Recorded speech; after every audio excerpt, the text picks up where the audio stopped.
PK Singh ji, Shri Krishnapal, Shri Danve Rao Saheb Patel, Shri Purushottam Rupala, Shri Sanjay Dhotre, Shri Anurag Singh Thakur, Shri Som Prakash, Shri Kailash Chaudhary listed against their name in the revised list of business.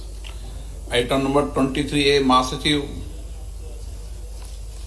Honorable Speaker, I have to report a message received from Rajya Sabha regarding association of one member with the Joint Committee on Offices of Profit. Item number 24, Ravni Singh, Ajay Mishra. Sir, मैं आज के कार्य सूची पत्र में क्रम संख्या 24 पर मेरे नाम के समक्ष यथा सूचीबद्ध सभा की बैठकों के 6 सदस्यों की अनुपस्थिति संबंधी समिति की तीसरी बैठक का कार्यवाही सारांश हिंदी और अंग्रेजी संस्करण सभा पटल पर रखता हूं। आइटम नंबर 25, राजेंद्र अग्रवाल जी। मैं आपकी अनुमति से आज की कार्य सूची में क्रम संख्या 25 पर मेरे नाम के समक्ष यथा सूचीबद्ध सरकारी आश्वासनों संबंधी समिति का 17वां, 18वां, 19वां और 20वां प्रतिवेदन प्रस्तुत करता हूं। नियम 377 के अधीन मामले सभा पटल पर रखने की अनुमति दी जाती है। अधीर रंजन जी। Sir, I would like to flag the attention of Honorable Finance Minister in relation to my district Murshidabad, which is recognized as one of the aspirational districts in the country and shall be waiting for your generosity.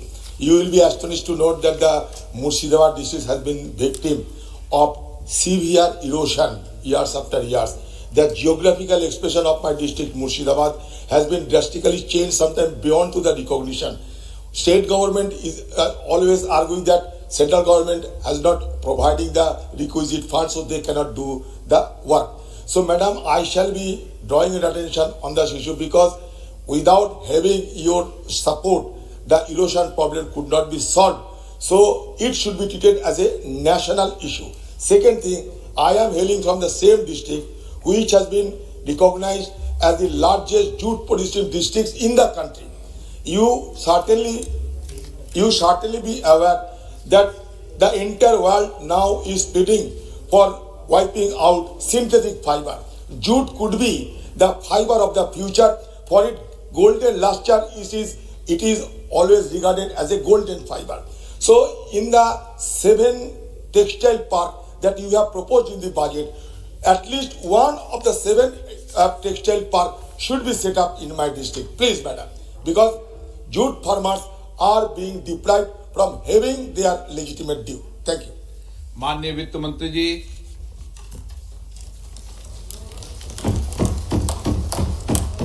No 01, no adjourned motion.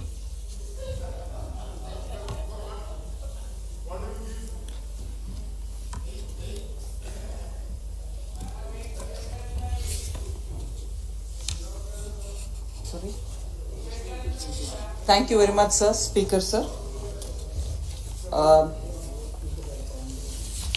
As I begin, I thank all the 77 honorable members who have really taken a keen interest on the budget and its contents and have spoken very much in detail and at a time post-pandemic, after the contraction of the economy, the government, consulting a lot of experts, has come up with a budget which has a blend of stimulus-related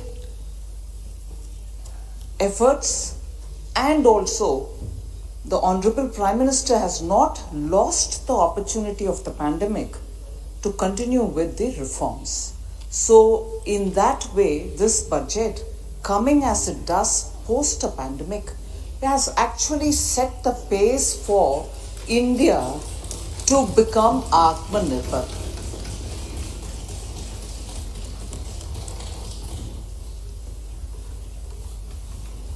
So for India to become Atmanirbhar, even after the pandemic and even as the pandemic is probably reviving in some countries, the second wave is coming in some countries, because we had an approach which was very spearheaded from the front by the Prime Minister himself, we've had a kind of retraction in the pandemic.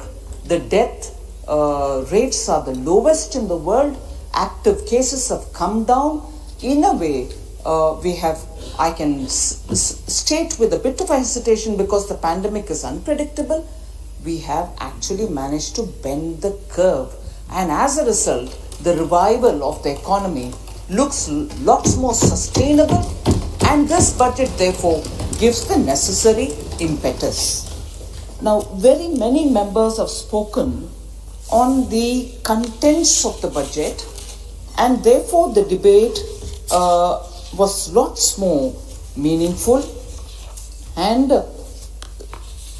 some of the points raised by the members I will certainly give answers to, and also reflect on some other thoughts which have come from various different members. But before I get into the specific issues raised, and before I get to replying on the specific issues, I think what I want to highlight is, as I said at the beginning, stimulus plus reforms. An opportunity has been taken out of the pandemic situation. A challenging situation of the pandemic did not deter the government, did not deter us from taking up reforms which are going to be necessary for sustaining a long-term growth for this country. And as a result, very many steps were taken out and announced even during the Atmanirbhar package announcements, and in this budget we have kept the pace up and announced measures which are for the reforms. And reforms, not just one-off reforms, not just every now and then, but reforms riveted in a policy. Riveted in a policy which is therefore going to give a neat background, a layout spread before the parliament for people to know that this is not a subjective, knee-jerk reform because you're every now and then questioned on it, but a reform which is going to lay a path for India to be one of the top economies of the world in the coming decade and further. So that kind of an approach, which is a courageous approach of a government which believes that the people of India have mandated it to do such an exercise. I was very encouraged to see several of our MPs, many of them very young, probably the first time entrants, speaking with such fervor about the kind of reforms which the Prime Minister is spearheading, and that gives hope for this economy and for democracy, because India's 2/3 of our population is the youth of this country who hold the hope for this future. And because the hope is what we have to service, attend and facilitate, this budget is drafted the way in which it is drafted. And therefore the policy, particularly the disinvestment in the PSA policy, does not allow for any kind of elementary or rudimentary approach to it. It clearly states, after all, since 1991, the opening of the economy and the justifiable claims that many of us, irrespective of the government, have made, that poverty reduction in real terms is happening since the time public enterprises and also the private enterprises have all given an opportunity for India to revive its economy from the notorious license quota Raj. And that is why I reiterate this fact, that this budget draws on the experience of the Honorable Prime Minister when he was the Chief Minister. In the ground in Gujarat, seen so many revival happening at a time when the license quota Raj was going away post 1991. And then based on that experience and commitment to reform, which is sustaining commitment to reform, which is blended into this budget, and therefore it is based on the policy rather than. Honorable Speaker, sir, I draw your attention to the fact that It is important in the history, economic history of India. It is important to trace this route. Since 1948, when we, with great adoration, adopted socialistic policies, great adoration, nationalized institutions, and with great adoration had a kind of a blend of Indian hybrid socialism plus a certain kind of license quota Raj. All of which started denigrating Indian businesses, all of which made businesses absolutely difficult to perform, constricted our enterprises, particularly the small and medium ones. Too many questions, too many licenses, too many regulations ended stifling these businesses. And therefore, if you look at the trajectory of India's economic history post-independence, 1948, I'm not going to elaborate why I have picked off these years. You'll know it. Honorable members know it. 1948, 1955, 1969, and it peaked in 1975. All of which were strongly socialist, not truly the kind of socialism which the Western nations or even Russia spoke about, but a hybrid kind of a socialism, ending the Indian entrepreneurs' capacity to take this economy along. And it is that which the same party which between 48 and 75 happily took upon itself. 1991. I concede it was under duress. Shifts from the socialism to complete opening up of the economy, and also till today, rightly take the credit, I have no problem, and till today would like to harp on, 1991, it is we who opened up the economy, it is we who have given you a free market approach, and which is we who are reformist. The very same party, sir, from 48 which constricted the Indian economy, in 91 says, no, we've opened up, we've given reform, and repeatedly asks Prime Minister, where is your reform credential? What have you done in reform? Repeatedly asks, and then says, you have not got that commitment, you don't know what is economics, you don't know how to manage economy, and therefore you are not the people to do reform. It's us who can do it. And with no apologies, socialism to communism to complete license quota Raj, and then of course opening up of the Indian economy, and therefore we are everything. We are socialist at one point in time, we are communist another point in time, license quota, crony capitalism another time, and finally even opening up the Indian economy, it is us. No sir, I'd like to put it now before this house that since Jan Sangh days, respecting Indian entrepreneurial skills, Indian managerial skills, Indian trade skills, Indian business skills, Indian youth, Jan Sangh onwards, BJP has consistently believed in India. We didn't borrow something from somewhere and give a hybrid. We didn't ever borrow. We didn't, at one point in time, because we are close to Russia, we will do one thing which is very command-controlled regime, the centralized planning regime. And then suddenly we think, oh my God, even China is moving in that route of, supporting capitalism. Therefore, we'll also have to do it. No, sir. Our belief in India, our belief in Indian businesses, and our belief in Indian economic strength has been consistent from Jan Sangh to BJP to now BJP, also going in a steady line of believe in Indian enterprises, give them the maximum freedom, give them the respect that they so deserve. And then, oh sorry, I thought finance minister's talk on economy and economics. Please बैठ कर मत बोलिए. Finance minister's talk on economy, sir. Policies which govern economy also is of matter, in fact, of primary matter for the finance ministers.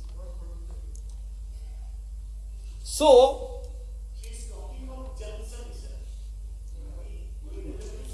absolutely relevant because it's precursor to BJP and ideologically consistent with us. Oh, did you have a doubt? Thank you.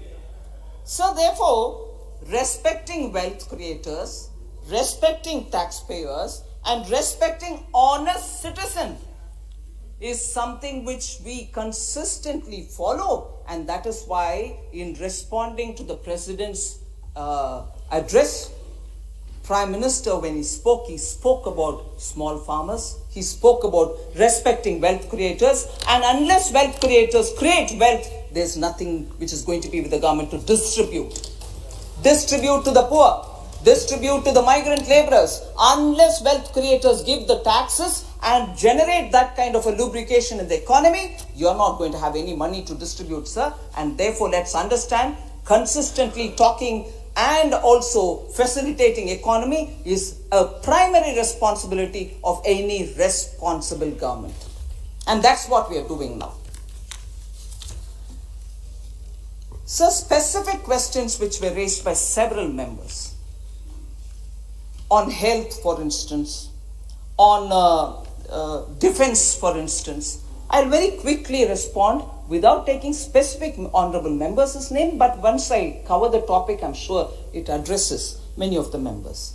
So on agriculture, for instance, there was this question, why did you reduce the budget from by about 10,000 crores? Are you not going to take care of Kisan? So that is absolutely misread. The data given in the budget on that account has been misread, and I'll tell you why. Because benefits worth 1.15 lakh crores have been transferred to the bank accounts of 10.75 crore farmers since the inception of this particular scheme of Pradhan Mantri Samman Yojana. In 2019 and 20, and also in the BE of 2020-2021, both I am comparing BE to BE. 1920 BE to 2021 BE, the allocation of 75,000 crores was made under the scheme. Of course, in the RE of 2020-21, the allocation has been rationalized. When I say rationalized, you may understand it as reduction. But I'll tell you why reduction. Nothing to heckle, sir. I'll tell you why reduction. 65,000 it became because, and one of the main reason for that is allocation to PM Kisan scheme is approximately 69 lakh farmers estimated. The allocation has been because our estimate was that 69 lakh estimated farmers from West Bengal have not received as per our allocation because the list hadn't come to us. And when we included 69 lakh farmers into the account and gave 75,000 crores, but it couldn't be utilized, therefore in RE it came down to 65 lakh farmers for whom we made the provision in the BE, for whom the money was waiting. Because the list of 65 lakh did not come to us, we were not able to pay, and to that extent the amount had to be said. We have not utilized it. That is not cutting down on the allocation. It is clearly saying a state for which we made the provision did not use it. And therefore the reduction, sir, we are not hiding why the reduction, but it is important to highlight that a state shows that its farmers should not be given the money which the Prime Minister is giving for all the country. So, shedding crocodile tears for farmers doesn't help. The money is lying there. Next, sir, there were questions about health. Have you actually reduced the payment to health? You're bringing in water and sanitation, you're bringing in nutrition, and therefore really you have not paid health. That's not true. But bringing in water and sanitation are all not just a figment of our imagination. Even the WHO has said water and sanitation contribute to health. And if there is no management of sanitation efforts, and bringing in toilets and other things are also in that scheme of things, and if you don't have good drinking water, Nal Se Jal is going for that, you are going to have health related problems. That is why even in the budget speech I very clearly said, we are taking a holistic approach to health. It is preventive, it's also addressing preventive health, it is addressing curative health, it's also addressing well-being. Otherwise you're not going to get a holistic health related governance. The WHO mentions, and I quote, safe drinking water, sanitation and hygiene are crucial to human health and well-being. Safe and sufficient, the acronym is WASH. Safe drinking water and sanitation and hygiene are crucial to health, human health and well-being.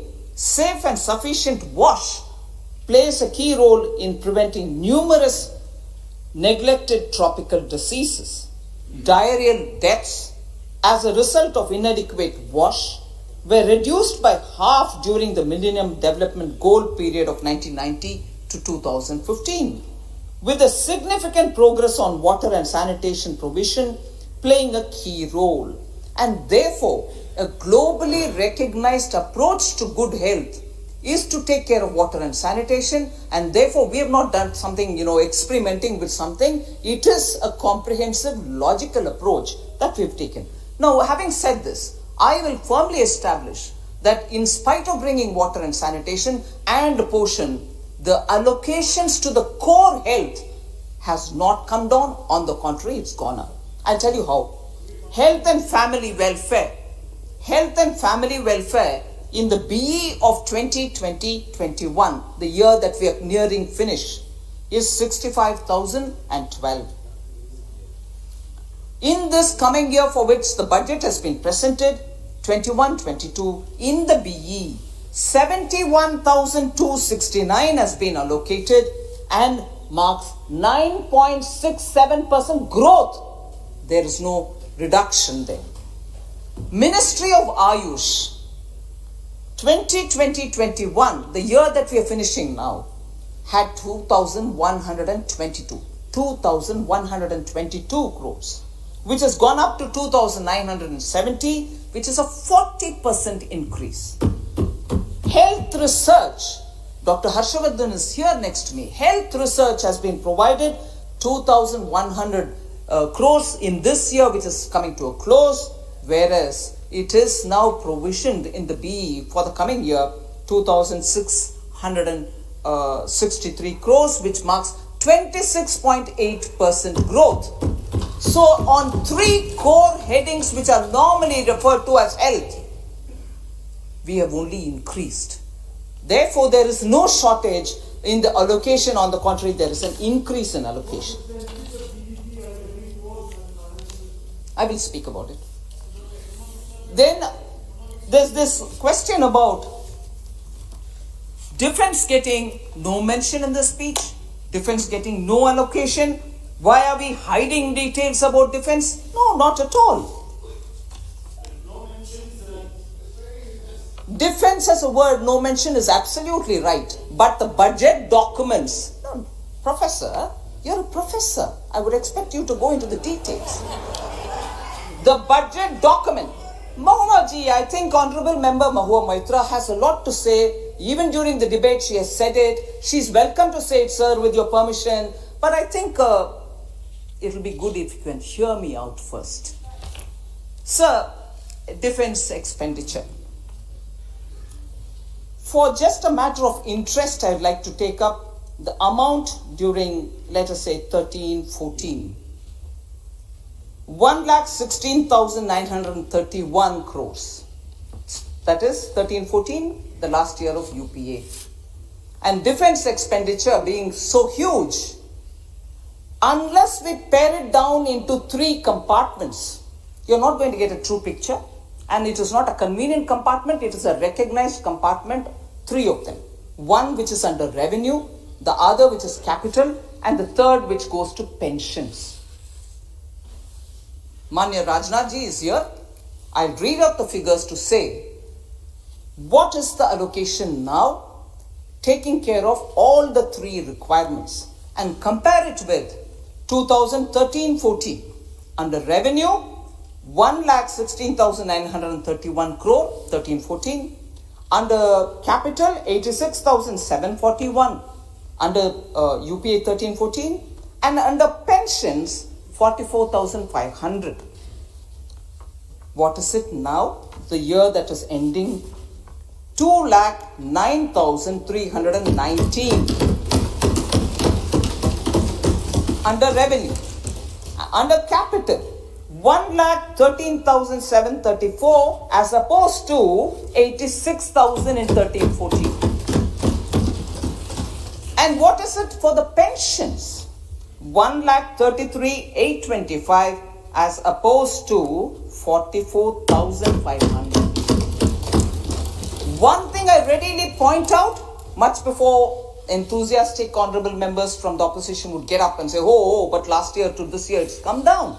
Yes, it has come down on the count of pension. Because last year we had given, the year that is ending, the growth was about 19.4% at the amount till now is 1,33,825, whereas now it is 1,15,850.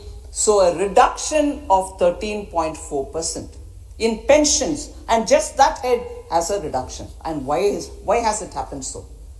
Last year, after the introduction, a couple of years ago, after the introduction of OROP, there were a lot of pending, questioned issues of query raised issues, all of which were accumulating as arrears. One time we cleared it last year, which therefore accounted for a higher allocation. This year, now that it is all rationalized and stabilized, naturally that one-time payment which was made will not be repeated. And that is clearly laid out, and we are not even hiding it. And we have no pretension to say, oh no, it has come down. We are not waffling on that. This is the fact.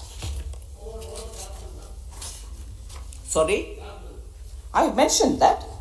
2013-14. Yeah, I'll tell you. Last year to this year. Last year it was 1,13,734 capital. This year it is 1,35,061, marking 18.8% increase between last year and this year on capital.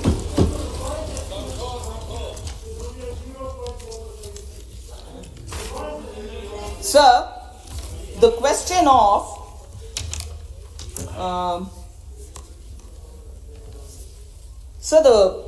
of employment related matters, Manrega, which is normally quoted saying, oh, you have not been sincere about Manrega. I'll certainly take this opportunity to read out some numbers, sir, if you please allow me that kind of a time. We are often said, oh, you opposed Manrega, we were the ones who brought it in, we have great claims to Manrega. Yes, you may have given birth to. No questions, ma'am. You have given birth to Manrega, you can take the credit for it. But equally, take the credit for having mismanaged Manrega. Take the credit for CAG paragraphs on Manrega. Take the credit for having given Manrega to ghost workers. Take the credit for Manrega going to non-existing workers. Take the credit for that also. So, Congress party, sir, I'm sorry to take the name of a party on a debate during budget, gives birth to all these very good schemes, no doubt, very good schemes, but lacks the will to use them properly, lacks the will to use them openly and transparently. Moment that is given birth, misuses them to favor cronies. हम दो हमारे दो इसके लिए काम आता है. Sir, Manrega, I'm reading the figures. Suresh ji, I'm reading the figures. Honorable Member Kodikunil Suresh, please hear the numbers. Please hear the numbers. Sir, in 2009-10. Sir, in 2009-10. No, don't worry. Then don't ask us the questions on Manrega. Ask the state governments. you ask us the questions. When I'm giving you a reply, don't, of course I'll mention Congress because you take the credit for it. Anyway, sir, I don't want to lose my time to give a proper answer. Sir, there are two tendencies, sir. Again, I'll take the name of the Congress party. There are two tendencies. One, they give birth to such schemes and then use it for their cronies. And each time, you can see the hypocrisy in the way the figures come out. Manrega, sir, the tendency I use to explain through Manrega. What is the tendency? We'll have a scheme. We'll announce huge BEs for it. Budgetary time estimated allocation, big amounts. But actually, not utilized. Each year it will end up with the actuals being far lesser than the original allotted amount. Which means either they don't care for it or they give their cronies and forget the actual workers. यही होता है, वो BE से RE का data में दे देती हूं जिससे आपको पता लगेगा कि मनरेगा के ऊपर आपके प्यार एक्चुअली क्या नतीजा निकालती है on the ground. That pyar doesn't translate it into activity. 2009-10, sir, 39,100. Actually, what was utilized? 33,000 only. 6,000 Bhagwan Jane, kyun they put it? Then 40,100 comes to being 35,000 only. 11, 12, 40,000. Only 29,000 is used. The rest are unutilized. Sir, 33,000. Only 30,000 is utilized. 2013-14, 33,000. Only 32 is utilized. 14-15, the last year, after us coming, 34,000 was only 32,000 used. But later on, from 15-16, please see the utilization levels. 34,699, 37 was utilized. 16-17, 38,500, 48,214 was utilized. 17-18, 48,000, 55,000 was utilized. 18-19, 55,000 allocated BE, 61,815 was utilized. 19,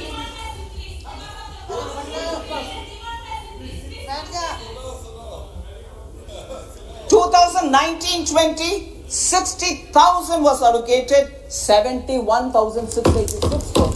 Which means for a demand-based program, we also keep giving. 2008-9, sir. 2008-9, sir, was a distress year because of global financial crisis. Even then, your utilization was less. Which means you'll talk about crisis when it comes to others, but no, not for yourselves. 2021, sir, the year of the pandemic. 61,500 because budget was presented in February, much before the corona crisis. But although we gave only 61,500 in the budget, as the year went, corona crisis, pandemic, lockdown, and then after the lockdown, migrant workers going back to their villages, we have increased that to 1,11,500 because that support had to be given in the villages.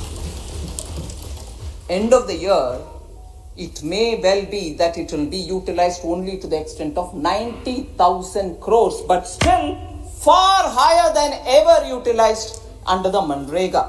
And therefore this year, the current year's budget provision, the forthcoming year, we have given 73,000 crores and are fully willing that through the supplementary demand for grants, which happens at least 2 times, if not 3 times, we are going to give more and more if necessary so that migrant workers who have not returned to their jobs in the cities or anywhere else, who choose to remain there, can still be continued giving support.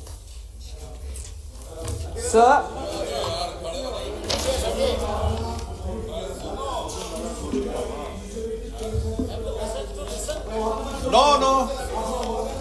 No.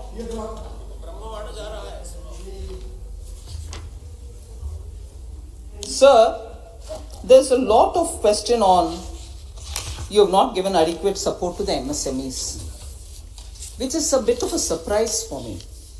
I think even during the lockdown, the announcements which were made clearly saying we are addressing the distress which the MSMEs will face in two different ways.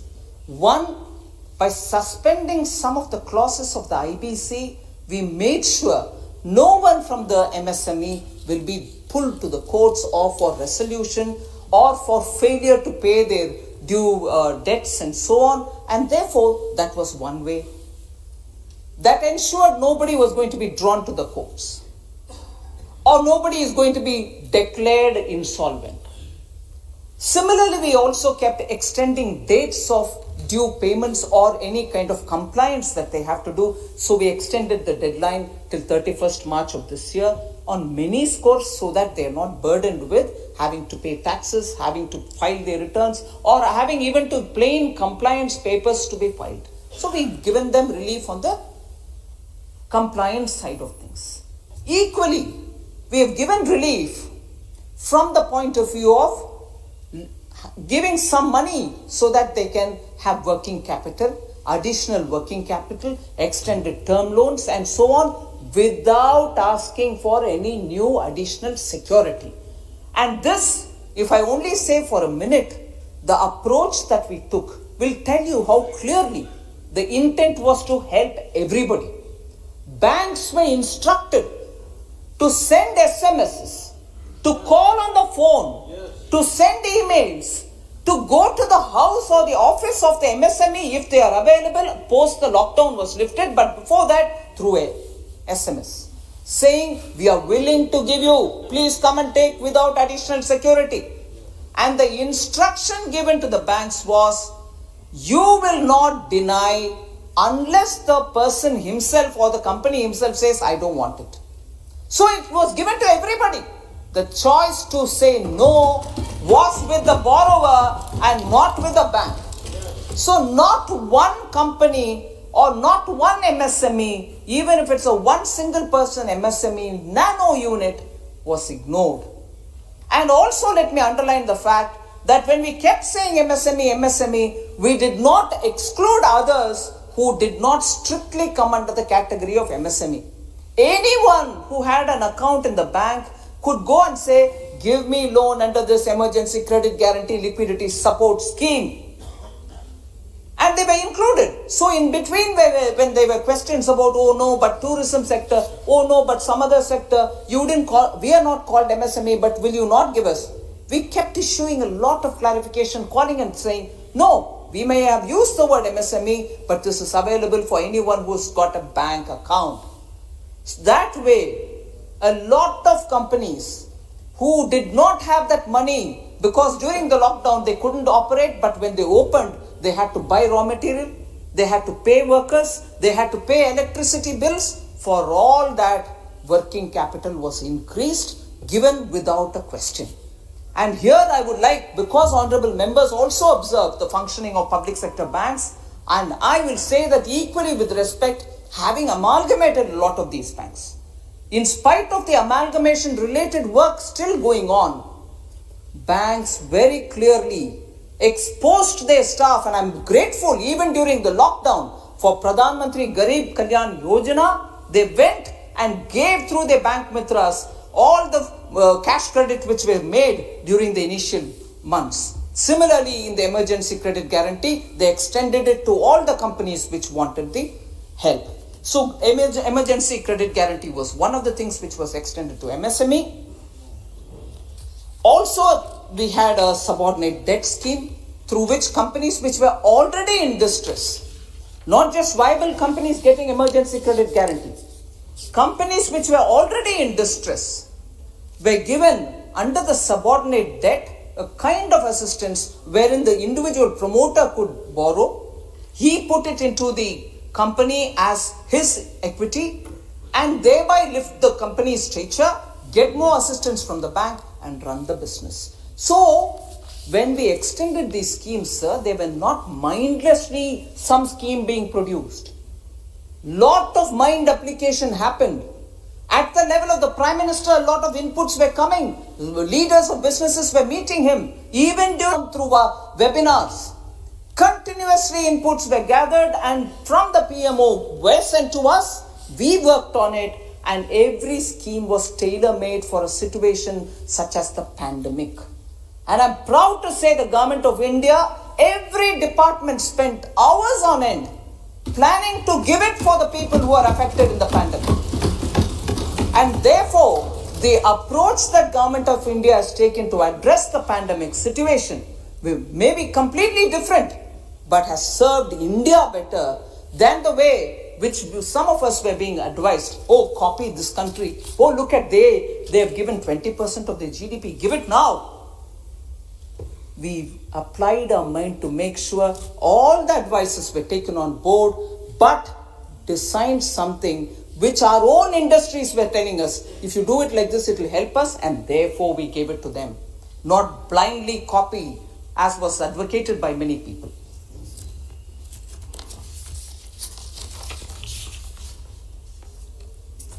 Sir, Pradhan Mantri Swanidhi Yojana. For those who are constantly accusing us of dealing with cronies, Swanidhi doesn't go to cronies. Damads get land in states which are governed by some parties. Rajasthan, once upon a time. Haryana, once upon a time. I can give you the details. Minister Arjun Ram Meghwal has been repeatedly saying the kind of allegations which are coming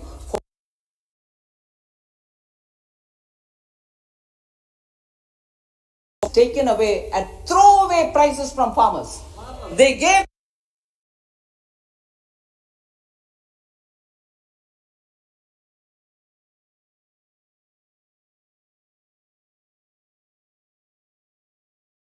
farmers pittance and took away the lands.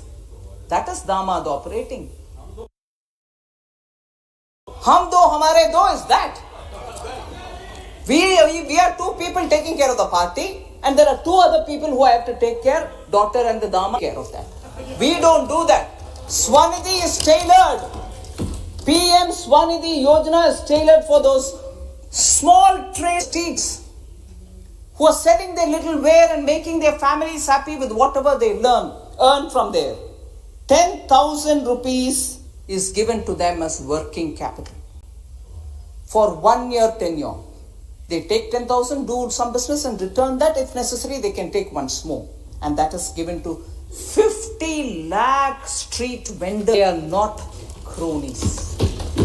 They are not anybody's cronies, leave alone our cronies. Not even your cronies. They are people who think that the Prime Minister is working for the small words, the poor.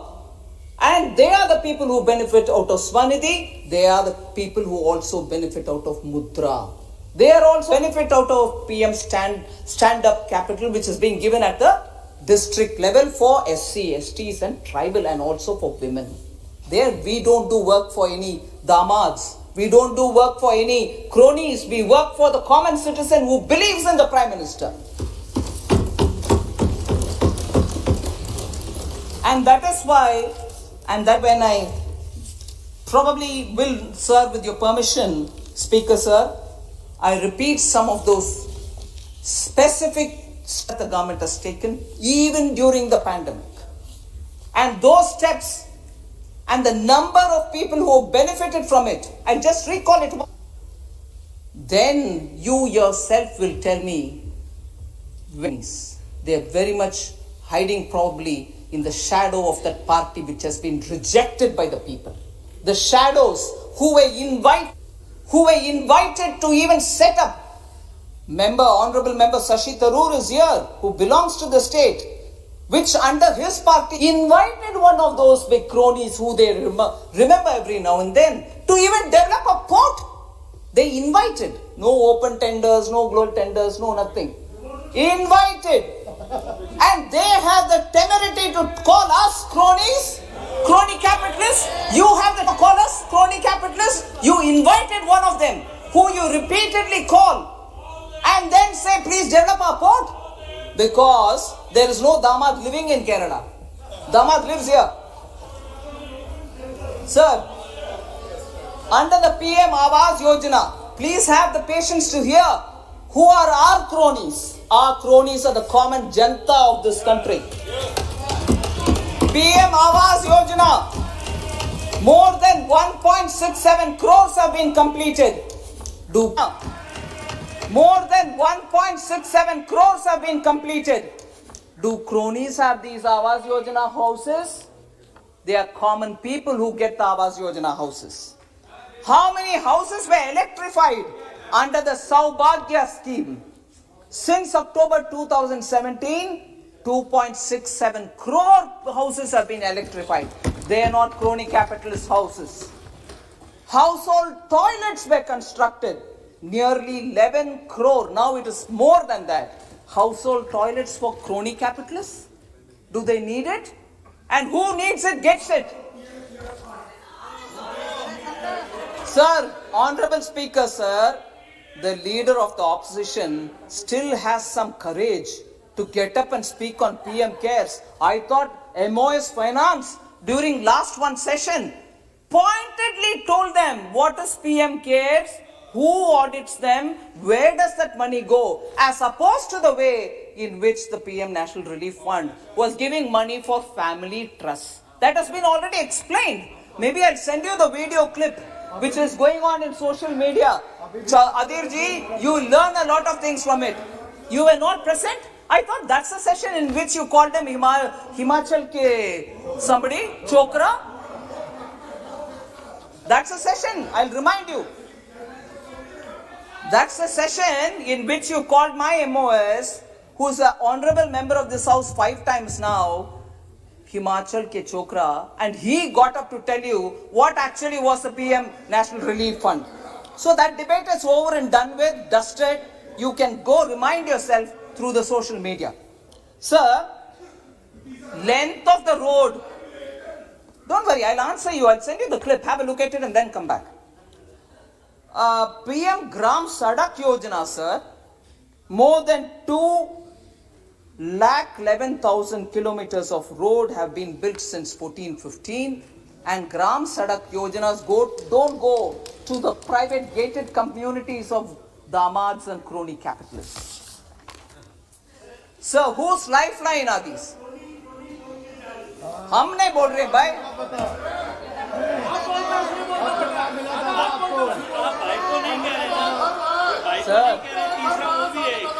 Sir, let me. Professor is very. Sir, Professor is a very alert member of the House. When speakers speak, he catches every word and says, hey, but this one, hey, but that one. But you notice one thing, sir?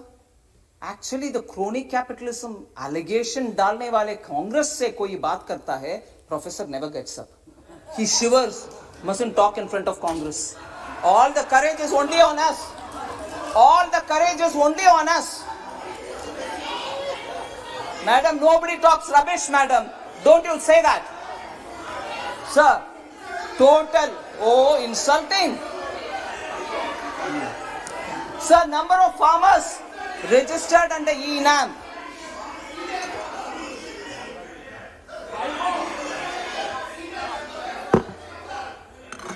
Sir, number of farmers registered on E-NAM, 1,69,000. Number of digital transactions happening in the UPI. Absolutely, continuously calling the Prime Minister all abuses, very unfortunate. Sir, number of farmers registered under PM Fasal Bima Yojana, 9 crores of people.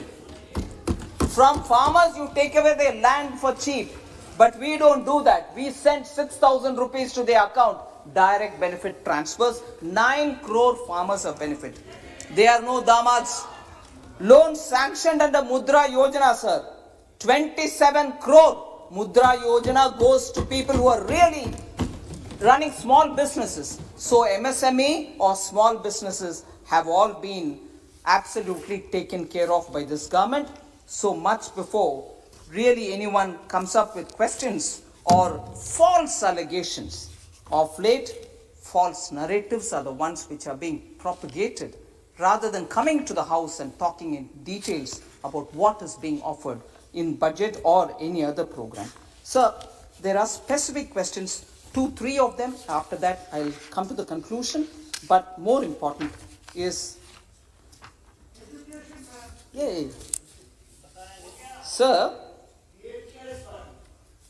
Member Supriya Suleji had asked this question, and I partly sort of got up to reply her on what is that 41-42% allocation in the Finance Commission. I think roughly that has been explained as to what is 42, why it has come down to 41. It's not actually come down, it is the due appropriate share for states. Sir, but the question she had then asked, and which I chose to answer during the reply, was what happens to this modernization fund for defense and internal security? So that is a proposition which is not even before me.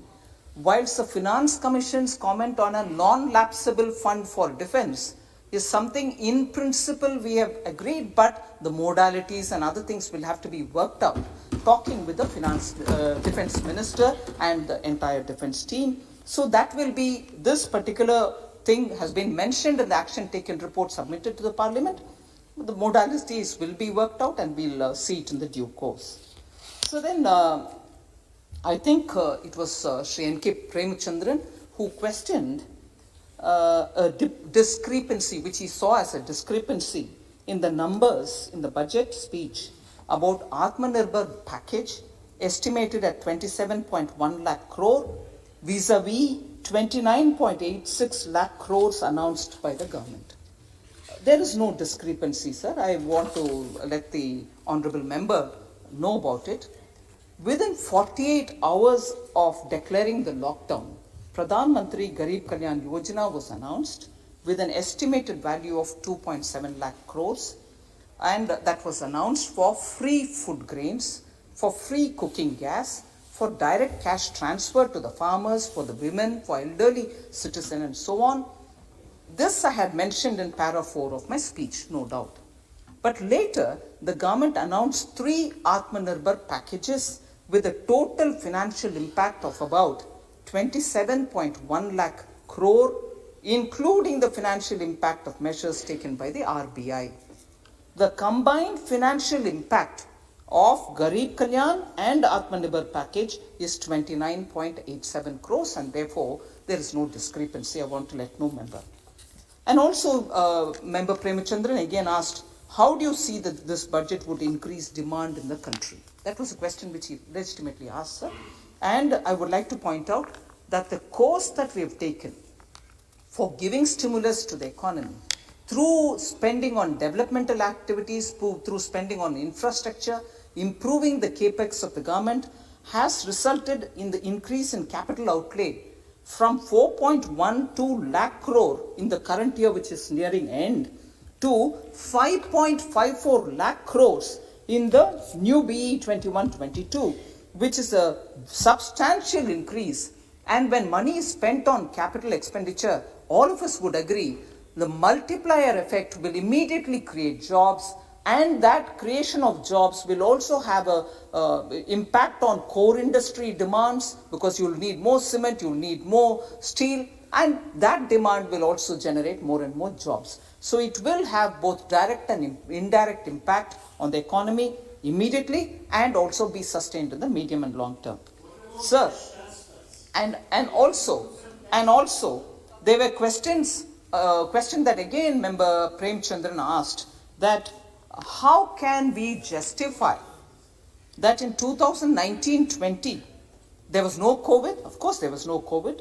The budget estimate of fiscal deficit was 3.3% of the GDP, whereas in the revised estimate for that very year, it has been shown as 4.6%. That's a question which Honorable Member Premchandran has raised, and I would definitely like to answer that, because it has, I'm sure, a matter of interest for a lot of members.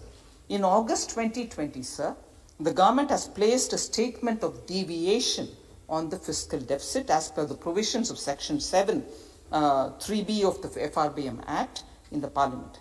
This statement, and I draw your attention, Honourable Member, to this statement outlines the reason for deviation of 0.8% from the revised target of fiscal deficit of 3.8% of GDP for the year 1920. The deviation was necessitated on account of structural reforms both on the supply and on the demand side, and therefore that was brought in. One important aspect, sir, some members have questioned whether allocations for minority affairs, whether allocations for SC and ST have been reduced. No, they have not. Total allocation for minority affairs is 4,811 crores in the BE of 21-22, which is an 8.6% increase for that ministry, higher than even the actual expenditure, and therefore that's not been reduced. Sir, on the SC/STs, overall allocation provided for the welfare of SCs have shown an increase from 83,257 crore in 2020-2021 compared to 1,26,259 crore in this BE presented as budget now for 21-22. The overall allocation provided for the welfare of STs have also shown an increase from 53,653 crores in the BE of 2020-21 to 79,942 crores in the BE of 21-22. Sir, I think most of what members had asked, I think I've addressed. However, there's one issue which I would want to draw the members' attention.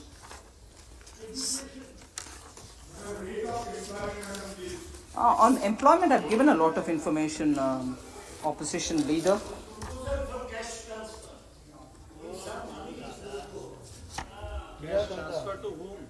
PM Garib Kalyan योजना में किया 20 करोड़ महिलाओं को 31,000 करोड़ 3 करोड़ दिव्यांग विधवाओं को भी और बाकियों को भी किया 3,000।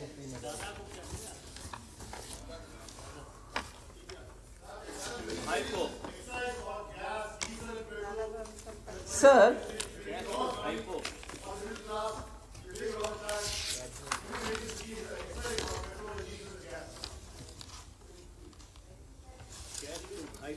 Sir, I'll come to one issue on which I certainly want to draw the attention of this House.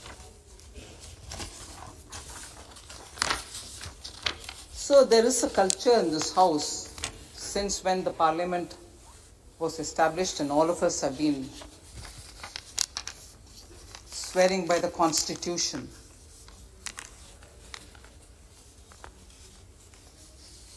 And functioning effectively to make India a very strong democracy.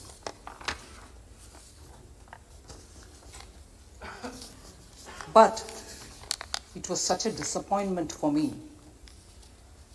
I was here that day to hear the former president of the opposition party stand up and say, I will only speak on the farmers' issue and then I'll go quiet. Honorable Speaker, sir, because there was a lot of demand and you gently reminded, saying there is this budget discussion now and that we should discuss the budget. Huh? Yes, I concede that. No worries.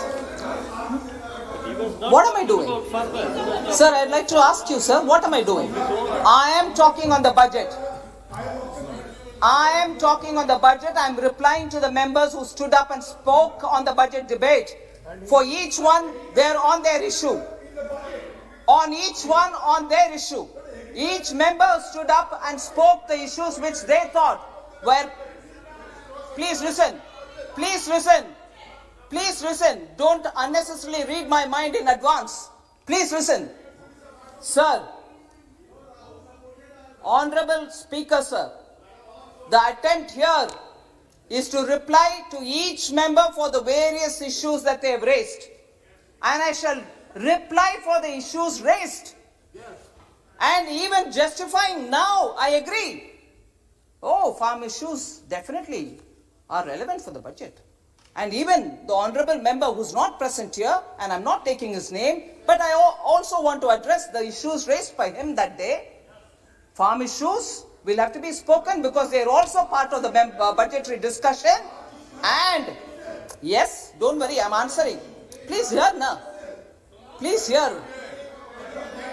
Sir, kindly sir, you don't want me to answer issues raised by your honorable leader? I'm answering. Sir, oh yes, don't worry, I'm answering that. You don't mind? Sir, if you have heard Honorable Member Suresh, who says I should take the name, and if you give me the permission, in the absence of that member, I'll take his name. All right, sir? Now, therefore, and the member had said, farm bills are also part of the budget, and I'm laying the foundation. And therefore, I'm speaking about it. And therefore, I'll please respond, sir. I'm sure you will help me. When he stood up, since Kodikundil Suresh ji has given me permission, and you, I suppose, wouldn't mind me, Shri Rahul Gandhi, when he stood up and to speak, he's...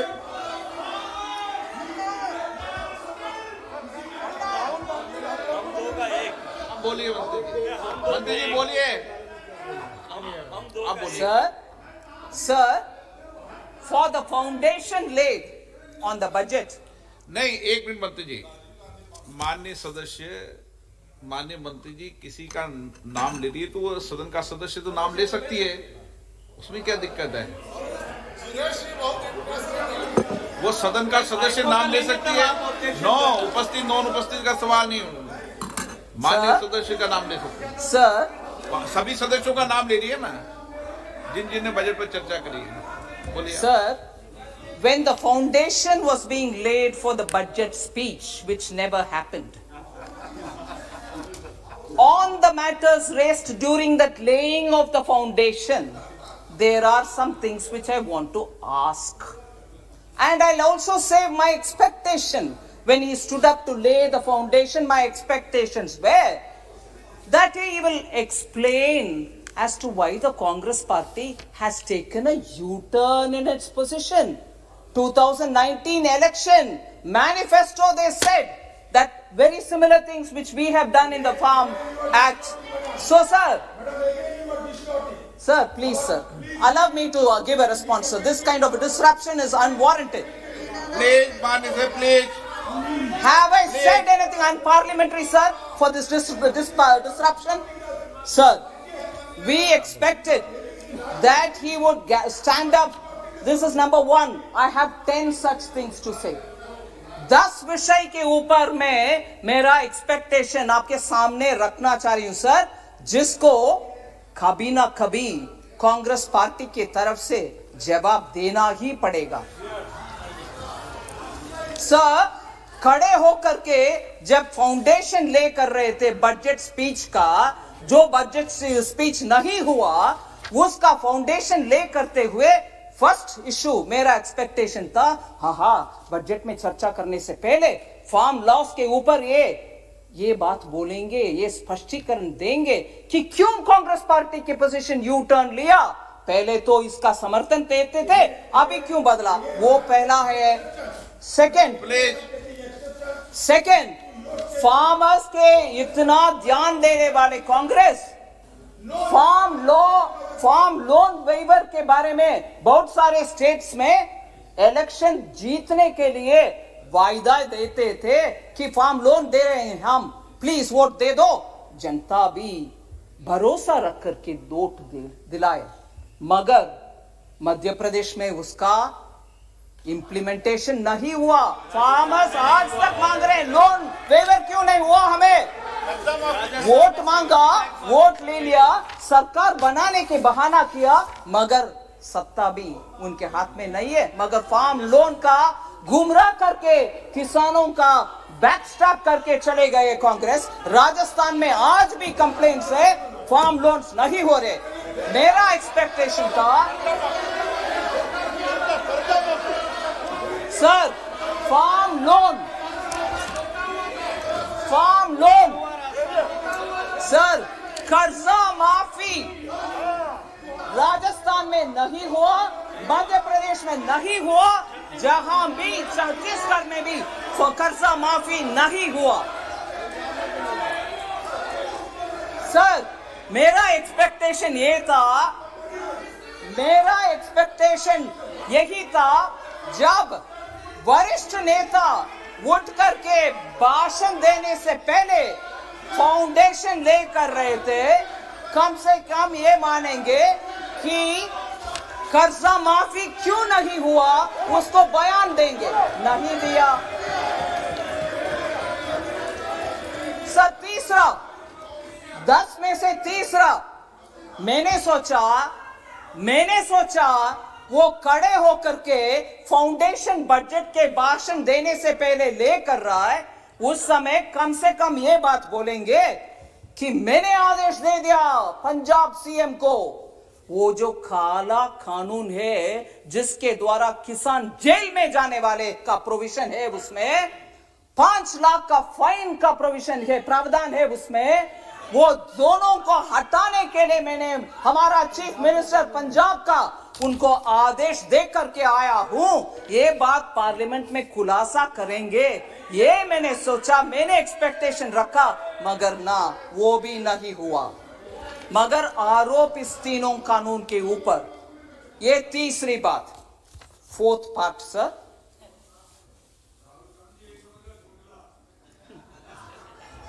Rahul Gandhi ji उस दिन जब बात कर रहे थे budget में नहीं, farm laws के ऊपर, फाउंडेशन है, ठीक है, सुनते हैं, उस समय मैंने ये भी एक्सपेक्ट किया वो कम से कम ये बात बोलेंगे कि किसान को बहुत ही दुख है, दर्द है, वो पराली के विषय में उनको बहुत ही दुख हो रही है, उसके वजह से उनको कुछ राहत दिलाएंगे कांग्रेस के सरकार के द्वारा पंजाब में, जिससे पराली वो अभी का प्रॉब्लम नहीं रहेगा, उनको राहत दिलाएंगे, ये घोषणा करेंगे। ये भी मैंने एक्सपेक्ट किया, नहीं, वो भी नहीं हुआ सर।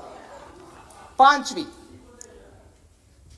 मैंने सोचा नहीं, बजट के ऊपर चर्चा नहीं, फार्म लॉस के ऊपर मैंने ये एक्सपेक्ट किया कि हमारे 3 जो कानून है उसमें से कम एक खंड निकाल करके, एक क्रॉस निकाल करके वो बोलेंगे देखो इस क्रॉस के वजह से किसान को नुकसान होने वाले हैं, इसीलिए हम समर्थन नहीं करेंगे। इधर वोटिंग में भाग लिया, समर्थन दिया, फिर भी अभी मन बदल दिया और इस क्लॉज के वजह से ऐसे करके इन 3 कानून से कम एक पॉइंट दिखाएंगे कि this is against the farmer. मैंने सोचा, मैं एक्सपेक्ट किया वो कम से कम वो बात बोलेंगे फाउंडेशन ले करने के समय, नहीं, वो भी नहीं हुआ। सब 5th पॉइंट हो गया। 6th पॉइंट में आ रही हूं। मैंने ये भी एक्सपेक्ट किया कि राष्ट्रपति भाषण के समय माननीय प्रधानमंत्री जी का जवाब था, उसमें उन्होंने बहुत सारे छोटा किसान के ऊपर बात बोली। मैंने सोचा उन विषयों में, क्योंकि छोटा किसान से हमारे दो के लिए किसान से जमीन हड़पती गए, मैंने सोचा वो खड़े होकर के ये बात बोलेंगे, प्रधानमंत्री जी आपने तो स्मॉल फार्मर्स के ऊपर इतना अच्छा बोल दिया, मैंने मेरे अपना 2 से बोल दिया प्लीज जमीन वापस कर दो फार्मर्स को, क्योंकि हम तो सस्ते में उनसे ले लिया, मगर ये किसान का जमीन है, हम खड़े होना है, राजनीति में है, इसीलिए राजनीति के हमारे परिवार हम और मैं खड़े होना है, आप जमीन वापस कर दो जी। और इधर हाथ करके बोल सकते थे हमारे 2 में दामाद को मैंने आदेश दे के आई हूं कि जमीन वापस करो, नहीं किया, वो भी नहीं हुआ। मेरा एक्सपेक्टेशन वो 6th था सर, नहीं हुआ। 7th सर, 7th मेरा एक्सपेक्टेशन, 7वीं मेरा एक्सपेक्टेशन, प्रधानमंत्री जी डॉक्टर मनमोहन सिंह जी का कोटेशन पढ़ाया कि उनके तरफ से भी ऐसे प्रावधान किसान के लिए होना चाहिए, ये भी बोले। मैंने सोचा उस दिन फाउंडेशन ले करने के समय बजट इंपॉर्टेंट नहीं है, किसान कानून इंपॉर्टेंट है, वो कम से कम बोले कि क्यों डॉक्टर मनमोहन सिंह का स्टेटमेंट को कांग्रेस अभी भूल जा रहे हैं, और याद प्रधानमंत्री जी ने दिलाया। मैंने सोचा कम से कम वो मानेंगे, हाँ हमारे डॉक्टर मनमोहन सिंह ने ऐसे बात किया है, I have to respect, we will respect now, we won't dishonour doctor Manmohan Singh, ये कहेंगे, ऐसे मैंने एक्सपेक्टेशन रखा, मगर वो भी नहीं हुआ। Sir, that was the 7th, मेरा 8th एक्सपेक्टेशन यही था, मेरा 8th एक्सपेक्टेशन। मैंने सोचा सर चर्चा के समय, बजट के चर्चा के समय, क्योंकि किसान कानून बजट में भाग हो सकता है, इसीलिए बहुत सारे मेंबर्स ने यह प्रश्न उठाया। मुझे याद है, मैं सुनी कि एपीएमसी देश भर में कहीं ये तीनों कानून आने के बाद बंद हुआ है क्या? कहीं बंद नहीं हुआ। मैं मेरा एक्सपेक्टेशन के साथ अभी प्रश्न भी पूछ रही हूं, prove even if one APMC mandi was shut, not one was shut, but you are standing up and speaking, ऊपर से बजट में प्रावधान किया गया है that 30,000 crores which will be collected through that agricultural development infrastructure cess will be actually be going to the states so that APMC infrastructure can be improved. हम ऊपर से फंड भी दे रहे हैं स्टेट्स को एपीएमसी का इंफ्रास्ट्रक्चर बढ़ाने के लिए, ये भी नहीं बोला, मगर फाउंडेशन लेते रहा, फाउंडेशन ले करते रहा, भरे नहीं और वापस चले भी गए बिना चर्चा बजट के ऊपर। Sir,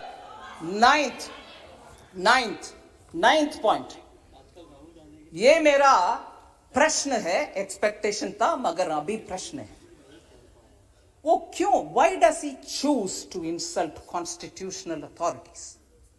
Why does he choose to insult constitutional authorities? क्योंकि उस दिन इधर सम्मान्य स्पीकर साहब को इंसल्ट हुआ, उनके बड़प्पन है, उन्होंने जस्ट आप लोग ने मुझे चुनकर इधर बिठाया, इसलिए please house should go as per the rules of this house, ऐसे करके बात छोड़ दिया। मगर इधर इंसल्ट, इससे पहले डॉक्टर मनमोहन सिंह का इंसल्ट वो कानून के ऊपर, उससे पहले डॉक्टर मनमोहन सिंह विदेश में जब प्रधानमंत्री के नाते गए थे, उस समय उनके द्वारा पास किए गया ऑर्डिनेंस को फाड़ करके फेंका कूड़े में। Why does he choose to insult? And राष्ट्रपति के अभिभाषण के बाद चर्चा जो हाउस में होता है, वो खत्म होने के बाद भी उसी विषय के ऊपर चर्चा करना और उसी विषय को कुछ बहाने बात बोलते रहना, continuously insulting constitutionally elected authorities, राष्ट्रपति हो, प्रधानमंत्री हो, तब के प्रधानमंत्री हो, आपके प्रधानमंत्री हो, continuously insulting. Oh yes, speaker. Sir, last 10th point, sir. 10th point. मेरा 10th point.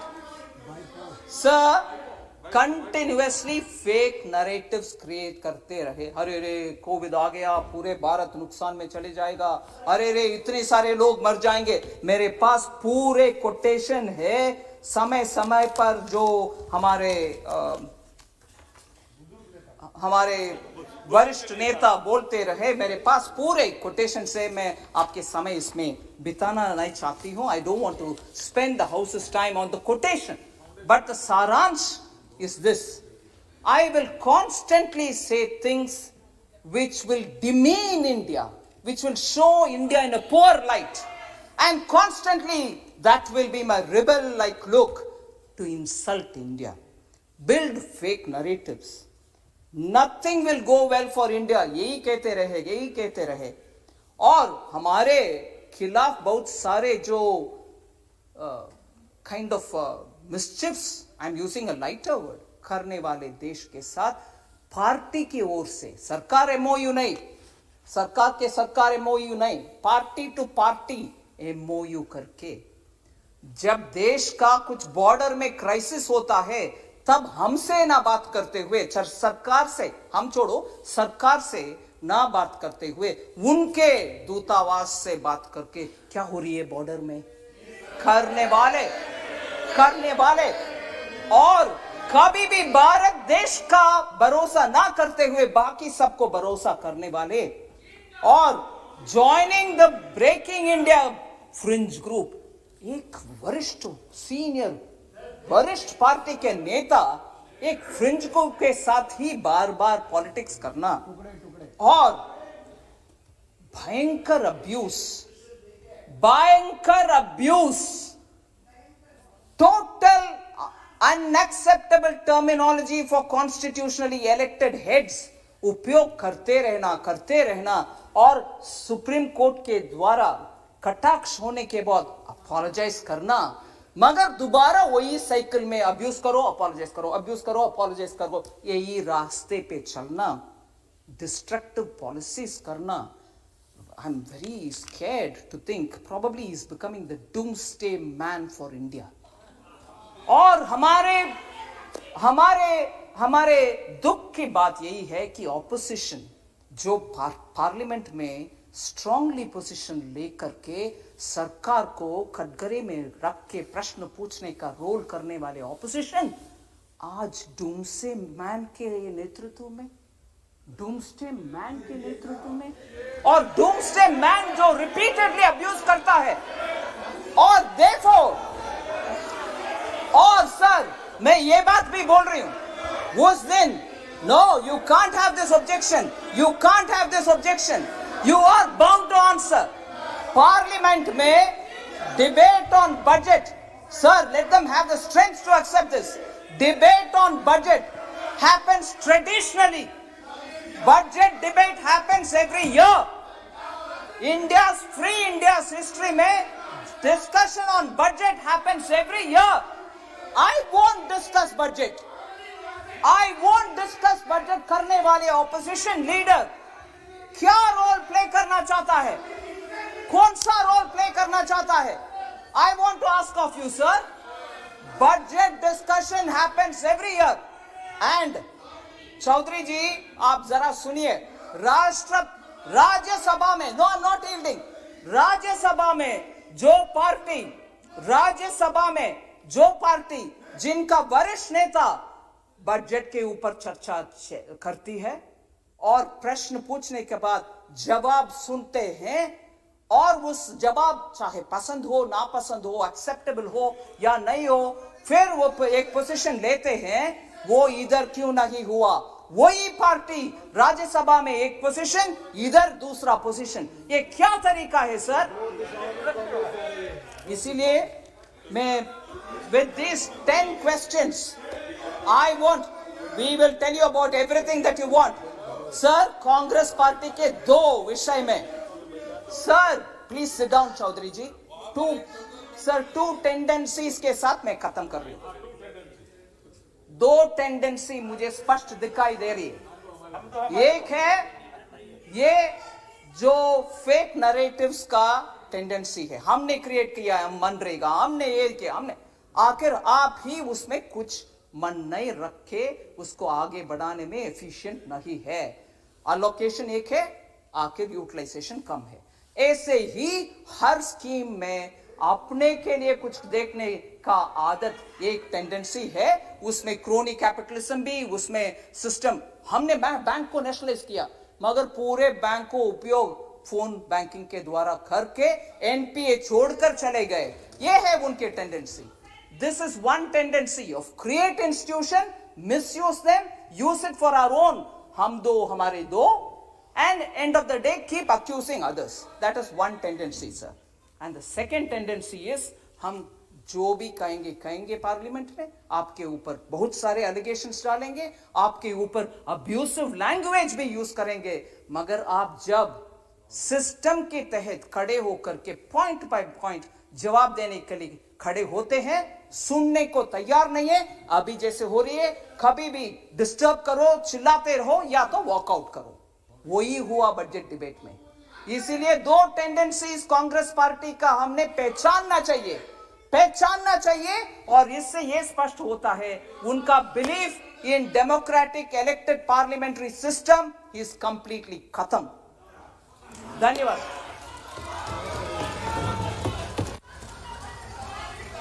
Item number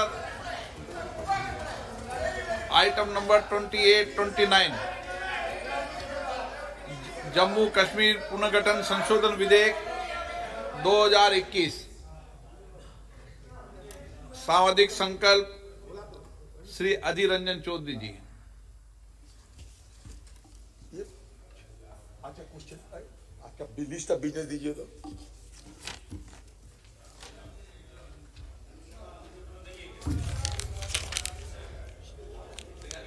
Sir, I rise to move the following resolution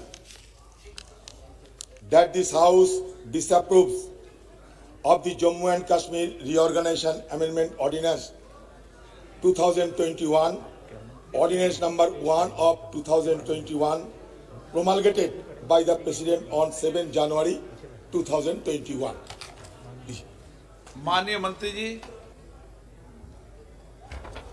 bill introduce हल्का सा बता दें। बिल इंट्रोड्यूस हल्का सा Honorable Speaker, sir, with your kind permission, I rise to move that the bill to amend Jammu and Kashmir Reorganization Act 2019 as passed by Rajya Sabha be taken into consideration.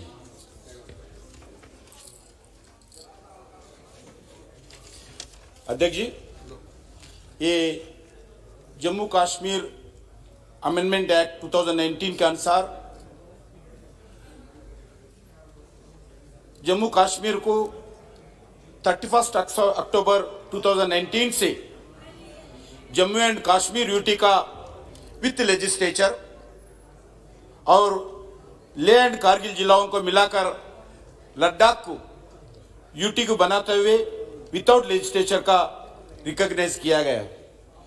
इस दोनों में UTs की देश के साथ complete integration के बाद हर एक भारतवासी का वन नेशन वन कॉन्स्टिट्यूशन का स्वप्न था, वो पूरा नरेंद्र मोदी जी सरकार ने किया है। अभी इसके बाद एक होलिस्टिक डेवलपमेंट सरकार का जिम्मेदारी बनता है। इसी दृष्टिकोण से पब्लिक वेलफेयर को हर लेवल पर होलिस्टिक डेवलपमेंट विकास के ओर दो स्टेट को ले जाने के लिए हम प्रयास कर रहे हैं। मगर जो कैडर था वो सिर्फ जम्मू कश्मीर का आईएएस हो, आईपीएस हो, आईएफएस हो, एक कैडर जम्मू कश्मीर के कैडर अभी क्योंकि लगभग 170 आर्टिकल 370 एब्रिगेशन के बाद 170 सेंट्रल एक्ट पहली बार जम्मू कश्मीर में हम लागू कर रहे हैं और अलग अलग डेवलपमेंटल एक्टिविटी जो 70 साल में जम्मू कश्मीर में नहीं हुआ था, नेग्लेक्ट करते थे, पहली बार जम्मू कश्मीर एब्रिगेशन के बाद अभी डेवलपमेंटल एक्टिविटी इंप्लीमेंट कर रहे जम्मू कश्मीर में। इसके लिए थोड़ा सेंट्रली स्पॉन्सर्ड स्कीम्स हो, स्टेट गवर्नमेंट का अलग अलग कार्यक्रम हो, इसके अतिरिक्त सोशल अपलिफ्टमेंट का प्रोजेक्ट हो, एग्जीक्यूट करना जरूरी था। ये इसके लिए अलग अलग स्कीम को लिए कैडर स्ट्रेंथ की बेहतर करने के लिए यूटी एडमिनिस्ट्रेशन का एक्सपीरियंस रखने वाले ऑफिसर्स बहुत जरूरी है।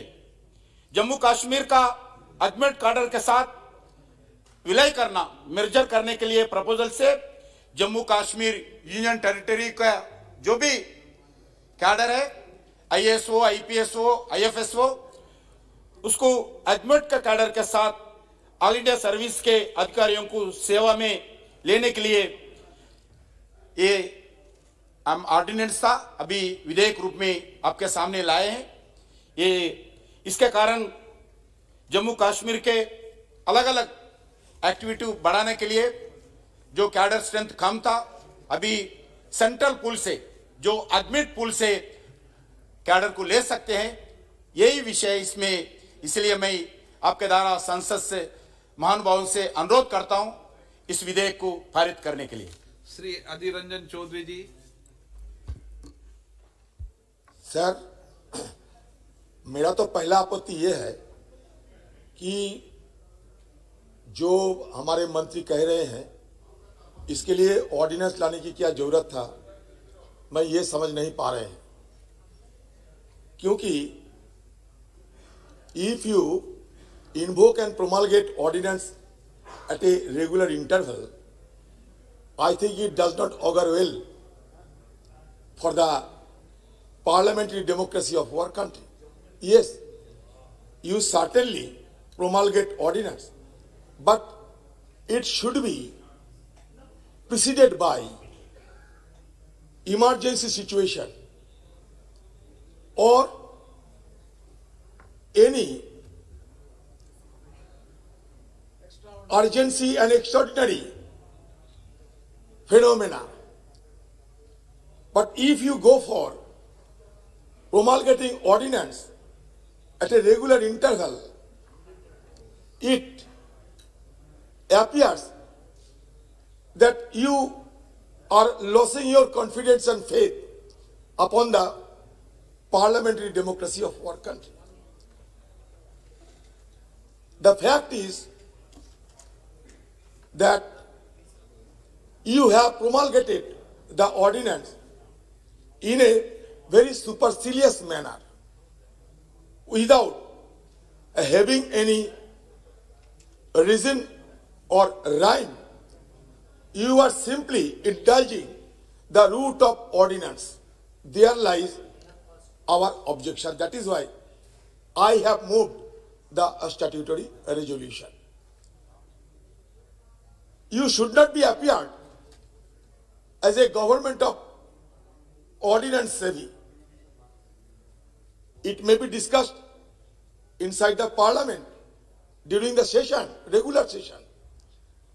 We have never objected for summoning winter session, but it is the government of NDA who had not subscribed to the view expressed by us that winter session should be summoned because number of issues are there to be discussed.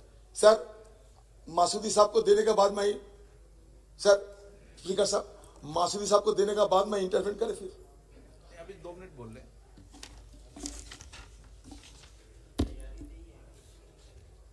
Sir, the amendment to section 13 provides for the applicability to the UT of Jammu and Kashmir, all other articles in addition to Article 239A of the Constitution, which refer to elected members of the Legislative Assembly and are applicable to UT of Puducherry. The Parent Act already provides for the applicability of Article 239A, which relates to the creation of legislature or council of ministers or both for certain union territories. Second issue is merging of all India services cadre that you have mentioned. Our Honorable Home Minister is also here. Sir, the ordinance amends it by section 88, subsection 2, that all the officers of the existing cadre of Jammu and Kashmir shall be born and become part of the Agmut cadre, and all future allocation of all India service officers for the Union Territory of Jammu and Kashmir and Union Territory of Ladakh shall be made to Agmut cadre. Section 88, subsection 3, the ordinance amends it by stating that officers so born or allocated on Agmut cadre shall function in accordance with the rules framed by the central government. The move will help to tackle the shortage of all India service officers in Jammu and Kashmir, as has been argued by you, owing to an earlier rule fixing the ratio of direct recruitment in civil services to promotees from Jammu and Kashmir State Civil Services, Kashmir Administrative Services at 50:50 instead of 67:33 formula followed in other states. Sir, our point of contention is loud and clear. अब ये सदन में बड़े धमाके के साथ 370 को abrogate किया, 335A को एब्रोगेट किया। अब सब देश को सपना दिखाया कि जम्मू कश्मीर में हम स्वर्ग बनाने जा रहे हैं, नौकरी मिलेगा, काम मिलेगा, घूमने को मौका मिलेगा, आतंकवाद खत्म हो जाएगी, पाकिस्तान हमारे खिलाफ कोई कारोबार करने में और कभी कोशिश नहीं करेगा, बगाड़ा बगाड़ा। लेकिन आज 1.5 साल की लगभग होते जा रहे हैं, अब आप कानून ला रहे हैं कि जम्मू एंड कश्मीर में कैडर नहीं है, IAS, IPS, IFS नहीं है, इसलिए आप बाहर से ये कैडर मांगना चाहते हैं। यही तो बात है ना, मुद्दा तो यही है कि आगमन से कैडर मांगना चाहते हैं क्योंकि जम्मू कश्मीर में कैडर नहीं है। तो आप जरूर ये स्वीकार करेंगे कि बिना तैयारी के साथ आपने ये 370 एप्लीकेशन किए हैं। अगर तैयारी के साथ किए होते तो कैडर की कमियां 1.5 साल बाद आपको महसूस नहीं होती। ये मेरा जरूर आपको कहना है। और दूसरी बात यह है कि ये कैडर लोकल होना जरूरी है क्योंकि जम्मू कश्मीर एक ऐसा सेंसिटिव स्टेट है जहां आम लोगों को इस सरकार के ऊपर, ये सरकार की नौकरशाही पे भरोसा नहीं है, ट्रस्ट नहीं करते। ये सरकार वहां ट्रस्ट डिपॉजिट में भुगत रहे हैं, काफी ट्रस्ट डिपॉजिट है। इसलिए मैं आपको सलाह देने की हालत तहत ये कहना चाहते हैं कि लोकल ऑफिसर को ज्यादा से ज्यादा तैनात करना जम्मू कश्मीर प्रशासन के लिए बेहतर होगी क्योंकि आप आगमन से लाते हैं, मतलब इंपोर्ट करते हैं IAS, IPS, IFS, वहां की भाषा नहीं जानते, वहां की कल्चर नहीं जानते, वहां की तेवर रूख रवैया नहीं जानते। कश्मीर एक अलग किस्म के राज्य होते हैं। वहां की जमीनी स्तर से जिन व्यक्ति को जान पहचान है, who is very much acquainted with the cultural root of that particular state, they should be interested for this job. इसलिए मैं ये कहना चाहते हैं कि वहां ट्रस्ट डिपॉजिट गहरा होते जा रहे हैं। अब इसी वक्त आपने बाहर से ये IAS, IPS, IFS को ला रहे हैं जो 2 साल के बाद ट्रांसफर भी हो जाएगी।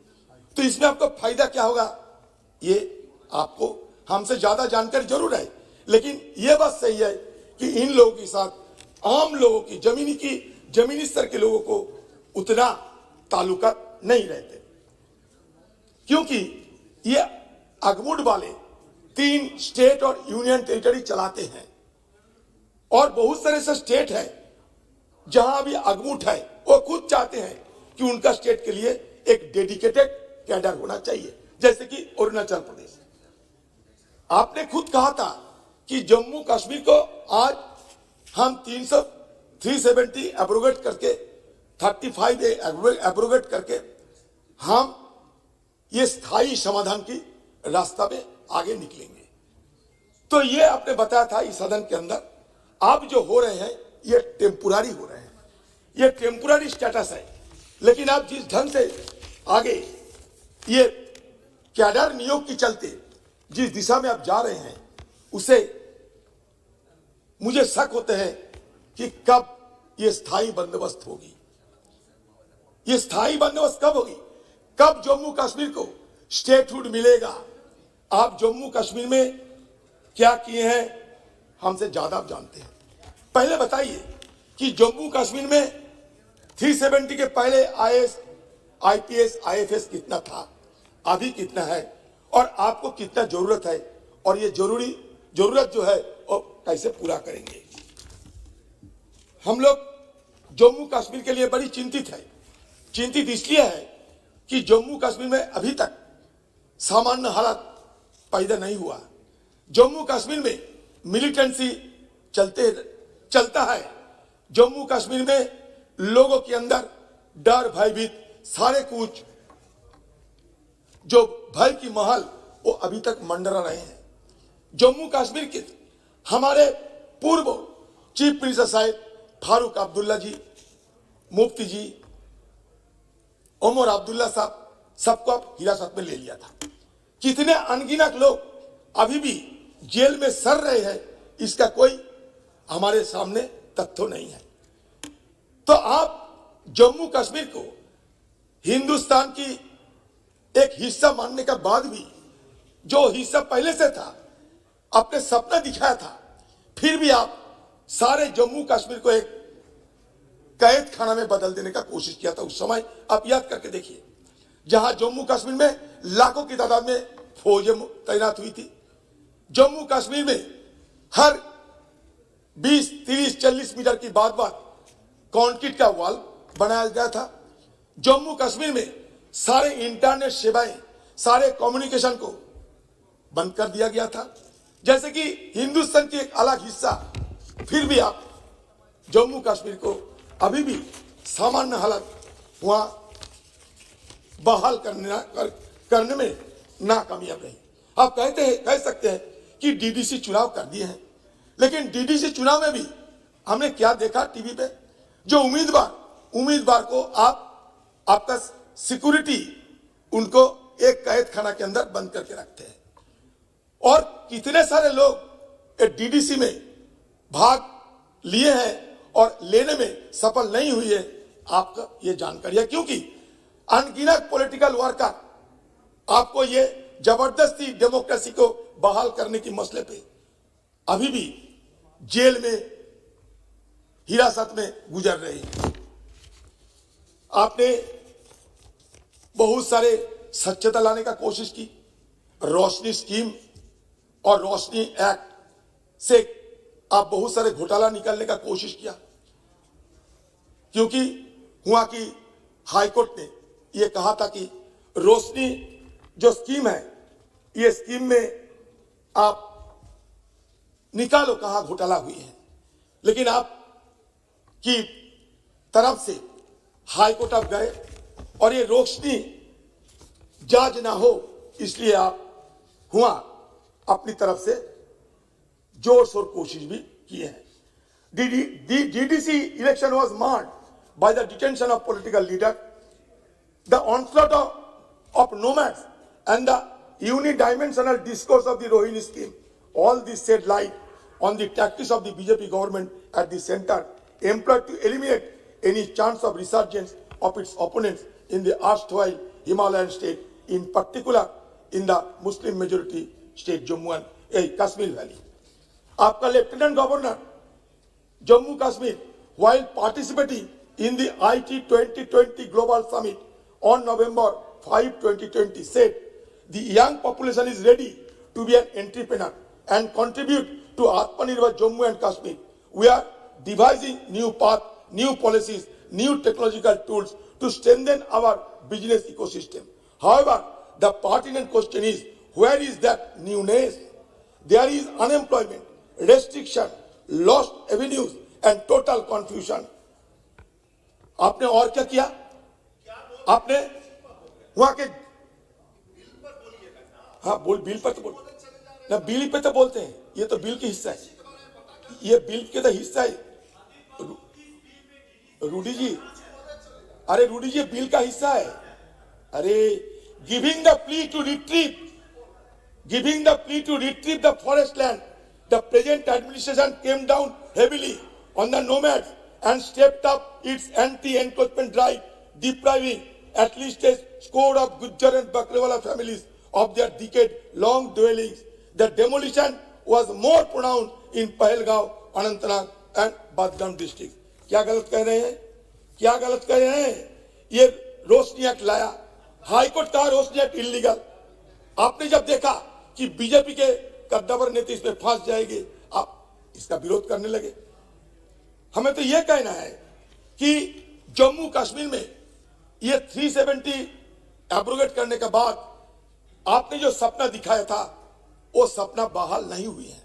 जम्मू कश्मीर सामान्य नहीं हुए हैं। 90,000 करोड़ से ज्यादा उनका वहां के बिजनेस खत्म हो चुके हैं।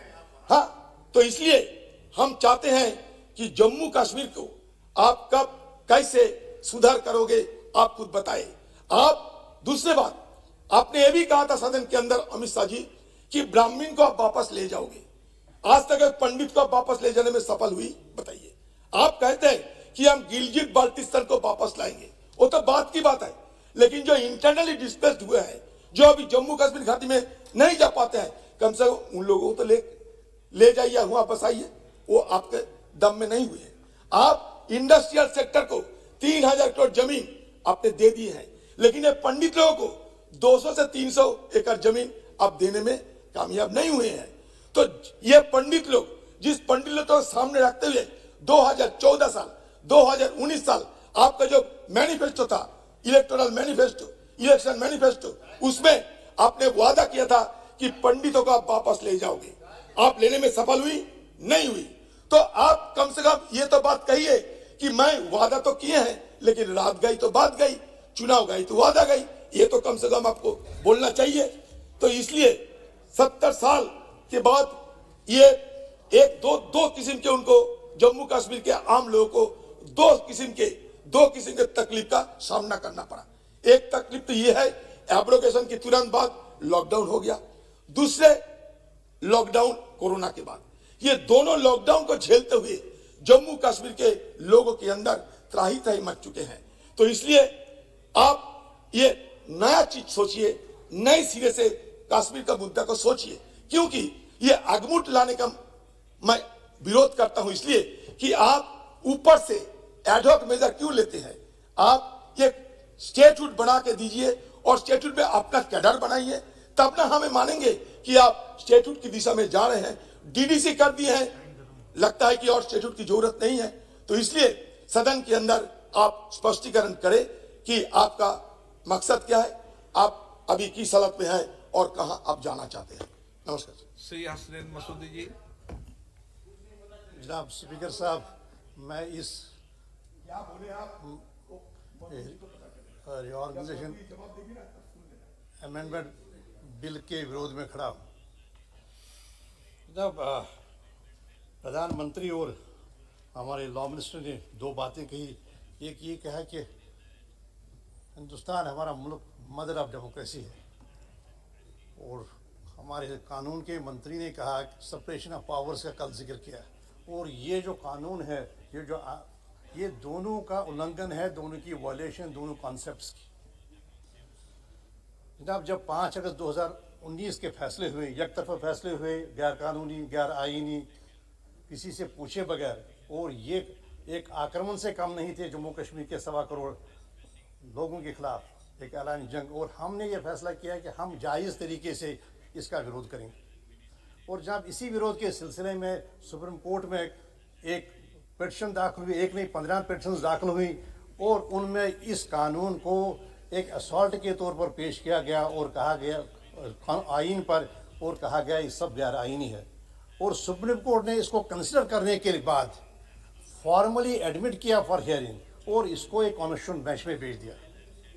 और इस कॉन्स्टिट्यूशन बेंच में भेजने के बाद जनाब ये तवक्को की जाती है, जो प्रिंसिपल है कॉन्स्टिट्यूशनल डेमोक्रेसी का, कि इंस्टीट्यूशनल रेस्पेक्ट, हम एक दूसरे का रेस्पेक्ट करें, और कॉन्स्टिट्यूशनल प्रॉपर्टी और कॉन्स्टिट्यूशनल मॉरलिटी जो तकाजा करती है, वो ये तकाजा करती है तब तक हम उस कॉन्स्टिट्यूशनली सस्पेक्ट कानून को इम्प्लीमेंट ना करें जिसको कि जुडिशल सिक्योरिटी हो रही है। सुप्रीम कोर्ट में, सबसे बड़े टॉप कोर्ट में, टॉप कॉन्स्टिट्यूशनल कोर्ट में सिक्योरिटी हो रही है, क्या ये जायज़ है या नहीं जायज़।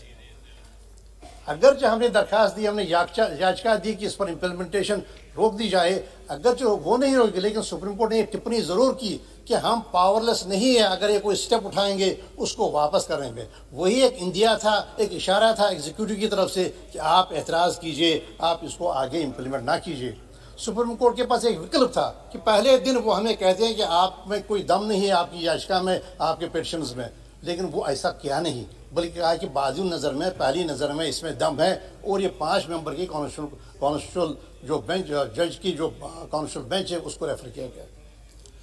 तो जनाब उसके बाद ऐसे कानून, पहला जो पैरेंट कानून है उसको इम्प्लीमेंट नहीं करना चाहिए था, उसके बजाय दरखास्त देनी चाहिए थी सुप्रीम कोर्ट के, वो एक्सपेडाइट करे, सुनवाई करे और ये निर्णय दे क्या ये आइन के मुताबिक कदम उठाए कि हमारा मानना है बिल्कुल आइन का उल्लंघन करके, आइन पर असॉल्ट से कम नहीं है जो कुछ किया गया 5 अगस्त को।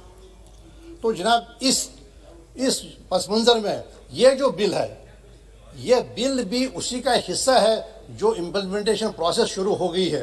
अब मानिए कल सुप्रीम कोर्ट का जो कॉन्स्टिट्यूशन बेंच है कहे कि नहीं, पैरेंट जो आपने पैरेंट एक्ट जो लाया है, जो पैरेंट आपने जो स्टेप पहला उठाया वही आईनी खिलाफ है, क्योंकि आपने 367 को इंटरप्रेटेटिव क्लास को आपने सब्स्टिट्यूट चेंजेस के लिए इस्तेमाल किया, आपने आर्टिकल 3 का उल्लंघन किया, आपने स्टेट से नहीं पूछा और आपके पास कोई फैसला, कोई अधिकार नहीं था 370 को ख़त्म करने का। तो फिर क्या होगा? दूसरी बात यह है कि जम्मू कश्मीर के आइन का क्या हुआ? क्या इस पार्लियामेंट के पास ये हक है कि वो आइन को ख़त्म करे, जिस आइन पर मुबारक दी सारे मुल्क ने जम्मू कश्मीर को कि आपने आइन बनाया, कॉन्स्टिट्यूंट असेंबली वहाँ के जो युवराज थे उनके ऑर्डर के तहत बनी, वो आइन तो मौजूद है अपनी जगह पर। नहीं, इस पार्लियामेंट के पास ये इख्तियार है वो कानून आइन ख़त्म करे। वो तो एक कॉन्स्टिट्यूंट पावर है, उसको तो एक कॉन्स्टिट्यूंट असेंबली ख़त्म कर सकती है। तो ये सारे आप दिन ब दिन कन्फ्यूजन की तरफ बढ़ा रहे हैं। और जो इसका मकसद है और जो ये आज का ये अमेंडमेंट है, ये तो बिल्कुल ख़राब जाता है। जो माने जो हमारे होम मिनिस्टर साहब ने, जो उन्होंने पहले दिन 5 अगस्त को कहा था, जो उन्होंने वादा किया था इस फ्लोर पर, इस सदन में कि ये जी स्टेट रेस्टोर हो जाएगी, तो अगर वो रेस्टोर हो जाएगी तो 93 अमेंडमेंट करने की क्या ज़रूरत है? तो एक लेजिस्लेचर की कल्पना करने की क्या ज़रूरत है? तो ये सिग्नल ठीक नहीं जा रहा है। आप जानते हैं कि ग्राउंड पर क्या हो रहा है। 400 के करीब एक साल में सिविलियन डेथ्स, 100 के करीब encounters, 20 encounters, armed encounters urban areas में। तो जनाब 200 के करीब हमारे सिक्योरिटी फोर्स के जवान और उनमें से कुछ ऑफिसर्स भी, कहीं पर डेवलपमेंट का आता पता नहीं। तो दूसरी बात है, आप जो कंटेंट पर जाएंगे तो क्या पहले डेप्यूटेशन पर ऑफिसर्स नहीं आते थे? अगर कभी हमारे कम अलॉटमेंट्स होती थी, क्या वो नहीं सप्लीमेंट होती थी? तो इसको अमेंड करने का क्या मकसद है? क्यों आपको, दरअसल आप क्या करना चाहते हैं? आप एक डेमोक्रेटिक वर्ड रखना चाहते हैं कश्मीरी ऑफिसर पर, जम्मू के ऑफिसर पर, कि आपका मिजोरम जा सकते हैं, you are no part of it.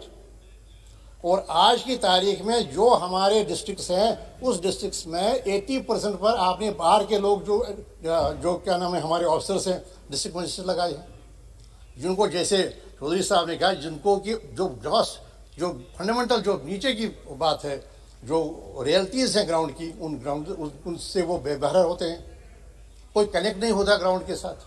तो इससे क्या एडमिनिस्ट्रेटिव एफिशिएंसी बढ़ जाएगी? देखिए, पहले एक जो की ऑफिसर होता है उसको टोपोग्राफी के बारे में, जो विभिन्न जो अलग अलग जो वहाँ की समस्याएं हैं उनके बारे में पूरी अंडरस्टैंडिंग होनी चाहिए। तो यहाँ क्या 70 साल में नहीं चल रहा था?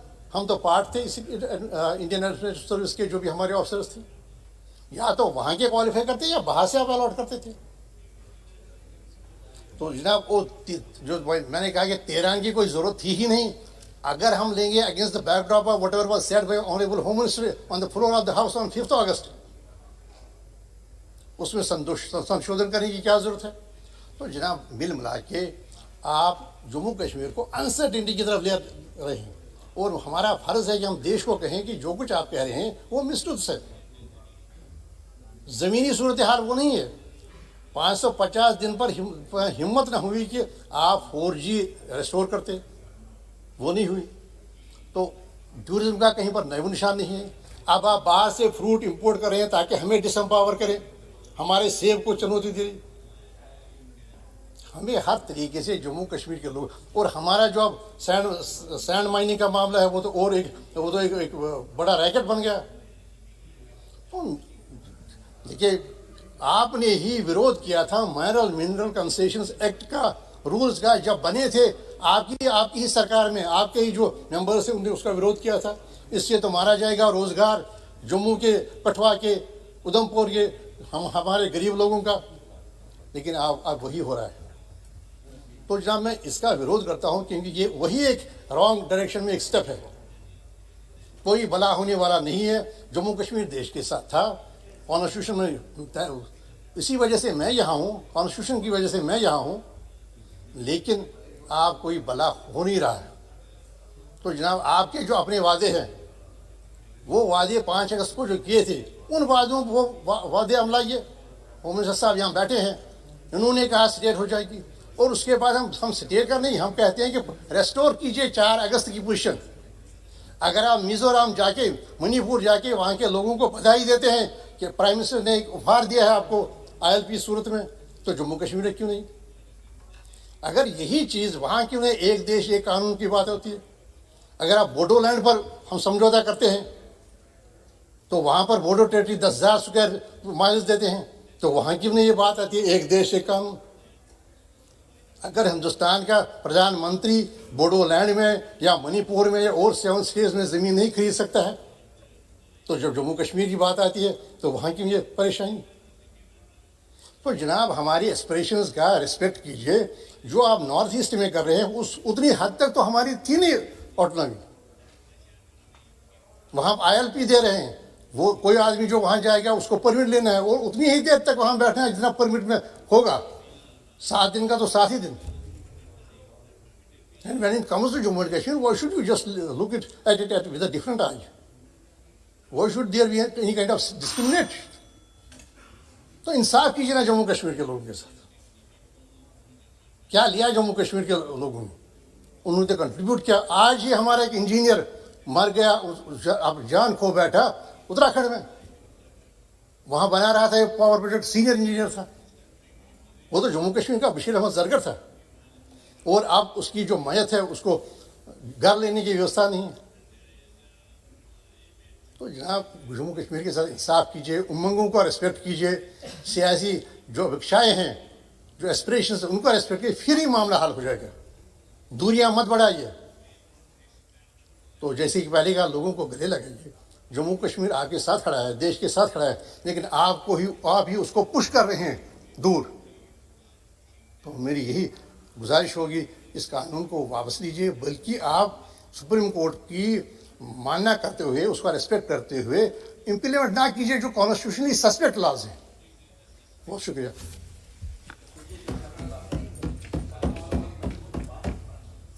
जी अध्यक्ष महोदय, आपका मैं बहुत बहुत धन्यवाद करता हूं। और मैं जम्मू कश्मीर जो पुनर्गठन अधिनियम संशोधन जो आया है 2021 का, उसके समर्थन में खड़ा हूं। सबसे पहले तो मैं हमारे मित्र श्री अधीर रंजन चौधरी जी का जो चिंता है कि जम्मू कश्मीर का चहुमुखी विकास होना चाहिए और वहाँ अधिकारियों की कमी रही तो क्यों रही, मैं इस बारे में ये बोलना चाहता हूँ कि ये जो संशोधन आया है कानून में, ये जम्मू कश्मीर के चहुमुखी विकास के लिए, उसके पूर्णतया देश के साथ उसका इंटीग्रेशन के लिए कानून आया है। सभापति महोदय, मैं अपनी बात अपने एक अनुभव से शुरू करना चाहता हूं। 2016 में मैं स्टैंडिंग कमेटी होम अफेयर्स की कमेटी का एक सदस्य था, आज भी हूं। और हमारी कमेटी कश्मीर के टूर पर गई थी, स्टडी टूर पर गई थी। श्रीनगर के अंदर हमारा जो वीआईपी कन्वॉय था, जिस गाड़ी में मैं बैठा था उसमें मेरे साथ एक लाइजन ऑफिसर के रूप में एक पुलिस इंस्पेक्टर बैठा था। मेरी गाड़ी के सामने एक टैक्सी घुस गई। मैंने इंस्पेक्टर को कहा यह कैसे हो सकता है कि वीआईपी कन्वॉय के अंदर एक टैक्सी कैसे घुस सकती है? पुलिस इंस्पेक्टर ने कहा सर ये तो आम बात है, यहां पर वीआईपी कन्वॉय के अंदर कोई टैक्सी घुस जाए ये एक आम बात है। हम एक टूरिस्ट प्लेस पे गए, वहां पर कुछ लोगों ने मुझे पहचाना। हमारे गाजियाबाद मेरठ के कुछ टूरिस्ट थे, मुझे पहचान करके, मुझे जानते हुए कि मैं एक पुराना पुलिस अफसर हूं, मेरे पास आए। उन्होंने कहा कि सर हम लोग ने जम्मू से एक टैक्सी लेकर के यहाँ पर आए, हम पहलगाम जा रहे थे, तो वहां से लगभग 10 किलोमीटर पहले वहां पर जो है लोगों ने स्टॉप लगा करके रखा है, बैरिकेडिंग किया हुआ, और वहां के जो लोकल टूर ऑपरेटर्स हैं टैक्सी वाले, उन्होंने कहा इस टैक्सी को छोड़ना पड़ेगा, हमारी टैक्सी ही लेना पड़ेगा। ये केवल एक बात की जगह, जितने भी टूरिस्ट स्पॉट जो है जम्मू कश्मीर के अंदर सब जगह यही हालत थी। मेरी जान पहचान का कश्मीर का श्रीनगर में वहां के जो आईजी थे मिस्टर जावेद, मैंने उनको ये फोन किया कि कुछ लोगों की ये शिकायत है कि वो इसी के जम्मू कश्मीर की टैक्सी लेकर, दिल्ली की टैक्सी नहीं, जम्मू कश्मीर की टैक्सी लेकर के यहाँ पर घूमने आए हैं, लेकिन हर एक टूरिस्ट स्पॉट पर जाने से पहले लगभग 5-7 किलोमीटर पहले वहां के जो लोग हैं उनको जाने नहीं देते, वो गाड़ी को बदलने के लिए मजबूर करते हैं, और उस टैक्सी के लिए जो मन चाहे वो उससे पैसा वसूल करते हैं। वहां के आईजी ने मुझे कहा सर यहाँ तो ऐसे ही चल रहा है, बरसों से चल रहा है, हमारे हाथ में कुछ नहीं है। आज जो बिल ये आ रहा है कि वहां के अधिकारियों को ये मालूम चले कि देश के अंदर क्या चलता है, देश के अंदर कानून का राज है तो कैसे है, इस कश्मीर का चतुर्मुखी विकास हो, उसके लिए बिल आया। और इसलिए मैं देश के यशस्वी प्रधानमंत्री मोदी जी का और अपने माननीय गृह मंत्री श्री अमित शाह जी का बहुत बहुत मैं आभार व्यक्त करता हूं, उनका धन्यवाद करता हूं। और इसलिए जिसको मैं अंग्रेजी में कहते हैं कि सीमलेस इंटीग्रेशन जम्मू कश्मीर के लोगों का देश के लोगों के साथ कैसा हो, जो थोड़ी बहुत कुछ कमी रह गई थी 2019 के कानून में, उस कमी को दूर करने का ये एक प्रयत्न है।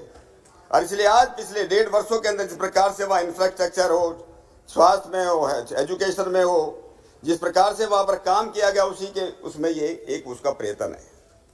अध्यक्ष महोदय, जब जम्मू कश्मीर और लद्दाख का नाम आता है तो एक तरफ मेरे मन में गौरव का भाव पैदा होता है, तो दूसरी तरफ दुख और गलानी का भाव भी आता है। अंग्रेजी में अभी 3-4 दिन पहले हमारे एक विपक्ष के नेता कह रहे थे, अंग्रेजी में बोल रहे थे कि माई हार्ट ब्लीड्स। अच्छा भाषण दे रहे थे, कई लोगों ने उनको किया। मुझे भी लगता है कि on one side I feel proud, but on the other hand my heart also bleeds. जब जम्मू कश्मीर के इतिहास पर हम बात करते हैं, भारत माता का माथा, उसको भाल हम उसको मानते हैं, ये चमकता हुआ भाल उसका क्या हालत हुई। ये गर्व इसलिए भी कि 650-700 वर्षों से पहले जम्मू कश्मीर के अंदर जो विद्वान पैदा हुए, जो पंडित पैदा हुए, अगर उनके बारे में हम लोग जाना, इतने विद्वान जम्मू कश्मीर के धरती ने पैदा किए, इसने देश के किसी भी भूभाग ने पैदा नहीं किए। कल्लण जैसे इतिहासकार पैदा किए, जिसने लगभग 3000 वर्षों का इतिहास राज तरंगणी में लिखा। चरक, वाघभट, जज्जत जैसे आयुर्वेद आचार्य पैदा किए, लगत जैसे वैदिक ज्योतिषविद पैदा किए, अभिनव गुप्त जैसे साहित्य आचार्य पैदा किए, पंचतंत्र लिखने वाले विष्णु शर्मा जैसे लोग पैदा किए। और कहा जाता था कि ये कश्मीर की भूमि, उसकी एक एक इंच भूमि ये तीर्थ भूमि थी। लेकिन क्या हो गया, आपको मालूम होगा, दुख और गलानी और शर्म से सिर झुक जाता है जब कश्मीर के अंदर एक काला रक्त रंजित इतिहास लिखा जाने लगा।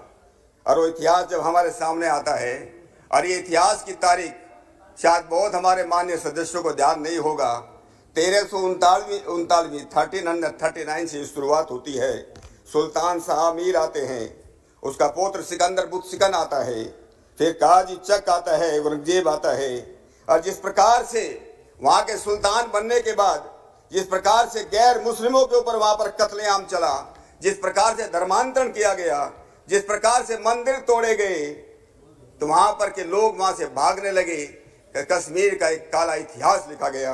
गुरु तेग बहादुर आए, उसकी हम 400वीं जयंती मना रहे हैं। उन्होंने इनका कश्मीर के लोगों के समर्थन में वो खड़े हुए। फिर महाराजा रणजीत सिंह आए 1819 में 1819, तब जाकर के कश्मीर को इन लोगों से उन्होंने मुक्त किया। लेकिन 480 वर्षों के इतिहास में जो वहां पर जो है गैर मुस्लिम के साथ 100% होते होते 10% रह गई। एक रक्त रंजित इतिहास कश्मीर का रहा है। 1819 से लेकर 1947 का कुछ समय वहां पर शांति रही, जब पूरा देश आजादी से पहले, जब पूरा देश में क्विट इंडिया मूवमेंट चल रहा था, भारत छोड़ो आंदोलन चल रहा था, उस समय कश्मीर के अंदर कि राजा को भगाओ, राजा को निकालो, इसका आंदोलन चल रहा था। ये हमारा जो है, जिस प्रकार से कश्मीर के अंदर 1947 के बाद भी जिस प्रकार से कट्टरपन, जिस प्रकार से इस्लामीकरण, जिस प्रकार से अलगाववाद, जिस प्रकार से रुस्तमे इस्लाम के नारे दिए गए कि किस प्रकार से वहां कैसे उसमें राज आएंगे, और जो जिस प्रकार से भ्रष्टाचार का आलम था, और मैं कहता हूं जो 480 साल के इतिहास में नहीं हुआ, वो अब्दुल्ला और मुफ्ती और सादिक और कांग्रेस के शासन में कश्मीर में हो गया, उसके कश्मीर में हो गया। हजारों कश्मीर पंडितों को मारा गया। हरि रंजन चौधरी जी बोल रहे थे, मैं आपकी बात से सहमत हूं। हजारों पंडितों को मारा गया, उनको भगाया गया, लूट, कत्लेआम, बलात्कार किया गया। ये बात सही है कि उनको अभी तक जो न्याय हमको देना चाहिए था हम नहीं दे पाए। ये नरसंहार था, एक प्रकार का नरसंहार था। हमने नरसंहार में नहीं, ये बड़ी दुख की बात है। हमारे इस माननीय सदन को जानना चाहिए, इतने बड़े नरसंहार, इतने घर जलाए गए, हजारों लोगों को मारा गया, इतने बलात्कार हुए, लेकिन एक भी केस में किसी को प्रोसिक्यूशन, किसी को जो सजा नहीं मिली। ये कितनी दुख की बात है। किस प्रकार के अधिकारी थे, किस प्रकार के वहां पर शासक थे, इसलिए वहां पर करने की जरूरत है। मैं एक और बात कहता हूं कि ये जो सीमलेस इंटीग्रेशन देश के साथ नहीं हुआ, जहां 370 की धारा थी, उसके साथ साथ एक और बात थी, सारे देश के अंदर जो ऑल इंडिया सर्विसेज के अधिकारी जो आते हैं, वहां पर ये आता है कि 67% जो डायरेक्ट रिक्रूटमेंट होगा और 33% जो अपने स्टेट के अंदर जो अफसर जो है भर्ती किए जाएंगे वो 33% होंगे। लेकिन कश्मीर में ऐसा नहीं हुआ। कश्मीर के लोगों ने क्या किया, बार बार भारत सरकार से निवेदन करते रहे कि नहीं हमारे 33% नहीं, हमारे अधिकारियों को 50% करो। हम बाहर के अधिकारी नहीं चाहते हैं, हम बाहर के अधिकारी कश्मीर के अंदर नहीं चाहते हैं, हमारे कश्मीर के लोगों को प्रमोट किया जाए। और ये बात, ये सिलसिला 1950 से लेकर के दिसंबर 2013 तक चलता रहा। साल दर साल इन ऑल इंडिया सर्विस के ऑफिसर जो है, जो दूसरी जगह 33% थे, या 50% जो है कश्मीर के लोगों को किया गया। कमी होगी, ऑफिसर से ऑफिसर कमी हो गई। आप जो है रोशनी उसकी बात कर रहे थे, रोशनी योजना की बात कर रहे थे, हाई कोर्ट ने उसका जो है कॉग्निजेंस लिया, संज्ञान लिया। लेकिन आपको मालूम होगा कि इस रोशनी योजना के तहत क्या हुआ कश्मीर के अंदर, जम्मू के अंदर क्या हुआ, लाखों एकड़ जमीन के ऊपर, जहां फॉरेस्ट जमीन के ऊपर कब्जा किया। क्यों फॉरेस्ट जमीन के ऊपर कब्जा हुआ? क्योंकि फॉरेस्ट कानून ही लागू नहीं था। ये दुख की बात है, सारे देश के अंदर फॉरेस्ट कानून लागू था, लेकिन जम्मू कश्मीर के अंदर फॉरेस्ट कानून लागू नहीं था। इसलिए फॉरेस्ट की जो जमीन थी उस पर लोगों ने कब्जा किया और सरकार ने उसको मदद की। और ये कहा गया उस समय वहां के मुख्यमंत्री, जी मैं नाम नहीं लेना चाहता, उन्होंने कहा इससे हमको जो है, इससे हम फीस लेंगे और 25,000 करोड़ रुपए हम सरकार को मिलेंगे। लेकिन मिले कितने? CNG ने लिखा है, हमारे PSC कमेटी में CNG रिपोर्ट देती है, उन्होंने कहा जिस 25,000 करोड़ की सरकार बात करती थी, हमको केवल 76 करोड़ मिले, ओनली 76 करोड़ मिले। ये कहां गई, क्या हुआ? और एक समुदाय के लोगों के बारे में वहां पर कितनी मस्जिद, आप देखिए जो 1994 के अंदर जम्मू के अंदर, मैं आपको बताना चाहता हूं, जम्मू के अंदर 3 मस्जिदें थी 1994 में, आज 100 से ज्यादा है वहां पर। हम लोग ने तो उसके जो है अमरनाथ की यात्रा के लिए कुछ एकड़ जमीन की बात हुई थी, कुछ एकड़ जमीन के बाद में कितना हल्ला मचा सारे जम्मू कश्मीर के अंदर, और वापस लेना पड़ा, सरकार को वापस लेना पड़ा, और यहाँ पर जो है हजारों एकड़ जमीन दे गई। ये किस प्रकार का शासन वहां पर चल रहा था और किस प्रकार के अधिकारी वहां पर जो है काम कर रहे थे। मुझे इस बात का भी गर्व है कि 2019 में हमारे यशस्वी प्रधानमंत्री मोदी जी के नेतृत्व में 370 धारा और 35A खत्म किया गया। जिसने अलगाववादियों, आतंकवादियों, भ्रष्टाचारियों, सत्ता के काबिजों, बिचौलियों और पाकिस्तानियों की नींद उड़ा दी। और धन्य है हमारे गृह मंत्री अमित शाह जी भी। वो तो अमित शाह जी के साथ साथ इतिहास में अमित शाह बन गए। अमित शाह तो 370 लाए ताकि हम इसको जम्मू और कश्मीर को हम इस देश के साथ उसको एकीकरण कर सके। और हम सब सांसद भी जो इस सदन के सदस्य हैं, हम सब भी इस गौरवशाली इतिहास के हम भागीदार बन गए कि हमारे सामने जो है हमारा भी उसके अंदर भागे है। अब मैं इस बिल की जो कुछ मोटी मोटी बातें हैं, सभापति महोदय मैं आता हूं। हमारे अरिंद चौधरी जी कह रहे थे छोटा सा बिल है, सेक्शन 13 सेक्शन 13 और सेक्शन 88, उसमें थोड़ा बदलाव की बात है। जम्मू कश्मीर में जैसे मैंने पहले कहा था, जम्मू कश्मीर जो वहाँ के जो अधिकारी हैं, कुछ लोग इस बात से करेंगे कि भाई जम्मू कश्मीर के लोगों को बाहर क्यों भेजा जाए। एक तो बात है, ये जो 13 स्टेट के अंदर 3 स्टेट और 8 टेरिटरीज के अंदर ये अधिकारियों का आदल बदल हो सकता है। कौन अधिकारी, कितने अधिकारी ऐसे होंगे जम्मू कश्मीर के जो दिल्ली नहीं आना चाहता? कितने अधिकारी होते चंडीगढ़ या गोवा नहीं जाना चाहते? क्यों नहीं जाना चाहेंगे? वो उनका परिवार भी चाहेगा, वो भी जाना चाहेंगे। लेकिन सबसे बड़ी बात यह है कि मैं इस बात को कह रहा था, जितना अत्याचार जम्मू कश्मीर के अंदर हुआ और वहां पर कि कोई एक भी केस में सजा नहीं हुई, उसके पीछे एक सबसे बड़ा कारण यह भी था। उसका सबसे बड़ा कारण यह था कि जम्मू कश्मीर के अंदर जो कैडर था, वहां के अधिकारियों को मालूम है इन्हीं पॉलिटिशियन के साथ, इन्हीं राजनेताओं के साथ हमको सारा कैरियर बिताना है। अगर उनके पास ये ऑप्शन होता कि हम दूसरी यूनियन टेरिटरी में जा सकते हैं, हम दिल्ली में जा सकते हैं, चंडीगढ़ में जा सकते, दूसरे स्टेट में जाके काम कर सकते, शायद वो इतने दबते नहीं। वो अपना ईमानदारी से जो उन्होंने जो शपथ ली थी, उन्होंने शपथ ली थी, भारतीय संविधान की शपथ ली थी, हम कानून का पालन करेंगे, तो शायद ऐसा नहीं होता, इतना बड़ा अत्याचार जो कश्मीर के अंदर नहीं हुआ होता। मैं कह रहा था कि जम्मू कश्मीर के अंदर कमी आई, ऑल इंडिया सर्विस अधिकारियों की कमी आई, 54% वहां पर जो है ऑल इंडिया ऑफिसर्स की कमी है। मेरे पास तो डिटेल है, मुझे लगता है शायद कि 3 से 90 जो है सैंक्शन जो है अधिकारी थे, आईएएस के 137, आईपीएस के 147, आईएफएस 106, लेकिन वैकेंसी 210। इतना होते हुए भी कि 50% वहां के कश्मीर के वहीं के अधिकारी होते हुए भी वहां 54% जो वहां पर वहां की जो वैकेंसी रही है। कि कितने ऐसे कानून होंगे, कौन सोच सकता है। हमारे जो वहां के कलीग थे, हम लोग बात करते थे, कॉन्फ्रेंस में मिलते थे, हर साल कॉन्फ्रेंस होती है, डीजीज कॉन्फ्रेंस होती थी, हम उसको बोलते थे भाई ऐसी आईपीसी, सीआरपीसी, एविडेंस एक्ट वहां के अधिकारियों को मालूम नहीं है, ट्रेनिंग लेकर के भी वो लोग भूल गए। अब पोक्सो एक्ट बनाया 2012 में, निर्भया कांड के बाद पोक्सो कांड बना, लेकिन पोक्सो कांड के बाद कि हम अपने बच्चों को सेक्सुअल ऑफेंसिव से बचा सकें, ये कश्मीर के अंदर लागू नहीं। ये कितनी बड़ी शर्म की बात है। फॉरेस्ट एक्ट की बात मैंने आपसे की थी, पर इतना डैमेज पब्लिक प्रॉपर्टी को कितना डैमेज कश्मीर के अंदर किया गया। मुझे लगता है कि पत्थर फेंके जाते थे, पब्लिक प्रॉपर्टी को डैमेज किया जाता था, लेकिन इस देश की संसद ने, हम सब लोगों, हमसे पहले जिन लोग यहाँ पर जो मान्य सांसद थे, उन्होंने कानून पास किया था देश के लिए, prevention damage to public property act, लेकिन कश्मीर के अंदर लागू ही नहीं। तो इसलिए पब्लिक प्रॉपर्टी का नुकसान होता ना, क्योंकि हम कानून वहां लागू नहीं, कानून वहां लागू ही नहीं थे। वहां हम ट्रांसपेरेंसी की बातें करते हैं, पारदर्शिता की बात करते हैं, सुशासन की बातें करते हैं। हम लोग भी ऐसे कानून लाना चाहते हैं। आरटीआई एक्ट लागू नहीं हुआ, आप लोगों की सरकार ने लाए थे आरटीआई एक्ट। आप लोगों ने child right to education, compulsory education आपकी सरकार लाई थी, कश्मीर के अंदर लागू नहीं था। बेनामी ट्रांजैक्शन एक्ट, किस प्रकार से भ्रष्टाचार बढ़ता उसको लागू नहीं था।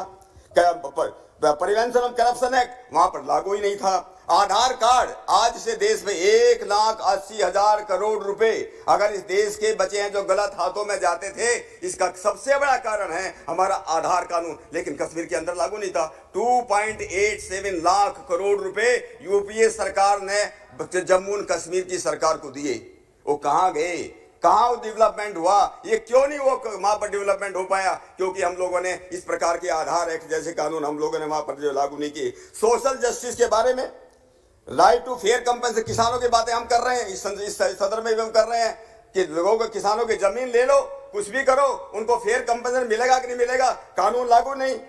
हमारा जो है उसमें प्रोटेक्शन जो चाइल्ड एक्ट, एजुकेशन मैंने बात किया, डोरी प्रोविजन एक्ट, दहेज के मतलब का कानून लागू नहीं, द फैमिली कोर्ट एक्ट लागू नहीं, इंडिसेंट रिप्रेजेंटेशन वीमेन एक्ट वहां पर लागू नहीं, शेड्यूल कास्ट शेड्यूल ट्राइब उनके ऊपर कितना अत्याचार होता है उसका कानून ही नहीं, वहां पर कानून लागू ही नहीं होता था। मेडिकल टर्मिनेशन प्रेगनेंसी एक्ट लागू नहीं, मुस्लिम women protection of rights act वहां पर लागू नहीं, provision of child marriage act वहां पर लागू नहीं, एम्प्लॉय प्रोविडेंट फंड हमारे लेबर क्लास के उनके प्रोविडेंट फंड का हम रक्षा कर सके ये वहां पर लागू नहीं। क्या इन अधिकारियों को इस बात का एक्सपोजर देने की जरूरत नहीं है कि सारे देश के अंदर ये कानून लागू हैं? क्या उस देश के जम्मू कश्मीर के लद्दाख के अधिकारियों को ये हमको बताने की जरूरत नहीं है कि देश के अंदर किस प्रकार का कानून चाहिए, कैसे देश के लोगों को जो है किस प्रकार के सुशासन लाया जाए, कैसे लोग सोशल सामाजिक जो है न्याय दिया जाए। आज इस बात की जरूरत है कि जब ये लोग हमारे जो अधिकारी वहां दूसरे उसमें आएंगे, यूटीन का जो कैडर जो मर्ज हुआ है, मैं कहता हूं बहुत अच्छी बात है, ये 1.5 साल कोई बात नहीं है, ये हुआ है बहुत अच्छा हुआ है। वहां के अधिकारी बड़े खुश होंगे, उनको भी सीखने को मिलेगा। जब सीखने को मिलेगा हमारी जो डेवलपमेंटल जितनी हमारी एक्टिविटीज हैं, सेंटर से स्पॉन्सर्ड जितनी स्कीम है, दूसरा जो सोशल जस्टिस की जितनी स्कीम है उनको अच्छी तरह लागू करें, क्योंकि हमारा एक ही बात है। एक और बात मैं आपको कहना चाहता हूं, मैं क्योंकि अधिकारी रहा हूं इसलिए मैं इस बात को कहना चाहता हूं। बहुत बार हम किसी अधिकारी को, किसी कर्मचारी को अगर हमको सजा देना चाहते हैं, डिपार्टमेंटल सजा देना चाहते हैं, हम चाहते हैं उसको हम बाहर उसका हम ट्रांसफर कर दें, लेकिन ट्रांसफर कर ही नहीं सकते जो कैडर उसका नहीं था। आज हमारे पास सरकार के पास ये ऑप्शन खुल करके आया है, अगर जम्मू कश्मीर के अंदर, लद्दाख के अंदर कोई अधिकारी अगर सरकार के उस हिसाब से, कानून के हिसाब से अगर काम नहीं करेगा, उसकी बदली कल को जाए अरुणाचल प्रदेश में हो सकती है, उसको अंडमान निकोबार में हो जा सकता है। वो अधिकारी उनके पास मोरल राइट भी होगा, जहां राजनेताओं का विरोध करने की उनके पास ताकत आएगी, वहां सरकार के पास भी ऑप्शन होगा। अगर वो काम ठीक से नहीं करेंगे और जम्मू कश्मीर के अंदर श्रीनगर में बैठ करके, लद्दाख में बैठ करके रहेंगे और जाकर के उनकी पोस्टिंग जो है गोवा के अंदर भी हो सकती है। तो मेरा कहने का मतलब रिवार्ड और पनिशमेंट के हिसाब से लोकहित के उसमें और सारे देश के अंदर कि एक रूपता आ सके, एक यूनिफॉर्मिटी आ सके कि सारे देश के अंदर जितने कानून हैं और जम्मू कश्मीर और लद्दाख के अंदर लागू रहेंगे। जिस प्रकार से सारा देश जो है विकास की गति में आगे बढ़ रहा है, विकास की एक अच्छी यात्रा कर रहा है, जो हमारा जम्मू कश्मीर इतना पीछे पिछड़ गया हमारे अपने कारण, हमारे राजनेताओं के कारण और जिस प्रकार अधिकारियों की कमी के कारण, और उन अधिकारियों को जिस प्रकार से मंडूक बना दिया गया।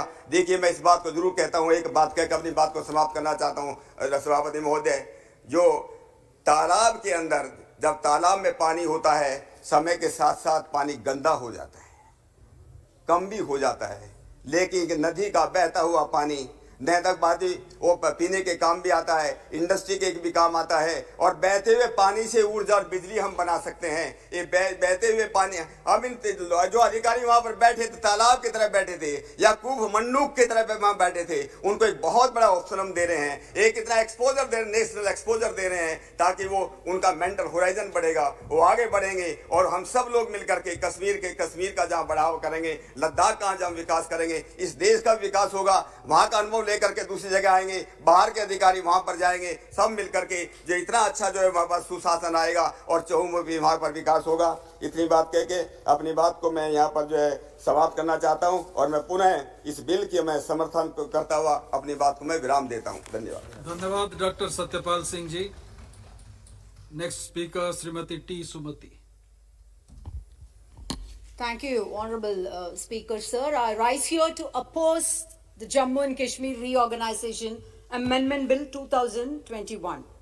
Sir, at the outset, I would like to express to this august House that I am deeply grieved and pained when I heard the Prime Minister, our Honorable Prime Minister, coining a term Andolan Jeevis in the context of a farmer's protests.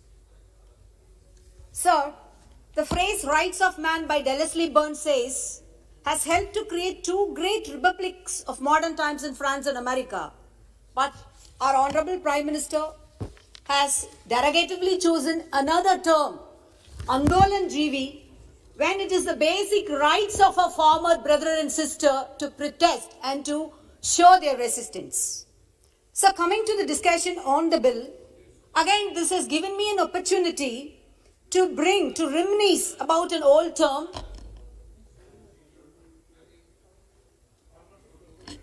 Sir, I am concentrating on the bill only, coming to the bill only. I am coming to the bill only. Or are you obsessed with Andolan GB? No, that is the Ati. I have every right to express my grief, sir. Now I am coming to. I am not yielding. This is. I have every right to express my grief and pain. Sir, coming to the bill again, this has given me an opportunity to be reminiscent about an old term called the social contract, coined by Rousseau back in vogue. It is also a two-worded term on which the foundation of a democracy rests. It is a contract between the ruled and the rulers, where the ruled give up their freedom on an assurance by the ruler that their natural rights, namely life, liberty and property and civil rights, shall be protected. But when the Jammu and Kashmir Act 2019 was implemented, the BJP government has not only breached that contract, you have buried democracy, you have buried federalism, you have buried the rights of liberty as well as the civil rights of the people of the Kashmir. Sir, this bill, which seeks to replace the ordinance, tries to solve the issue of All India Service Offices in the two union territories created after the abrogation of the Article 370. And I have a query in that, sir, which I'll be coming soon in a bit. Sir, when you promulgated that amendment, we were told that as soon as normalcy is returned, there will be the status of the statehood will be restored.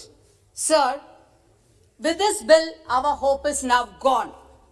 We thought that was the last straw, but now this is the last straw, and you are going to be pinning up nail after nail after burying peace in Kashmir.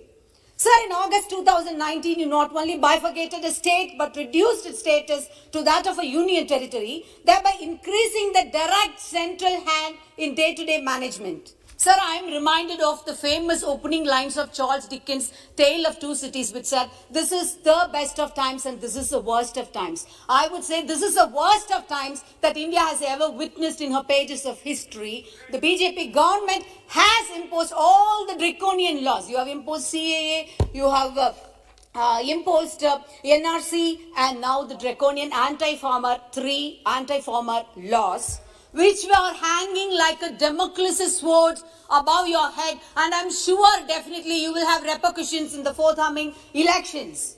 Sir, I would like to quote a great Thiruvalluvar who said, Kudi tazhigi kol ochum manila mannan adi tazhigi nirkum ulagu. Meaning, a king who would respect its subjects' opinion and the rule for their benefits will not only be respected but also be loved by people. Sir, I am coming to the bill. Sir, has the BJP government opted for a referendum before revoking the Article 370? Has it cared to ask the opinion and consider the feelings?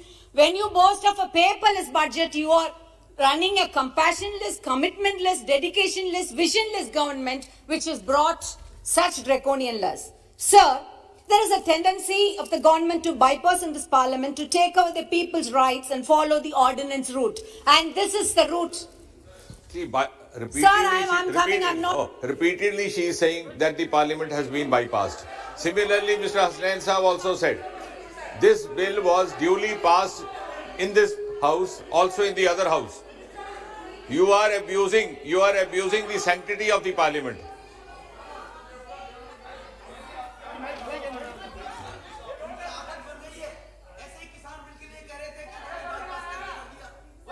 Yielding. Sir, the DMK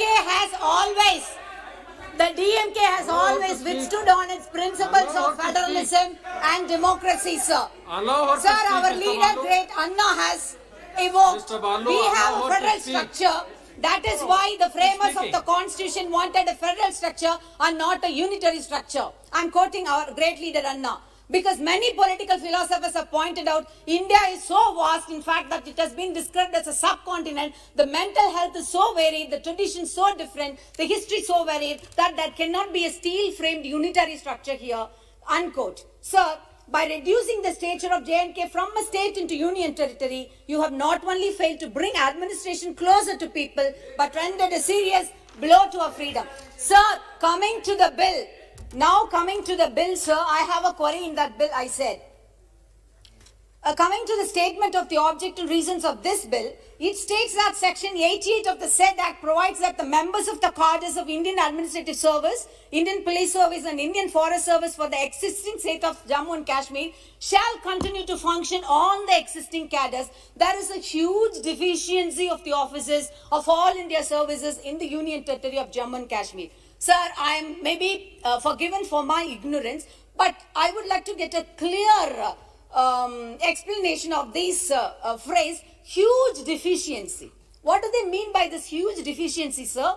And it is supplemented by another sentence. The developmental schemes, centrally sponsored schemes and other allied activities suffer due to non-availability of all India offices in the existing cadres of the Jammu and Kashmir. As such, there is a requirement of merging it with Arunachal Pradesh, Goa, Mizoram, Union Territories cadres so that the offices in this cadre can be posted in the Union Territory of J&K to meet out any deficiency to come out. Sir, your government boasts itself on pioneering Atmanirbhar or self-dependence. If there is huge deficiency of the officers in the Union Territory of Jammu and Kashmir to meet out any challenges, then why not put more effort in making it as a more self-reliant from the local officers themselves? Why must we have to merge the cadre and have the region depend on the other states? So here also I am reminded of a quote by Rousseau who said, to form a state not only the intelligent or the competent enter the contract, but all, both intelligent and the non-intelligent,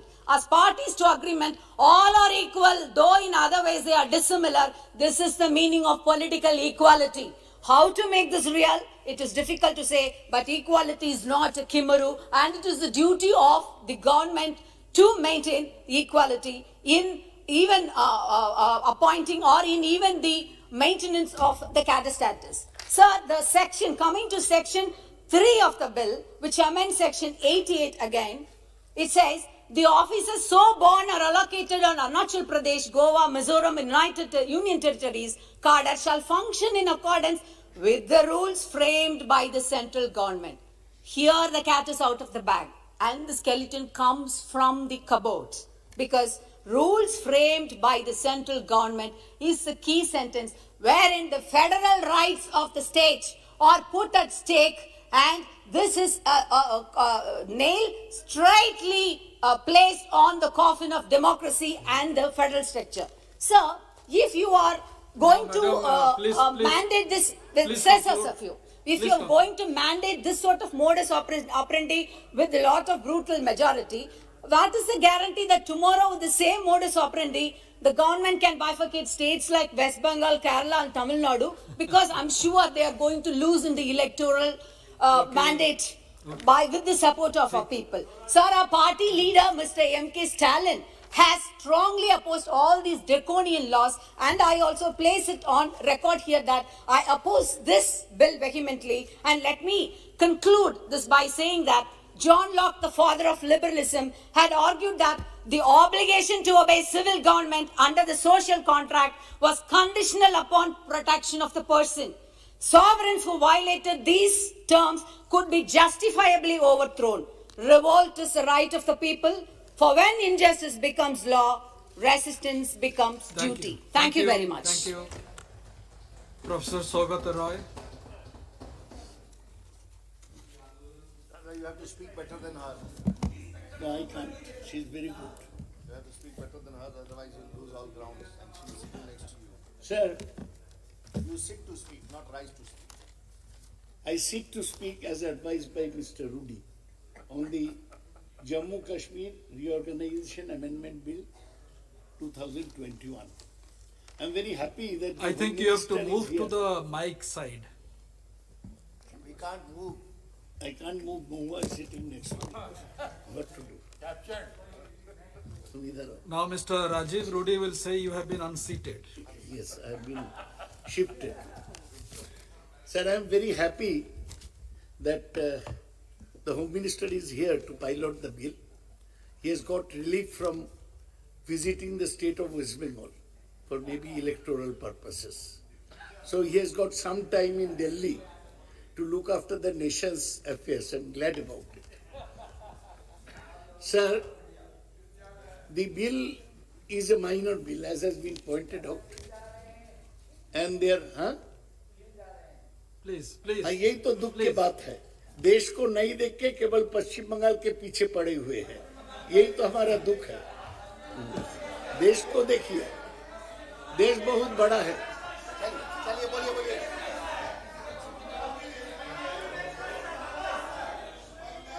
वहां जाके मोतुआ लोगों को समझाते हैं कि हम तुम्हारे पक्ष में हैं, तुमको सिटीजनशिप देंगे, अभी तक नहीं दिया, तो ये समझाने के लिए जाते हैं।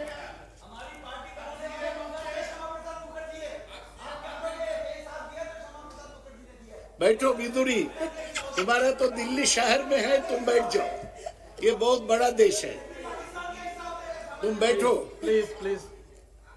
Sir, there are two amendments. One is to section 13, where the ordinance, the bill amends it by stating that in addition to Article 239A, any other provision of the Constitution which refers to elected members of the Legislative Assembly of a state is also applicable to the Union Territory of Puducherry will apply to the Union Territory of J&K. The other amendment is to section 88(2). The ordinance amends it by stating that all the officers of the existing cadre of Jammu and Kashmir shall be born and become part of the AGMUT cadre, and all future allocations of all India service officers for the Union Territory of Jammu and Kashmir and Union Territory of Ladakh shall be made to the AGMUT. AG means Arunachal, Goa, Mizoram and Union Territory. Before I speak on the bill proper, let me again repeat my earlier assertion in this House that abrogation of Article 370 was a wrong step. It disturbed the condition that happened at the time of partition and accession of Jammu and Kashmir to India. It is in pursuance of BJP's political agenda that they mentioned Shama Prasad. Of course, he was wrongly detained and died, he was a martyr. But they are pursuing that agenda. It is not an agenda which really concerns the people of India. They have, for the first time in the history of the country, the Home Minister abolished a state. What a draconian step. And made it into a union territory. Took away the rights of the people of the state where there was an elected assembly and made them into union territory. If they did it with Ladakh, one would have no objection. But do it to Jammu and Kashmir is taking away democratic rights of the people. Now I want to ask the Honorable Home Minister that almost 2 years after the event, what has he achieved? Last year there were 400 civilian deaths in Jammu and Kashmir. Clashes with militants are going on. Development is at a standstill. Though the recent completed district level elections were a good thing, they are the only good thing that has happened up till now. But the development that they promised hasn't happened. They have posted a defeated politician who got defeated as MP, as governor. I am not making a say. I am not naming anybody. No, he is not the ideal man to. Still, insinuation He is not the ideal man to this steer. should not go on record. No, why? It is insinuation. Have I named anybody, sir? It is insinuation. You don't have to name anyone. It is insinuation. That should not be part of the record. ठीक है. If you feel that way, sir, they have not put a defeated politician. ठीक है. If you like that. The situation in Jammu and Kashmir leave much to be desired. Internet 4G was restored after 500 days. What a draconian step. The students had to study due to pandemic from home. They didn't have the facility of internet and so they suffered. And the government has offered them no SOPs as to how their education would continue. It was not a wise step, may I repeat. Though BJP may have implemented their divisive agenda, it has not been good for the country. This is not the way that you use your majority in parliament to change the status quo, which has been time tested, time honored. I do not say that everything that happened after independence was good. I do not think that arrest of Sheikh Abdullah in 53 was a good step. I do not think that Kashmir was ruled in a very good way.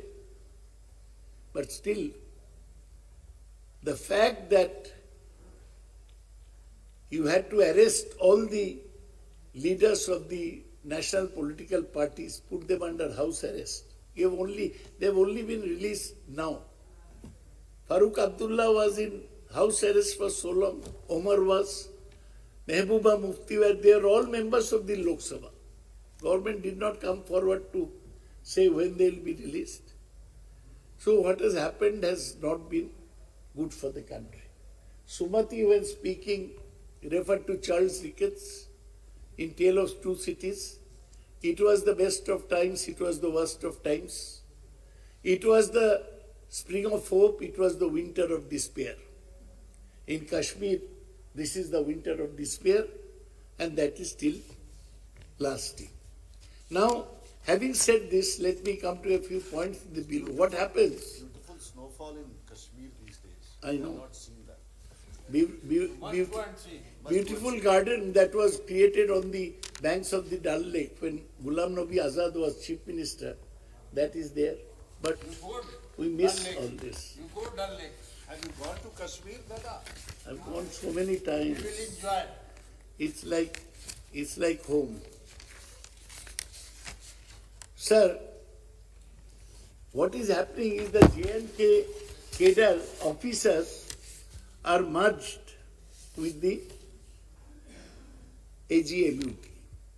What has been cited that there are not sufficient number of Indian Administrative Service and Indian Forest Service and Indian Police Service in Jammu and Kashmir cadre. So, according to the government, the development was suffering. Centrally sponsored schemes were not being implemented. The government has still not announced a new set of postings. We have learned that most of the transfers are likely to be at SP level. Since Jammu and Kashmir is a sensitive region, the senior cadre officers are likely to hold on home turf. That is the guess. Now, this merger has been opposed by officers in Kashmir, though they have not come out in the open. A former senior IPS officer and retired J&K Inspector General of Police, Raja Aija Jali, has asked the central government to revisit the decision to cut the quota for local officers in IAS and IPS in the recently formed Union Territory. What used to happen earlier that direct recruits were there and people went on promotion to these cadres. The extension of various central laws to the UT of J&K is expected to enhance the progress. But the decision of DOPT, Director of Personnel and Training, implementing 67-33 ratio in all India services is bound to impede already retarded, rather negligible career progression of Kashmir Administrative Service and Kashmir Police Service officers. Sir, I'll wind up. The Prime Minister has decided to lower the quota from existing 50% to 33% of the lower local officers. It's a wrong step. From state services to IAS, IPS and Indian Forest Service in J&K and Ladakh. Sir, a local officer told the Tribune, daily published from Chandigarh, that 50-50 formula was introduced only to encourage local officers to enhance their chances of promotion and induction in the IAS and IPS cadre. You know, from SP level it is IPS. Earlier the 50-50 formula was accept approved by UPA 2. So this 6733 will seriously affect the promotion prospect, career prospects of Kashmir Administrative Service and Kashmir Police Service officer. I join my lady colleague Sumati in calling the abrogation of Article 370 as draconian. I join her in opposing the bill which was absolutely unnecessary. I join Adhir Ranjan Chaudhary in saying that this ordinance was unnecessary, ill-timed, undemocratic, against the principles of the Constitution. Thank you for allowing me the time. Thank you, Professor Roy. Srimati Chinta Anuradha. Any rule?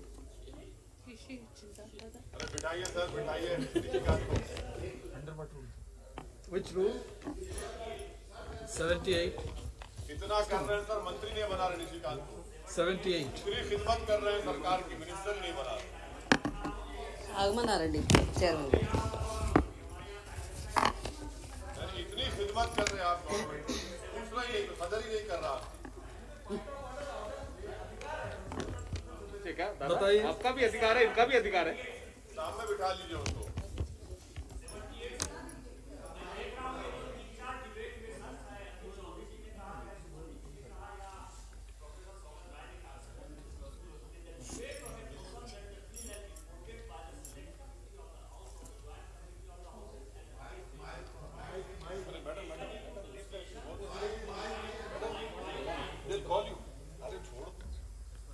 No, this is relating to the report. No, scope of debate on select joint committee reports or bill, sir.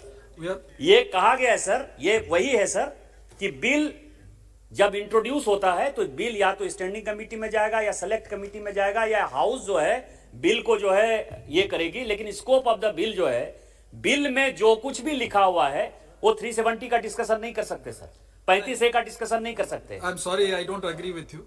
Please, Miss Sumati. Anuradha ji. Thank you, sir, Chairman sir, for allowing me to speak on the Jammu Kashmir Reorganization Amendment Bill 2021. On behalf of my party, YSR Congress, we support this bill wholeheartedly, and I would like to put forth our views on the Jammu Kashmir Reorganization Amendment Bill 2020 that seeks to replace the Jammu Kashmir Reorganization Amendment Ordinance, which was promulgated on January 7, 2021. At present, there is a huge deficiency of officers of All India services in the Union Territory of Jammu and Kashmir. The development of welfare schemes, centrally sponsored schemes, and all other allied activities suffer due to non-availability of All India services officers in the existing cadre of Jammu and Kashmir. As such, there is an immediate requirement of merger with AGMUT so that the officers in the cadre can be posted in the Union Territory of Jammu and Kashmir to meet out any deficiency to some extent. In this manner, it seeks to amend Section 13 and Section 88 of the Jammu Kashmir Reorganization Act 2019. Speaker sir, in his special address on April 21, 1947, Sardar Patel ji has outlined the task before civil servants in an independent India and laid down certain principles of Surajya or good governance. He said, and I quote, "Your predecessors were brought up in the traditions in which they kept themselves aloof from the common run of the people. It will be your bounden duty to treat the common man in India as your own. Therefore, for building an environment that is conducive to development and prosperity, there has been a need to provide for a fresh face to the bureaucracy with recent reforms made with regard to the civil services in the country to make it people-centric and people-friendly. In this regard, Chairman sir, I would like to put forth certain suggestions. The government's second Administrative Reforms Commission, ARC, which was constituted constituted in 2005, has finally submitted its report in the year 2009, highlighted several constraints to the development of highly efficient, transparent, and accountable civil service. These included a mismatch between positions and skill sets and recruitment that were not completely specific. Moreover, attracting talent and nurturing excellence, ensuring transparency and accountability, along with participatory and representative decision making, were some issues that were needed to be addressed. Another important factor was that relating to defined accountability, a large segment in the delays of a bureaucracy has come from the fact that there is a long hierarchical decision making structure with no clear decision making rights defined. Before concluding about the bureaucracy, I would like to remind this House of the innumerous persecution faced by the Kashmiri Pandits in the erstwhile state. They were forced to flee their homes, jobs, and livelihoods. I would request the government to reserve at least 5% jobs in all the public and private sectors in the Union Territory to sustain the livelihood of this community. In this light, if this bill is given assent to it, it can be said to mark the beginning of the era of integration and end of the era of isolation for the Union Territory of Jammu and Kashmir. Therefore, I convey my party's support for this bill, sir. Thank you, sir. Thank you, Srimati Chinta Anuradha. You have spoken on the bill itself only. And I would like to just tell Mr. Nishikant Dubeji, yes, that rule that was mentioned does not actually apply to the point that he was raising, but it should be borne in mind by all the speakers that we should confine our discussion only on the bill. Let us not digress to other aspects. Now, Sri Rajiv Ranjan. सभापति महोदय, वास्तव में ये bill बहुत छोटा bill है और यह बिल जो है वो सीधे जम्मू और कश्मीर के विकास के साथ जुड़ा हुआ बिल है। अब इस पर बहुत ही लंबी बात करना, कई सदस्यों ने बात की, धारा 370 की बात की, 35A की बात की। अब वो विधवा विलाप करने का समय नहीं है, वो विधवा विलाप करने का बात खत्म हो गया। इसलिए कि हम लोगों ने भी 370 का समर्थन नहीं किया था, लेकिन आज वो कानून है। अगर हम प्रजातांत्रिक व्यवस्था में हैं और इस संसद ने उस कानून को पास किया और कानून को बना दिया, तो वो कानून आज लागू है और उसको सबको स्वीकार करना चाहिए। अब यह विधवा विलाप कहीं बात, अब यह बात हो रही है जम्मू कश्मीर के विकास की बात, और आप शुरू कर रहे हैं 370 की बात। अभी हम हसनैन साहब की बात सुन रहे थे। हसनैन साहब ने कहा कि वहां के लोगों में विद्रोह है। कई और साथियों ने भी कहा, दादा ने भी कहा, कई कोर्ट पढ़ के सुनाया उन्होंने, कहा कि वहां के अधिकारी कह रहे हैं कि उनका हक मारा जाएगा। भाई, हमने बिल में देखा है, इस बिल में भारतीय सेवा के अधिकारियों की बात है। लोकल अधिकारियों का हक कहां मारा जाएगा? लोकल लोगों का जो स्टेट सर्विस में रिक्रूटमेंट होता है, जो स्टेट सर्विस में रिक्रूट होंगे, उनका हक कहां मारा जा रहा है? तो कहीं से बात कहीं जोड़ दे रहे हैं। गाय का सिंग जो है बैल में जोड़ दे रहे हैं, बैल का सिर गाय में जोड़ दे रहे हैं। क्या मतलब है इसका? ये बात, आप धारा 370 जब था, कितना पैसा आजादी के बाद से आज तक जम्मू एंड कश्मीर में अगर किसी ने शासन किया तो या तो वहां के क्षेत्रीय दलों ने शासन किया या कांग्रेस पार्टी ने शासन किया। कहीं नहीं विकास हुआ आज तक जम्मू एंड कश्मीर का। मुझको भी 14वीं और 15वीं लोकसभा के सदस्य के रूप में या उसके पहले राज्यसभा के सदस्य के रूप में हमको जम्मू एंड कश्मीर जाने का मौका मिला है। कई बार आप गए।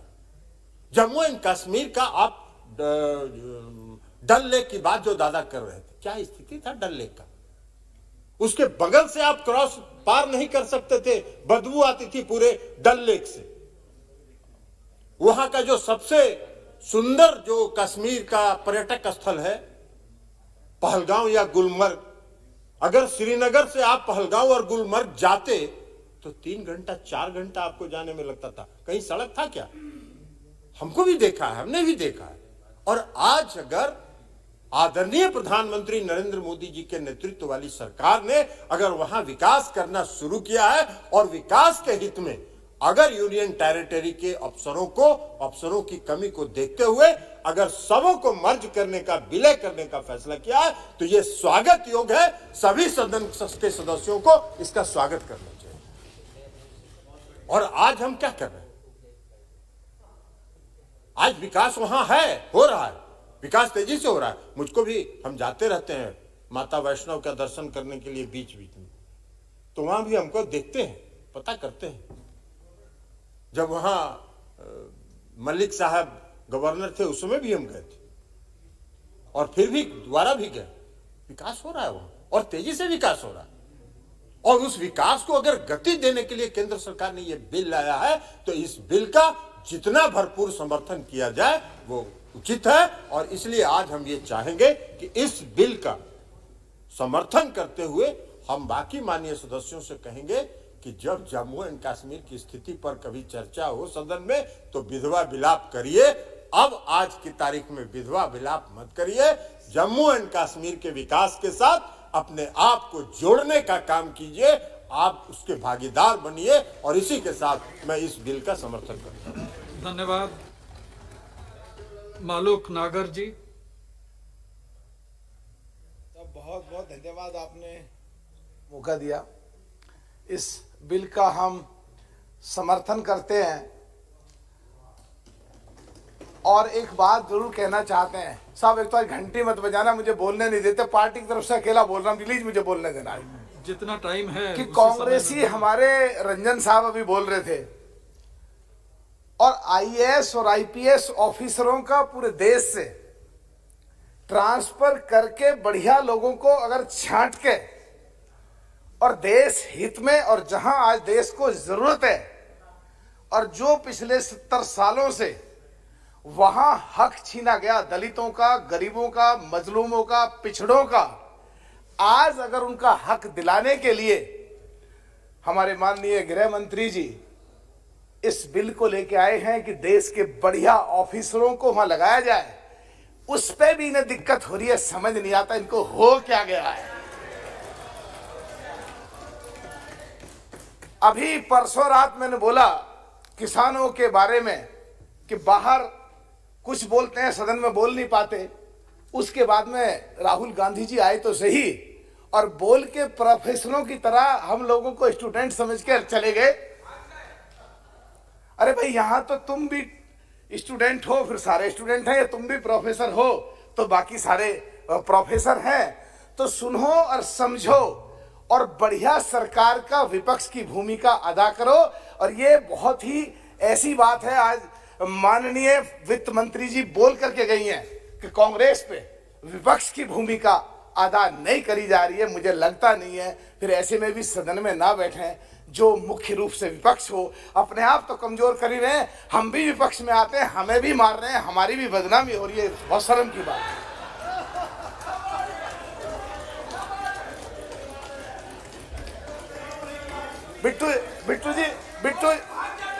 बिट्टू जी कैड़ा देख रहे हैं मेरी तरफ को। बिधुड़ी दिल्ली का गुजर है और मैं पश्चिमी उत्तर प्रदेश का गुजर। कैड़ा मत देखो साहब। एक बात और कहना चाहता हूं कि दलितों का हमारे लेह से सांसद हैं, पार्टी के कोई भी हो, जो सही बात लगती है हमारी नेता कुमारी मायावती जी और हम बढ़ के आगे तारीफ करते हैं। और अगर गलत बात लगती है तो मोदी जी भी सामने बैठे होते हैं, अमित शाह जी सामने बैठे हैं, हम अपना विरोध वहां भी दर्ज करते हैं, हम बिल्कुल परवाह नहीं करते हैं।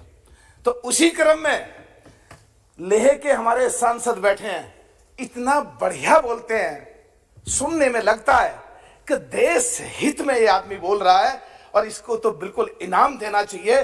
गरीबों के हित में ये आदमी बोलता है, दलितों के हित में आदमी बोलता है, पिछड़ों के हित में आदमी बोलता है।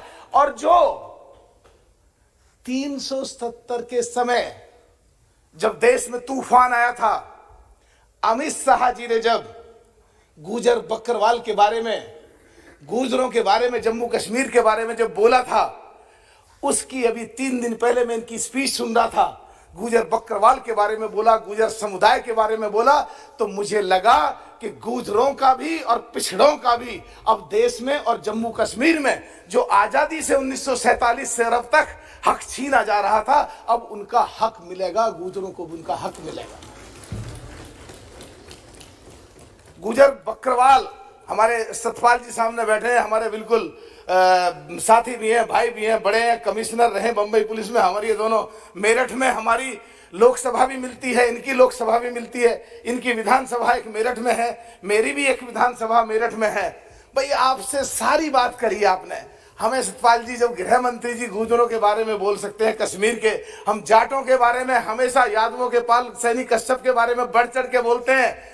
29.4% गुजर बकरवाल हैं जम्मू कश्मीर में। एक शब्द कह देते पूरे देश में गुजर आपके साथ हो जाते। हमें भी बढ़िया लगता, हम जाटों की बात बोलते हैं, हमारे लिए भी किसी ने कोई बात बोली है बोलेंगे thank you very much, thank you very much बोलेंगे। तो हम जैसे बीजेपी के सांसद चाहे जैसे उनकी तारीफ कर रहे हैं खुल करके, ऐसे हम भी चाहते हैं कि सतपाल जी कुछ बोलते।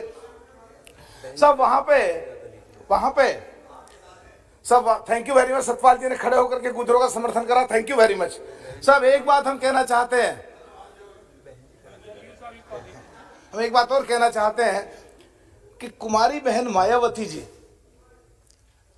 दलितों की, शोषितों की, गरीबों की लड़ाई हमेशा लड़ती रही हैं, और कांग्रेस दलितों के नाम पे ढोंग करके और उत्तर प्रदेश के गरीब घरों में राहुल गांधी जी, प्रियंका गांधी जी जाके खाना खा के दलितों को खुश करना चाहते हैं, और यहाँ जम्मू कश्मीर के मुद्दे पे आके जो दलितों के हक जो 1947 से नहीं मिला, उनको अगर हक दिलाना सरकार चाहती है, फिर भी विरोध कर रहे, तो एडमिट करो कि तुम दलितों के, गरीबों के, मजलूमों के, कमजोरों के, पिछड़ों के खिलाफ हो या फेवर में हो, ये फैसला करो पहले, फिर विरोध करो। तुम्हारा किसी भी बिल पे जम्मू कश्मीर से संबंधित अगर तुम लोग खड़े होकर के यहां पे विरोध करते हो, ये कि विरोध करना ही है हम विपक्ष में, तो इसका मतलब सरकार का विरोध नहीं कर रहे तुम लोग विरोध कर रहे हो गरीबों का, तुम लोग का विरोध कर रहे हो पिछड़ों का, तुम लोग विरोध कर रहे हो मजलूमों का, तुम लोग विरोध कर रहे हो अकलियत के उन लोगों का जिनको आजादी से अब तक हक नहीं मिला था, उनको हक नहीं मिला था। गिल साहब तुझी चुप ही रहो। हाँ, अब साहब एक बात और भी आती है, तो ये लोग फिर कुछ कहेंगे कि जैसे भी बिट्टू ने इशारा करा कि भाग लिया दिखा इधर को, भैया हम तो भाग नहीं रहे, पर तुम अपना सोचो तुम किधर को भागोगे। रही बात इसकी कि वहां सरकार से भी कहना चाहता हूं कि साहब ये रमा जी मेरा पार्टी की तरफ से अकेला बोल रहा हूं, मुझे 1 मिनट ज्यादा कभी नहीं मिला, मेरा हमेशा घंटी बजता, 2 मिनट बोलने दो प्लीज। पार्टी की तरफ से कोई नहीं बोलेगा, मैं अकेला बोल रहा हूं आज। सब मैं एक चीज कहना चाहता हूं, देश की जितनी भी सीमा है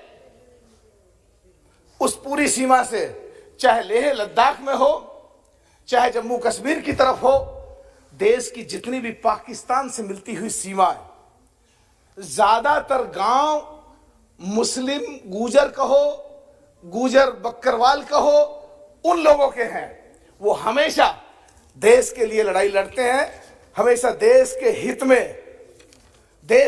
में हमेशा काम करते हैं, और उनके कई बार उग्रवादियों के द्वारा नरसंहार किए जाते हैं। और पिछड़े दलितों में वाल्मीकि समाज भी आते हैं, दलितों में जितने आते हैं सब के बारे में मैं कह रहा हूं। और वो जो लोग हैं वहां पे जो मुस्लिम गुजर कहो, गुजर बकरवाल कहो, वो हमेशा आतंकवादियों का डट के विरोध करते हैं, लोहा लेते हैं, पाकिस्तान को चने चबाते हैं सीमा पे देश की पर रह करके।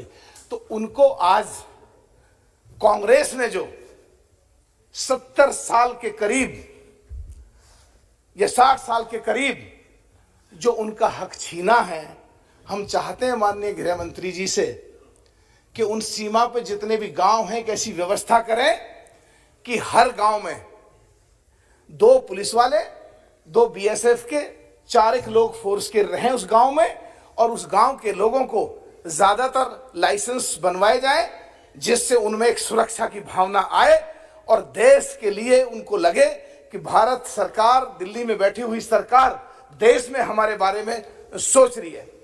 उन लोगों को खाने की, उन लोगों के पास में पूरे साधन है। वहां बहुत लोग ऐसे हैं जो घुमक्कड़ रहते हैं। सब आधी मिनट में खत्म कर रहा हूं, आधी मिनट में खत्म कर रहा हूं साहब। पहली बार मौका मिला मुझे अमित शाह जी के सामने बोलने का, बोल दे दो, कभी आज तक जिंदगी में नहीं मिला। कभी जिंदगी में आज पहली बार बोल रहा हूं मैं सामने। सब मैं एक हाँ, मैं बिट्टू जी बेफिक्र कर रहा हूं। तो साहब मैं कहना चाहता हूं कि वहां दूध का काम है उनका, घी का काम है उनका, पनीर का काम है उनका, दूध सड़ता है उनका, घी पूरा बिकता नहीं है उनका।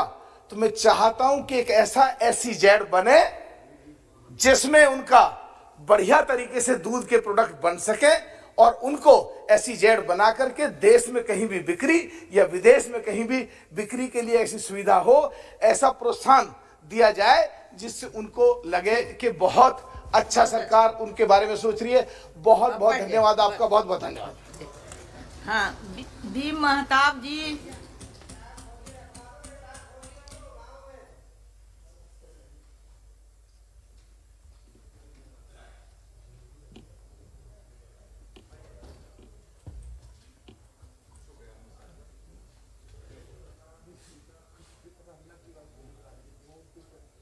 I stand here to deliberate on the Jammu and Kashmir Reorganization Amendment Ordinance, Amendment Bill 2021.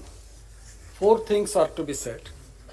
The Jammu Kashmir Reorganization Amendment Bill 2021 was promulgated by the President of India on 7th January 2021. Just 3 week or so before the House, the budget session commenced. And this was through an ordinance, and the question always arose, legally, constitutionally, this government or any government is competent enough to issue an ordinance. But issuance of ordinance has to be exigent, has to be immediate. There has to be some specific reason why an ordinance has come. And till now, I have not heard anything from the government side that why it became expedient to have an ordinance on 7th of January when the House was going to meet on 29th of January in 2021. What was the exigency? What was the immediate cause that an ordinance was necessary? And that too relating to enhancement of the quota of IAS and IPS officer. This needs to be explained. In addition to Article 239A, any other provision of the Constitution which refers to elected members of a legislative assembly of a state and is also applicable to the Union Territory of Puducherry will apply to the Union Territory of Jammu and Kashmir and also to the Union Territory of Ladakh.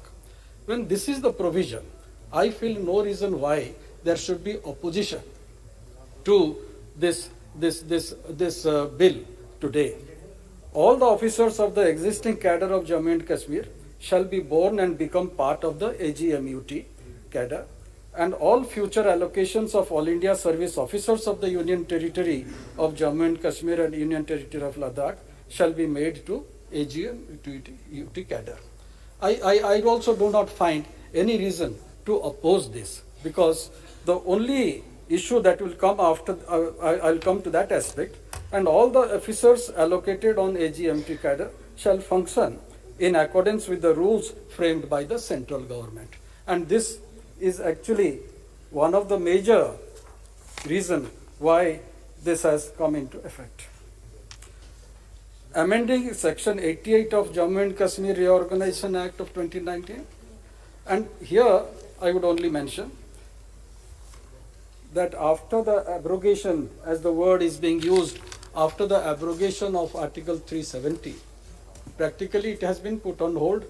Article 370 still is there in the Constitution. It is not totally abolished, but the provisions that was there it will not be in force. Here I would like to just mention what has been there in the bill. Parliament was not in session, and the President is satisfied that circumstances exist. This question needs to be answered. what was that circumstance exist which render it necessary for him to take immediate action? This needs to be explained. 3 sections, practically 2 sections. Section 13, where the Act provides that Article 239A of the Constitution, which is applicable to the Union Territory of Puducherry, shall also apply to the Union Territory of Jammu and Kashmir. Article 239A provides for the constitution of a Union Territory of Puducherry with a legislature which may be elected or partly nominated and partly elected, or a council of ministers or both with such constitution, powers and functions in each case as may be specified in the law. This is there in section 13. What the bill amends? The amendment is that in addition to Article 239A, any other provision of the Constitution which refers to the elected members of a legislative assembly of a state and is also applicable to the Union Territory of Puducherry will also apply to the Union Territory of Jammu and Kashmir and Union Territory of Ladakh. Here it has been made clear, I hope the Minister will also explain, that there is a provision. It is not just by removing or making the state into a Union Territory, the Assembly loses its nomenclature. Assembly will be there as an assembly is there in Puducherry. Assembly can also be formed in Jammu and Kashmir.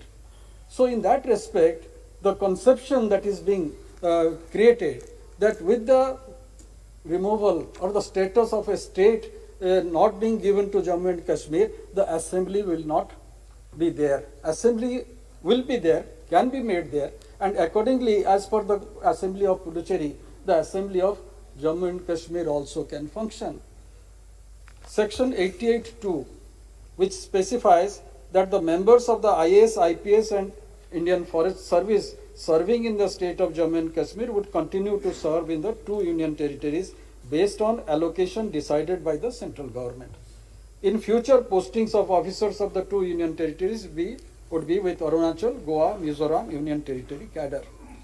And this bill amends it by stating that all the officers of the existing cadre of Jammu and Kashmir shall be born and become part of the AGMUT cadre, and all future allocations of All India service for the Union Territory of Jammu and Kashmir shall be made as per the AGMT cadre. There is no difference of opinion in this. In section 88(3), the provisional strength, composition and allocation of officers currently born of the existing cadre of Jammu and Kashmir of Union Territory of Jammu and Kashmir and Union Territory of Ladakh shall be such as the Lieutenant General of the Union Territory of Jammu and Kashmir may by order determine. This is the principal act. And the amendment is that it's by stating that officers so born or allocated by AGMT cadre shall function in accordance with the rules framed by the union government. This is the limited amendment that is before us for consideration. And I find there is not much difference of opinion relating to this bill. The existing extension of various central laws of UT, of Union Territory of Jammu and Kashmir and also to the Union Territory of Ladakh, the basic question which can be discussed today or is being discussed today, that with the extension of what has happened after the so-called abrogation of Article 370, whether all laws of the Union of India is now being implemented in Jammu and Kashmir, whether that has brought progress, development and enhanced the quality of life in Jammu and Kashmir and Ladakh or not. This needs to be discussed. And I feel, as many members have also spoken and in future also will be speaking, there were a number of laws which were not being implemented in Jammu and Kashmir. And today, those laws are being implemented. Just giving an instance. Corruption charges against political persons in Jammu and Kashmir. Corruption charges against officers of Jammu and Kashmir were not being probed by the Central Bureau of Investigation. They were not given permission to go into that. Allegations against the officers also, against the political persons also, was also being curtailed during earlier times. Now those things are there. one can go into the investigation into their activities there. So in a way, I would say, development activities has been done in a very rapid way. And I am aware, large number of finance also has been provided to Jammu and Kashmir and also to Ladakh. I would also say, quality of life has also improved. But the concern here is that DOPT implementing 67:33 ratio of All India service, the question is whether it is going to impede already retarded, rather negligible career progress of Kashmir Administrative Service and Kashmir Police Service officers. This is a question which I think the government can explain to the people at large, both in Jammu and Kashmir and also in the Union Territory of Ladakh. What had happened earlier, and this was not a very, this did not happen in the 50s or 60s or 70s. It was only during Mr. Omar Abdullah's chief ministership. This specific provision was made that there will be 50% officers from the Kashmir cadre and who will be getting promotion, and 50% will be from the All India cadre. This is the provision which was specifically made, and now through this bill, that amendment is going to get affected. Is going to be affected. That no, it will be as it is with the other states. It is 67 and 33. So also it will be with Jammu and Kashmir. And in that respect, I would say it is one of the best decision which the government has taken. I would say this is just an extension of the amendment of 370 that was made in August 2019, that this is an extension. Why it took such a long time? I think the government can tell us. Of course, officers of who are engaged in Union Territory cadre, they always prefer to stay in Delhi, or maximum they want to be in Chandigarh. Nobody wants to go to Andaman and Nicobar, and what to say to go to the northeast states. Here, of course, Goa is an extension of most of the officers who are in Union Territory cadre. Because Jammu and Kashmir people also are in that category with Goa, with Mizoram, with Arunachal, I believe. The other problem that may arise, I think the government also is aware of it, and that is that it is a border state. It has to fight onslaughts of terrorists. There are homegrown people also who indulge in arson. And this is my last point, madam. Okay. Shri Namo Narayan ji. My last Namo point. Nageshwar Rao ji. मैं complete कर रहा हूँ. These people who work in border states, that too in Jammu and Kashmir and Ladakh area, there has to be one has to ensure that they continue for a specific period of time.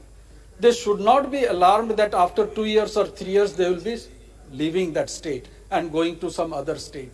And this is necessary because unless they are posted there for quite some time, they cannot build up rapport with the local officers who are engaged in the district level, at the taluk level, or at the subdivisional level.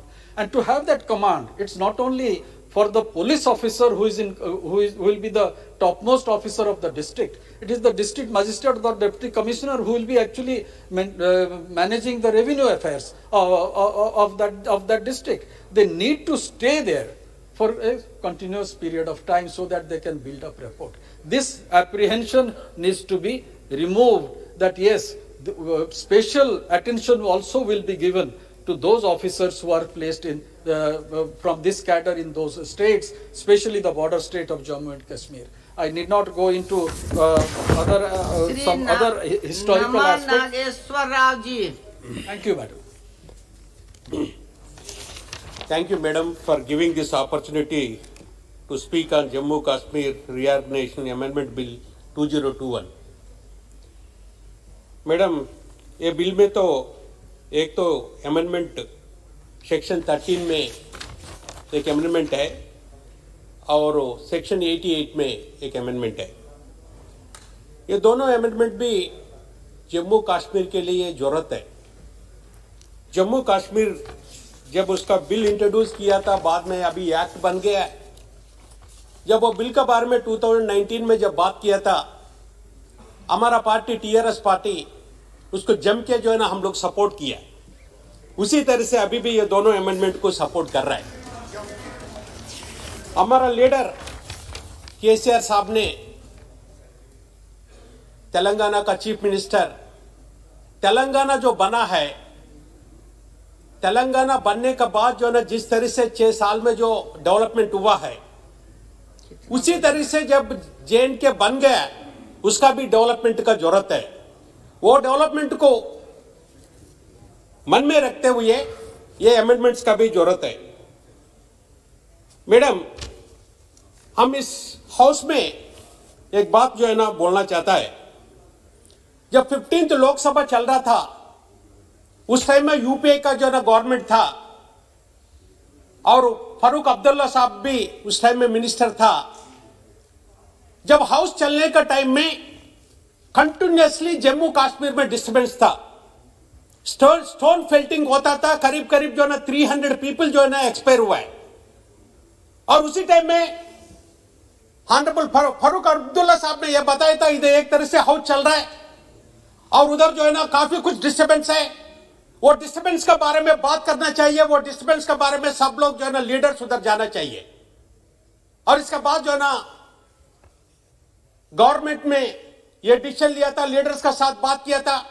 Opposition में जो है ना स्वर्गीय सुषमा जी था, हम भी उस time में जो पार्टी का लीडर था, हम लोग सब लोग लेके सबको लेके चिदम्बरम साहब ने जो है ना जम्मू कश्मीर गया था 3 दिन।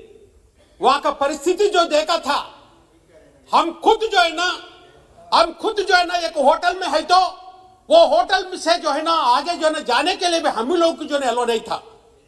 उस टाइम में ओवैसी साहब तो अभी नहीं है। हम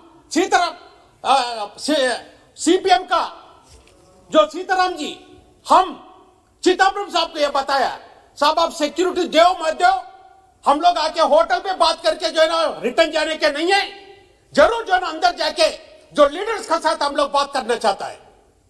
तब चिदम्बरम साहब ने यह बताया था, नहीं हम तो गवर्नमेंट का तरफ में तो आपको जो है ना प्रोटेक्शन नहीं दे पाएगा। जो हम लोग जो सोचा था इधर ही बैठ के बात करने का, और हम लोग पहले इधर ही से बात के सबको बात करेगा, जो नहीं आया उसका पास हम लोग नहीं जाना बोल के बताया था, मगर हम लोग रुका नहीं था। येचुरी जी, हम दोनों और ओवैसी साहब ने वो लीडर्स का पास गया था। इसके बाद हमको सिक्योरिटी मिला, गया, बात किया। हम ये बात इसलिए इधर जिक्र करना चाहता है, वो कंडीशन उस तरह से था। अभी अच्छा हुआ, स्टेट बन गया। अभी स्टेट का बाद जो ना अभी इलेक्शन होगा, उसका डेवलपमेंट होगा। अभी हमारा साउथ इंडिया से भी लोग जो है ना जम्मू कश्मीर जाके इंडस्ट्रियल डेवलपमेंट के लिए सोच रहे हैं। अभी रिसेंटली 2-3 आदमी हमको बात किया था, जम्मू में जो है ना जम्मू में कुछ फूड इंडस्ट्रीज वगैरह के लिए जो इंडस्ट्रियल पॉलिसी वगैरह स्टडी करने के बाद वो लोग अभी इंटरेस्टेड है। जम्मू कश्मीर जो है ना पार्ट ऑफ इंडिया है, वो इंडिया में इंडिया को सपोर्ट करने वाला जम्मू कश्मीर में हर एक चीज को सपोर्ट करना बोल के आपका माध्यम से बाकी लोगों को भी बोलना चाहता है। और इसके साथ साथ हमारा आखिरी एक रिक्वेस्ट है, एपी रीऑर्गेनाइजेशन एक्ट अभी तो ये कनेक्टेड नहीं होने से भी अभी होम मिनिस्टर साहब तो नहीं है, मगर किशन रेड्डी साहब है, जरूर हमारा बात को जो ना जिक्र करके उसको रिप्लाई करेगा। एपी रीऑर्गेनाइजेशन एक्ट 2014 का अनुसार हमारा तेलंगाना बना है। अभी हमारा तेलंगाना में भी आईएएस का आईपीएस का शॉर्टेज है। जो 2208 आईपीएस चाहिए था अभी 136 है, और आईएएस का आईपीएस का 140 था, 105 है। आईएएस का आईपीएस का शॉर्टेज है। हमारा जो ना किशन रेड्डी साहब भी हमारा तेलंगाना से मंत्री है। हम तो बहुत जो है ना उम्मीद करता है कम से कम ये शॉर्टेज को तुरंत ये करे। उसका साथ साथ ये बिल्कुल जो है ना हमारा पार्टी सपोर्ट कर रहा है। Thank you very much madam. Shri E.T. Mohammed Basheer ji. Thank you very much for giving me this opportunity. This Jammu and Kashmir Reorganization Amendment Bill. The mic is not, I think, mic is not working. Yes. This is a simple one. Up to an extent, it is a fait accompli also. Merger of IAS, IPS, IFS, and so on of JK with the cadre of Goa, Mizoram, and Arunachal Pradesh. That's okay. But, madam, while we are discussing this issue, I humbly appeal the government to have an introspection on what exactly has happened after the abrogation of Article 370 of the Constitution. Madam, we heard so many claims from your side that J&K after this abrogation of 370 has become a paradise like that. But these are all exaggerated stories and balloonized kind of things, I would like to say with all the politeness. Backwardness is still there. Even this year, 2 years you have lapsed in this. You could have done it much earlier. Backwardness is there. This fake account kind of things, that also is happening there, madam. Similarly, we all know that certain application of certain centrally sponsored scheme, that is there, I am not denying. But serious attempt has not been made for redressing their genuine grievances. That exactly is the fact. I would like to ask only one thing. When you are going to give back this statehood to them, you have made so many declarations that will be done as far as possible. What is the time frame for that? I humbly request the government, if you are honest in this, make an assurance before this house when you are going to give the statehood back to these places. That is to be specially mentioned in this. And madam, with the relevancy of the officers, their their local kind of this thing. While you are transferring the officers from the other states, when it is merging, from Goa, Mizoram and the places like that, you must keep in mind the local nature of that particular state. When you are transferring the officers, keep in mind that this local reflection should be strictly followed in this. Trustworthiness and cooperation is an important thing, sir. When you are doing such kind of transfer of the officers, that should be maintained. I would like to say one thing. As far as a clean administration is concerned, the integrity and impartial kind of attitude is an important ingredient as far as bureaucrats are concerned. But unnecessarily you are creating some confusion. I don't want to say much about that. Even in Lakadius, some kind of move is going on. I would like to say that government may have some liking or disliking. But when you are posting officers, you should not have a thinking that they must work as what is called a kind of catalytic agents for implementing government policy in that way. But there must be some criteria in that. In Lakadius, I would like to say there is some bad signal from there also regarding the government's approach. Then I would like to say one more thing. That is, now what is happening? You are all saying that something is wonderful happening there. Things are going from bad to worse. I am going to conclude. Things are going from bad to worse. They are having problems. So what I am saying in brief is, instead of making tall claims, realize the ground reality. And government should react according to the sufferings of the people. Instead of giving some sugar-coated promises, do the things sincerely. That's what I want to say. And make an end to in this kind of propaganda kind of things. Be real in all this kind of things. These are the few words which I want to express. Thank you very much. Shri Birjendra Singh ji. Thank you, madam, for affording me this opportunity to speak on the Jammu and Kashmir Reorganization Amendment Bill 2021. I stand to speak in support of the bill.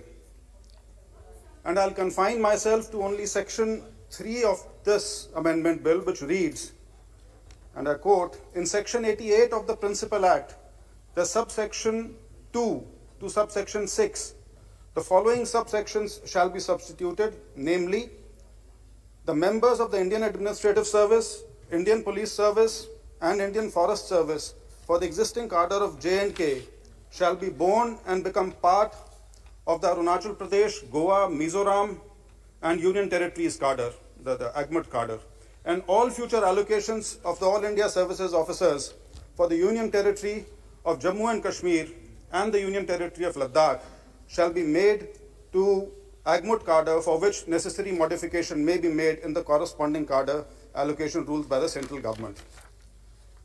Madam, this bill, which seeks to amend the J&K Reorganization Act of 2019, by itself is unexceptional. Next. It simply means that once J&K and Ladakh have become UTs, then under the IAS cadre rules of 1954, the merger with the UT cadre is only a logical corollary. This would apply mutatis mutandis to the IPS and IFS cadres as well. So it is not just as if there is a shortage of officers which the government seeks to make up that this particular amendment has been brought about, because that's the argument which especially our Honorable Adhir Ranjan Chaudhary ji was making, कि समय पर याद क्यों नहीं आया कि अफसरों की कमी थी तो ये अभी याद क्यों आया. तो ऐसा कुछ नहीं है, बड़ी व्यवस्था की बात है. It's an institutional thing which simply flows out of the amendment which was of the act which was passed in 2019. Madam, the historic J&K Reorganization Act of 2019 sought to bring down the curtain on the unfinished agenda of Indian independence.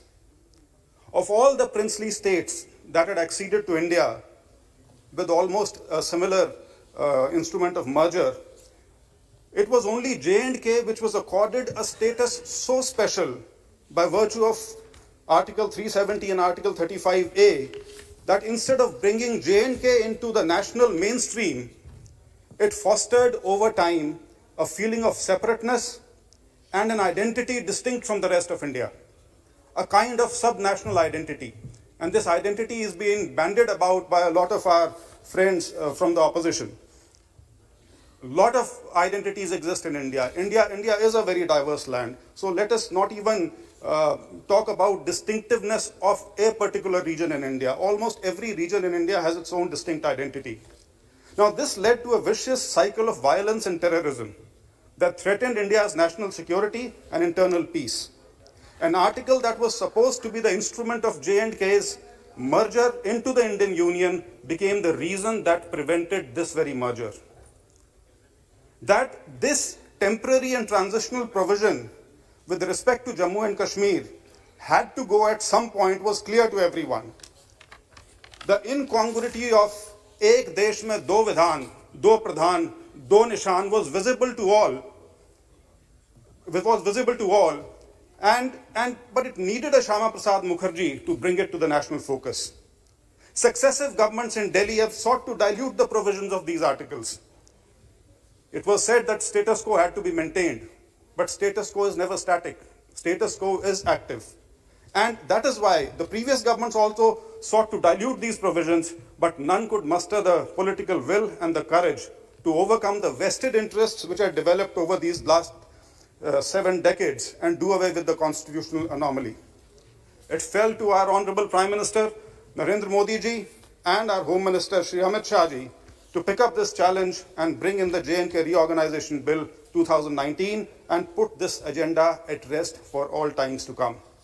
And let there not be any doubt about this issue as far as this country is concerned, perhaps stands settled for good. The naysayers and the doomsday advocates were aplenty, but over the last 1.5 years, it is amply clear that a firm leadership backed by a national resolve can help sort out a seemingly intractable problem. Violence is receding, development is on course, और वैसे भी 1.5 साल ही हुआ है जिसमें 1 साल तो corona खा गया. थोड़ा सब्र रखिए. डेवलपमेंट की भी आपको पूरी झलक और पूरी विस्तार से उसके बारे में मंत्री जी बताएंगे, ऐसा मेरा मानना है. And most importantly, political activity is coming back to normal. Democracy and democratic form of governance is taking center stage again, which was evidenced in the successful conduct of the DDC, District Development Council elections. And I must congratulate all the parties which otherwise have opposed the reorganizational bill were all party to these elections. And now this amendment, specifically dealing with the All India services. Sardar Vallabhbhai Patel in the Constituent Assembly discussions in 1949 had stated, and I quote, "The union will go. You will not have a united India if you have not a good All India service." Unquote. I agree that this was said when Indian state was in its infancy, and there were various vociferous tendencies which were at work. But then the UTs of J&K and Ladakh are newly created administrative entities. I agree that hitherto there was an All India service. There were All India services which were working in the state of Jammu and Kashmir, but now a fresh beginning has to be made. As was said by many other speakers also, there are so many laws, almost 170 of them, which need implementation in that state. In any case, it must be recognized that there is a severe deficit of All India services officers in Jammu and Kashmir. I'll give just one example. Dr. Satyapal Singh also referred to this. Against sanctioned strength of 137 in the Indian Administrative Service, only 58 are in place. And out of these 58 also, only 41 are in Jammu and Kashmir after adjusting for those on deputation. So this whole talk that 50%, which was the state civil services, which were filling up the All India services ranks, it should be maintained and not reduced to 33. We can see from the facts in front of us what the state of the civil services there is. And this is evidently on account of conditions that have prevailed in the state for decades. In spite of its natural charms, the state of Jammu and Kashmir was not a preferred option for young officers. And I bear testimony to this because I come from one of these administrative services. Another example I'll give. The AGMUT cadre, which consists of 3 states and 6 union territories, now 8 with the inclusion of Jammu and Kashmir and Ladakh, has almost 290 IAS officers with them. And except Delhi in terms of population and Arunachal in terms of size, all these other states and union territories are fairly small. Chandigarh, a city which I had the honor of serving as Deputy Commissioner, is just about 12 lakh population and has a spread of about 15 kilometers by 14 kilometers. But it has 12 IAS officers and almost half a dozen IPS officers manning the services there. After the passing of this bill, the UTs of J&K and Ladakh will have access to this pool of All India Services officers that are allocated to AGMUT cadre. Furthermore, officers promoted to the All India Services from J&K state services will be exposed to other parts of the country. An argument was given that why should outsiders be welcome in a state? Well, this is a very old argument and it's been settled for good. At the time of independence also, All India Services are meant to cater to the requirements of the nation building and the progress and development of the nation, and that is why this service has the kind of traction which it still does. मैं उदाहरण देना चाहूँगा, जब मैं चंडीगढ़ में था, चंडीगढ़ में DSPs जो हैं, DSPs SP नहीं बनना चाहते, क्योंकि SP बनने के लिए उन्हें IPS के लिए प्रमोट होना पड़ेगा. And IPS promote होने का मतलब they'll be part of the AGMUT cadre, and so they will be transferable to all the other union territories and the states which are covered under AGMUT cadre. So let us not get into this argument कि local आदमी कोई बहुत ज़्यादा उसकी commitment है उसके क्षेत्र के प्रति उसके प्रदेश के प्रति ज़रूर होगी, लेकिन administratively जो सत्यपाल जी ने कहा था कि खड़ा पानी जो है वो एक समय के बाद सड़ना शुरू हो जाता है, इसलिए उसमें प्रवाह रहना बहुत जरूरी है और उसके अंदर नया पानी मिलता रहना चाहिए. Madam, I'll just take 2 more minutes. Also, the availability of increased number of officers with diverse and vast administrative experiences and expertise and proven caliber can definitely help improve the administration and administration of these newly formed UTs in these challenging times and speed up their economic development. और एक और फायदा UT cadre में होने का ये है, because of their access to government of India, they will have access to excess funds. That is what the general practice is in almost all the union territories. And needless to say that the development of officers to and from across the country to J&K and Ladakh will also help integration of J&K with the rest of the country. I am not one of those who is a votary that all India services are the steel frame of India. Our steel frame is our constitution, it's our democracy and the cultural ethos which is our steel frame. But Indian civil services do play their part, and there is no denying that post-independence, the All India services have brought about a sense of stability, administrative uniformity, and a sense of belonging to a single unifying entity called India. Surely this is only but one element of the larger picture, but an important one nonetheless. It will take time, patience, huge amounts of administrative skill and political wisdom to achieve J&K's integration with the Indian Union, politically, administratively and emotionally. But it's a worthy endeavor that we must all strive for. Sir, with these words, I seek the support of this august House to pass this bill. Thank you. Shri केसी नैनी श्रीनिवास नहीं है। अच्छा, Shri NK. Premachandran. Thank you, Madam Chairperson, for giving me this opportunity to speak on the Jammu Kashmir State Reorganization Amendment Bill to 2021. Madam Chairperson, this is a consequential amendment to the constitutional amendment which we have passed in the year 2019. And a big controversy has come, and we have also challenged the constitutional validity of the legislation passed at the time when the bill was considered by this august House. Sir, it is in the first time in the history of India that a state has been divided into two union territories, and the status of statehood is being lost to a particular state. This is first time in the history of India. And it was assured at the time when the bill was considered by the Honorable Home Minister that the statehood character of Jammu and Kashmir will be provided when the law and order situation is restored and when the things becomes normal. So I would like to know from the Honorable Home Minister, from the Government of India, regarding providing the statehood status of Jammu and Kashmir, because it is an assurance given by the government on the floor of the House that when the normalcy is brought back, definitely that will be done. So that means that the normalcy, the government were in Jammu and Kashmir, we are not able to have the normalcy, bring back the normalcy. Is it the reason by which the statehood character of the particular state, Jammu and Kashmir, is not being provided? And coming to this bill, Madam, there are two amendments are being proposed. I have no objection or opposition to the amendments because it is highly required and essential, because so as to clarify the original law, that the Jammu and Kashmir State Reorganization Act. Regarding section 13 of the act, it is only the clarification by which, because all the state legislative assembly who elected representatives of the state legislative assembly, Article 239A is being well explained and it is applicable to Jammu and Kashmir along with the Puducherry. And also regarding section 88, that amendment is also regarding the service matter, administrative service.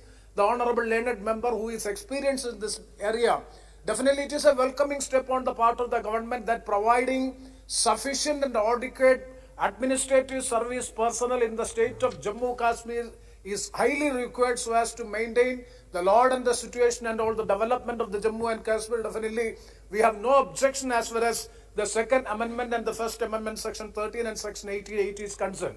But the main question to be asked is, what is the real state of affairs of the Jammu Kashmir now? So what the news and views which we are getting through the media is not satisfactory, and it is alarming situation is still prevailing there. That is the views which we are getting from the media and from the persons, from various reports. So I would like to know that what is the actual state of affairs of the state of Jammu Kashmir now?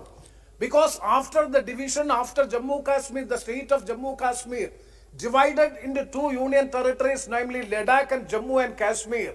How the law and order situation is being there, I do accept that the election, the local body election or that election has been held in a smooth way, and it was a success. Absolutely, everybody's. But still, because Farooq Abdullah ji in the last day in the presidential address, his speech, and so many other views which we are getting or the reports which we are getting is not satisfactory. So we would like to know the actual state of affairs, especially the law and order situation, the civil rights, the fundamental rights of the citizens of the people of the particular state, whether it is being well protected and how it is being maintained. And I would like to make a suggestion to this August House regarding that, because last time also we have made a suggestion.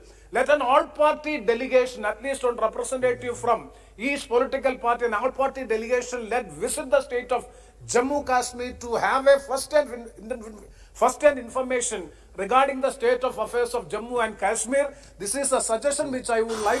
This is a suggestion which I would like to make. As far as the amendments are concerned, we have no stringent opposition, but still, I would urge upon the government of India to bring back normalcy at the earliest by protecting all the civil rights of the people who are residing there, and also bring back the statehood of Jammu and Kashmir. With these words, I conclude. Thank you very much, ma'am. Shri J.T. Namgyal. धन्यवाद madam speaker. मैं Jammu Kashmir reorganisation amendment bill के पक्ष में सरकार को समर्थन करने के लिए यहाँ खड़ा हुआ हूँ। मैडम स्पीकर, मैं सबसे पहले माननीय प्रधानमंत्री जी, माननीय गृह मंत्री जी और एनडीए सरकार को धन्यवाद देना चाहूँगा कि इतने अच्छे बिल इस सदन में ला के जम्मू कश्मीर एवं लद्दाख में जितने भी हमारे कैडर, चाहे आईएएस का हो, आईपीएस का हो, आईएफएस का हो, वो अकमोट कैडर के साथ जो मार्च करने का जो निर्णय होने जा रहा है, मैं इसका वेलकम करता हूं, क्योंकि इससे ऑब्वियसली एक हमारे ऑफिसर्स का कार्य क्षमता बढ़ेगा, एक्सपोजर मिलेगा, लोगों को अच्छे माहौल में काम करने का एक मौका मिलेगा। और ख़ासकर लद्दाख के लिए मैं आपको बताऊं, पहले यूटी बनने से पहले लद्दाख 2 ही डिस्ट्रिक्ट में केवल 2 डिस्ट्रिक्ट मजिस्ट्रेट और 2 जो एसएसपीस जो है ऑल इंडिया सर्विस कैडर का जो होते थे, आईपीएस और आईएएस, लेकिन आज उनके जगह पे कम से कम 15-20 ऑल इंडिया ऑफिसर लेवल के लोग आके वहाँ पे काम कर रहा है। तो ये जाहिर सी बात है, ऐसे बॉर्डर इलाका, चाहे लद्दाख का हो, चाहे जम्मू कश्मीर का हो, जहाँ भी हो, वो बॉर्डर इलाके के प्रॉस्पेरिटी, बॉर्डर इलाके के डेवलपमेंट और जो पिछड़े रहा ऐसे इलाकों का जो काम करने का मौका मिल रहा है। और साथ ही साथ आज ये निर्णय इसलिए होने जा रहा है क्योंकि मोदी सरकार ये चाहते हैं कि डिफिशिएंसी टू इफिशिएंसी कैसे ले जाएंगे देश को। अभी जम्मू कश्मीर कैडर में जो मेरे पास डेटा है, इसके मुताबिक जम्मू कश्मीर कैडर में आईएएस ऑफिसर, आईएएस के जो पोस्ट का संख्या है वो 137 है। अभी हमारे पास सिर्फ 59 ही है। टोटल 78 जो है खाली पड़ा है, यानी 56.93% जो है डिफिशिएंसी है। उसी तरह आईपीएस में 55.1% डिफिशिएंसी है। उसी तरह आईएफएस में 48.11% डिफिशिएंसी है। तो ये डिफिशिएंसी को मिटाप करने के लिए, और इस डिफिशिएंसी के वजह से वहाँ पे चाहे सेंट्रल गवर्नमेंट का स्कीम्स का इम्प्लीमेंट करना हो या एडमिनिस्ट्रेशन को अच्छे तरीके से चलाना हो, इन चीज़ों में जो डिफिशिएंसी आ रहा है उसको इफिशिएंसी में किस तरह कन्वर्ट करेंगे, तो इसको मद्देनजर रखते हुए ये बिल इस सदन में लाया है।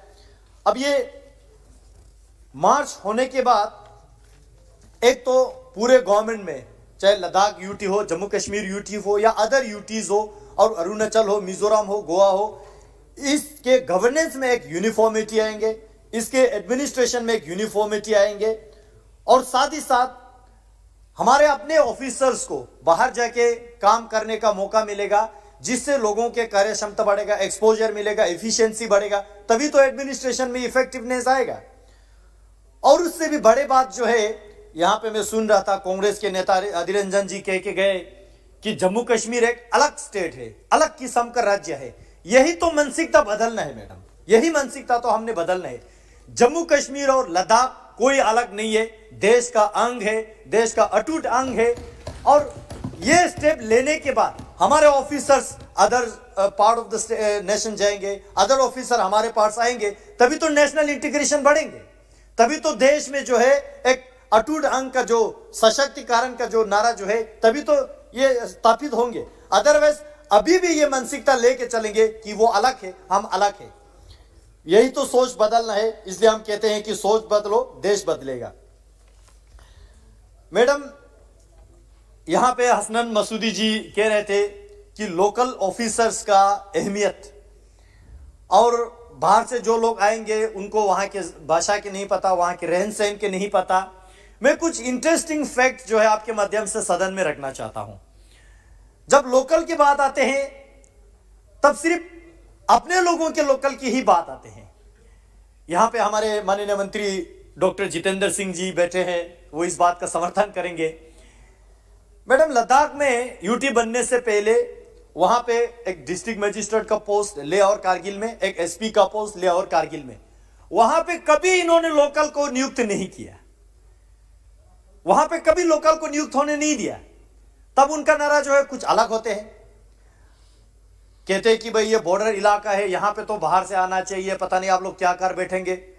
अच्छा, जब अपने स्टेट के जब बात आते हैं या कश्मीर के या कहीं इलाके में जहां पे जो टेररिस्ट अफेक्टेड डिस्ट्रिक्ट है, वहां पे लोकल को इन्होंने डिस्ट्रिक्ट मजिस्ट्रेट, डिस्ट्रिक्ट एसएसपी बना के रखा।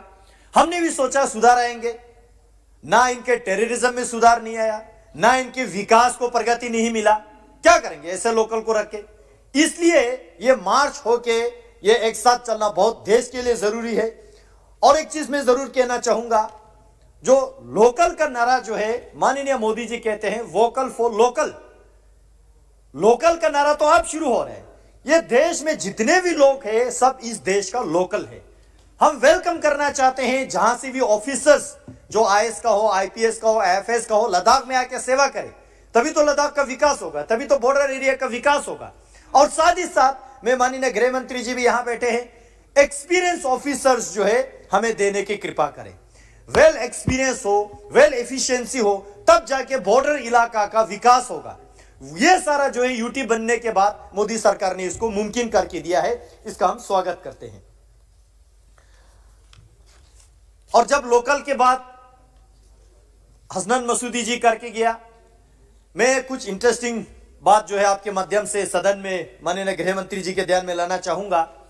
अभी जम्मू कश्मीर बाइफरकेट होने के बाद, अलग अलग यूटीज बनने के बाद, हमारे बहुत सारे अभी भी जो है local officers, local officials Kashmir में तैनात है। जब हम जाते हैं कि उनको लद्दाख भेजो तो कहते हैं कि भाई अभी ऑफिशियली डिवाइड नहीं हुआ। अच्छा, फिर हम जाते हैं कि भाई हमारे ऑफिसर्स का जिनका ड्यू प्रमोशन है उनको ड्यू प्रमोशन दे दो, तब कहते हैं कि भाई अब अलग हो गया, अब तो अलग से यूटी बन गया। तो ये जो है अभी भी वहां पे कुछ लोग बैठे हैं जो प्रमोशन में गड़बड़ी कर रहे हैं।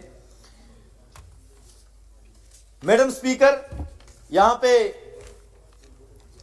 दिया जाए इनको, जो है लोकल को बढ़ावा देने के जब बात आते हैं तो एक बात मैं जरूर इसमें ध्यान में लाना चाहूंगा। जो जम्मू कश्मीर में अर्सवाइल स्टेट में जो पिछड़े लोग हैं, जो दलित लोग हैं, खासकर वाल्मीकि समुदाय है, गोरखा समुदाय है, वेस्ट पाकिस्तान रिफ्यूजी है, इनको इन्होंने ना स्टेट का पीआरसी दिया, परमानेंट रेजिडेंशियल सर्टिफिकेट, ना वोटिंग राइट दिया, ना लैंड राइट दिया। आज किस मुंह से ये लोग लोकल की बात करते हैं? हालांकि सदियों से वो जम्मू कश्मीर में बैठे हैं। आज मोदी सरकार ने यह निर्णय लेने के बाद, यूटी बनने के बाद, वाल्मीकि समुदाय हो, गोरखा समुदाय हो, वेस्ट पाकिस्तान रिफ्यूजी हो, सबको जो है वहां के डोमिसाइल सर्टिफिकेट दिया, वोटिंग राइट दिया, लैंड राइट दिया। तब जाके जो है अभी यहां हमारे साथी समाजवादी पार्टी के ऑनरेबल मेंबर, बड़े दिल वाले हैं, हाँ बीएसपी का जो है नगर साहब, बड़े दिल वाले ओपोजिशन में बैठ के भी सरकार के तारीफ कर रहे हैं। ये अच्छी बात है, होना चाहिए। और साथ में ये भी कह डाला कि कांग्रेस पार्टी खुद तो डूब चुके हैं, हमको भी ले डूबे। क्योंकि इनका सोच ही ऐसा है, अलग अलग स्टेज पे अलग अलग मतलब के लिए अलग अलग बात करते हैं। देश के नेशनल इंटीग्रेशन के तो सोच ही नहीं सकते ये कांग्रेस पार्टी। मैं देख रहा था जब राष्ट्रपति महामहिम राष्ट्रपति जी उद्बोधन कर रहे थे तब इन्होंने बायकॉट किया। बजट पे डिस्कस खत्म हो गया तब ये लोग बजट पे बोलने के लिए आ गया। आज Jammu Kashmir reorganisation act amendment का जो बिल यहां लाके अगमोट कैडर में मार्च होने के बात कर रहे तब ये लोग 370 की बात कर रहे। इससे समझ आ रहा है कि ये पार्टी जो है दिशाहीन पार्टी है, ये कंप्लीटली डायरेक्शन खो चुके हैं। इसलिए मैं समाजवादी वालों से जितने भी ओपोजिशन में अन्य दल बैठे में उनको रिक्वेस्ट करना चाहूंगा कि ऐसे पार्टी के साथ चलेंगे, खुद तो डूब चुके हैं, आपको भी ले डूबेंगे। मैं ज्यादा ना कहते हुए इस बिल को समर्थन करता हूं और अपेक्षा रखता हूं इसमें हमारे इस बिल के साथ साथ लद्दाख का अलग से पब्लिक सर्विस कमीशन बना के लोकल ऑफिसर्स को इंडक्शन का अच्छा मौका मिलेगा। और हमारे लद्दाख के ऑफिसर्स भी चाहते हैं गोवा में जाके सर्व करें, अरुणाचल में जाके सर्व करें, मिजोरम में जाके सर्व करें। अदर स्टेट में क्या अच्छा अच्छा चीज चल रहा है वो जाके सीख के हमारे स्टेट में लागू करें। और अदर ऑफिसर्स भी जो है हमारे स्टेट में आके लद्दाख में आके बॉर्डर इलाके का विकास करे। ये इस देश का जो है विजन है, इस सरकार का विजन है, सबका साथ सबका विकास सबका विश्वास। मैं बहुत बहुत धन्यवाद देता हूं आपको समय देने के लिए। श्री मनीष तिवारी जी।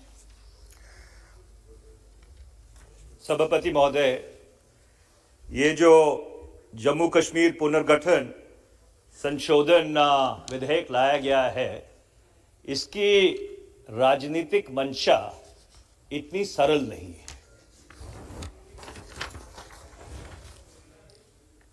इसका मकसद बिल्कुल साफ है कि जो जम्मू कश्मीर का विभाजन किया गया था उसको 2 केंद्र शासित प्रदेशों में उसका गठन किया गया था, उसको स्थायित्व देने की है। मैं इस सदन को याद कराना चाहता हूं कि जब जम्मू कश्मीर पुनर्गठन विधेयक लाया गया था तो यह बात कही गई थी कि उससे अमन शांति होगी, उससे देश में विकास होगा, जम्मू कश्मीर में दूध और मधु की नदियां बहेंगी। पर पिछले 17 महीनों में जो हुआ है वो उसके बिल्कुल विपरीत है। मैं आपको सिर्फ 5 आंकड़े देना चाहता हूं जो इस चीज को प्रमाणित करते हैं। 2004 से लेकर 14 तक जब यूपीए की सरकार थी, जम्मू कश्मीर में 550 सीज फायर वायलेशन हुए। 19 जून 2018 को जब बीजेपी ने पीडीपी से समर्थन वापस लिया और वहां पे पहले गवर्नर रूल, फिर राष्ट्रपति शासन, फिर लेफ्टिनेंट गवर्नर का राज लगा, तो 2018 में 2936 सीज फायर वायलेशन हुए। 2019 में 3299 सीज फायर वायलेशन हुए। 2020 में 5133 सीज फायर वायलेशन हुए। ये क्या अमन और शांति का पैमाना है? मैं आपको दूसरा आंकड़ा देना चाहता हूं। यह कहा गया कि जम्मू कश्मीर में बहुत विकास होगा। कश्मीर में तो पिछले 17 महीनों में कोई इंडस्ट्री आई नहीं, और जम्मू में जो इंडस्ट्री थी वो भी बंद हो गई। जम्मू के 3 जिले हैं, कठुआ, सांबा और जम्मू, जो पंजाब के बगल में लगते हैं, उसी में ले दे के जम्मू कश्मीर में इंडस्ट्री है। अब उसकी परिस्थिति क्या है? जम्मू रीजन में 12,997 इंडस्ट्रियल यूनिट्स थे, आज सिर्फ 5,890 काम कर रहे हैं। 7,107 मतलब 60% जम्मू की जो इंडस्ट्री है वो पिछले 2 वर्ष में बंद हो चुकी है। एक मानवाधिकार संगठन ने अनुमान लगाया है कि जब से विभाजन हुआ है जम्मू कश्मीर का 40,000 करोड़ रुपए का नुकसान हुआ है, और पहले 120 दिन में जो कश्मीर चेंबर ऑफ कॉमर्स है उसके अनुमान के अनुसार 17,877 करोड़ रुपए का नुकसान हुआ है। वहां पे जो पर्यटन इंडस्ट्री है, वहां पे जो हैंडीक्राफ्ट इंडस्ट्री है, वो पूरी तरह से बर्बाद हो गई है। अब मैं आपको इंटरनेट पे आता हूं, क्योंकि इंटरनेट इसलिए जरूरी है क्योंकि ये डिजिटल एज का, सभापति महोदय, स्टीम इंजन है। अगस्त 5, 2019 से लेकर मार्च 2020 तक 213 दिन इंटरनेट बंद रहा, और मार्च 2020 से लेके आज तक 70 बारी और इंटरनेट को बंद किया गया। जम्मू कश्मीर में जो बेरोजगारी दर है वो 16.2% है, देश में दूसरे नंबर के ऊपर है। जो स्कूल हैं जम्मू कश्मीर में वो अगस्त 2019 से लेकर 14 मार्च 2020 तक कोविड आने से पहले 202 दिन तक बंद रहे। मैं ये पूछना चाहता हूं कि ये किस तरह का विकास है, ये किस तरह का की अमन शांति है, ये किस तरह का आप वहां पे माहौल बना रहे हैं कि सीज फायर वायलेशंस बढ़ रही हैं, इन्फिल्ट्रेशन बढ़ रही है, वहां पे जो लोग हैं उनको कर्फ्यू के तहत रहना पड़ता है। तो मैं सभापति महोदय आपके माध्यम से गृह मंत्री जी से अनुरोध करना चाहता हूं, मैं याद दिलाना चाहता हूं इस सदन को, 9 अगस्त 2019 को प्रधानमंत्री जी ने यह कहा था कि ये जो परिस्थिति है जम्मू कश्मीर के विभाजन की, ये टेम्पररी परिस्थिति है और जल्द से जल्द जो स्टेटहुड है जम्मू कश्मीर की उसको दोबारा से बहाल किया जाएगा। 18 अक्टूबर 2020 को हमारे गृह मंत्री जी ने यह बात कही एक इंटरव्यू में CNN नेटवर्क 18 को, जो ग्रेटर कश्मीर अखबार में छपी, कि there is no question of going back on restoration of statehood of Jammu and Kashmir. इन्होंने हिंदी में कही होगी, मैंने अंग्रेजी में पढ़ी है। तो मैं सरकार से यह पूछना चाहता हूं कि आज 17 महीने हो गए, आप प्रधानमंत्री के स्तर पे, गृह मंत्री के स्तर पर दोबारा यह बात कही जाती है कि जम्मू कश्मीर की स्टेटहुड को वापस किया जाएगा, और दूसरी तरफ जो जम्मू एंड कश्मीर का एडमिनिस्ट्रेटिव कार्डर है जो 1954 से चलता आ रहा है, उसको आप भंग करके उसको एगमट कार्डर में मर्ज कर रहे हैं। ये किस तरह का संदेश आप भेज रहे हैं? क्या आपकी नियत और नीति में फर्क है? क्या आपकी मंशा में फर्क है? और अगर फर्क है तो देश को आप सीधा सीधा बताइए कि हम जम्मू कश्मीर को वापस स्टेटहुड नहीं देंगे, उसको यूनियन टेरिटरी स्टेटस में ही रखना चाहेंगे। मैं सिर्फ आखिरी बात एक कहना चाहता हूं, माननीय अध्यक्ष जी भी यहां पे आ गए हैं, कि जम्मू कश्मीर जो पुनर्गठन कानून है उसको संवैधानिक चुनौती दी गई है और एक संवैधानिक खंडपीठ के सामने वो मामला लंबित है। ये बात सही है कि उच्चतम न्यायालय ने उस कानून को स्टे नहीं किया है, पर नैतिकता का तकाजा, ज्यूरिस्प्रूडेंस ये कहती है कि जब किसी कानून को उसकी संवैधानिकता को चुनौती दी गई हो तो उसको संशोधन करने के लिए जो कॉन्सिक्वेंशियल लेजिस्लेशन है उसको नहीं लाना चाहिए। मैं बहुत ही विनम्रता से गृह मंत्री जी से यह अनुरोध करना चाहता हूं कि जब तक उसकी कॉन्स्टिट्यूशनैलिटी नहीं डिसाइड हो जाती, और मैं आपसे यह भी कहना चाहूंगा कि सरकार को एक अर्जी लगानी चाहिए उच्चतम न्यायालय में कि जल्द से जल्द डे टू डे सुनवाई करके उसकी कॉन्स्टिट्यूशनैलिटी पे फैसला करना चाहिए। और जब तक कॉन्स्टिट्यूशनैलिटी पे फैसला नहीं होता, ये जो संशोधन विधेयक है, ये आपसे विनम्र अनुरोध है कि आप इसको वापस ले लीजिए। बहुत बहुत धन्यवाद। श्री जुगल किशोर शर्मा।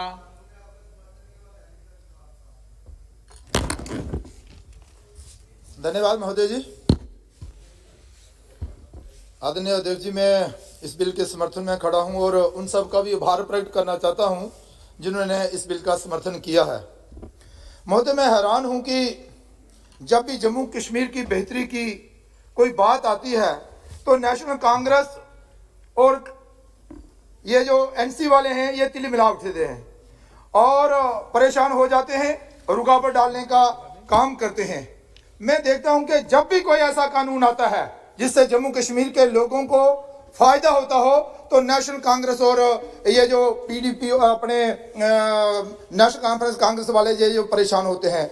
मैं देख रहा था कि कांग्रेस एनसी के लीडर को अपनी यह मानसिकता जो है वो बदलनी चाहिए, क्योंकि अब जम्मू कश्मीर जो है वो बदल रहा है, जम्मू कश्मीर विकास की ओर आगे बढ़ रहा है और जम्मू कश्मीर के लोग जो हैं वो एनसी और कांग्रेस वालों को समझ चुके हैं। अब वो आपके बहकावे में आने वाले नहीं हैं, क्योंकि एक के बाद एक कदम जो है वो जम्मू कश्मीर की बेहतरी के लिए जो है वो उठाए जा रहे हैं।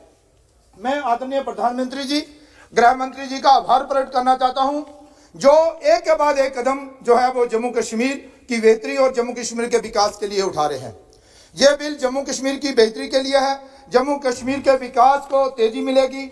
और मैं नेशनल कॉन्फ्रेंस और कांग्रेस के लोगों से पूछना चाहता हूं, मुझे बताइए कि इस बिल के द्वारा क्या नुकसान जम्मू कश्मीर को होने वाला है।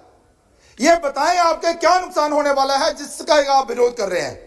यह वैसा ही विरोध मुझे लगता है जैसा आप किसान बिल का विरोध कर रहे हैं। आपके पास तथ्य कोई नहीं है, आधार कोई नहीं है, आपका विरोध करने के लिए विरोध करना है, इसलिए आप इस बिल का भी जो है वो विरोध कर रहे हैं।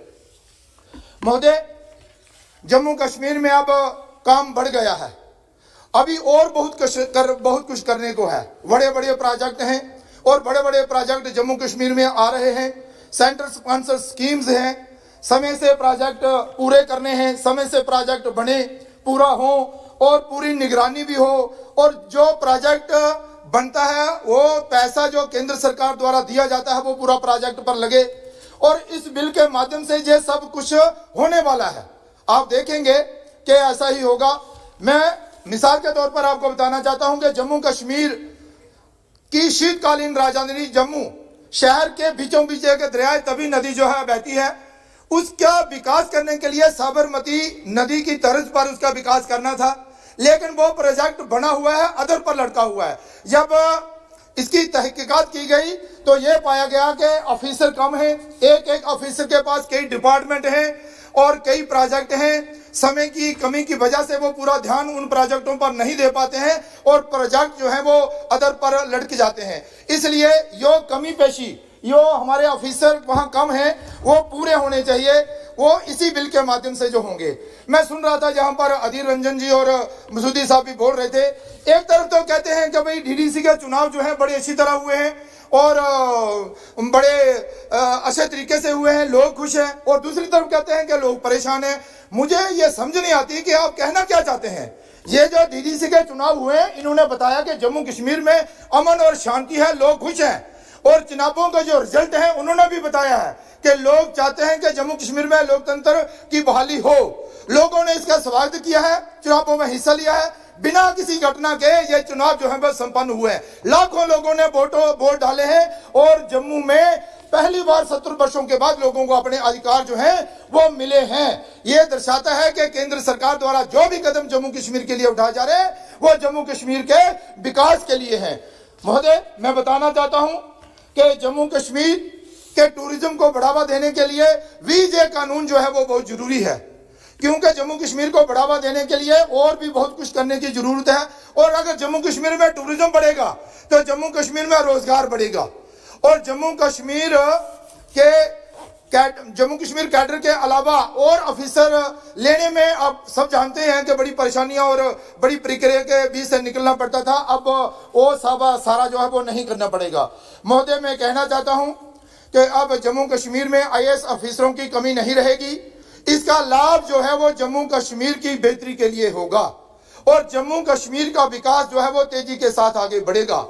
इसलिए मैं इस बिल का समर्थन करता हूं। मैं चाहता हूं कि जम्मू कश्मीर के लोगों की बेहतरी और विकास के लिए ये कानून जो है वो पास किया जाए और नेशनल कॉन्फ्रेंस और कांग्रेस जो है वो इस बिल का विरोध ना करे। अन्यथा जो हालात आज आपकी देश भर में और जम्मू कश्मीर में है, इससे भी बदतर हालात में जो है वो आप चले जाएंगे। आपने मुझे मौका दिया, आपका बहुत बहुत धन्यवाद। श्री असाउद्दीन ओवैसी जी।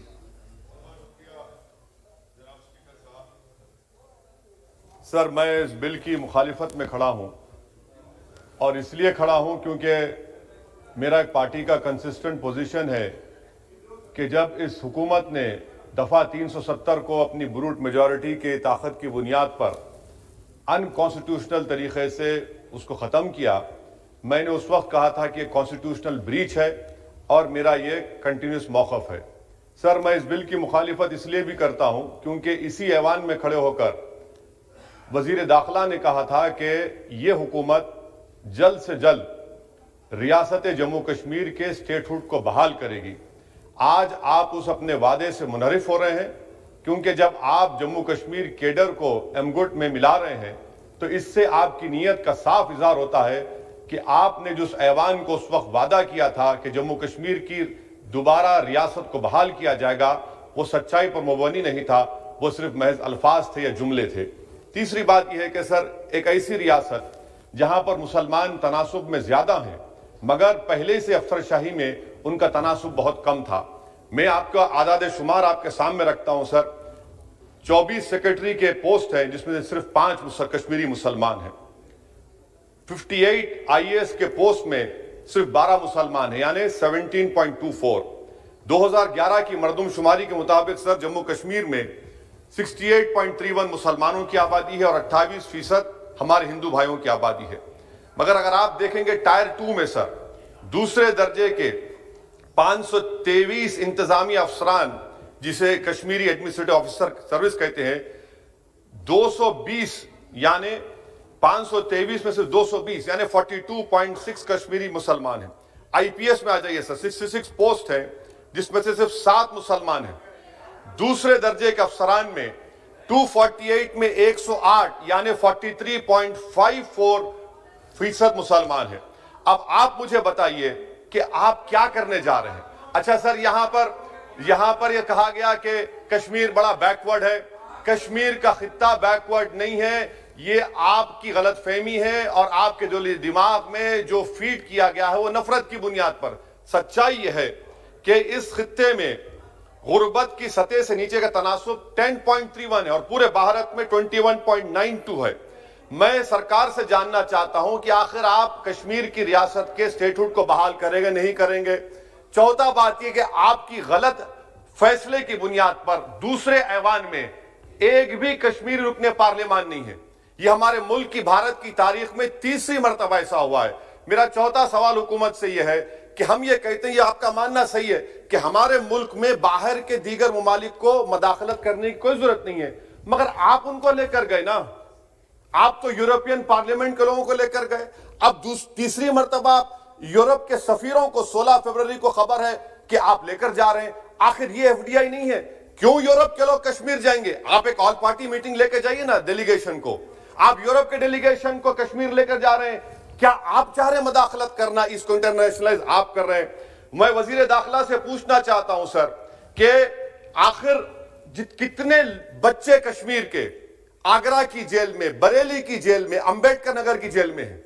मैं आपको एग्जाम्पल दे रहा हूं, खत्म कर रहा हूं स्पीकर साहब, कि बिलाल अहमद एक कुपवारा का बच्चा है, अमर सिंह कॉलेज श्रीनगर का है, 1600 किलोमीटर दूर श्रीनगर से जेल में है। उसके वालिद ने 25,000 रुपये की अपनी गाय को बेचकर गया, हाईकोर्ट में गया, हाईकोर्ट ने फैसला दिया कि उस बच्चे को श्रीनगर ट्रांसफर करो, एग्जाम लिखाओ। आप उसको नहीं मानते। एक और फैयाज है बरेली के जेल में, इसको आपने बरेली के जेल में डाल दिया। उसके वालिद ने 35,000 रुपया का कर्जा लेकर गया। अब बताइए आप, नवीद है बारामुल्ले का, कहां से ये अपनी जमीन बेचकर उसके वालिद गए। आखिर कितने बच्चे पीएसए के तहत जेल में हैं? आप उनको कब छोड़ेंगे? और मैं ये बड़ी आखिर में आपसे कह रहा हूं स्पीकर साहब कि यहां पर जितनी नाम निहाद सेकुलर पार्टियों ने हुकूमत के इस इक़दाम की तायीद की, तैयार हो जाइए। ये हुकूमत जो करती है ना, ये दोबारा दोहराएगी और हम तारीख में देखेंगे कि खुदा ना खास्ता चेन्नई को, अहमदाबाद को, बेंगलुरु को, हैदराबाद को यूनियन टेरिटरी बनाएंगे ये लोग। ये कश्मीर में तो एक एग्जाम्पल बना दिए, यहां तजुर्बा किया गया। आज ये सब बैठकर थाली मार रहे हैं। जब लखनऊ यूटी बनेगा, जब बेंगलुरु यूटी बनेगा, जब मुंबई यूटी बनेगा, उस वक्त हाय हाय करेंगे। ये कंसिस्टेंट पॉलिसी आपकी है। इसीलिए सर, मैं होम मिनिस्टर से जो सवालात किया हूं, मैं आपसे पूछना चाहता हूं। और ये 2G से 4G करके आपने एहसान नहीं किया, अमेरिका के दबाव में आपने किया। ब्रैड शर्मन से भारत के सफीर ने मिला, अमेरिका ने स्टेटमेंट दिया और आपने 2 दिन में 4G को बहाल कर दिया। आप इस मसले को इंटरनेशनलाइज कर रहे हैं, ये गलत है और इससे कश्मीरी अवाम का डिसएम्पावरमेंट होगा, एलिनेशन बढ़ेगा। शुक्रिया सर। जसवीर सिंह गिल, केवल 2 मिनट। Thank you sir. घड़ी और आप 2 minute. The union government has planned the merger of J&K cadre of IAS, IPS and Indian Forest Service into UT cadre.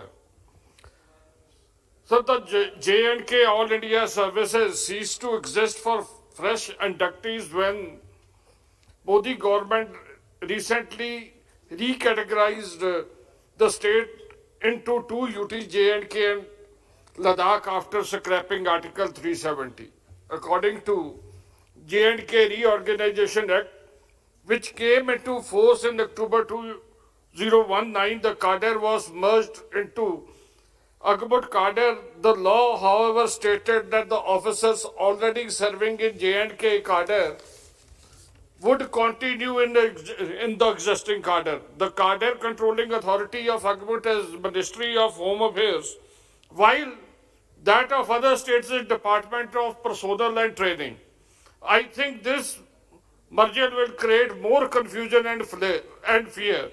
There is no clarity on it, will leave serving officers confused and unsure about their future prospects.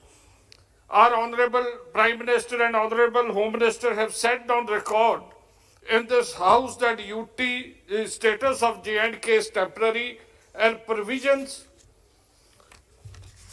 till the law and order situation improves in J&K. Then what sense does it make to permanent merge the J&K cadre with the UT cadre? So there is also need to formulate a transfer policy for the officers to Ladakh with the consent of the officers, not to make J&K and Ladakh another place of punishment posting for the officers who don't toe the government line, sir. Sir, मैं एक गल कहनी चाहता sir 2 minute मैं एक गल कहनी चाहता जी पंजाब दा बहुत करीबी नेड़ है ते रहा जम्मू कश्मीर दे नाल गुरु तेग बहादुर जी दी जो कश्मीरियां ली कुर्बानी है वो लामिसाल है महाराजा रणजीत सिंह जी ने जो पंजाब दे शासक सन उन्हां दे तकरीबन 40 साल जेड़ा वा जम्मू कश्मीर दे विच राज कीता ते जम्मू कश्मीर नूं बुलंदियां ते पहुंचाया 1948 दे विच 49 दे विच जदों ट्राइबल्स ने ते पाकिस्तान ने हमला बोलिया सी उदों भी श्रीनगर दे उत्ते कब्जा लगभग करदे कदारे पहुंच गए सी तां भी उदों सिख रेजिमेंट दे जाके उन्हां नूं मूंह तोड़वा जवाब दे के जम्मू कश्मीर नूं जिहड़ा आज़ाद रखिया सर अज पंजाब दे पंजाबी बोलण वालियां दी गिणती तकरीबन 2% जम्मू कश्मीर दे विच है सर अज पंजाबी नूं कैनेडा दे विच अमेरिका दे विच इंग्लैंड दे विच जिहड़ा ਉਹ ऑफिशियल दर्जा दिता गया सर अज ਜਿਹੜੀ डोगरी लैंग्वेज है ਜਿਹੜੀ काफ़ी ਵੱਡੇ काफ़ी लोग बोलते ने ਉਹ पंजाबी सर एक सेकंड सर ਉਹ पंजाबी ਦਾ ਹੀ ਇੱਕ बोलण ਦਾ तरीका है सर मेरी रिक्वेस्ट है ऑनरेबल होम मिनिस्टर जी ਨੂੰ ਤੁਹਾਡੇ माध्यम कि कृपा करके पंजाबी ਨੂੰ भी जम्मू कश्मीर ਦੀ ऑफिशियल लैंग्वेज ਦਾ ਜਿਹੜਾ दर्जा ਦਿੱਤਾ ਜਾਵੇ ਤਾਂ ਜੋ पंजाबी बोलण वालियां ਦਾ ਮਾਣ ਰੱਖ सके धन्यवाद जय हिंद माननीय गृह मंत्री जी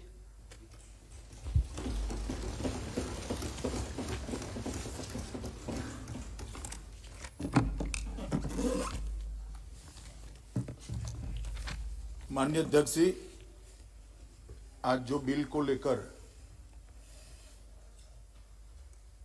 श्री किशन रेड्डी जी आए उसमें श्री अधीर रंजन चौधरी जी से लेकर जसवीर सिंह जी तक 18 इस सदन के सम्मानीय सदस्यों ने अपने अपने विचार रखे कुछ लोगों ने पक्ष में रखे कुछ लोगों ने विपक्ष में रखे कुछ लोगों ने तथ्यात्मक रखे कुछ लोगों ने राजनीतिक तरीके से रखे और मैंने सबको करीब करीब ध्यान से सुना है जो नहीं सुन पाया इनकी नोट भी यहां बैठकर मैंने अफसरों से जो मुझे प्राप्त हुई मेरे साथी एमओएस से प्राप्त हुई उसको मैंने पढ़ा है माननीय अध्यक्ष जी मैं इस सदन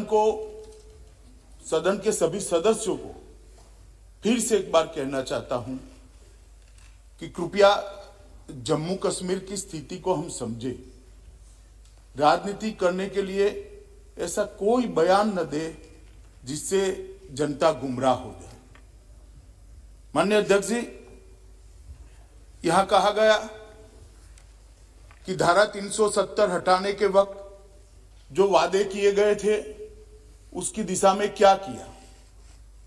मैं तो जरूर इसका जवाब दूंगा। मुझे मौका दे दिया आपने जवाब देने का।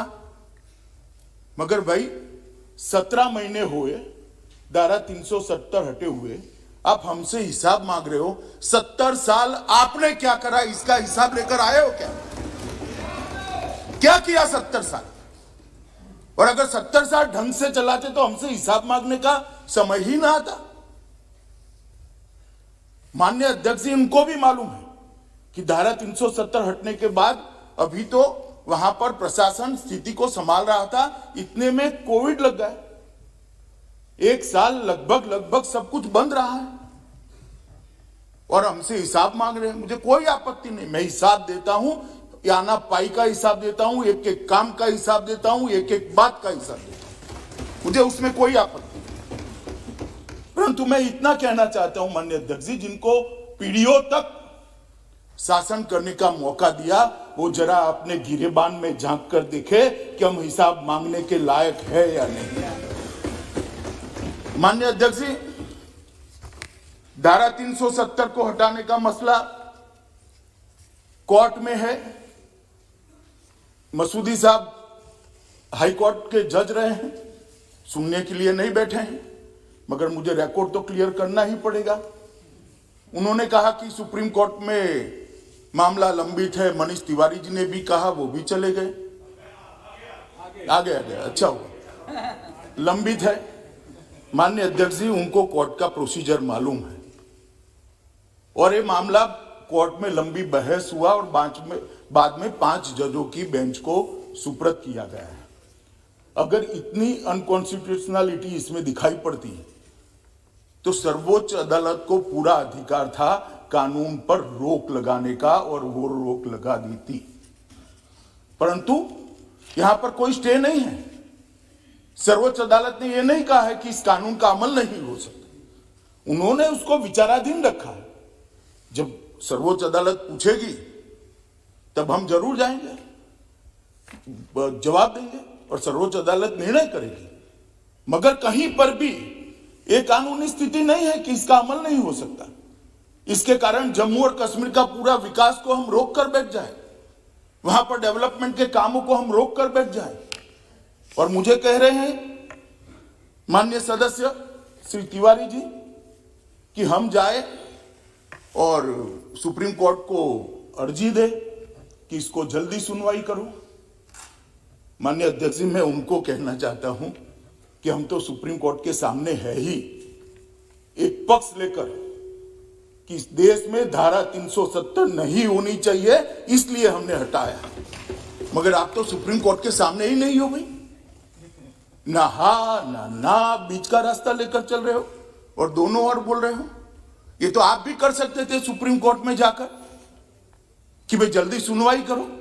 ये भी आपको मालूम है कि सुप्रीम कोर्ट आजकल वर्चुअल सुनवाई करता है और जिसमें 70, 80, 100 वकील, एडवोकेट्स खड़े होंगे, पार्टियां इतनी होगी, इसकी वर्चुअल सुनवाई संभव नहीं है। ये आपको भी मालूम है, इसलिए सुनवाई नहीं हुई। इसका एक बड़े हिस्से का सुनवाई हो चुका है, 5 जज का बेंच भी बन चुका है और जैसे ही सुप्रीम कोर्ट वर्चुअल सुनवाई के मोड से पुनः फिर से एक बार आमने सामने की सुनवाई करेगा, तब जरूर सुप्रीम कोर्ट अपनी प्रायोरिटी के हिसाब से इसको सुनेगा। मगर तब तक कोई काम ना करे क्या? ये किस प्रकार के उदाहरण इस सदन के अंदर दिए जाते हैं? माननीय अध्यक्ष जी, सदस्य टी सुमति और काफी सारे सदस्यों ने कहा कि बिल लाने का मतलब ही है कि अब जम्मू कश्मीर को स्टेटहुड नहीं मिलेगा। भाई, बिल को पायलट तो मैं कर रहा हूं, लेकर मैं आया हूं, मंशा मैंने स्पष्ट कही है, कहीं पर भी नहीं लिखा है कि स्टेटहुड इससे नहीं मिलेगा। आप कहां से ड्रॉ करते हो? आपकी मन की आशंकाओं को जम्मू कश्मीर की जनता पर क्यों थोप रहे हो? मैंने इसी सदन में कहा है और फिर से कहता हूं कि इस बिल का जम्मू कश्मीर के स्टेटहुड से कोई लेन देन नहीं है। उपयुक्त समय पर जम्मू कश्मीर को स्टेटहुड दिया जाएगा। और कह रहे हैं कि स्टेटहुड देना है तो एगमूट में क्यों लेकर आए? जरा एगमूट कैडर को ही समझ लेते। क्या अरुणाचल राज्य नहीं है? क्या गोवा राज्य नहीं है? मिजोरम राज्य नहीं है? ये सारे राज्य ही है। जरा ध्यान से पढ़ लेते तो इतनी फजीहत ही न होती। ये सारे राज्य है और एग्मूट कैडर के अंडर में है। जहां पर विशेष प्रकार की भौगोलिक परिस्थिति होती है, एडमिनिस्ट्रेटिव परिस्थिति होती है, वहां पर अफसर भेजने पड़ते हैं और वो राज्य के विकास के लिए जाते हैं। जो अफसर एग्मूट कैडर के हैं वही मसूरी की जगह पे ट्रेनिंग लेकर आते हैं जो जम्मू कश्मीर कैडर के लोग पहले लिया करते थे। ये ऑल इंडिया कैडर है मान्यवर। और ओवैसी साहब इसका हिंदू मुस्लिम में विभाजन करते हैं। भाई आपके मन में सब चीज हिंदू मुस्लिम है, मैं तो समझता हूं ओवैसी जी आपको, मगर आप देश के अफसरान को भी हिंदू मुस्लिम में डिवाइड कर दे। क्या कंसेप्ट है आपका? एक हिंदू अफसर मुस्लिम जनता की सेवा नहीं कर सकता? एक मुस्लिम अफसर हिंदू जनता की सेवा नहीं कर सकता? किस प्रकार के देश में हम आगे बढ़ने जा रहे हैं? अफसरों की संख्या हिंदू मुस्लिम में बांटेंगे और अपने आप को सेक्युलर कहते हैं। काहे का सेक्युलरिज्म? हिंदू मुस्लिम में अफसरों की संख्या बांटेंगे। इस तरह से तो मान्यवर कश्मीर के अंदर शांति नहीं होगी, ज्यादा चिंता होगी, ज्यादा उचाट होगी, संशय बढ़ेंगे। मेरा सभी से निवेदन है कि इस तरह से नहीं करना चाहिए। अभी उन्होंने एक और निवेदन कर दिया मान्यवर कि 2G से 4G विदेशियों के दबाव में किया है। ओवैसी साहब को मालूम नहीं है जिसका वो समर्थन करते थे वो यूपीए की सरकार चली गई है। ये नरेंद्र मोदी की भारतीय जनता पार्टी की सरकार। इस देश के फैसले ये देश करता है, इस देश के फैसले इस देश की संसद करती है। कोई हम पर दबाव नहीं कर सकता। और हमने उसको इसलिए रिस्ट्रिक्ट किया था मान्यवर कि कुछ संभलने के लिए समय चाहिए था। अफवाहें न फैलाई जाए इसके लिए एक समय चाहिए था। और आप हमें पूछ रहे हो भाई अधीर रंजन जी 2G और 4G, आपने तो मोबाइल ही बंद कर दिए थे और 20 साल तक बंद कर दिए थे। वाजपेयी जी की सरकार ने आकर 2G 4G छोड़ो, मोबाइल सर्विस ही बंद कर दी थी। कहां गए थे उस वक्त सारे अधिकार? मैं आपको पूछना चाहता हूं माननीय और आपके माध्यम से, कहां गए थे सारे अधिकार? जब विपक्ष में बैठते हैं तब अपने समय में क्या किया था वो भी तो थोड़ा याद रखना चाहिए, वरना फिर सुननी पड़ेगी। मान्यवर ये हमें 4G और 2G का कह रहे, मैं अभी भी कहता हूं कि सबसे बड़ा नागरिक का अधिकार है सुख और शांति से रहने का, सलामती के साथ रहने का। सलामती जहां नहीं होगी वहां सारे अधिकारों का कोई मतलब नहीं। ये नई फैशन शुरू हो गई। मान्यवर मैं कहना चाहता हूं कि ये जो लोग कह रहे हैं कि हम विदेश के दबाव में आकर कह रहे हैं, मैं उनको पूछना चाहता हूं कि किसके दबाव के अंदर धारा 370 को इतने समय तक चालू रखा आपने?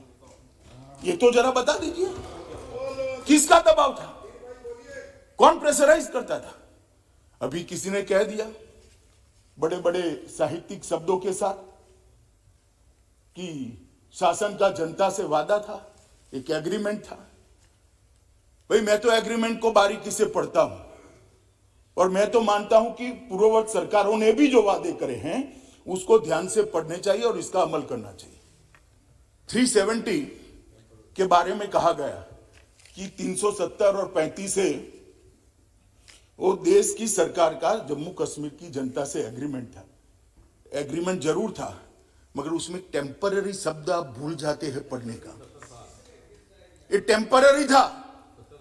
और जो मेरा हिसाब पूछ रहे 17 महीने में स्टेटहुड कब दोगे, स्टेटहुड कब दोगे, स्टेटहुड कब दोगे, हम जरूर देंगे। मगर मैं उनको पूछना चाहता हूं, ये मैंने भी कहा है स्टेटहुड टेम्पररी है, मगर आप 17 महीने में हिसाब मांगते हो तो टेम्पररी 370 साल तक चली, उस वक्त क्यों हिसाब नहीं मांगते थे? एक टेम्पररी प्रोविजन कब तक टेम्पररी रहेगा? टेम्पररी प्रोविजन को क्यों उखाड़ नहीं देता यार? क्यों कोई पूछता नहीं था?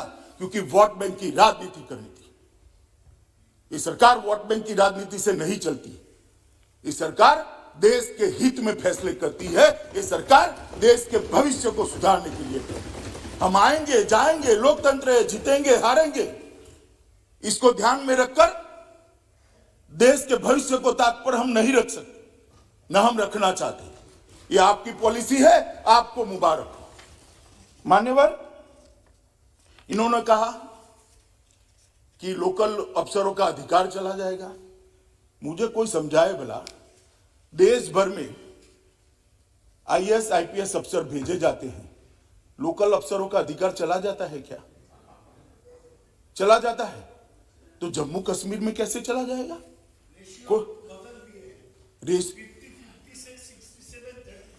दादा आप ज्यादा पढ़ नहीं सकते, अब मैं समझ रहा हूं। देश भर में यही रेशियो है। आपके बंगाल में भी ये है। क्यों अलग रखना? कश्मीर देश का हिस्सा नहीं है। कश्मीर देश का हिस्सा नहीं है क्या? क्यों अलग रखना? और क्या कश्मीरी युवा को देश की ऑल इंडिया कैडर में आने का अधिकार नहीं है?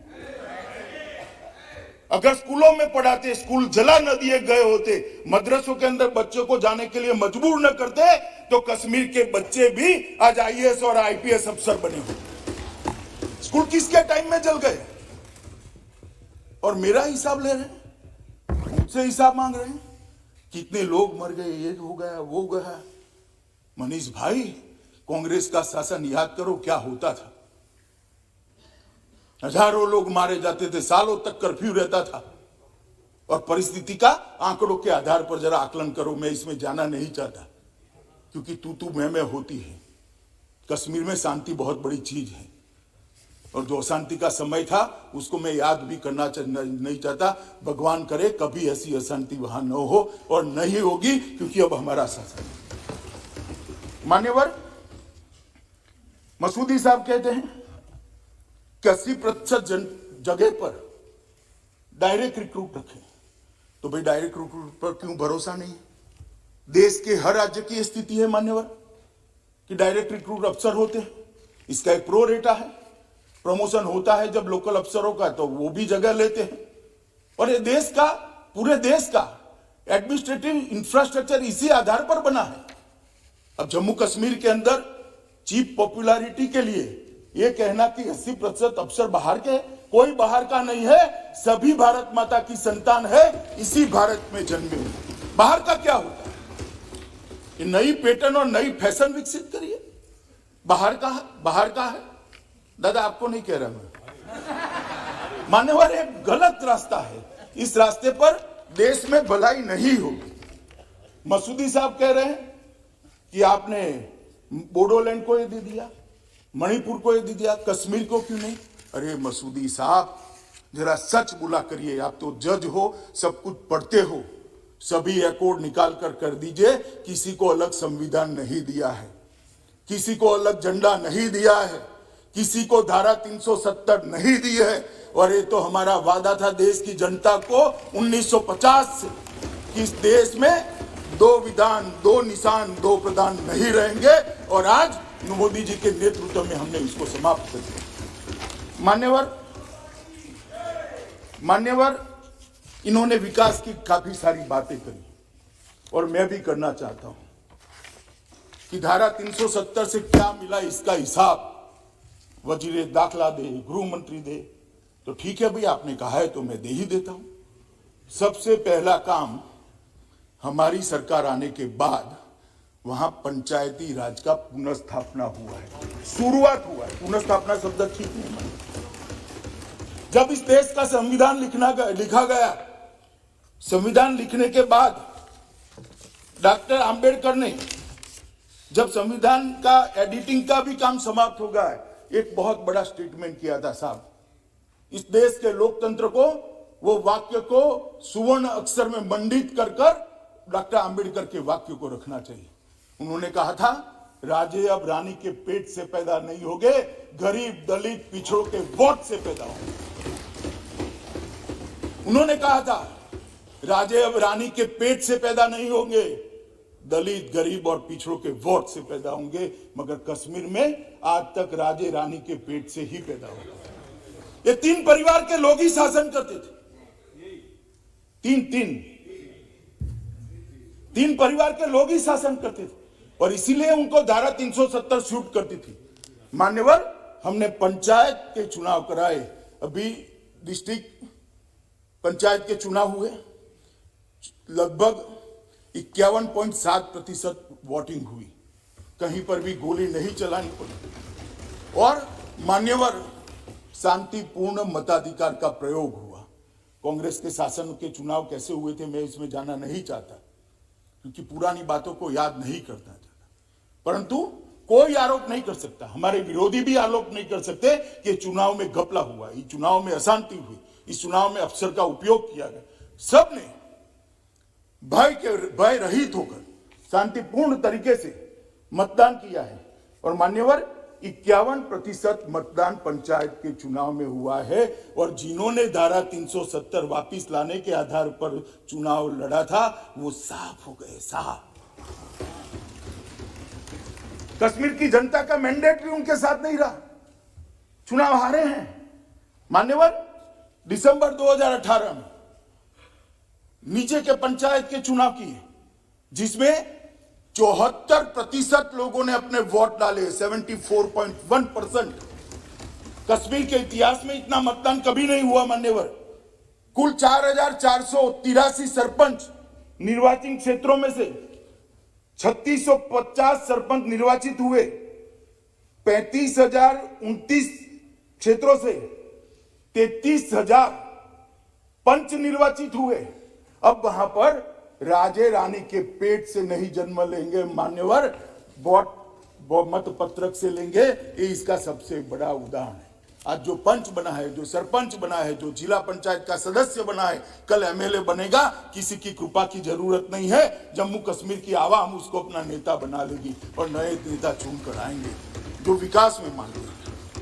मान्यवर, ये जो चुनाव हुए इसके लिए मैं जम्मू कश्मीर की जनता, सभी वहां के सुरक्षा बल, चुनाव आयोग और जम्मू कश्मीर के एडमिनिस्ट्रेशन को हृदय से इस देश के गृह मंत्री के नाते बहुत बहुत बधाई देता हूं कि मोदी जी ने जो करने की इच्छा रखी थी उसको आप सब ने मिलकर पूरा किया है।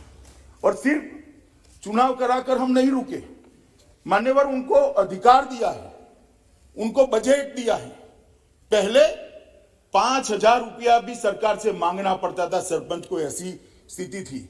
आज उनको हमने स्थिरता प्रदान की है, पंचायतों को सुदृढ़ किया है, वहां पर अफसर भेजे जा रहे हैं।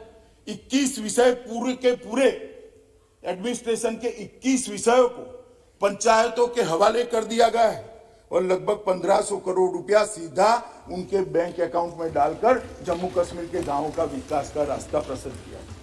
मध्याह्न भोजन योजना उनको सौंपी गई, आंगनवाड़ी उनको सौंप दिए गए, ICDS पंचायतों को सौंप दिया गया और मनरेगा का काम का मॉनिटरिंग उनको सौंप दिया गया। और एक अभी जो निर्णय करा है LG साहब ने, जम्मू कश्मीर की सरकार ने खनन का अधिकार भी पंचायती राज संस्थानों को दे दिया, इसमें हिस्सा भी देश में कहीं नहीं है। इससे वो आत्मनिर्भर होंगे, अपने गांव का विकास कर रहे थे। ये डिसेंट्रलाइजेशन जो किया है, नीचे तक सत्ता को परकोलेट करने का काम किया है, वो धारा 370 हटाने के कारण हुआ है। 70 साल तक नहीं हो सका था। माननीय महोदय, BDC के अध्यक्ष को DM के समकक्ष स्थान दिया गया है। उग्रवादी घटना में मारे गए किसी भी निर्वाचित सरपंच, पंच, BDC अध्यक्ष के लिए 25 लाख रुपए की राशि की व्यवस्था की है और क्षमता संवर्धन के लिए उनकी ट्रेनिंग का भी प्रोग्राम करा है, क्योंकि काफी नए हैं लोग, वहां परंपरा ही नहीं थी, नई परंपरा स्थापित हो रही है। इनकी ट्रेनिंग की भी बड़ी व्यवस्था कर दी गई है और स्थानीय इकाइयों के चुनाव भी कराए गए। मैं इसकी बहुत डिटेल में नहीं जाना चाहता। मान्यवर, ये कहते हैं कि क्या फर्क आया। फर्क मैं बताता हूं। पहले जम्मू और कश्मीर, जहां पर भी राजधानी होती थी श्रीनगर, वहां पर भी सारे अधिकार सेंट्रलाइज थे। अब अफसरान कभी गांव में नहीं जाते थे, चुने हुए प्रतिनिधि जाते थे, MLA जाते थे, मगर अफसरान नहीं जाते थे। हमने सारे राजपत्रित अधिकारियों को आवंटित पंचायत के अंदर 2 दिन और 1 रात का निवास करना कंपलसरी करा माननीय अध्यक्ष जी, और वहां जाकर जमीनी स्थिति वो देखने लगी। उनका उद्देश्य है, उनको काम दिया गया है, वहां विकास के काम जो अटके हैं, जो कमी है, जो कमियां हैं, उसकी लड़ी को जोड़ने का उनको काम दिया गया है, पंचायत को सशक्तिकरण करने का। और प्रत्यक्ष रूप से जो वहां 2 बार ये अभियान चला, उसमें से लगभग 20,000 छोटे मोटे काम आए हैं, जिसमें से 18,000 कामों को स्वीकृति दे दी गई। कहीं पुलिया बनानी थी, कहीं जोड़ता हुआ रोड बनाना था, कहीं तालाब के अंदर तालाब तो था मगर पानी जाने के रास्ते भर गए थे, कहीं तालाब को सफाई करने की व्यवस्था नहीं थी, कहीं कूड़ादान नहीं था, कहीं बिजली का खंभा था, तार चोरी कर गए थे। ऐसे 20,000 से ज्यादा काम ढूंढे गए और 18,000 कामों की स्वीकृति दे दी है और वो विकास के रास्ते पर आगे बढ़ गए। माननीय अध्यक्ष जी, 3 बार ये कार्यक्रम हुआ है और बड़ा सफल हुआ है। पूरे जम्मू और कश्मीर में इससे बड़ी जन भागीदारी नहीं हुई। 5 लाख से अधिक मृत्यु, जन्म, दिव्यांगता, अधिवास, एक प्रमाण पत्र वहीं मौके पर दिए गए। 5 लाख लोगों को जम्मू कश्मीर जाने की जरूरत, राजधानी में जाने की जरूरत नहीं है। और ये निरंतर चलने वाला है मान्यवर। ये पूछते हैं हमें क्या किया, इसलिए मैं बताता हूं। 50,000 परिवार को स्वास्थ्य बीमा के तहत कवर कर दिया गया है। रोजगार के अंदर लगभग 10,000 युवाओं को कवर किया, 6,000 नए काम शुरू करे और 4,440 क्रिकेट और फुटबॉल की किटों को गांव में पहुंचकर बच्चों के हाथ में बंदूक की जगह क्रिकेट का बैट हो, इसकी व्यवस्था हमने करी। और मेरा शहर मेरे गौरव के तहत ये शहरी विकास के लिए भी किया है। मान्यवर, विकास का काम को जहां तक गति देने का सवाल है, मोदी जी प्रधानमंत्री बने तब से जम्मू कश्मीर उच्चतम प्राथमिकता वाला क्षेत्र रहा है, क्योंकि जम्मू कश्मीर ने बहुत सहा है। उनके दर्द को मैं कुछ शब्दों में सिर्फ यहां बयान नहीं कर सकता मान्यवर, बहुत सहा है। इसलिए लगभग प्रधानमंत्री विकास पैकेज पीएम योजना की जो घोषणा हुई, उसका पुनर्निर्माण और मेगा विकास का जो पैकेज था, इसके तहत 58,627 करोड़ रुपए की परिव्यय की 54 योजनाएं थी। 54 योजनाएं थी और लगभग उसको बढ़ाकर 26% और बढ़ाया गया। 20 परियोजनाएं, जिनमें से 7 केंद्रीय की थी, 13 संघ राज्य की थी, ये काफी हद तक पूरी हो चुकी है। तो 20 परियोजनाएं तो पूरी हो चुकी है 54 में से, और बाकी 8 परियोजनाएं ये लगभग मार्च के अंत के पहले पूरी हो जाएगी। तो 54 में से 28 परियोजनाओं को पूरा करने का काम हमने कर दिया है। आईआईटी जम्मू ने अपने परिसर में काम कर दिया है, शुरू कर दिया है। दोनों एम्स का निर्माण शुरू हो चुका है। अर्ध रिंग रोड जम्मू को 2021 में हम पूरा कर देंगे। 8.45 किलोमीटर की बनिहाल सुरंग को इस साल खोलने की योजना है। और सबसे बड़ी बात है, पीयूष भाई यहाँ बैठे हैं, 2022 में हम रेलवे से कश्मीर को, घाटी को जोड़ने का काम भी समाप्त करेंगे। दादा 70 साल में जो नहीं हुआ वो अब हो रहा है, वो आपको मालूम होना चाहिए। चेनाब पुल 359 मीटर ऊंचा, चेनाब नदी पर विश्व के सबसे ऊंचे रेल पुल का निर्माण किया गया, निर्माण चालू है, अगले साल पूरा हो जाएगा। शहरी परिवहन के लिए लगभग 10,599 करोड़ रुपए का डीपीआर तैयार कर दिया गया है। लाइट रेल ट्रांजिट सिस्टम को भी 4 वर्ष में हम पूरा करेंगे, जिसके जम्मू और कश्मीर में 2 कॉरिडोर होंगे। परियोजना के डीपीआर को अंतिम मूल आकार दे दी गया है। मान्यवर, बहुत बड़ी संभावनाएं हाइड्रो पावर की जम्मू कश्मीर के राज्य में थी, मगर उसका दोहन नहीं होता था, क्योंकि एडमिनिस्ट्रेशन ही ठीक से नहीं चलता। आप जो कह रहे हैं ना, क्यों कर रहे हो, अफसर चाहिए वहां। हम जम्मू कश्मीर को मंथर गति से चलाना नहीं चाहते, जम्मू कश्मीर के विकास को द्रुत गति से चलाना चाहते हैं। इसीलिए अफसर चाहिए, इसीलिए अफसर भेजना चाहते हैं। प्रचुर जल संसाधन है मान्यवर वहां पर, प्रचुर। लगभग 14,867 मेगावाट की तराशी गई जल विद्युत की क्षमता है, उसमें से 70 साल में 3504 मेगावाट का दोहन किया गया है। मैं फिर से एक बार कहता हूं, 14,000 में से 3500।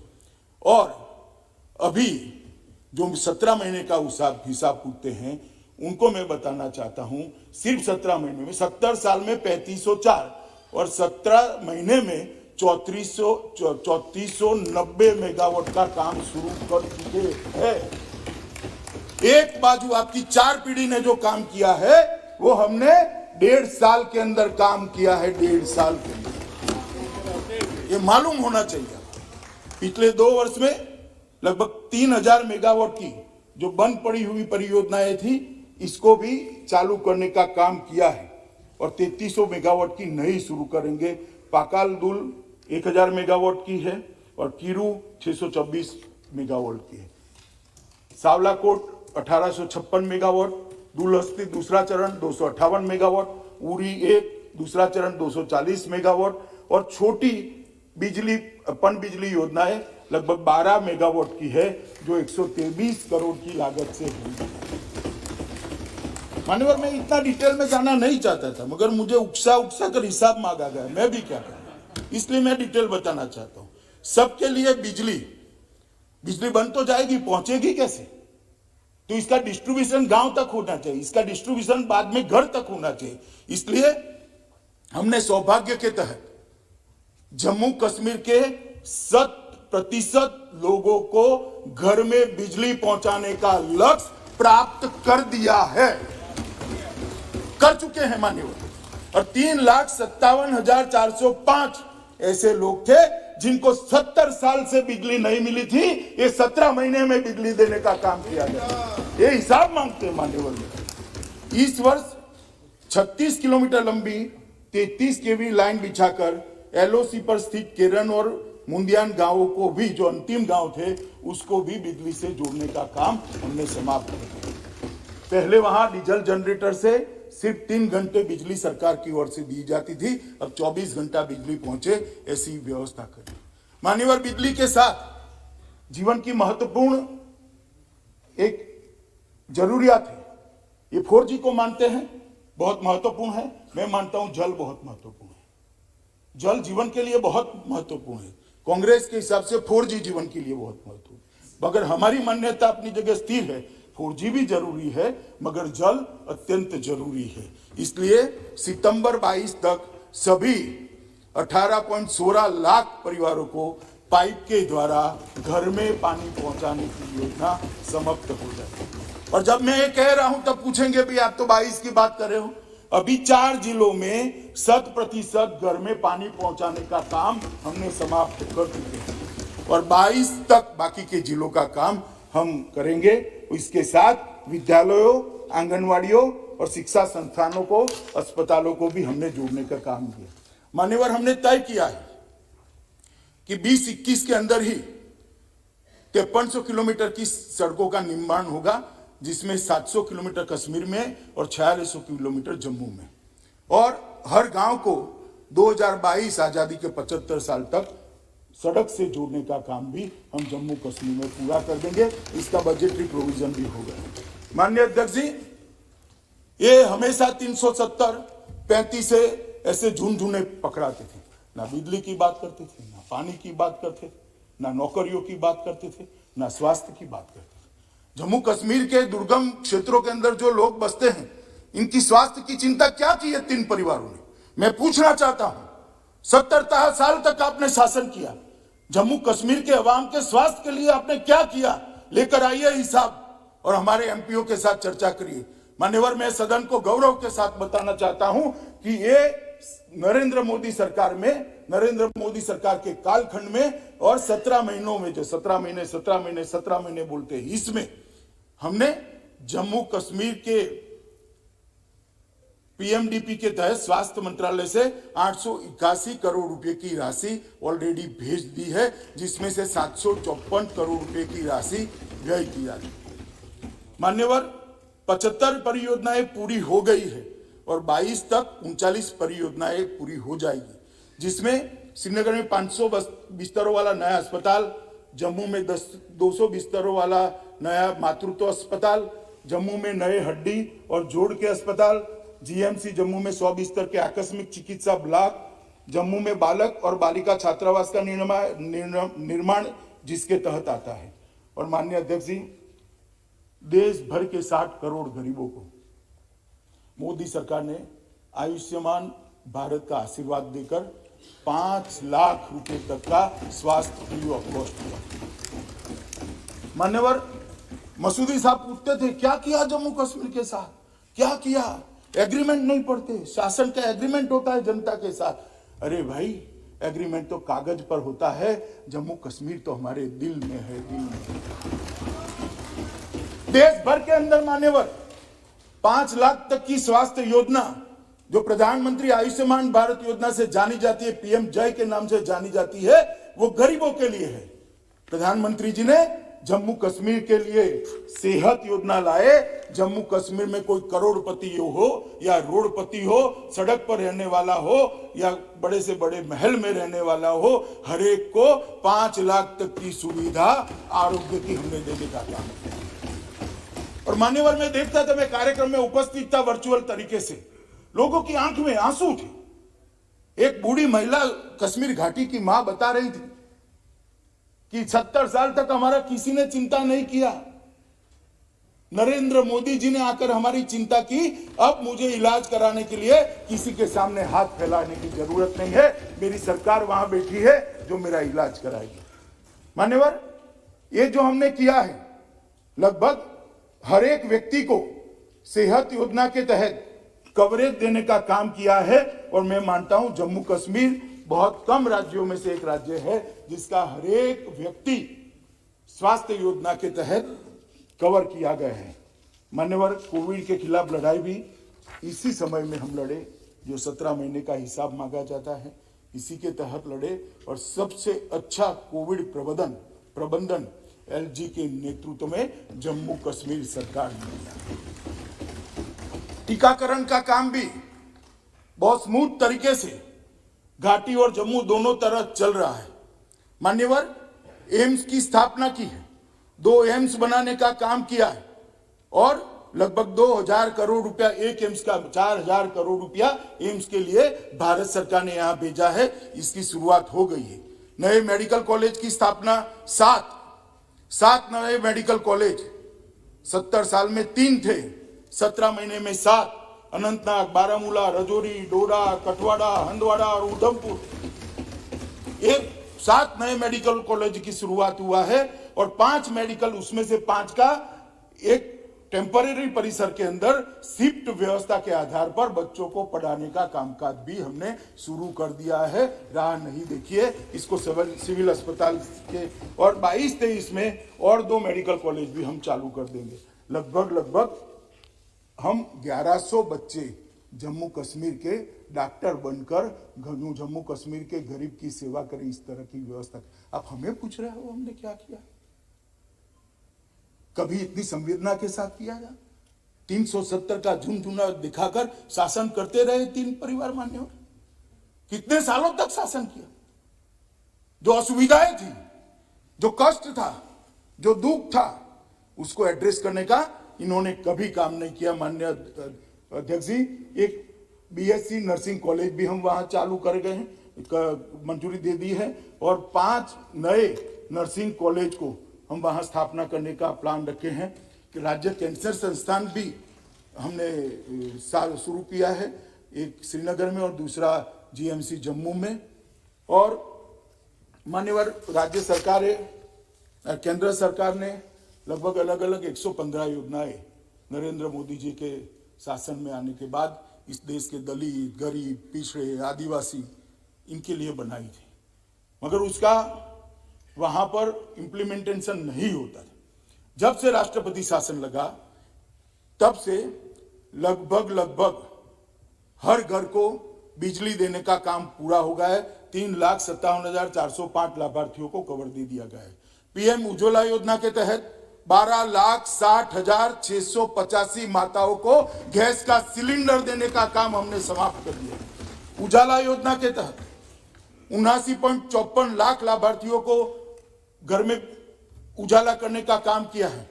स्वच्छ भारत मिशन के तहत 100% 100% घरों को आज मुक्त कर दिया गया, ओडीएफ डिक्लेयर कर दिया गया। मान्यवर 100% स्वच्छ भारत अभियान का 100% इंप्लीमेंट हुआ है। एकीकृत सामाजिक सुरक्षा, इसके लगभग 8 लाख लाभार्थी, पहले 16 थे, अब 8 लाख हैं। एलपीजीडी बीटी बजट लगभग 31.77 लाख लाभार्थी हैं। केसीसी ऋण और प्रधानमंत्री किसान योजना का लक्ष्य जो दिया गया था वो पूरा हो गया है। हर किसान को अब 6,000 रुपया उसके बैंक अकाउंट में किसी बिचौलिए के बगैर मिल रहा है, ट्रांसफर हो रहा है। इसके अतिरिक्त 2019-20 में जो छात्रवृत्ति थी, इसका कवरेज इस 17 महीनों में 3 गुना कर दिया है। 8 लाख छात्रों को डीबीटी के माध्यम से प्री और पोस्ट छात्रवृत्ति मिल रही है। माननीय अध्यक्ष जी, चालू वर्ष के दौरान दिसंबर 2020 तक हमें लक्ष्य रखा है कि और 9.5 लाख लोगों को छात्रवृत्ति के कवरेज में लेकर आएंगे। मान्यवर मनीष जी ने कहा कि जम्मू में इतनी फैक्ट्रियां बंद हो गई है और ये इसी कालखंड में हो गई। मनीष जी, सिर्फ रिकॉर्ड क्लियर करने के लिए कह रहा हूं, ये फैक्ट्रियां बंद होने का जो रेंज है वो 18 साल का है।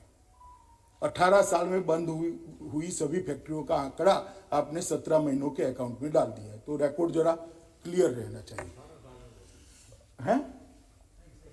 नहीं, 18 साल से जितनी बंद हुई है उसका आंकड़ा इन्होंने 17 महीनों में डाल दिया, इसलिए मैं रिकॉर्ड क्लियर कर रहा हूं। मान्यवर, अब ये कहते थे कि 17 महीनों में क्या हुआ। जम्मू कश्मीर के उद्योग के लिए सबसे बड़ा हर्डल था, वहां कोई भी उद्योगपति उद्योग लगाना चाहे तो उसको भूमि नहीं मिल सकती थी। धारा 370 हटाई, उसके बाद में जमीन के कानून के हमने परिवर्तन किया और अब ऐसी स्थिति हुई है कि जम्मू कश्मीर के अंदर उद्योग लग पाए। 6 महीने पहले ही हम कानून लाए और अब मिल पाएगी, इसलिए उद्योग भी आएंगे। और उद्योग को आने के लिए सबसे अच्छा प्रोत्साहन पैकेज नरेंद्र मोदी जी की अगुवाई में भारत सरकार लाई है, अप्रूव किया है और जम्मू कश्मीर सरकार ने भी इसको अप्रूव कर दिया है। मान्यवर, उनको मालूम है कि कोविड के कारण पूरे विश्व में मंदी है। मनीष जी पंजाब से आते, जरा पंजाब के आंकड़े लेकर आ जाए। यहां पर आपकी सरकार है, राजस्थान के लिए आंकड़े लेकर आ जाओ, छत्तीसगढ़ के आंकड़े लेकर आ जाओ। ये सबसे जम्मू कश्मीर के अच्छे हैं जहां तक मंदी की बात है। मगर मान्यवर, ये मंदी की बात कर रहे हैं, मंदी के लिए पूछ रहे हैं। पहले तो इंडस्ट्री लगती नहीं थी, बाद में मैं आता हूं उस पर। आपके शासन में 12 साल तक पूरे स्कूल बंद रहे, पूरा स्कूल, लाखों बच्चों का भविष्य अंधकार में कर दिया और अब आज हमसे हिसाब मांग रहे हो। भैया, तनिक ढंग से तो सोचो कि हिसाब मांगना चाहिए नहीं मांगना चाहिए। मान्यवर, ये 4G की रोते हैं, आपने तो मोबाइल ही बंद कर दिए थे। 4G, 2G, 1G, 0G, कोई जी की जरूरत, मोबाइल ही बंद था, सिम कार्ड ही बंद था।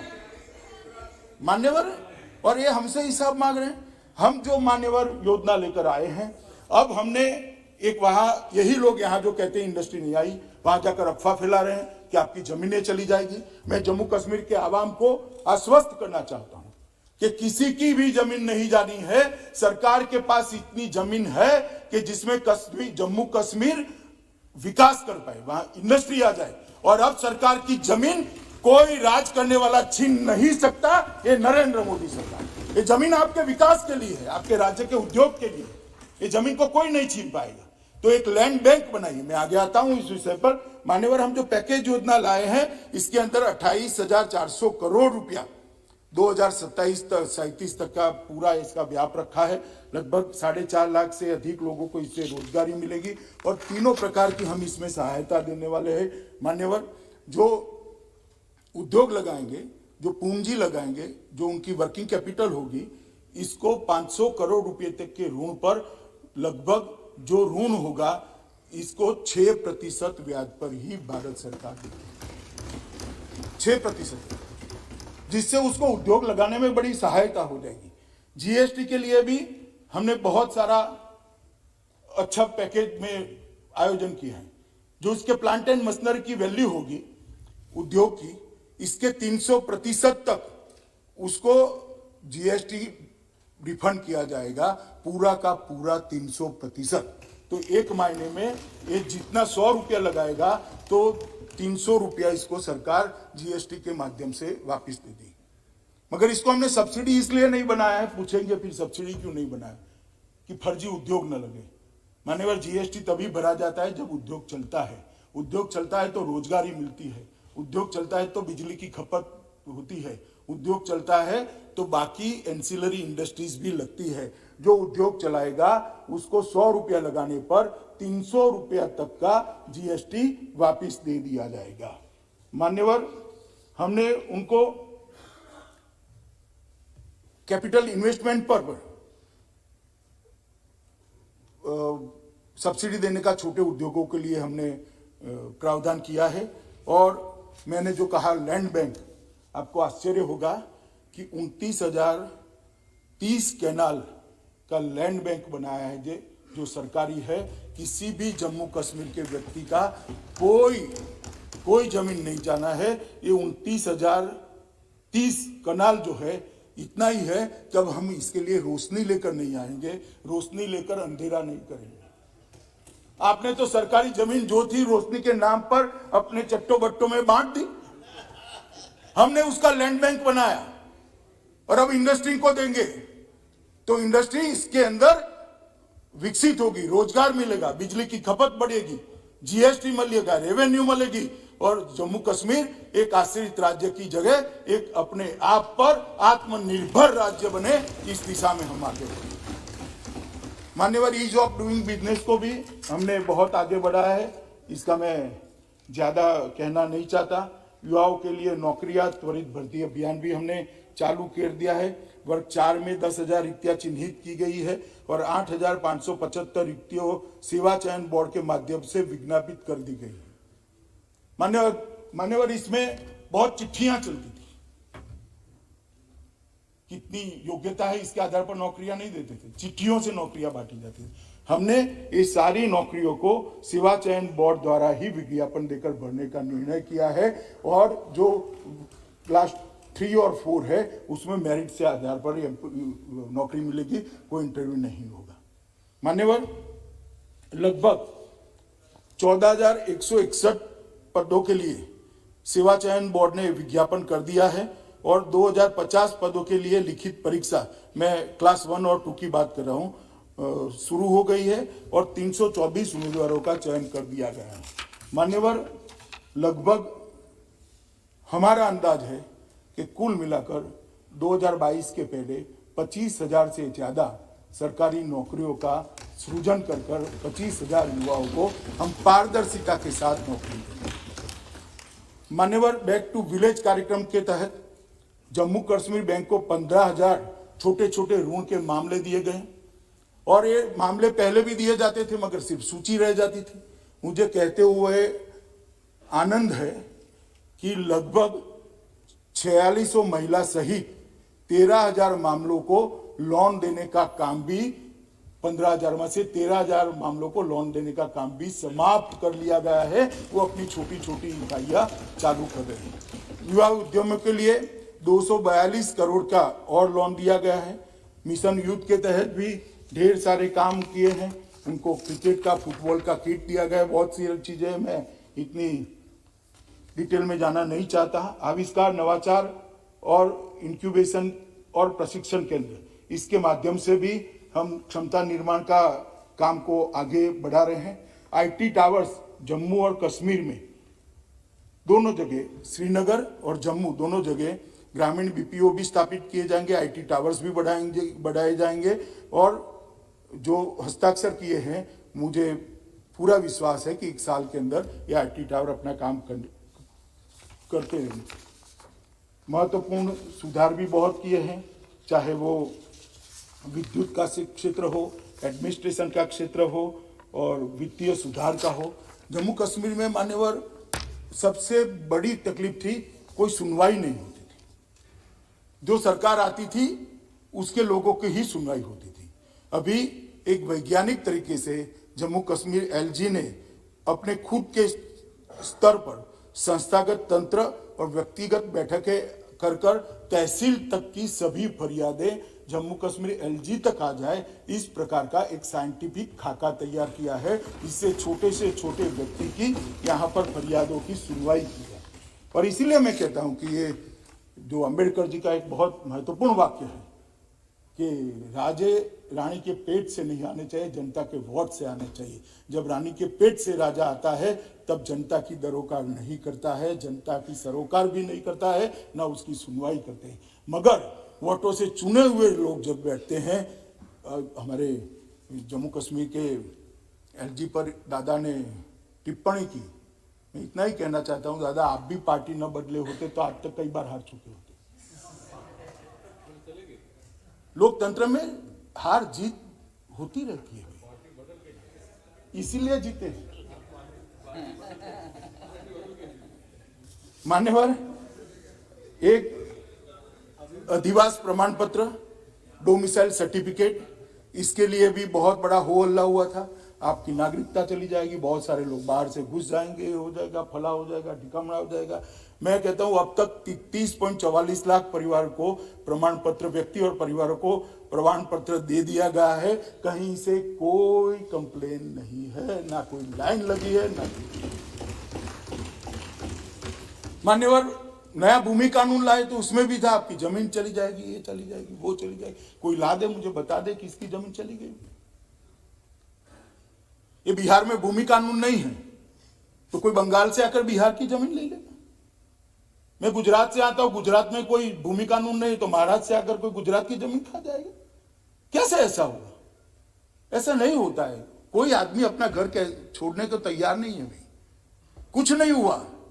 आज इंडस्ट्री को आने का बहुत अच्छा वातावरण ये नए भूमि कानून के कारण हुआ है, जिसका जम्मू कश्मीर की जनता ने भी स्वागत किया है। और मान्यवर, मैं विशेष उल्लेख करना चाहता हूं पाकिस्तान से आए हुए रेफ्यूजी, पश्चिम पाकिस्तान के, पाकिस्तान अधिकृत कश्मीर से आए हुए रेफ्यूजी और 2642 वाल्मीकि परिवार के परिवार, 792 गोरखा परिवार और 43 अन्य परिवार, उनको भी डोमिसाइल सर्टिफिकेट देकर उनके साथ सालों से जो अन्याय होता है उसको हमने समाप्त किया। जो ह्यूमन राइट की बात करते हैं, ये दुनिया भर के अच्छे लोगों के बोले हुए कोट अनकोट यहाँ पर कोट करते हैं।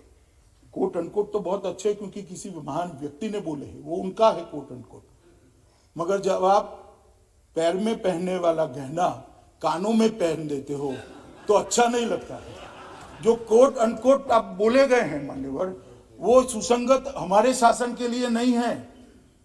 अन्याय के, मानव अधिकार के लिए जितनी भी सारे बातें होती है, हमारे शासन के लिए नहीं है। ये 3 परिवारों ने जो शासन किया, उन्होंने मानव अधिकार का उल्लंघन किया। क्या मानव अधिकार कुछ लोगों के लिए सीमित है? पाकिस्तान से जो देश की शरण में आए उनके लिए सीमित नहीं है। जो कश्मीरी पंडित भगा दिए गए उनके लिए सीमित नहीं है, इनके लिए नहीं है। जो सूफी संत भगा दिए गए उनके लिए नहीं है। जो वाल्मीकि लोग वहां से 70 साल से मताधिकार प्राप्त नहीं करते थे, उनके मानव अधिकार नहीं है। क्यों उनके लिए आपके मन में भावनाएं नहीं आती हैं? क्योंकि वो आपका वोट बैंक नहीं है। मानव अधिकार को वोट बैंक की नजर से देखना आपका काम है। हम मानव अधिकार को मानव अधिकार की दृष्टि से, कितना भी विरोध हो, साहस नहीं है अपने ये कहने का कि वाल्मीकि को वहां मताधिकार मिलना चाहिए था। जो पाकिस्तान से शरण में आया है उसको मताधिकार मिलना चाहिए कहने का साहस नहीं है आप में, क्योंकि आप चुनाव लड़ना चाहते हो, चुनाव जीतना चाहते हो। आप में साहस नहीं है कि वाल्मीकि माता चौथी पीढ़ी आ गई, उसको नौकरी नहीं मिल सकती, ना वाल्मीकि बच्ची को नौकरी नहीं मिल सकती, इसका अधिकार नहीं। इसके मानव अधिकार के पास आपके लिए शब्द भी नहीं है, संवेदना भी नहीं है, मगर हमारे लिए शब्द भी है, कृति भी है और संवेदना भी। मान्यवर, रोशनी जैसे कानूनों को रद्द कर दिया गया, भ्रष्टाचार पर कार्यवाही हो रही है, क्योंकि पहले भ्रष्टाचार का कानून ही नहीं था। वहां ये पूछ रहे ना 370 क्यों होता है, वहां पर रिजर्वेशन नहीं होता था। वहां महिलाओं को अधिकार नहीं था, वाल्मीकि लोगों को अधिकार नहीं था, ट्राइबल को अधिकार नहीं था, ओबीसी को अधिकार नहीं था, भ्रष्टाचार पर रोक नहीं थी, क्योंकि भ्रष्टाचार करना था, क्यों रोक लगाना। ढेर सारे कानून, देश के अच्छे बने हुए कानून, दहेज के लिए कोई कानून नहीं था, और आप हमें समझा रहे हो कि 370 को क्यों हटाया। मान्यवर, पाक अधिकृत जम्मू कश्मीर के लगभग 26,319 विस्थापित और 5300 विस्थापित जो युद्ध के समय आए, छंब के 10,065 विस्थापित, पश्चिमी पाकिस्तान के 5,764 विस्थापित, कश्मीरी प्रवासी जिसको बहुत संवेदना के साथ अपने अधिरंजन जी बता रहे थे, 44,000 कश्मीरी पंडित। मैं आज उनको बताना चाहता हूं कि यही नरेंद्र मोदी जी के शासन में कश्मीरी पंडितों को, हर परिवार को राहत कार्ड जिसके पास है उसको 13,000 रुपया हर महीना सरकार देती है। ये हमारे समय में विस्थापित नहीं हुए, कांग्रेस का शासन था, उसकी सुरक्षा नहीं कर पाई, इसलिए विस्थापित अपने देश में ही विस्थापित होकर रह गए थे। इनको 13,000 हम देते, निःशुल्क राशन देते हैं। पुनर्वास के अंक के रूप में कश्मीर घाटी में 3,000 नौकरियां दे दी गई है, 88 नौकरियों का चयन प्रक्रिया चालू है, और ये 6,000 लोगों को कश्मीर घाटी में घर के साथ 2022 के साथ हम बसा देंगे, और वर्षों पुराना हमारा स्वप्न समाप्त। 3,000 लोगों को दे चुके हैं निरंजन जी नौकरी, ऑलरेडी दे चुके हैं। 70 साल में एक दिया है तो बताओ, एक। और 6,000 लोगों का घर बनाने की योजना भी, जमीन भी आवंटन कर दी है, बजट का भी आवंटन हो गया, प्रक्रिया चालू हो गई। और प्रोफेशनल कॉलेज में दाखिले के लिए देश भर में रिजर्वेशन किया गया है। मान्यवर, पहाड़ी भाषी जनसंख्या के 1,74,000 लोगों को आरक्षण नियम संशोधित कर 4% आरक्षण, ये 370 हटने के कारण मिला है। अंतर्राष्ट्रीय सीमा के पास के गांव के 17,000 लोगों को यही सदन में मैं ही बिल लेकर आया था, जिनको रिजर्वेशन दिया है, पहले नहीं दे सकते थे। आर्थिक रूप से कमजोर वर्ग को 1.16 लाख लोगों को अब आरक्षण का लाभ मिलना शुरू हो गया है, क्योंकि 1.16 लाख बीपीएल परिवार को 10% आरक्षण का लाभ मिल रहा है, जो 370 के कारण नहीं मिलता था। 1,500 सफाई कर्मचारी परिवारों को पूरा अधिकार देने का काम किया है। आप हमें पूछ रहे हो क्या किया है। मान्यवर, 370 जाने से जम्मू कश्मीर में किसी के साथ अन्याय हो, इस संभावना को ही समाप्त कर दिया गया है। मान्यवर, शिक्षा, प्रशिक्षण और करियर के लिए भी ढेर सारे काम किए गए हैं। मान्यवर, संवैधानिक और कानूनी मामलों में भी, जहां तक लद्दाख का सवाल है, मेरे युवा साथी नामयाल यहाँ है, मैं इतना कहना चाहता हूँ, 2014-15 से 19 तक 4,164 करोड़ रुपया की धनराशि जम्मू कश्मीर सरकार के थ्रू लद्दाख में गई थी। हम कितना भेजे उसका महत्व ही नहीं था, वो लद्दाख पहुंचती ही नहीं थी। तो 14 से 19 के बीच में 4,164 और 31/10/19 मतलब 370 जाने के बाद निरंजन जी 31/3/20 तक 3/20 तक 3,518 करोड़ रुपया ऑलरेडी हम भेज चुके हैं। जो 5 साल में मिलता था वो 17 महीनों में मिला है लद्दाख वालों को। मान्यवर, इतना ही नहीं है, लद्दाख को 2 नए डिग्री कॉलेज दिए गए हैं, नए एयरपोर्ट टर्मिनल और जिला अस्पताल का अपग्रेडेशन का काम शुरू हो गया। सब 17 महीने में ही हुआ। सुमति जी, लद्दाख के पर्यटन को बढ़ावा देने के लिए 5 नए टूरिस्ट सर्किट भारत सरकार ने बनाए हैं, 5 नए ट्रैकिंग रूट्स भी खोले गए हैं। सुदूर क्षेत्रों में सब्सिडाइज हेलीकॉप्टर की व्यवस्था शुरू कर दी गई, जिससे टूरिज्म बढ़े। लगभग लद्दाख में 7500 मेगावाट क्षमता वाला देश का सबसे बड़ा सौर ऊर्जा यंत्र लगाने की कार्यवाही भी शुरू कर दी गई है। ये लद्दाख के लोगों की लाइफलाइन होगी, ढेर सारे लोगों को रोजगारी मिलेगी। परंपरागत चिकित्सा प्रणाली उसको रिवाइव किया गया है। National institute for Sowa Rigpa की स्थापना नवंबर 2019 की कैबिनेट में कर दी गई है। कारगिल हवाई अड्डे के व्यवहार्य अध्ययन फिजिबिलिटी स्टडी के लिए लद्दाख प्रशासन और अपने विमानपत्तन विभाग इसके साथ एग्रीमेंट हुआ है। Mission integrated development of horticulture के तहत 28,870 ऐसे पौधे जो ठंडी में भी जिंदा रह पाए उनको लगाने का काम किया गया है। ई गवर्नेंस की दिशा में गांव तक ई गवर्नेंस पहुंचे, इसके लिए ढेर सारी सुविधाएं कई ई स्टैम्प शुरू कर दिया है, ई कोर्ट फी शुरू कर दी है। माननीय प्रधानमंत्री जी ने लद्दाख में एक सेंट्रल यूनिवर्सिटी का भी अनुमोदन कर दिया गया है। माननीय अध्यक्ष जी, विकास पैकेज के तहत जो 80,000 करोड़ रुपया था उसमें इसका उचित हिस्सा भी लद्दाख को दिया गया है। और सभी राज्यों के जैसे यहाँ पर गुजरात भवन होता है, यूपी भवन होता है, बिहार सदन होता है, लद्दाख को भी 70 साल के बाद अपना भवन और सदन यहाँ पर मिला। भारत सरकार की कई सारी योजनाएं वहाँ पर थी, उसमें लगभग 80% कवरेज कर दिया गया है। रोड कनेक्टिविटी में सुधार के लिए 11 पुलों और 578 किलोमीटर रोड का काम हाथ पे लिया गया है। जो जिला टनल का काम शुरू कर दिया गया है। रिमोट एरिया में टेली कनेक्टिविटी के सुधार के लिए 80 सेट फोन और 124 वास्ट स्थापित किए गए हैं। पावर इंफ्रास्ट्रक्चर के लिए कारगिल में, लेह में 500 KW के मिनी हाइड्रो प्रोजेक्ट स्थापित किए गए। 11 kV की और 66.25 km और 42 km LT लाइन बिछाई गई है। 3 गर्ल्स हॉस्टल बनाए गए हैं। 20 बेडेड अस्पताल कारगिल के अंदर बनाया गया है। ट्रेजरी सिस्टम की जगह PMFS लागू किया है जिससे अनुकूलता हो। लेह में 1000 MT का कोल्ड स्टोरेज बनाने का काम पूरा कर दिया गया है जिससे इतने ठंडी वाले प्रदेश में उनको कोई कठिनाई का सामना न पड़े। पश्मीना गुड्स की संख्या में लगभग 17 महीने में 8% वृद्धि दर्ज की है, जो रिकॉर्ड है, आज तक कभी नहीं बढ़ा गया। लद्दाख के पिछले क्षेत्र के लिए विकास पैकेज लगभग 50,000 करोड़ का पैकेज प्रधानमंत्री जी तय कर रहे हैं जो आने वाले दिनों में लद्दाख को मिलने वाला है। मान्यवर ये कह रहे हैं कि धारा 370 हटाने के बाद क्या किया।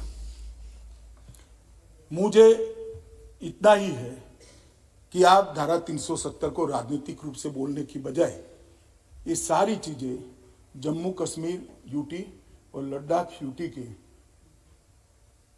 साइट पर सारी डिटेल थी। अगर किसी ने स्टडी कर पढ़ा होता तो शायद अब तक बिल पारित भी हो गया होगा। ये पूछते नहीं ना मैं जवाब देता, इन्होंने पूछा इसलिए मुझे जवाब देना पड़ा मान्यवर। मगर मेरा इतना ही कहना है अभी भी कि जम्मू कश्मीर और लद्दाख को राजनीति का हिस्सा हम न बनाएं। बहुत सारी चीजें राजनीतिक करने के लिए आ जाइए राजनीतिक मैदान में, 2-2 हाथ कर लीजिए, कोई नहीं डरता है जी, कोई नहीं डरता है।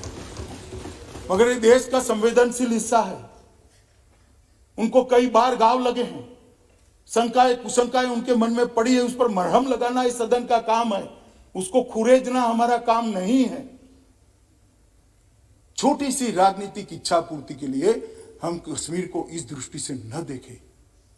मान्यवर, इस सब ने कहा कि प्रधानमंत्री जी ने वादा किया था, गृह मंत्री ने वादा किया था कि पूर्ण राज्य का स्टेटस वापस मिलेगा। मैं फिर से जम्मू कश्मीर के लोगों को वादा करना चाहता हूं, निश्चित मिलेगा। आपका विकास जो अटक गया है, ये 3 परिवारों ने जो विकास को रोक कर रखा है, उसको पटरी पर चढ़ाकर जैसे ही उचित परिस्थिति होगी जरूर जम्मू कश्मीर को पूर्ण राज्य का स्टेटस वापस देंगे। इसका इस बिल से कोई लेन देन नहीं है। ये बिल से पूर्ण राज्य वापस आने की कोई संभावना समाप्त नहीं होती है। इतनी स्पष्टता कर फिर से एक बार जम्मू कश्मीर के अवाम और लद्दाख के लोगों को मैं कहना चाहता हूं, नरेंद्र मोदी सरकार परिपत्रों से नहीं चलती है, नरेंद्र मोदी सरकार कानूनों से नहीं चलती है, नरेंद्र मोदी सरकार योजना से नहीं चलती है, नरेंद्र मोदी सरकार भावना से चलती है। और हम मानते हैं कि जम्मू कश्मीर हमारा है, आप हमारे हो, ये पूरा देश आपका है और आपके साथ पूरा देश खड़ा है। इतना विश्वास देकर मैं मेरी बात को समाप्त करता हूं और पूरे सदन को मैं विनंती करता हूं, कम से कम ये बिल को सर्वानुमत से हम पारित करें। इतना ही मेरा निवेदन है। आदिर रंजन जी। सर सुबह हमारे फिनेंस मिनिस्टर एक स्पीच रखा था यहाँ, और दोपहर में हमारे होम मिनिस्टर, दोनों ही बजट स्पीच है, एक हिंदुस्तान की बजट और दूसरा आपको बयान के मुताबिक लगता है जम्मू कश्मीर की बजट। और साथ साथ ये चुनाव नजदीक है 4 राज्यों में, इसका भी झलक हमको देखने मिला, क्योंकि आप दिखाना चाहते हैं कि देखिए हम जम्मू कश्मीर को नए सिरे से सर्ग बनाने जा रहे हैं। देखिए सुबह जब सूरज उठती है, सूरज उठने का पहले थोड़ा अंधेरा रहते हैं, अंधेरे के बाद सूरज जब निकलते हैं, सूरज निकलने का पहले मुर्गी चिल्लाने लगते हैं। मुर्गी को ये सोच रहते हैं कि हम चिल्लाते हैं इसलिए सूरज उठते हैं। माननीय गृह मंत्री जी।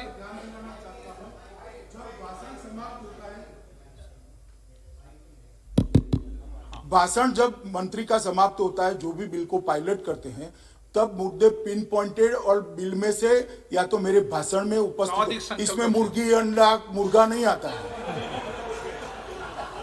आप पॉइंटेड विषय में बोल रहे हैं। अमित शाह जी को ये बता दे, आपका सामाजिक संकल्प है, अमित शाह जी को ये बता दे, ये स्टैट्यूटरी रेजोल्यूशन है तो हम राइट टू रिप्लाई है इसमें। मैं ये राइट टू रिप्लाई अधिकार से आपको बात रख, आपने घंटों भर आपका भाषण रखा। आप पॉइंटेड बता, हमें भी 2-4 बात रखने का मौका दीजिए। आप कहते हैं कि हम विरोधी को बड़ा मौका देता है, बड़ा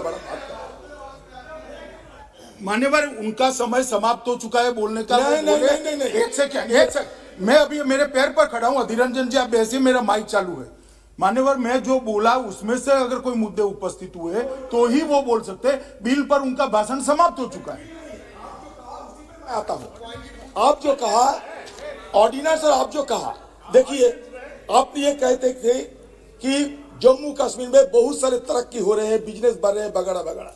मैं सरकार की तरफ से सरकारी हिसाब की जिक्र करना चाहते हैं आपको सुविधा के लिए।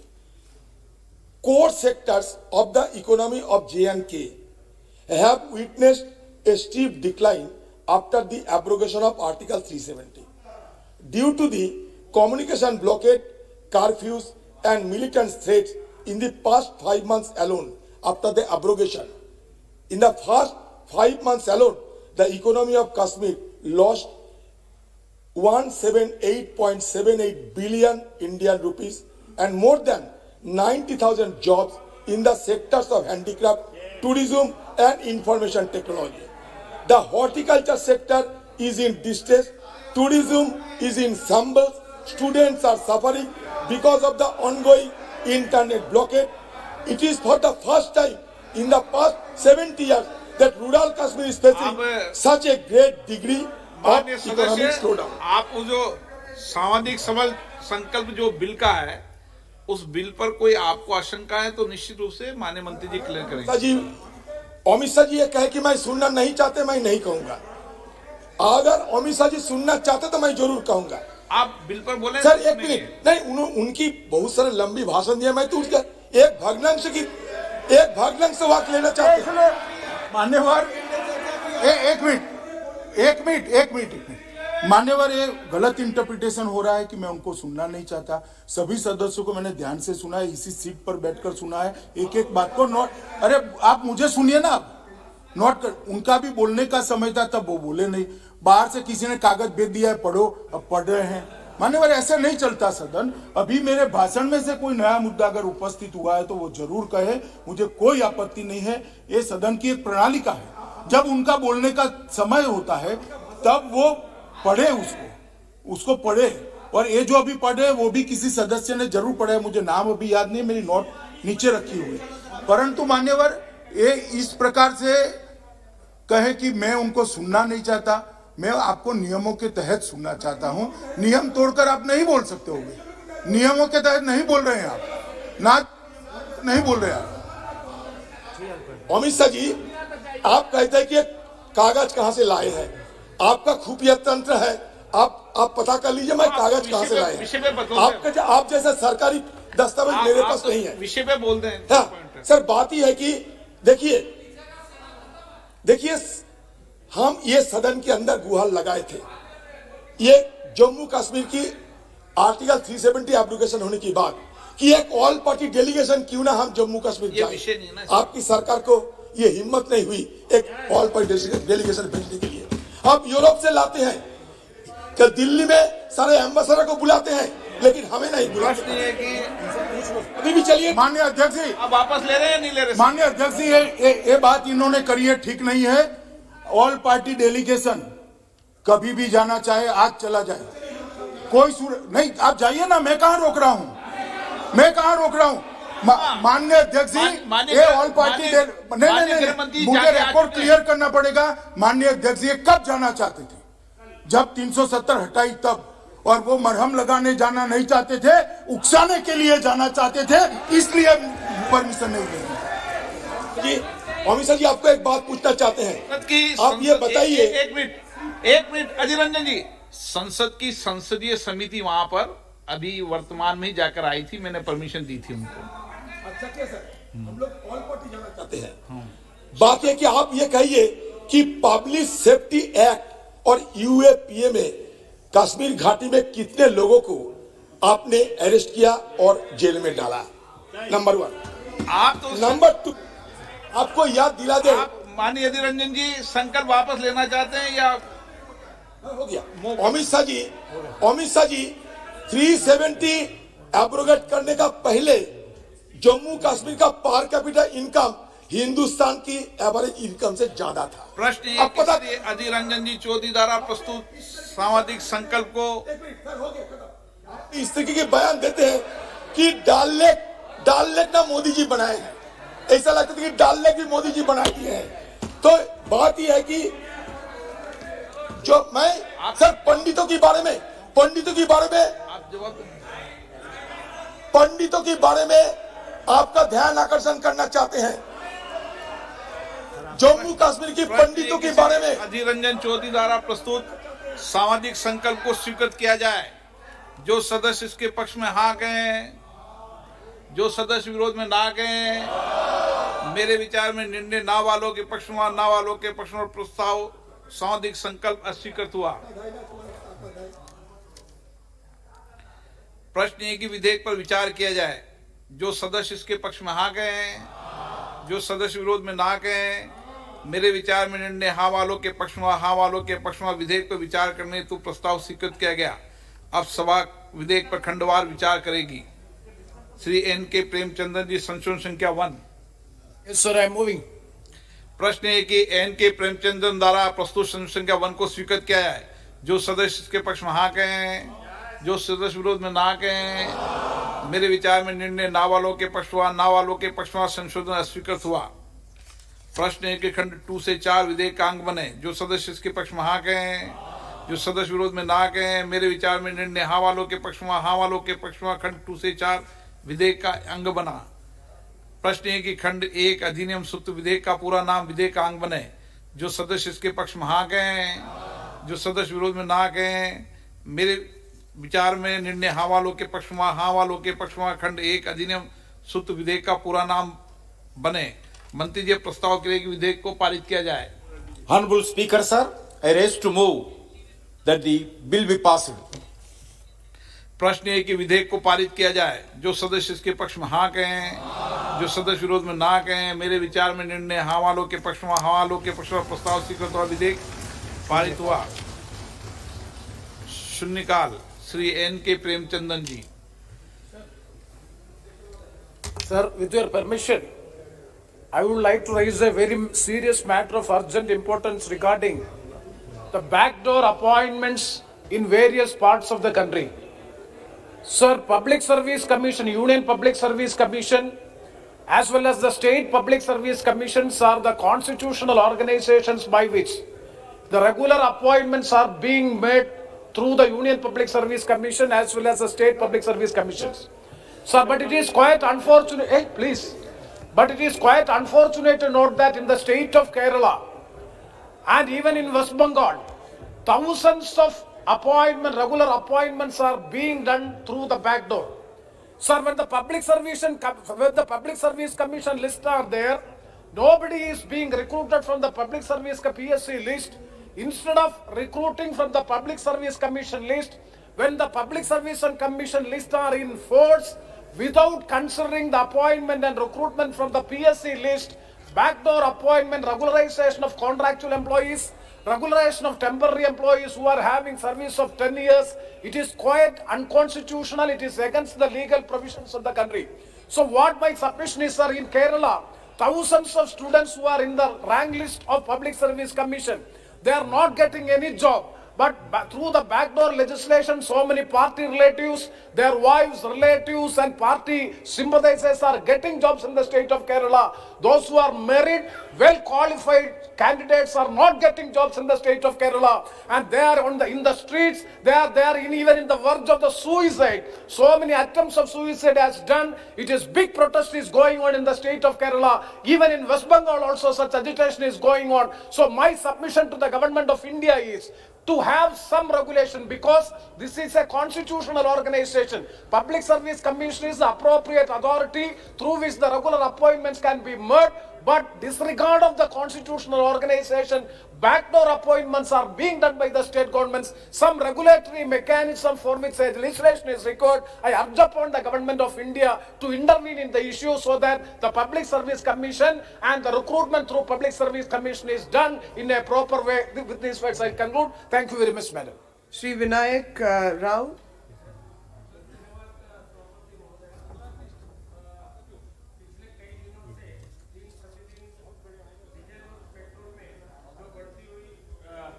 दरें हैं या दरों में जो वृद्धि हो रही है एक चिंता का विषय बन चुकी है। मैं आपके माध्यम से केंद्र सरकार का ध्यान आकर्षित करना चाहता हूँ। कोरोना के कार्यकाल के बाद जिस तरह से हर दिन डीजल और पेट्रोल के भाव बढ़ते रहा है, उसके वजह से आम आदमी के जीवन के ऊपर बुरा असर हो रहा है। महंगाई बढ़ती जा रही है और जो टू व्हीलर हो, थ्री व्हीलर हो, फोर व्हीलर हो, सारी जो व्हीकल है उसको इस्तेमाल करना भी मुश्किल हो चुका है। तो मैं विनती करना चाहता हूँ आपके माध्यम से केंद्र सरकार को बढ़ती हुई डीजल पेट्रोल की दरों के ऊपर कुछ न कुछ नियंत्रण पाने की आप कोशिश करें और आम आदमी को राहत दें, यही विनती करता हूँ। धन्यवाद सभापति महोदय। Shri Adhir Ranjan Chaudhary ji. Madam, I would like to inform your good self that the transportation of cargo materials including essential commodities like rice, sugar, food grains, etc. and building materials like cements and brick, steel, furniture are all transported to Lakshadweep from Calicut Port, Kerala and Mangalore Port, Karnataka since time immemorial. Lakshadweep is a geographically isolated, far-flung union territory which is directly administered by the union government. Lakshadweep is solely dependent on Calicut Port, Kerala and Bandar Port, Bangalore, because everything is imported to Lakshadweep. From these ports, it is learned that the Lakshadweep administration has taken an initiative to completely stop the transportation of the above mentioned items from Calicut to Lakshadweep and is replacing it with only Mangalore Port, Karnataka. This action of Lakshadweep administration would completely cut off the southern group of islanders from the nearest port Calicut in Kerala, bringing hardship to the southern islands, namely Androth, Kavaratri, Kalpeni, Minikoi. This should also bring loss of economic opportunity, loss of employment, and would ultimately increase the cost of transportation of the above mentioned items to islands, and consequently the end product at island would be sold at higher prices than MRP. That is why, through you, madam, I would like to draw the attention of the government so that the administrator of Lakshadweep should reconsider his view that has been going to be implemented right now. Bipin Rawat has told in a recent interview, Andaman Nicobar and Lakshadweep, they should be treated as aircraft carrier. So if it should be treated as an aircraft carrier. So first of all, peace and tranquility should be maintained in those areas.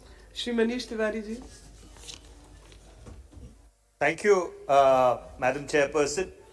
On the 1st of February 2021, the military in Myanmar carried out a coup d'etat, seizing power and arresting Aung San Suu Kyi as well as the President of Myanmar, Win Myint. This preposterous action, Madam Chairperson, took place on the day when the new parliament was supposed to meet It was reminiscent of what happened in Myanmar in 1962, 1988, and then again in 1990.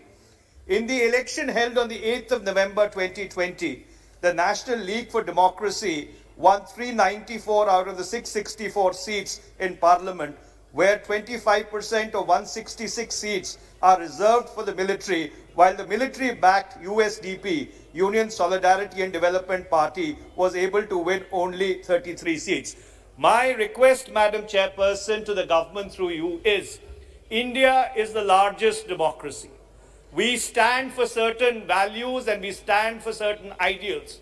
India is the only country after its independence in 1947 which did not go either under military rule or under a one-party rule. So therefore, given the fact that we are non-permanent members of the United Nations Security Council, India must lead by example and create an international coalition in order to ensure that pressure is brought on the Myanmarese military to respect the verdict of the 8th November election, release Aung San Suu Kyi, release the elected members of parliament, release the president of Myanmar, and restore democracy to that country. This is my request, Madam Chairperson. Shri Tapir Gaonji.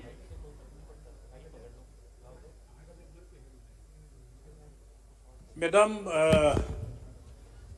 I have the same point that I would like to highlight in front of this House. Aung San Suu Kyi has been elected with absolute majority in Myanmar. Without Chinese nexus with the military of the Myanmar, there cannot be, the military army cannot topple the absolutely elected and democratically elected government in Myanmar. 1st February 2021 is a black day for the Myanmar. I have got a special attention to draw the government of India that the government of India should lead to restore the democracy in Myanmar, because we have got more than 1,000 kilometer border with Myanmar, Arunachal, Nagaland, Manipur, Mizoram, and all the northeastern states underground leaders are hiding in Myanmar. Myanmar army and the Indian army had a good relations, and Myanmar army arrested the underground leaders of northeast and handed over to government of India and Indian army. That good gesture should be maintained. Madam, we should not make any mistake of 1962. When first Myanmar came into military rule, the Western countries sanctioned economic sanctions against Myanmar, and government of India in those days put the sanctions against Myanmar. So, in return and in repercussions from that sanction, all the Indian citizens living in Myanmar has been flushed out from Myanmar. That should not be repeated. That's why I have a request to the government of India that government of India should lead to restore the democracy in Myanmar, and Act East policy towards the South Asians is also going to be stuck on, because we have the border with Myanmar. So I would like to draw the attention to government of India. Thank you. Thank you, Chairperson.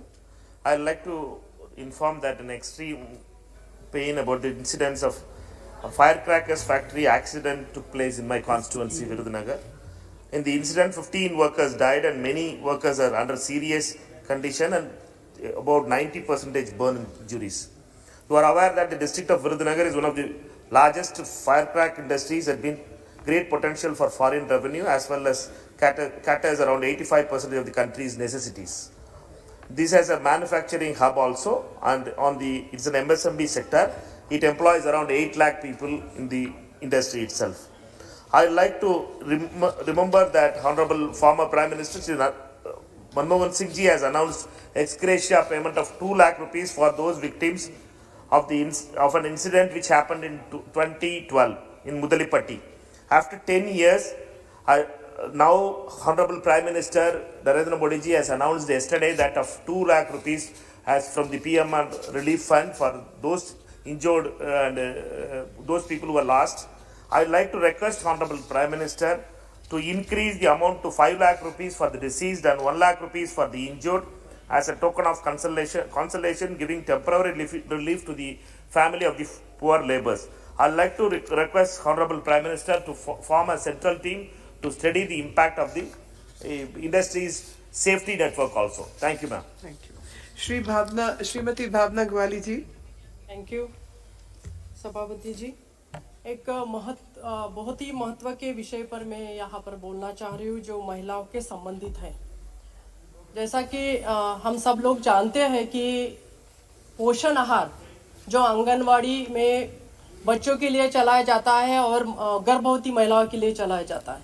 ये योजना में जो लोग काम करते हैं वो एक बड़े पैमाने पे बड़ा एक सर्कल बना के काम करते हैं या उसमें ठेकेदार लोग काम करते हैं. लेकिन बहुत से राज्य ऐसे हैं कि जहां पर ये काम डिस्ट्रिक्ट लेवल पे होता है, जिला परिषद में से उनके माध्यम से चलता है. लेकिन जिन लोगों ने कोर्ट में रिट पिटीशन किया है, ऐसे कुछ राज्य है कि वो जो योजना है वो महिलाओं के सेल्फ हेल्प ग्रुप के लिए चलाए जाए, इसलिए ये रिट पिटीशन किया है. उसमें कोर्ट ने निर्णय भी दिया है लेकिन अभी तक उस पर कोई अमल नहीं हो पा रहा है. मैं यहाँ पर ये बात बताना चाहती हूँ, महिला और बाल कल्याण मंत्रालय के माध्यम से ये जो योजना है उस योजना का रिव्यू लिया जाए और जहाँ जहाँ ये योजना ये राज्य सरकार के माध्यम से या पूरे जो लोग षड्यंत्र करते हैं, इसमें तो षड्यंत्र ही मैं बोलूंगी कि ये जो काम होता है बड़े पैमाने पे होता है, तो ये जो योजना है ये योजना महिलाओं के सेल्फ हेल्प ग्रुप के माध्यम से चलाया जाए. ऐसी मैं यहाँ पर मांग करती हूँ कि इसके माध्यम से हमारी जो महिलाएं हैं वो सक्षम होगी, आर्थिक सक्षम होगी और सरकार जितना भी पैसा महिलाओं के उन्नति के लिए देता है, मैं समझती हूँ अगर वो सेल्फ हेल्प ग्रुप को काम अगर मिलता है तो सही रूप से वो सक्षम बन जाएगी. और मैं ये चाहती हूँ सभापति जी यहाँ पर कि जिन राज्यों ने योजनाएं यहाँ पर महिला बचत गट को लागू नहीं की है, उनके माध्यम से नहीं चलाई जा रहे, तो इसका रिव्यू ले, राज्यों को खत लिखे और कोर्ट ने जितने भी मैटर दिए हुए हैं उस पर अभी तक अमल क्यों राज्य सरकारों ने नहीं किया है उस पर भी देखा जाए और महिलाओं को इस माध्यम से आर्थिक सक्षम बनाए. महिलाओं के सेल्फ हेल्प ग्रुप जो है उनको सक्षम बनाए. जितना भी निधि यहाँ से देते हैं महिलाओं के सक्षमीकरण के लिए, तो मैं समझती हूँ कि ये निधि उनके पास तक पहुंचेगा और इस माध्यम से महिला के हेल्प ग्रुप को भी काम मिलेगा और महिला सक्षम बनेगी. मैं चाहती हूँ कि जल्द से जल्द इस पर महिला और बाल कल्याण मंत्रालय निर्णय ले. धन्यवाद. Item 30 Shri Anurag Singh Thakur ji. Thank you, madam. On behalf of my senior colleague, Shrimati Nirmala Sitharaman ji, I rise to introduce the Tribunal Reforms, Rationalization and Conditions of Services Bill 2021. प्रश्न ये है कि विधेयक को पुनर्स्थापित करने की अनुमति प्रदान की जाए. जो सदस्य इसके पक्ष में वो हाँ कहें, जो सदस्य इसके विरोध में है वो ना कहें. मेरे विचार में निर्णय हाँ वालों के पक्ष में हुआ, हाँ वालों के पक्ष में हुआ. माननीय मंत्री जी विधेयक को पुनर्स्थापित करें. Madam, I introduce the bill. Item 31 Shri Krishanpal Gurjar जी.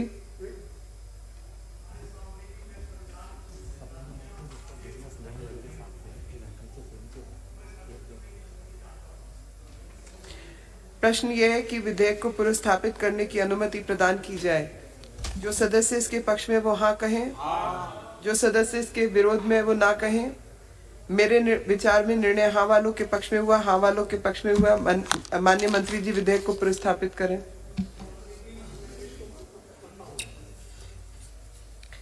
श्री अजय मिश्र जी. धन्यवाद माननीय सभापति जी.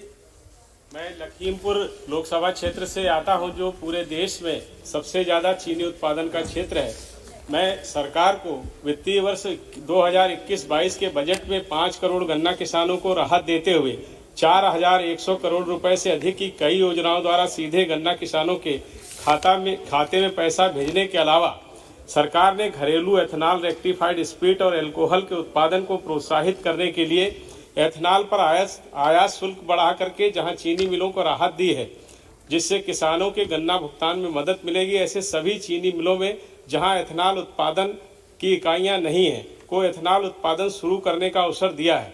पेट्रोल में 10% मिश्रित करने और केमिकल उद्योग में एथेनॉल की भारी मांग को पूरा करने के लिए एथेनॉल उत्पादन बढ़ाना जरूरी है।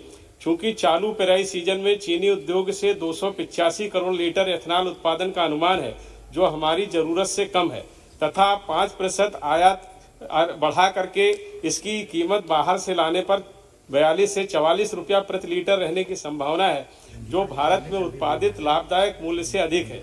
इसलिए भी चीनी उद्योग को एथेनॉल उत्पादन से अच्छा सहयोग मिलने की संभावना है, जिसका सीधा लाभ गन्ना किसानों को होगा।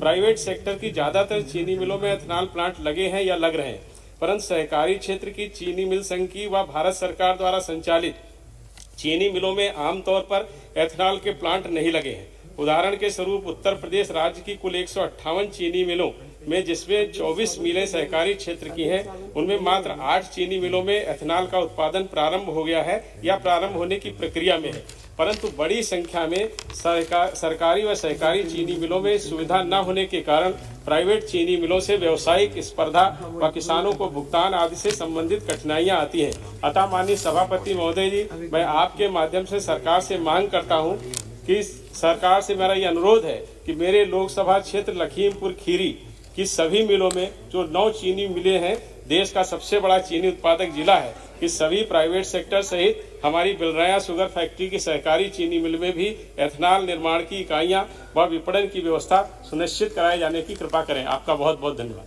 श्रीरंग अप्पा बारंगी जी। धन्यवाद सभापति महोदय। देश भर में प्रमुख शहरों में स्मार्ट सिटी योजना के तहत काम चालू है। मेरे चुनाव क्षेत्र में पिंपरी चिंचवड़ शहर में स्मार्ट सिटी के तहत सिटी डेवलपमेंट का काम चालू है। इस डेवलपमेंट में जो कंसल्टेंट एजेंसी का चुनाव किया है, यह कंसल्टेंट एजेंसी सभी शहरों में ठेकेदारों को से मिली भगत करके एस्टीमेट बनाती और ठेकेदारों को सीधा सीधा लाभ पहुंचाने का काम करती। भारत सरकार, राज्य सरकार और नगर पालिका को भारी नुकसान इस कारण होता है। महोदय, इसमें कई सारे ठेकेदार एक ही कंपनी को मिलते हैं, और जबकि जो ठेका मिलता है वो सब ठेकेदार उसको चुनती है। स्मार्ट सिटी का काम केवल दिखावा के रूप में होता है।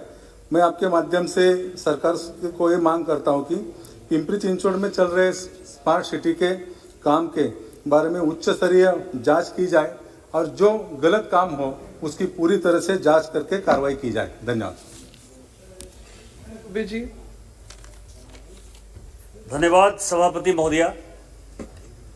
मैं रूल 223 के तहत इस सदन के सदस्य श्री राहुल गांधी जी के खिलाफ दिए गए प्रिविलेज के ऊपर बोलने के लिए खड़ा हुआ।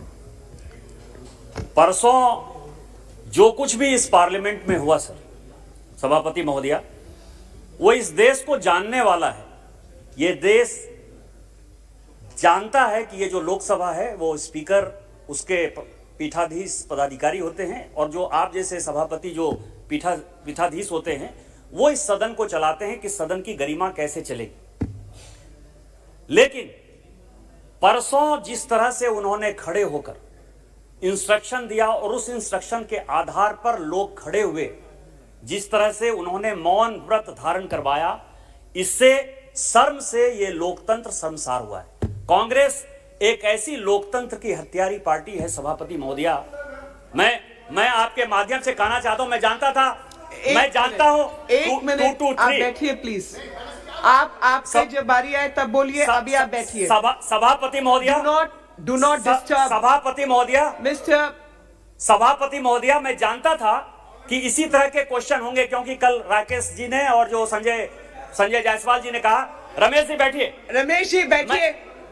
सोनकर जी, रमेश जी, सोनकर जी, रमेश जी, सोनकर जी, रमेश जी, आप बैठिए। आप भी ठीक वही हरकत कर रहे हैं, बोलने दीजिए। मैं सभापति महोदया बताऊं कि इस पार्लियामेंट में क्या हुआ है, कांग्रेस ने लोकतंत्र का और इस संसद का कितना अपमान किया है और किस तरह के प्रिविलेज यहां हुए हैं। मैं कुछ उदाहरण आपके सामने देना चाहता हूं।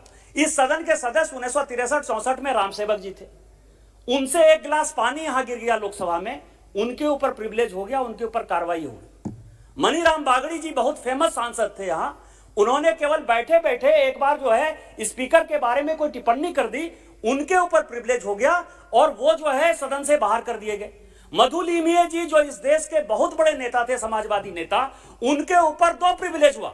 1966 में मार्च में एक प्रिविलेज हुआ और नवंबर में प्रिविलेज हुआ, और प्रिविलेज केवल इस बात के लिए हुआ कि किसी एक विषय को लेकर वो कोर्ट में चले गए और स्पीकर ने कहा कि मेरी गरिमा के खिलाफ है और उनके ऊपर कार्रवाई हो गई। और तो और राज्यसभा में जब इमरजेंसी लागू हुई तो डॉक्टर सुब्रमण्यम स्वामी जी वो जो बात करते थे, उन्होंने जो प्रेस कॉन्फ्रेंस किया, उस प्रेस कॉन्फ्रेंस के आधार पर इस कांग्रेस ने, लोकतंत्र की हत्यारी कांग्रेस ने, केवल बाहर दिए हुए बयान के आधार पर सुब्रमण्यम स्वामी के ऊपर प्रिविलेज कर दिया और उनको पूरी की पूरी राज्यसभा सदस्यता से निष्कासित कर दिया। हम उस पार्टी के आदमी हैं। सभापति महोदया, मैं बताता चाहता हूं कि जब 2009 से 14 तक मैं यहां सांसद था, एक दिन पार्लियामेंट बंद हो गया और पार्लियामेंट बंद होने के बाद लालू प्रसाद जी इस सदन में अब सदस्य नहीं है, उन्होंने जो है कहा कि हम मॉक पार्लियामेंट करेंगे, क्योंकि किसी विषय पर वेतन बढ़ाने के ऊपर जो है हंगामा चल रहा था। और उस पार्लियामेंट में, उस मॉक पार्लियामेंट में हमारे कुछ सदस्य, गोपीनाथ मुंडे जी नहीं है, उपनेता थे हमारे, वो उन लोगों ने केवल भाग ले लिया। भारतीय जनता पार्टी के नेता लाल कृष्ण आडवाणी और सुषमा स्वराज जी, राजनाथ जी ने यह तय किया कि जिन लोगों ने उस मॉक पार्लियामेंट में भाग लिया है हम उसके ऊपर कार्रवाई करेंगे और उनके ऊपर शो कॉज हुआ। इतनी बड़ी घटना होने के बाद भी कांग्रेस पार्टी के अध्यक्षा का कोई बयान नहीं आया है। लेकिन इस सदन की गरिमा को बचाने के लिए आज सभी एमपी से, सारे दल के नेताओं से मैं पूछना चाहता हूं कि क्या उस घटना की भर्त्सना नहीं होनी चाहिए, और यदि प्रोपगंडा के आधार पर, केवल सुब्रमण्यम स्वामी के बयान देने के आधार पर यदि उनकी राज्यसभा की सदस्यता जाती है तो क्या स्पीकर के डिग्निटी के खिलाफ बोलने के कारण उनकी सदस्यता नहीं जानी चाहिए। इसीलिए मेरा आपके माध्यम से आग्रह है कि मेरे पिटीशन को प्रिविलेज कमेटी में दीजिए और राहुल गांधी की सदस्यता को समाप्त करिए। इन्हीं शब्दों के साथ जय हिंद, जय भारत। श्री कृपाल तुमाने जी। धन्यवाद madam. At your time, not right now. सदन का ध्यान एक बहुत ही गंभीर विषय की तरफ आकर्षित करना चाहता हूं, और मैं जिस विषय पे बोलने जा रहा हूं ये समस्या गरीब से लेकर अमीर तक सभी की समस्या है। आप और हम सब जानते हैं कि बीच में एक साल हमारा कोरोना काल में गया। कोरोना काल में क्या क्या हाल हुए सभी को मालूम है। छोटे से लेके बड़े लोगों तक, चाहे कितना भी पैसे वाला हो, लेकिन वो उसके सामने कुछ नहीं कर पा रहा था। और ऐसे में काफ़ी लोगों की नौकरियां गई, काफ़ी लोगों का व्यवसाय ठप हुआ, काफ़ी लोगों की सैलरियां कम हुई, जिसमें हमारे सांसद, सभी सांसदों की भी कमी हुई, मंत्रियों की भी कम हुई। और ऐसे समय में जो पेट्रोल और डीजल के दाम हैं वो जिस तरह से बढ़ते जा रहे हैं मैडम, ये बहुत ही गंभीर समस्या मुझे लगती है। मैं जानता हूँ कि जब 110 रुपये क्रूड ऑयल का रेट था उस समय 65 रुपये लीटर में हमें पेट्रोल मिला करता था। आज क्रूड ऑयल का रेट 60 रुपये इंटरनेशनल मार्केट में, और मेरे नागपुर में, मैं जहाँ से सांसद हूँ, आज वहाँ पर 91 रुपये 26 पैसे लीटर से पेट्रोल का दर है। लेकिन इसमें सब मेन खासियत मैं बताना चाहता हूँ, अगर हमने इसको बायफर्केट करके अगर देखा तो basic price exclusive of excise and VAT ये केवल 28 रुपये 26 पैसे है, और उसके ऊपर लगने वाले जो अनेक टैक्सेस है, एक्साइज ड्यूटी है, सेंट्रल रोड इंफ्रास्ट्रक्चर फंड है, फिर स्टेट गवर्नमेंट का वैट आता है, फिर स्टेट गवर्नमेंट का सेस आता है, अभी तो एग्रीकल्चर का भी सेस लगने वाला है। तो ये सारे पकड़ के 91 रुपीज़ 26 पैसे में उसका रेट आज हमें गिरता है। इसका मतलब कि आज 28 रुपये 26 पैसे का पेट्रोल पे उसके ऊपर जो टैक्स लग रहा है ये 62 रुपीज़ टैक्स है, क्योंकि राज्य अलग लेता है, केंद्र सरकार अलग लेती है। मैं आपके माध्यम से सरकार से मांग करना चाहता हूँ कि इस पेट्रोल डीजल को भी जीएसटी में ले आइए कि कम से कम ये जनता को 50 रुपए में पेट्रोल या डीजल उपलब्ध हो सकेगा। धन्यवाद मैडम। श्री राम शिरोमणि जी। जी, माननीय अध्यक्ष महोदय, मैं आपका बहुत बहुत धन्यवाद करता हूं। महोदय, हमारे संसदीय क्षेत्र श्रावस्ती के ग्राम रनियापुर थाना सिरसिया निवासी प्रभुनाथ सनाफ राम किशन, अजय कुमार सनाफ सीताराम, छोटू स्वर्गीय श्री देशी राम, श्री हरिलाल कधईराम, श्री वेद प्रकाश काली प्रसाद, जो उत्तराखंड में 7/2/2021 को नंदा देवी ग्लेशियर के टूटने से ये लोग लापता हो गए हैं और आज तक कुछ पता नहीं चला है। महोदय, वहीं दूसरी तरफ बहुत महत्वपूर्ण घटना हमारे संसदीय क्षेत्र श्रावस्ती के जिला बलरामपुर कौगा बाजार निवासी IAS अधिकारी सुभान अली की तरफ दिलाना चाहूँगा, जो असिस्टेंट एग्जीक्यूटिव इंजीनियर के पद पर BRO रक्षा मंत्रालय UT लद्दाख प्रांत में कार्यरत थे। 22 जून 2020 को इनकी जिप्सी दुर्घटनाग्रस्त हो जाने के कारण वो लापता हो गए हैं और आज तक उनका कोई पता नहीं चला है। मैंने 9/7/2020 को माननीय रक्षा मंत्री जी के पत्र के माध्यम से अवगत भी कराया था। अध्यक्ष महोदय, मैं आपके माध्यम से गुजारिश करता हूं कि रक्षा मंत्रालय और राज्य सरकार से कि इन लोगों दोनों मामलों की पुख्ता जानकारी पीड़ित परिवार को दें, उस परिवार को जीवन यापन के लिए कम से कम 25-25 लाख रुपए और हर परिवार में एक नौकरी देने की कृपा करें। धन्यवाद। श्री रामदास तडस जी। धन्यवाद अध्यक्ष महोदय जी। सदन के माध्यम से माननीय रेल मंत्री जी का ध्यान आक्रोश करते हुए निवेदन करता हूं कि मेरे संसदीय क्षेत्र वर्धा अंतर्गत Nagpur Bhusawal Nagpur passenger, Wardha Bhusawal passenger, Kazipet passenger जो कोविड से महामारी से बंद हुई थी, एक साथ 3 गाड़ी बंद हुई थी। बाद में एक्सप्रेस गाड़ी हिंगघाट में रुकने वाली, जो हिंगघाट में कपास का हब है, पुलगांव में ये आशिया खंड का सबसे बड़ा मिलिट्री डिपो है। ये सभी गाड़ियां बंद होने से वहां से प्रवासी को जाना आना मुश्किल हो गया। मेरा आपसे निवेदन है कि मेरा निर्वाचन क्षेत्र जो जनसामान्य प्रवासी वर्ग हित ध्यान में रखकर ये सभी गाड़ी शुरू करना चाहिए। धन्यवाद। कुलदीप राय शर्मा जी।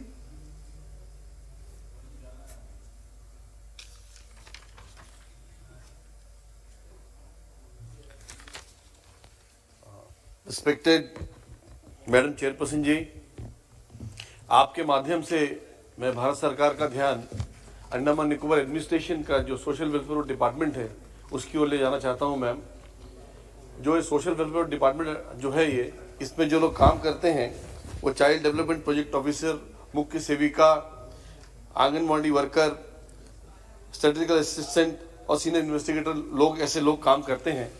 और भारत सरकार का जो ICPS का स्कीम है मैम, इसमें जो जितने काम है, इम्यूनेशन का काम है, सप्लीमेंट्री न्यूट्रिशन का काम है, हेल्थ चेकअप का काम है, आंगनवाड़ी स्कीम्स है, नेशनल क्रेच स्कीम है, पोषण अभियान है, ओल्ड एज होम स्कीम है, चाइल्ड प्रोटेक्शन स्कीम है, रेफरल स्कीम है, pre school non formal education है, प्रधानमंत्री मातृ वंदना स्कीम है, ये सारे स्कीम्स के वो वहाँ पे काम करते हैं।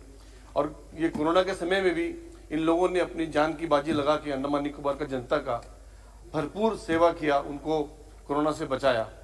अब जो तकलीफ और दुख का बात यह है मैम, पिछले 6 महीने से वहाँ के जो ये वर्कर्स हैं उनको सैलरी नहीं मिला है, ऑनरेबल नहीं मिला है। तो मैं पिछले वीक मैंने honourable minister Smriti Irani madam से मिला था। मैंने उनसे ये रिक्वेस्ट किया था कि उनके पेमेंट कराने के लिए। तो मैडम ने ये कहा था कि अंडमान एडमिनिस्ट्रेशन से अभी तक का यूटिलाइजेशन सर्टिफिकेट नहीं आया है। तो मैंने एडमिनिस्ट्रेशन से बात किया और एडमिनिस्ट्रेशन ने कहा कि वो सर्टिफिकेट भेज दिया गया है। मैं कल भी मैडम से मिलकर ऑनरेबल मिनिस्टर मैडम से बात किया कि यूटिलाइजेशन सर्टिफिकेट आज आ गया है। तो आपके माध्यम से मैं सरकार से यही विनती प्रार्थना करूंगा कि वो यूटिलाइजेशन सर्टिफिकेट आ गया है। 6 महीने से मैम उनका पास में पेमेंट नहीं है। बहुत बड़ा फाइनेंशियल क्राइसिस उन लोगों के बीच में है आज, उनका पेमेंट भी बहुत कम रहता है। तो आप जल्द से जल्द उनका पेमेंट कराएं, यही मेरे आपसे मांगे। Thank you so much. Shri TR Paarivendhar ji.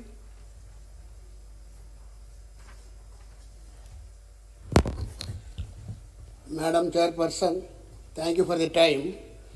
I would like to request you, through the Ministry of Railways, through you, to reoperate the Chennai Egmore to Puducherry Express via Melmarutu Railway Station and Mangalore to Chennai and Chennai to Mangalore Express via Kulithalai Railway Station, which was stopped temporarily due to the COVID-19 pandemic. Also, I request to stop Tiruchirappalli Rameswaram Express and Pallavan Express at Kiranur Railway Station, Pudukkottai district, as per the request of the public. Also, my request is to say that Mysore to Mayiladurai Express and Mannargudi to Kovai and Kovai to Mannargudi Express at the Kulutale railway station as per the request of my constituency people, which is very, very important. It may kindly be the honored by my request, Minister, to make arrangement to stopping at these places. And also I request to install digital display board for the express train stopping at Kulutale railway station. Thank you very much. Shri Rajmohan Unithan ji. Honorable Chairperson, the Supreme Court questioned the government about the delay in clearing collegian recommendation for judicial appointments to various high courts the last month. The delay aggravates the situation as 47.5 lakh cases are pending before the high courts as per the Indian Justice Report 2020. Reportedly, 180 proposals for judicial appointments are pending with the government. In February last year, the Supreme Court had conveyed salam at the rising number of judicial vacancies in various high courts. Some of them were functioning only with half their sanctioned strength. For example, appointment of judges to the Kerala High Court is getting delayed even as the number of pending cases is mounting. 7 High Court judges would retire this year, which would further impact the pendency of cases. This will bring down the number of High Court judges to 30. Currently, there are 37 judges against the sanctioned strength of 47. Hence, the Government of India should evolve a time frame for clearing the collegian recommendation for judicial appointments to various High Courts in order to reduce the mounting pendency of cases in the High Court. Thank you very much, Madam. Shri Om Prakash Rajanil Limbarke ji. धन्यवाद सभापती महोदया. माझ्या लोकसभा मतदारसंघातील शेतकऱ्याचा अतिशय जिव्हाळ्याचा प्रश्न मी आपल्या माध्यमातून सभागृहाच्या समोर आणू इच्छितो. अध्यक्ष महोदया, प्रधानमंत्री पीक विमा योजनेच्या अंतर्गत प्रधानमंत्र्यांच्या नावानं ही योजना त्या ठिकाणी सुरू आहे आणि या योजनेच्या माध्यमातून खासगी कंपन्या कशा पद्धतीने शेतकऱ्याची आणि सरकारची लूट करतायत हा विषय मी आपल्या समोर आणू इच्छितो.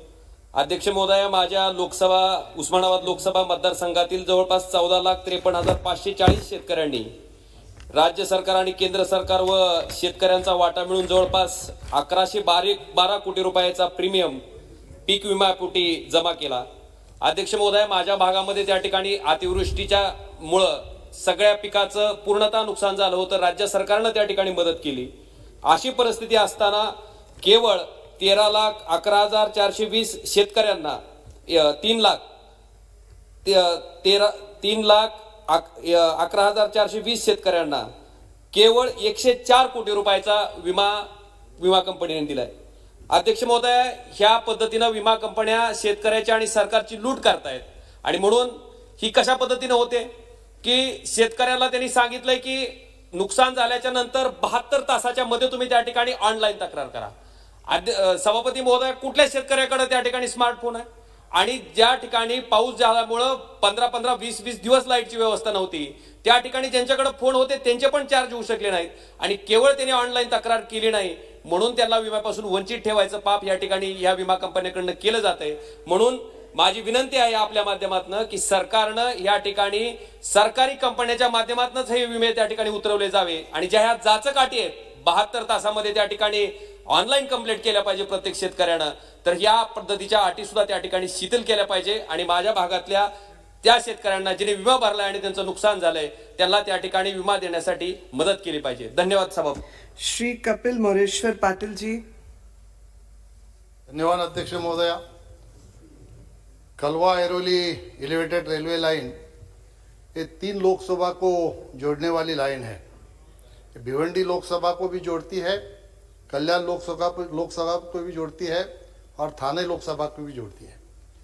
तत्कालीन रेल मंत्री सुरेश प्रभु जी ने 2015 में 428 करोड़ रुपया बजट में आवंटित करके इसको मंजूरी दी थी, लेकिन अब तक इसका काम शुरू हो नहीं पाया.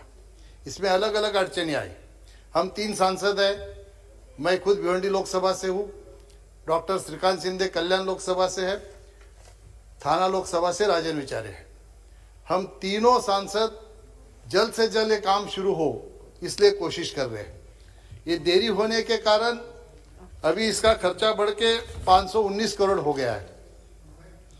ये एलिवेटेड लाइन रेलवे लाइन शुरू करने के लिए जो जमीन का एक्विजिशन करना था वो राज्य सरकार की थी, वो जमीन मिल गई। MIDC की थी, वो मिल गई। झुग्गी झोपड़ियाँ थी, उन लोगों को भी MMRD ने 924 मकाने बना के उनको भी शिफ्ट करने का प्रावधान कर लिया है। लेकिन सिडको वहाँ पे एक डेवलपमेंट अथॉरिटी है, उनकी कुछ लैंड है, वो अभी तक रेलवे को हस्तांतरित न होने के कारण ये काम अभी तक शुरू नहीं हो पाया। राज्य सरकार और केंद्र सरकार MRVC के माध्यम से काम होने जा रहा है, इसलिए दोनों का 50-50% इसमें लागत लगने वाली है। मेरे लोकसभा क्षेत्र से कसारा से लेके कल्याण तक और वांगनी से लेके कल्याण तक के जो यात्री है, वो अगर उनको नवी मुंबई जाना है तो उनको थाना में जाके रेलवे चेंज करनी पड़ती है और उसके वजह से उनको वहां पहुंचने में देरी हो जाती है। मेरी आपके माध्यम से विनती है, रेल प्रशासन से विनती है, राज्य सरकार से कोऑर्डिनेट करके जल्द से जल्द जो लैंड एलोकेशन बची है वो लैंड एलोकेशन पूरा करके इसका काम शुरू करे और लोगों को जो असुविधा हो रही है उससे उनको छुटकारा दे। धन्यवाद। श्री उन्मेष भैया साहब पाटिल जी। धन्यवाद अध्यक्ष महोदय। The 7 balloon barrage project on the Girna River is a crucial project for catering to the drinking water supply and irrigation in my Lok Sabha constituency of Jalgaon. There is no barrage on nearly 140 km long Girna River. The construction of 7 barrages with smart pneumatically operated weirs at Girna River of Jalgaon district has been given administrative approval by the central and state government. Farmers of North Maharashtra region have been suffering from problems of poor irrigation and drought for decades now. This project is the first of its kind in the country and its operationalization will benefit the farmers and citizens in the area of Chalisgaon, Ammalner, Dharangaon, Bhadgaon, Pachora and Jalgaon. I request the government to kindly consider this is an innovative project and grant approval for disbursal of necessary funds for the implementation of the project. The partnership project of the Lower Tapi River or the Nimna Tapi project is known as actually locally, but it's an important project in Ammalner Taluka in my Jalgaon constituency. The project will provide irrigation as well as drinking water supply to nearly 60 villages in Ammalner Taluka. There are 2 rivers that flows through Jalgaon district, the Tapi and its tributary Girna. I regret to inform that even after 70 years of the independence, there are only a handful of projects on these rivers, the benefits of farmers of North Maharashtra. Ma'am, I will request to consider this project under Panta Pradhan Krishi Sinchai Yojana. Thank you. Dr. Sujay Radhakrishna Vikhe Patil ji. Thank you, Honorable Madam Chairperson. I would like to draw the attention of Honorable Defence Minister regarding issue of Vehicle Research and Development Establishment, VRDE, situated in my Ahmednagar Lok Sabha constituency. VRDE is a premier DRDO lab established at Ahmednagar in 1947, which has been instrumental in design and development and delivery of state-of-art systems to Indian Armed Forces. It has got a working strength of 450 permanent employees having technical scientific expertise, 200 service officers and approximately 450 contractual employees. News is doing rounds regarding a committee being established which has been recommended the merger of VRD to CVRD Chennai, R&DE Pune and various other places across India. These recommendations by the committee have created an element of doubt and fear in the minds of people of Ahmednagar. My request through you, Honorable Ma'am, is that the government should provide a clarification on the actual status or decisions by the ministry regarding VRD and implementation of the recommendations so as to dispel any kind of false news. Thank you, ma'am. Shri Haibi Eden ji. Thank you, madam. I would like to draw the attention of the House to a very important issue related to COVID-19. From being lauded to having the best response to the pandemic in the country, Kerala has now become one of the worst COVID-hit states. While the coronavirus is showing a downward trend in most of the states, Kerala is among the few states that continue to be a case of concern. Kerala presently has the most number of COVID-19 patients, with Ernakulam, my district, registering the highest active cases at 10,450. Ma'am, the state government of Kerala has totally failed in managing the pandemic. They have actually spent more time in managing total cases added in the country over the past week. Compared to the national positivity rate that is hovering between 5 and 6%, Kerala is seeing a positivity rate nearly 12.48% in the recent days. Ma'am, it is told by the state government of Kerala that COVID is treated free of cost in the state of Kerala. But it has been a huge financial impact on the underprivileged and the common section of people across Kerala, because the antiviral injection has been charged heavily for this medicine. Also, CASP, Kerala Arogya Suraksha Pathadi, is a scheme introduced by the Kerala Health Department, but it has to be extended to all the private hospitals so that more number of patients get the benefit of CASP. Also, the vaccination process, which is going at a very slow pace, has to be taken on a serious note. Vaccination has to happen at different levels, which would definitely help the process.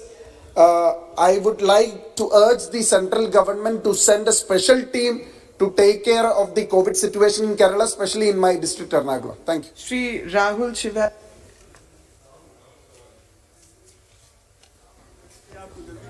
धन्यवाद अध्यक्ष महोदया। Maharashtra Karnataka border अंतर्राज्य विवाद लंबे समय से लटका हुआ है।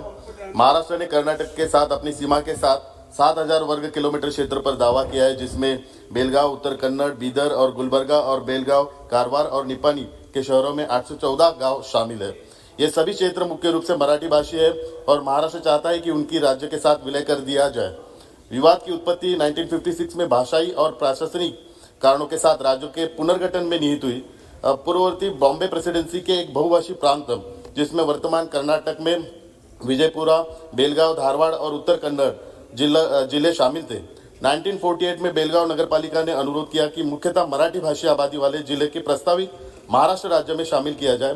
हालांकि 1956 के राज्य पुनर्गठन अधिनियम ने बेलगांव और बॉम्बे राज्य के 10 तालुकों को तत्कालीन मैसूर राज्य, जिसे 1973 में कर्नाटक का नाम दिया गया था, का एक हिस्सा बना दिया।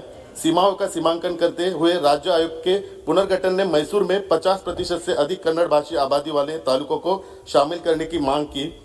अभी यह मुकदमा माननीय उच्चतम न्यायालय में प्रलंबित है और 17 मार्च 2020 को इसकी सुनवाई होनी थी, जो कोरोना वायरस के वैश्विक प्रकोप के कारण मामले की सुनवाई नहीं हो सकी। अब अगली सुनवाई की तारीख कोविड-19 के वैश्विक विवाद के कम होने के बाद ही तय की जाएगी। विभिन्न कारणों के कारण 23 जनवरी 2017 के बाद सुनवाई नहीं की जा सकी। अतः सरकार से मेरा अनुरोध है, जब तक सर्वोच्च न्यायालय विवाद पर फैसला नहीं देता, तब तक इस पूरे बेलगांव, कारवार, ये पूरे क्षेत्र को केंद्र शासित प्रदेश घोषित किया जाए। और यह मांग महाराष्ट्र राज्य के माननीय मुख्यमंत्री उद्धव साहब ठाकरे जी ने भी की है। धन्यवाद। श्री रामकृपाल सिंह जी। धन्यवाद मैडम। माननीय सभापति महोदया, मैं एक अत्यंत ही हृदय विदारक और गंभीर समस्या की तरफ आपका और सरकार का ध्यान आकृष्ट करवा रहा हूँ।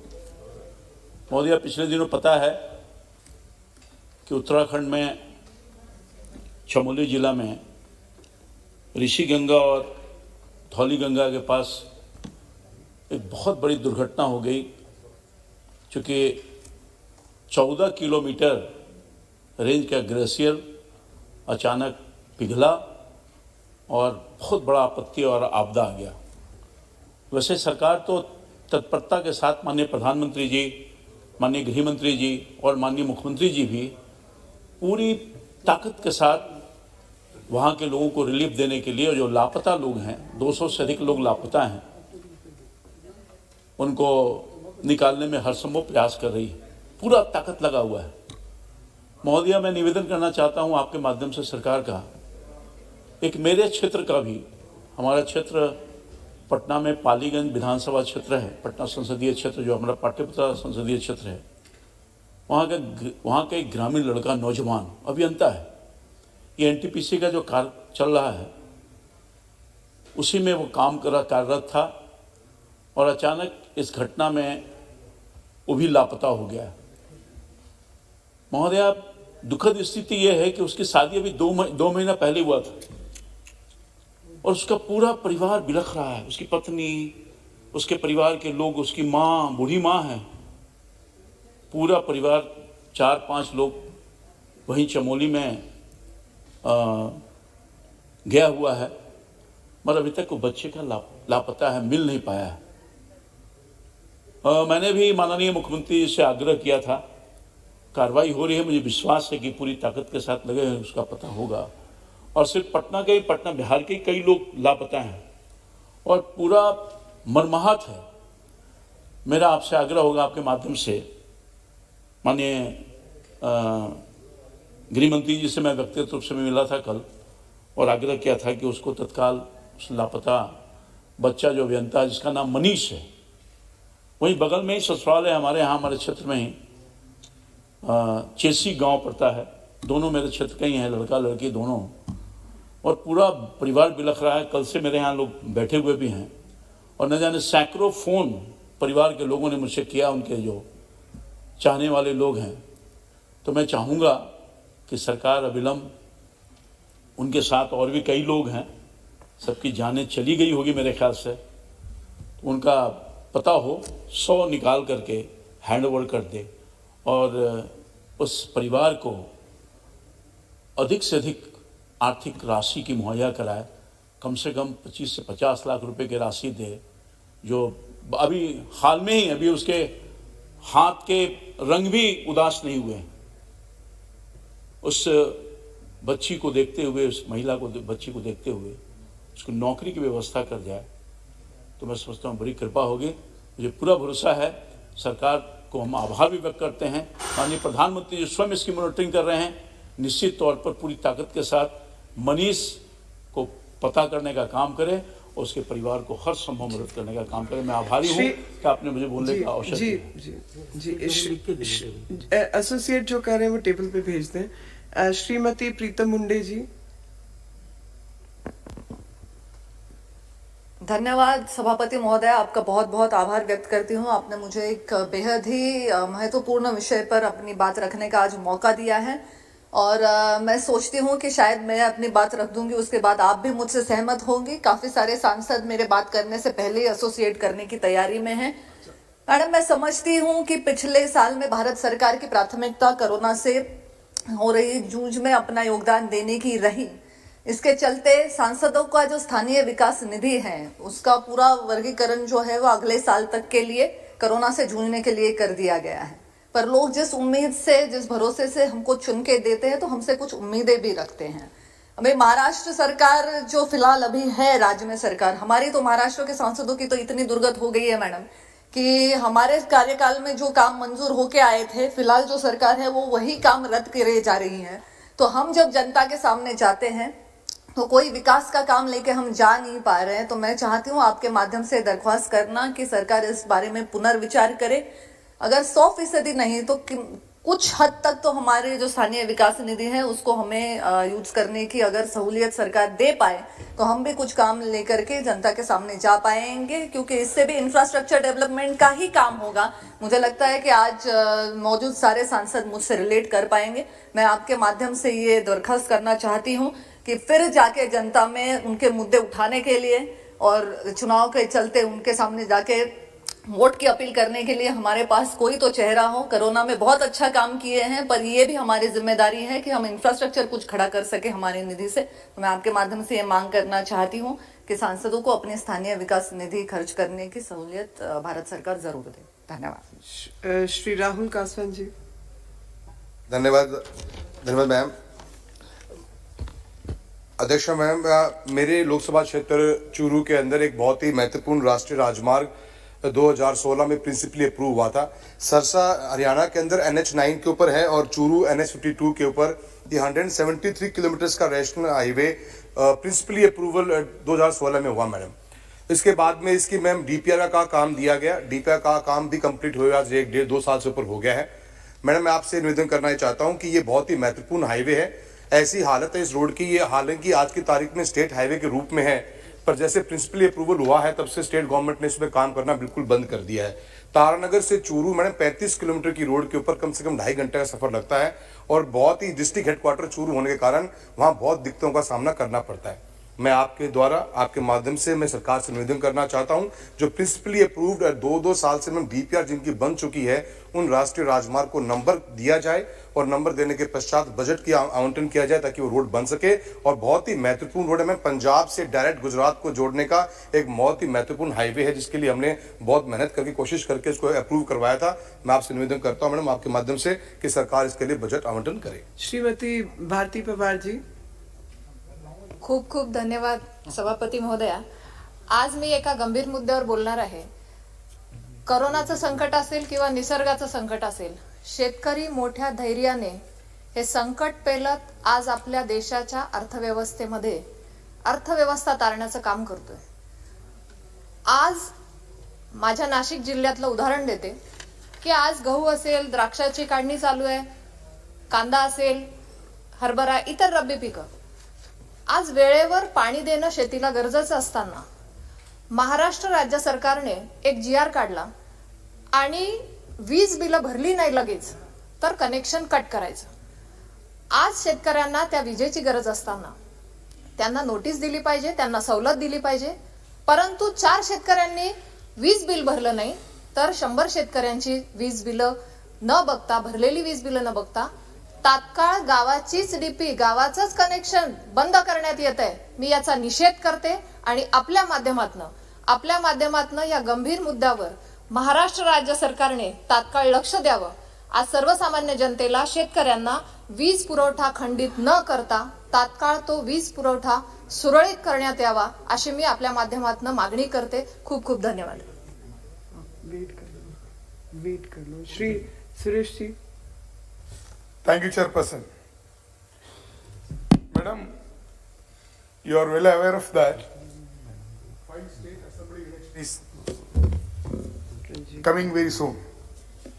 The election commission is going to be announced the date this month or next month beginning. Madam, Government of Kerala has been regularizing lack of temporary and contractual employees without following reservation. Thousands of scheduled caste and scheduled tribe educated youths denied their employment opportunity in Kerala. Madam, you are very much aware of that. If scheduled caste and scheduled tribe unemployed youth, educated unemployed youth will get employment only through Public Service Commission or employment exchange. In private sector, there is no any reservation, and also public undertaking also there is no reservation. Only the government sector, the scheduled caste and scheduled tribes youth will get a reservation. But election is very near in Kerala. The state government is bypassing. Government of Kerala is bypassing Public Service Commission and employment exchange. Madam, you are aware that Public Service Commission is a constitutional body, but state government is politicized the Public Service Commission and backdoor appointment is going on. Ultimately, madam, our poor unemployed scheduled caste youth not getting chance in government service, no, either in government service nor in private sector. This is the very serious situation, ma'am. So I would like to request honorable government through you, ma'am, to intervene this matter and ask the government to stop this backdoor appointment. Backdoor appointment means who are appointing the ruling party leaders, relatives, their ruling party MLAs, MPs, ex-MPs, ministers, their relatives, close relatives are appointing permanent employment. So therefore, ma'am, I would like to strongly request the government of India to intervene in this matter and stop the backdoor recruitment in Kerala government service. Thank you. Shrimati रीति पाठक जी।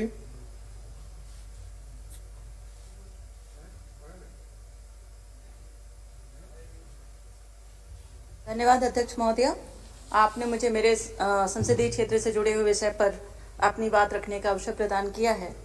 अध्यक्ष महोदय, Lalitpur Singrauli railway परियोजना मेरे संसदीय क्षेत्र की अति महत्वपूर्ण और बहुत पुरानी परियोजना है और ये लगातार कई वर्षों से 2014 के पहले की स्थिति इस परियोजना की ये थी कि यहाँ पर सारा काम इसका ठप पड़ा हुआ था और एक भी धनराशि सरकार के माध्यम से इस परियोजना को नहीं मिल रही थी।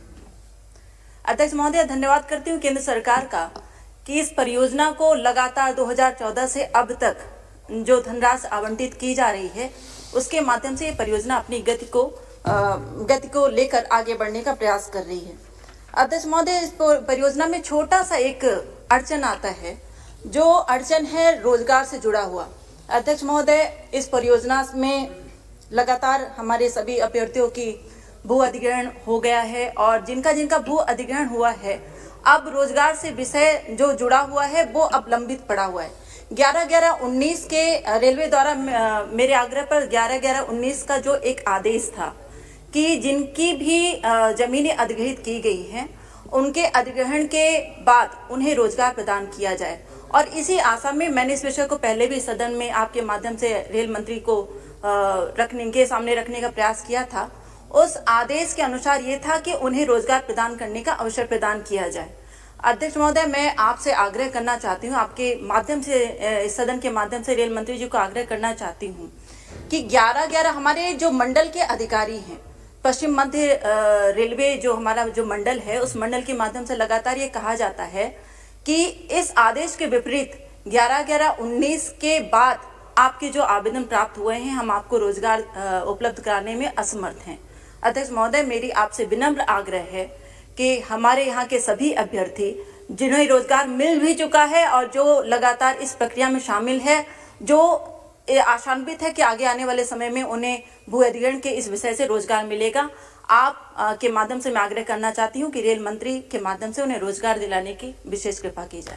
मेरा सबसे आग्रह है कि 1-1 मिनट में सब खत्म करें, बहुत लोग बचे हुए हैं और हमें 5 बजे तक हाउस को उठाना है, तो सबसे आग्रह है कि 1 मिनट से अधिक समय कोई ना ले। रंजीता कोहली जी।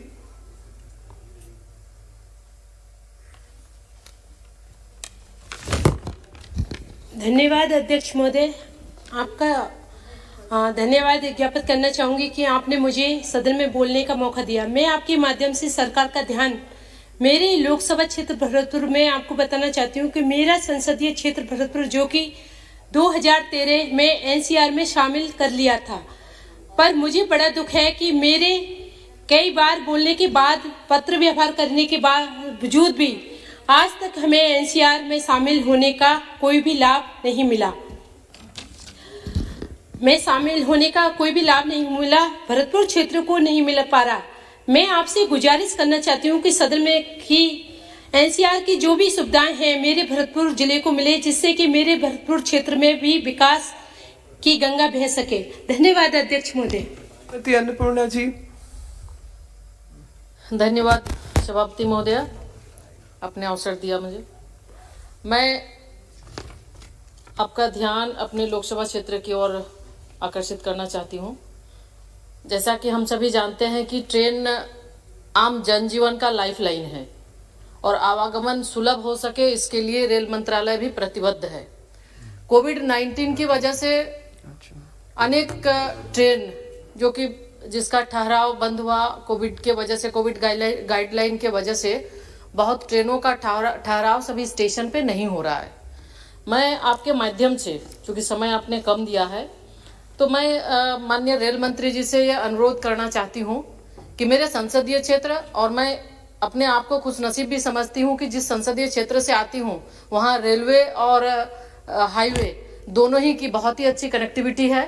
लोगों को काफ़ी परेशानी हो रही है कि रेल का ठहराव नहीं हो रहा है। कोडरमा गया से धनबाद जो पैसेंजर ट्रेन चलती थी अभी वो बंद है वाराणसी से लेकर आसनसोल जो पैसेंजर ट्रेन चलती थी वो दोनों ही बंद है, जिसके वजह से रोज जो दैनिक कर्मी हैं उनको आने जाने में काफी परेशानी होती है। तो मैं आपके माध्यम से आग्रह करूंगी कि उसका ठहराव, उस ट्रेन का परिचालन जल्द से जल्द शुरू हो।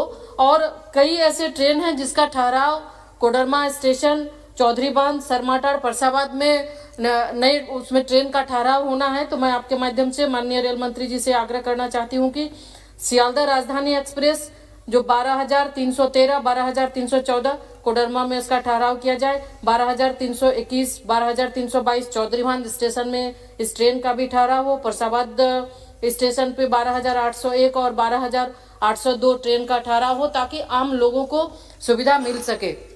इसके साथ ही साथ, बस आधे मिनट में, इसके साथ ही साथ चूंकि हम 4 धाम यात्रा की भी सुविधा कर रहे हैं, ठीक उसी तरह बाबा धाम जो कि विश्व प्रसिद्ध श्रावणी मेला वहां पे लगता है, तो देवघर से, कोडरमा से देवघर और फिर देवघर से लेके तारापीठ, वेस्ट बंगाल में रामपुर हाट जहाँ पे पड़ता है वहां पर तारापीठ है, तो वहाँ एक नई ट्रेन की भी शुरुआत की जाए। बहुत बहुत धन्यवाद जी। धन्यवाद सभापति महोदय। सभापति महोदय, मैं राजस्थान के श्री गंगानगर से आता हूँ। मेरे लोकसभा क्षेत्र में श्री गंगानगर के अलावा एक हनुमानगढ़ जिला भी है और हनुमानगढ़ जिला मुख्यालय है। मेरे संसदीय क्षेत्र में आने वाले हनुमानगढ़ के रेलवे स्टेशन पर एक वॉशिंग लाइन का निर्माण के लिए और वहाँ पे सोलर ऊर्जा पैनल स्थापित करने की बहुत आवश्यकता है। सभापति महोदय, जिला मुख्यालय एक रेलवे हब के रूप में यह विकसित हो सकता है। यहाँ बहुत सी एक्सप्रेस और पैसेंजर ट्रेन यहाँ से चलती है और यहाँ से बठिंडा की दूरी करीबन 80 किलोमीटर है। यहाँ पर वॉशिंग लाइन हेतु साध्य नहीं है और यहाँ पे पर्याप्त जगह है। सभापति महोदय, हनुमानगढ़ में करीबन 300 एकड़ भूमि रेलवे की है, जिस पे करीबन भूमि पे कब्जा हो रहा है। मेरा आपके माध्यम से रेलवे विभाग से माननीय मंत्री जी से मेरा आग्रह है कि जो वॉशिंग लाइन के लिए 300 एकड़ भूमि पर्याप्त है, वहाँ पे एक वॉशिंग लाइन लगाई जाए। एक सोलर पैनल स्थापित करने से यहाँ सौर ऊर्जा को भी बढ़ावा मिलेगा। यह रेलवे स्टेशन एक ग्रीन रेलवे स्टेशन के रूप में विकसित हो जाएगा। मेरा आपके माध्यम से मेरे संसदीय क्षेत्र में कोरोना काल में जितनी ट्रेन बंद हुई है, काफ़ी ट्रेन चालू हो गई है और काफ़ी ट्रेनें आज भी बंद पड़ी है। मेरा केंद्र सरकार से आग्रह है कि वो सारी ट्रेनें पुनः बहाल किया जाए, ताकि रेल यात्रियों, मजदूरों, किसान वर्ग और सेना पे, जो बॉर्डर पे हम लोग रहते हैं, वहाँ पे सेना का काफ़ी आना जाना होता है। इसलिए सारी ट्रेनें के पुनः बहाल की जाए ताकि इन सबको लाभ मिल सके। आपका बहुत बहुत धन्यवाद। Shrimati Sangeeta Kumari Singh Dev ji. Thank you, Madam Chairperson. Ma'am, in 2010, a Kendriya Vidyalaya was sanctioned in Subarnapur district within my parliamentary constituency. And for the last 11 years, it has been functioning out of temporary premises, even though it has a student strength of 500 plus. Now, in January 2019, the foundation stone for the Kendriya Vidyalaya building was laid by none other than our Honorable Prime Minister Shri Narendra Modi ji. And in September 2019, 4 crores 70 lakhs was sanctioned for the construction of this building. However, the total estimate for the construction of the Kendriya Vidyalaya is 15 crores 3 lakh rupees. I would like to, through you, Madam, request the Honorable Minister of HRD. I'm lucky he's sitting here. I would like to request him to release this balance money as early as possible, as the parent-teacher body has approached me and the children are suffering undue inconvenience. There is no playing field. A lot of... okay. Thank you Sangeeta ji. सबसे आग्रह है 5 बजे हमको उठना ही है। 1 minute सिर्फ सीधी बात, अपनी बात कहिए। अनुप्रिया पटेल जी। सभापति महोदया, मैं सदन का ध्यान ओबीसी क्रीमी लेयर की आय सीमा को 8 लाख रुपए से बढ़ाकर 15 लाख किए जाने की ओर आकृष्ट करना चाहती हूं, जिसकी सिफारिश वर्ष 2015 में हमारी संसदीय समिति द्वारा भी की जा चुकी है।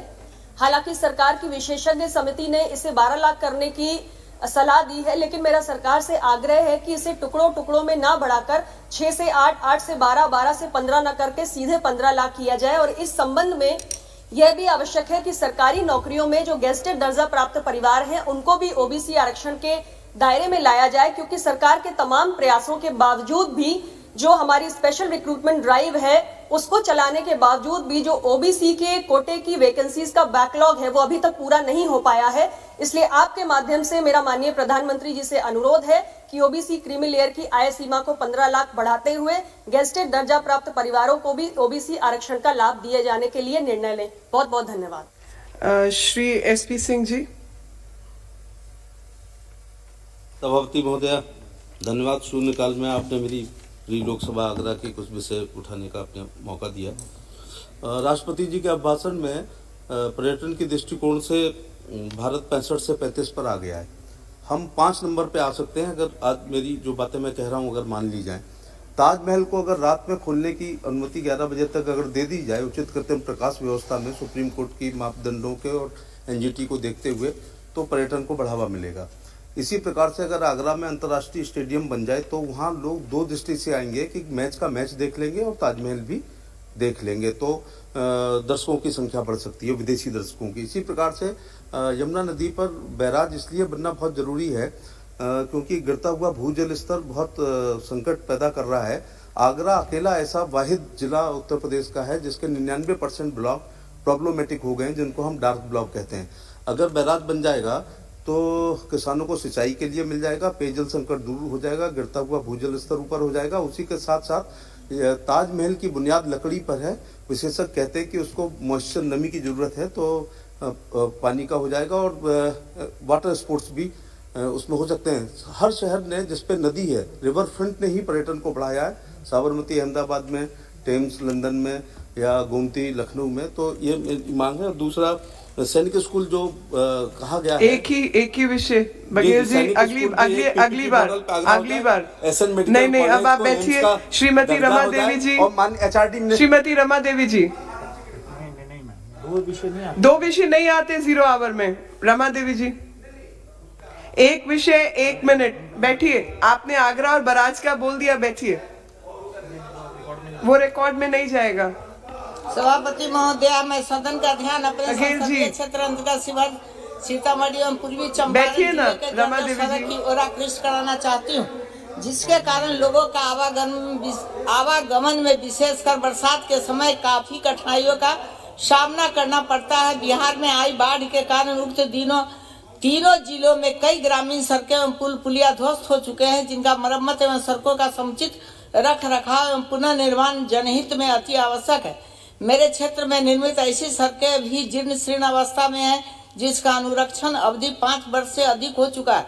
उनका मरम्मत व रख रखाव कार्य सरकार को करना जरूरी है, क्योंकि अनुरक्षण अवधि समाप्त होने पर विभाग निधि के अभाव में इन सड़कों पर कोई कार्य नहीं करते हैं। प्रधानमंत्री ग्राम सड़क योजना अंतर्गत बनी सड़कें एवं अन्य ग्रामीण सड़कें तथा पुल पुलिया ध्वस्त होने के कारण लोगों को आवाजाही में काफी कठिनाइयों का सामना करना पड़ता है एवं आम जनजीवन एवं विकास का कार्य पर इसका प्रतिकूल प्रभाव पड़ रहा है। अतः सदन के माध्यम से सरकार से अनुरोध होगा कि जनहित में मेरे संसदीय क्षेत्र अंतर्गत शिवहर, सीतामढ़ी एवं पूर्वी चंपारण जिले के जर्जर ग्रामीण सड़कों एवं पुलों को चिन्हित करते हुए उसके मरम्मत एवं निर्माण हेतु आवश्यक कार्रवाई की जाए। श्री आर.के. Ranjan Singh ji. Madam, thank you very much for giving this opportunity. It is my privilege to raise this issue in this August House, expressing the aspiration of Netaji admirer and the INA family to organize the concluding ceremony of Parakram Divas in Manipur, where the actual INA campaign took place in Indian soil. High-level committee organizing a year-long celebration of 125th birth anniversary of Netaji is a welcome step in the right direction in the national interest. Madam, Manipuri are very proud to be a part of freedom struggle as directly linked with the INA campaign.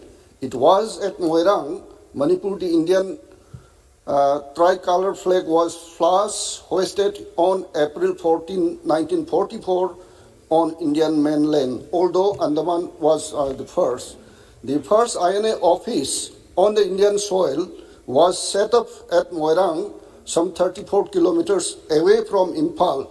This is also one of the places where the INA operated the first provincial government of independent India. And from this location, the slogan Delhi Chalo was further echoed and reverberated. More than 7,000 INA soldiers waged the Imphal battles. With this admirable historical background, and I, on behalf of the people of Manipur and INA Associate, would like to seek your kind indulgence for a favorable consideration to the proposal of holding the closing ceremony of Netaji's 125th birth anniversary celebration in and around the Moirang, Manipur. An amazing showstopper event of the Parakaram Divas in Manipur would be a befitting tribute to Netaji and INA. Thank you. Thank you. Shri Imtiaz Jalil ji. बहुत बहुत शुक्रिया अध्यक्ष महोदय जी। मैं आपका ध्यान ऐसे तबके की तरफ आकर्षित करना चाहता हूं जिनकी आवाज़ ऐवानों तक पहुंचती नहीं है, सदन तक पहुंचती नहीं है। महाराष्ट्र के हमालों के बारे में इन्हें महाराष्ट्र के मराठी के अंदर माथाड़ी कहते हैं, यानी कि सरों के ऊपर जो थैले लेकर रेलवे वैगन से उतारते हैं या ट्रकों से उतारते हैं या मार्केट के अंदर काम करते हैं, ऐसे लाखों लोग हैं, उन्हें माथाड़ी कहते हैं। इनका एक्सप्लॉयटेशन ना हो, इनका शोषण ना हो, इस वजह से महाराष्ट्र सरकार ने तकरीबन 25 साल पहले माथाड़ी बोर्ड्स बनाए। तकरीबन 36 ऐसे माथाड़ी बोर्ड्स बनाए हैं जो महाराष्ट्र के अलग अलग इलाकों में है, पुणे में है, कोंकण में है, नासिक, औरंगाबाद में है, नागपुर, अमरावती, ऐसे 36 बोर्ड्स बनाए गए हैं। इनका मकसद यही था कि इन माथाड़ियों का कोई एक्सप्लॉयटेशन ना करे, कोई शोषण ना करे। हो रहा यह है कि इनका जो मेहनत करते हैं वो डायरेक्ट पैसा उन्हें नहीं दिया जाता है, बल्कि वो पैसा माथाड़ी बोर्ड के पास जाता है। उसका चेयरमैन जो होता है वो कोई पॉलिटिकल अपॉइंटीज होता है, उससे हमें कोई विरोध नहीं है हमारा उसके बारे में। लेकिन मेहनत मजदूरी माथाड़ी कर रहा है, वो मजदूर कर रहा है, 30% पैसा जो है वो माथाड़ी बोर्ड अपने पास रख लेता है और सिर्फ 70% देता है।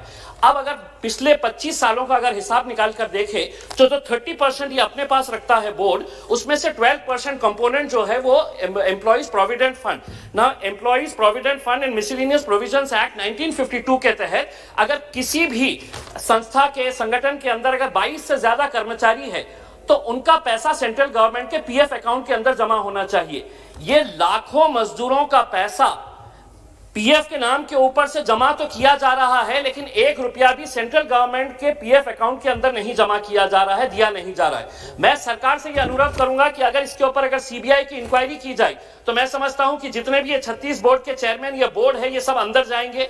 लेबर डिपार्टमेंट जिनकी जिम्मेदारी होती है इन मजदूरों की देखरेख करने का, उनके ऊपर भी कार्रवाई होगी। तो मैं ये अनुरोध करूंगा सरकार से कि जल्द से जल्द ये पूरा पैसा जो बैंकों के अंदर, प्राइवेट बैंकों के अंदर रखा है, इसे फौरन पीएफ अकाउंट के अंदर सेंट्रल गवर्नमेंट के अंदर शिफ्ट होना चाहिए। Thank you. Jagdambika Pal ji, 1 minute सबके लिए प्लीज। 3 मिनट बोले नहीं, आप एक घड़ी देख लें। 1 मिनट।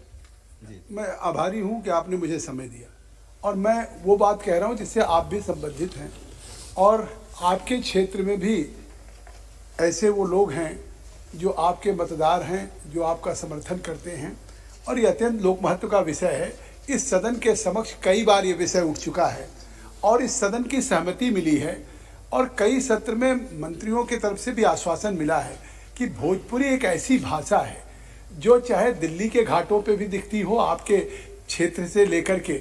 और अब की तो महामहिम राष्ट्रपति के धन्यवाद के प्रस्ताव पे जब विपक्ष के प्रश्नों का उत्तर देना था तो कितना लोकप्रिय मुहावरा है, उसका प्रयोग प्रधानमंत्री श्री मोदी जी ने भी किया था।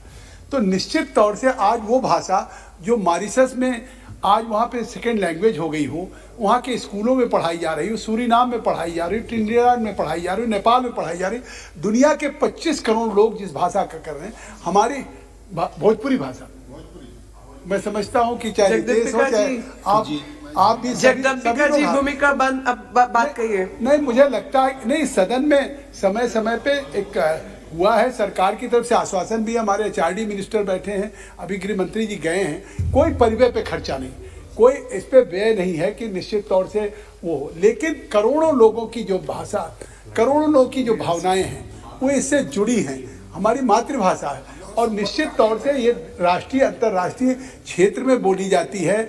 इसका महत्व कई देशों में है, इसलिए मैं आपसे मांग करता हूं कि भोजपुरी को संविधान की 8वीं अनुसूची में शामिल किया जाए। डॉक्टर वीरा स्वामी जी टेबल पे दीजिए। Thank you very much, madam. सब लोग टेबल Madam, पे my दें। constituency of North Chennai is a highly industrialized area, madam. While it has brought its advantages of employment, there are disadvantages where there is huge amount of pollution of water, air and soil, madam. With this backdrop, I would like to bring to the attention of the government that there is a port in Kattupalli. It's owned by Adani. It's called Kattupalli Adani Port, MIDPL Port. And there is a proposal for expansion of this port to 3 times its existing size, madam. And I would like to bring to the notice of this house that it is illegal on 3 counts, madam, this proposal. Because first one is that it is in violation of the coastal regulation zone notification, where they have notified that areas which have high erosion should not be taken up for any port activity. The erosion in this area has already been documented to be about 15 meters per year, madam. Annually there is a 15-meter erosion. And the second point is there is a prohibition of conversion of wetlands to industrial lands, madam. Here, then in this proposal, they are having about 6,000 hectares of land which is going to be taken up for this project, out of which 1/3 is private, 1/3 is public, and 1/3 is reclaimed land from the seas, madam. This amount of reclamation of land is going to be used where it is going to affect the people in the local districts. And the third point, madam, is according to the Environmental Impact Assessment Act, it says that eco-sensitive areas should not be affected, madam. And there is a Pulikat Lake over here. And also, madam, the fishermen and farmers of these areas will be affected, and the water bodies which will be taken up by this project, which will also cause flooding and water scarcity. And I would like to request the government to ensure that this project is dropped, madam. Thank you very much. Shri Sunil Soren ji, आप दिखे नहीं हमको पहले। धन्यवाद सभापति महोदया। झारखंड राज्य में 3 नए मेडिकल कॉलेज की स्थापना 2019 में की गई थी। इनमें से एक हमारे संसदीय क्षेत्र दुमका में स्थापित फूलो झानो मेडिकल कॉलेज भी है। इन तीनों में से दुमका मेडिकल कॉलेज की स्थिति अति ही दयनीय है। लैब, कैडेवर एवं रसायन की सुविधा का अभाव है। शिक्षक, लैब असिस्टेंट और पैरामेडिकल स्टाफ की कमी है। पुस्तकालय एवं पुस्तकालय कर्मियों की भी कमी है। कॉलेज में शिक्षक की कमी के कारण चिकित्सा का घोर अभाव है। बिजली पानी की उचित व्यवस्था नहीं है। राष्ट्रीय चिकित्सा आयोग द्वारा गठित राष्ट्रीय टीम निरीक्षण हेतु दुमका मेडिकल कॉलेज गई थी। मेडिकल कॉलेज दुमका के संरचना राष्ट्रीय चिकित्सा आयोग के मापदंड के अनुसार नहीं होने के कारण नए सत्र में छात्र छात्राओं का नामांकन बंद कर दिया गया है। अतः महोदय, आपके माध्यम से माननीय स्वास्थ्य मंत्री से मांग करता हूं कि उपवर्णित गंभीर समस्या का निदान राष्ट्रीय चिकित्सा आयोग के मापदंड के अनुरूप अतिशीघ्र किया जाए, ताकि छात्र छात्राओं का पाठन व्यवस्थित ढंग से हो सके, छात्र छात्राओं का भविष्य उज्जवल हो सके। Chairman, ma'am, there's a long-standing request for setting up of government medical college in Raigada district is an aspirational district. I had met Dr. Harshavardhan also, and he promised that once the DPR is sent from the state government, he would expedite the approvals. There has been a lot of agitation from different civil society, press union, the Congress party, and many people, and we've had rallies and so on. But the state government has turned a deaf ear to the valid request of tribal people in Raigada district. And similar protests has been happening in Kedrapada district and Bhadrak district also. So I would request, ma'am, through you to Honorable Health Minister Dr. Harshavardhan ji to write to state government and seek why the DPR was not sent so far, and what is the reason that the state government is not looking after the development or setting up a government medical college in aspirational tribal district like Raigada. Thank you, ma'am. Janardan Singh Sigriwal जी। माननीय सभापति महोदया, मेरे संसदीय क्षेत्र में जो बिहार के महाराजगंज लोकसभा है, जो सारण जिला के 4 असेंबली कंस्टिट्यूंसी और सिवान जिला के 2 असेंबली कंस्टिट्यूंसी बना करके बना है। वहाँ 2 केंद्रीय विद्यालय है। एक मसरख में, मसरख केंद्रीय विद्यालय का भवन बन गया है, मैं आपके माध्यम से मैं माननीय मंत्री जी से मैं आग्रह करूंगा कि उस विद्यालय को 2 पाली में 2 शिफ्ट में चलाने की अनुमति दें। और दूसरा, महाराजगंज में अभी वह भवन विहीन है, बच्चों को बैठने की स्थिति भी नहीं है, काफ़ी परेशानी होती है, बरसात के दिनों में भी लोगों को काफ़ी दिक्कत होती है, इसलिए वहाँ भवन बनाने की वह अनुमति दी जाए।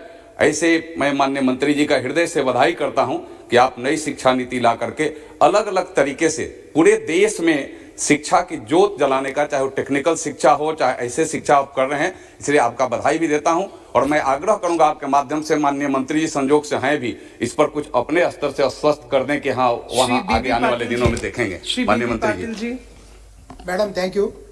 I would like to bring to the kind notice of Honorable Minister Family and Welfare various concerns of BD Manufacturers Association of our Telangana state and across the part of our country.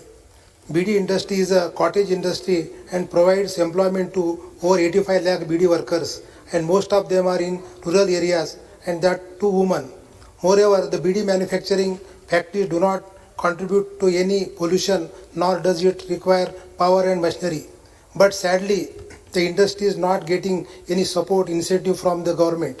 Now the Ministry of Health and Family Welfare, Government of India proposes to amend COPTA, COPTA 2003. Most of the proposed amendments are directly going to affect sale of BDs drastically. This in turn will affect production of the BD drastically.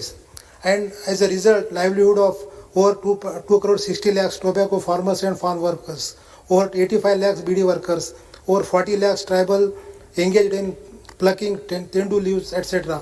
Over 72 lakh traders, retailers, panwalas will be affected. Proposed increase in fines for offences will open floodgate of corruption across the country. I therefore request the Honourable Minister to withdraw the proposed amendments in the interest of livelihood of 4.57 crore peoples depending on the tobacco industry. Thank you, madam. Thank you. Shri Subhash Chandra Baheria ji. धन्यवाद सभापति महोदया। सभापति महोदया, corona महामारी के कारण ट्रेनें बंद हो गई थी और वो ट्रेनें अब वापस धीरे धीरे चल रही है, लेकिन ट्रेनें तो चल रही है लेकिन उनके स्टॉपेज जो है वो कम कर दिए गए। मेरे लोकसभा क्षेत्र में जिस ट्रेन से मैं पिछले 6 साल से बराबर आ रहा था, जिस स्टेशन से मैं बैठता था, मेवाड़ एक्सप्रेस जो निजामुद्दीन से उदयपुर चलती है और मेरे लोकसभा क्षेत्र में मांडलगढ़ स्टेशन पर रुकती थी, अब वो रुकना बंद हो गई, मेरा आना उससे बंद हो गया। मेरा आपके माध्यम से रेल मंत्री जी से आग्रह है कि जो ट्रेनें लॉकडाउन की वजह से बंद की गई वो शुरू हो रही है, तो उनके जो पहले स्टॉपेज है वही मेंटेन रखे जाए ताकि आगे आने वाले समय दिक्कत ना हो। बहुत बहुत धन्यवाद। श्री श्याम सिंह यादव जी।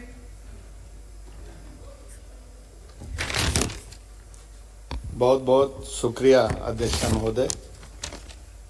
मैं अपने ज़िले जौनपुर में बजाज कंपनी द्वारा बिजली की सप्लाई आपूर्ति किए जा रहे सौभाग्य योजना के दुर्भाग्य के बारे में आपके समक्ष 1-2 बातें रखना चाहता हूं।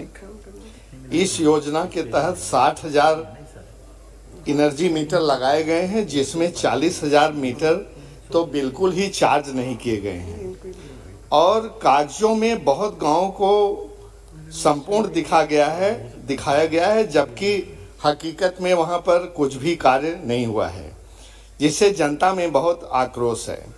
जौनपुर के लगभग 760 गांव ऐसे हैं जिसमें खंभा तो लगा दिया गया है। अरे 1 मिनट सुनिए, शंकर जी गलत नहीं देखिए, आप टोका टोकी न करिए, ये जो मैं बयान दे रहा हूँ सही, अगर गलत होगा। श्याम सिंह यादव जी, गलत। श्याम सिंह यादव जी, अगर आपको जो बात कहनी है सीधे 1 मिनट गलत पॉइंटेड बात करिए। गलत कुछ भी नहीं है, गलत सही कुछ नहीं, 1 मिनट का समय, पॉइंटेड बात जो आपने केंद्र सरकार से डिमांड करनी है वो बोलिए, जो चाहिए आपको वो बोलिए।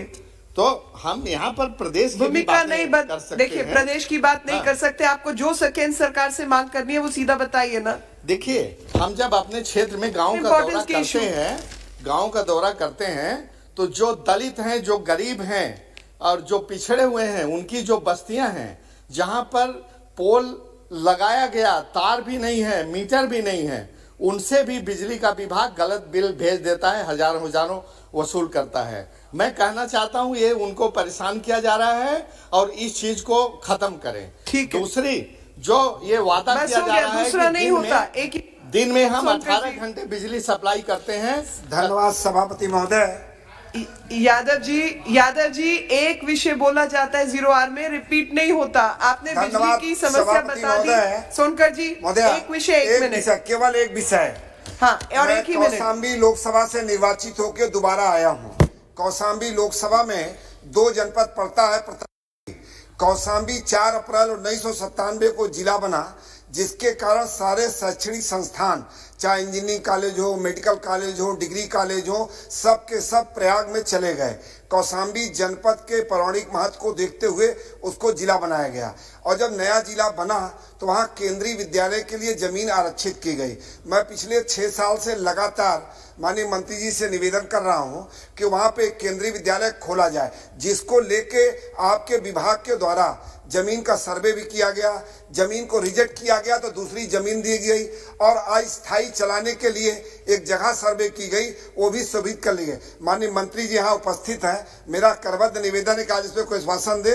पिछले 6.5 साल से मैं लगभग 6-7 बार इस विषय को उठा चुका हूँ और कौशाम्बी लोकसभा में 20 लाख से ज्यादा लोग हैं जिनके पास शैक्षिक व्यवस्था नहीं है। मैं आपसे निवेदन कर रहा हूँ कि उसको जमीन भी दे दी गई है और अस्थायी परिसर भी उपलब्ध करा दिया गया है, वहाँ पे केंद्रीय विद्यालय खोलने की अनुमति दे दे। और आज सौभाग्य से मंत्री जी हैं, अगर कोई आश्वासन दे देते तो बेहतर है, कोई बयान ही दे दे। श्री संजय सेठ जी।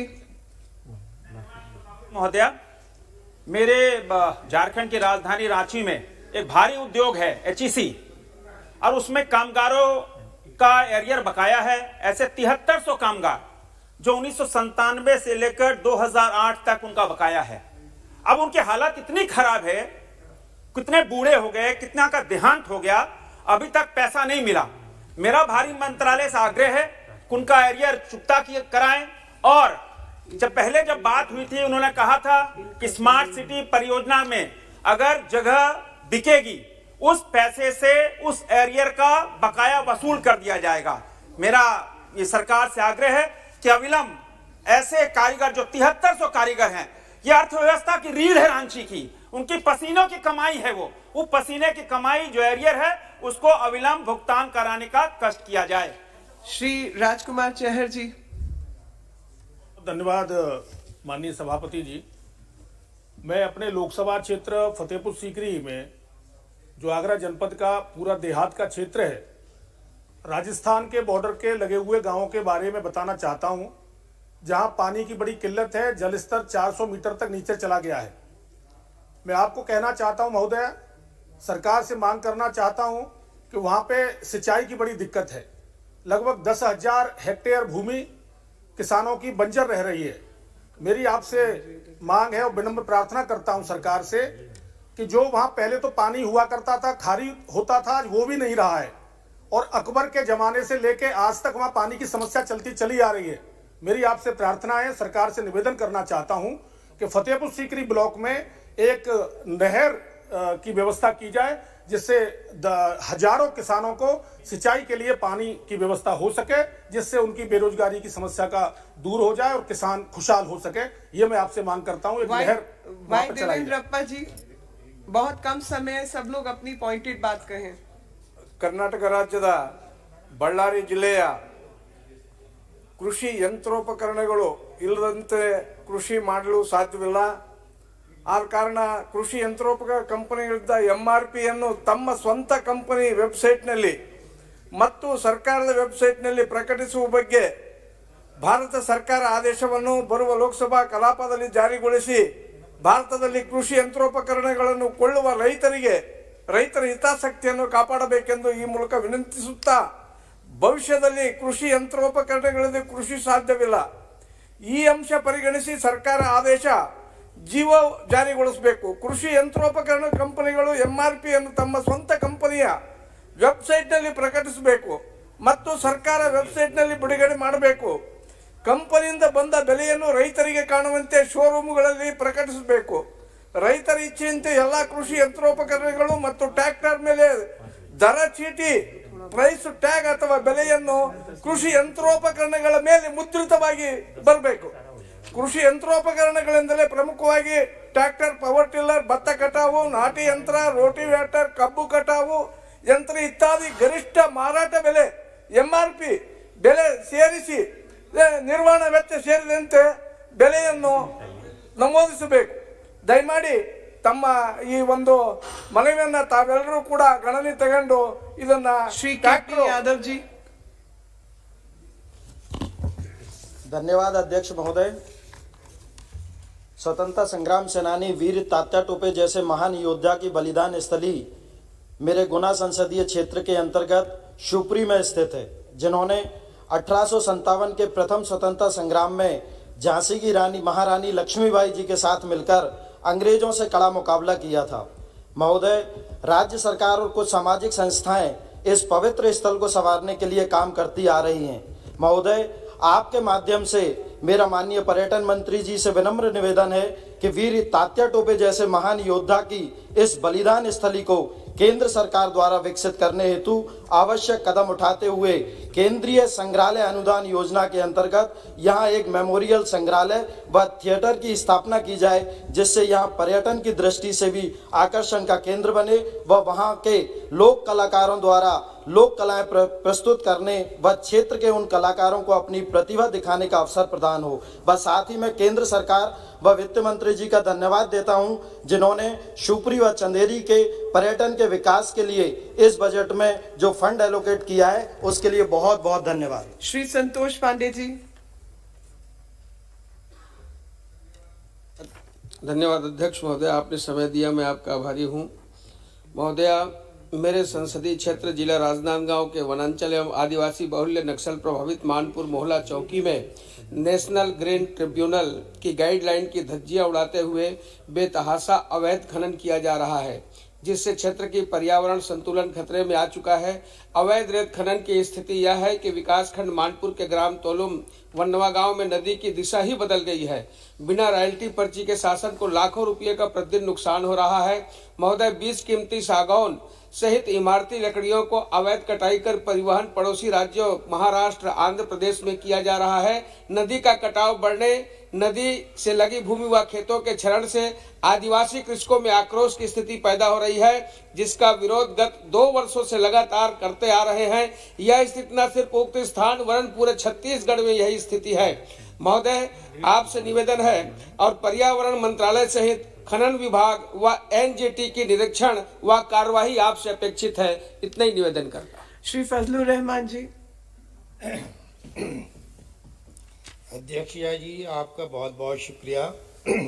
उत्तराखंड के चमोली के तपोवन में एक आपदा आई हुई है, जिसमें बहुत से लोग लापता हैं या मारे गए हैं।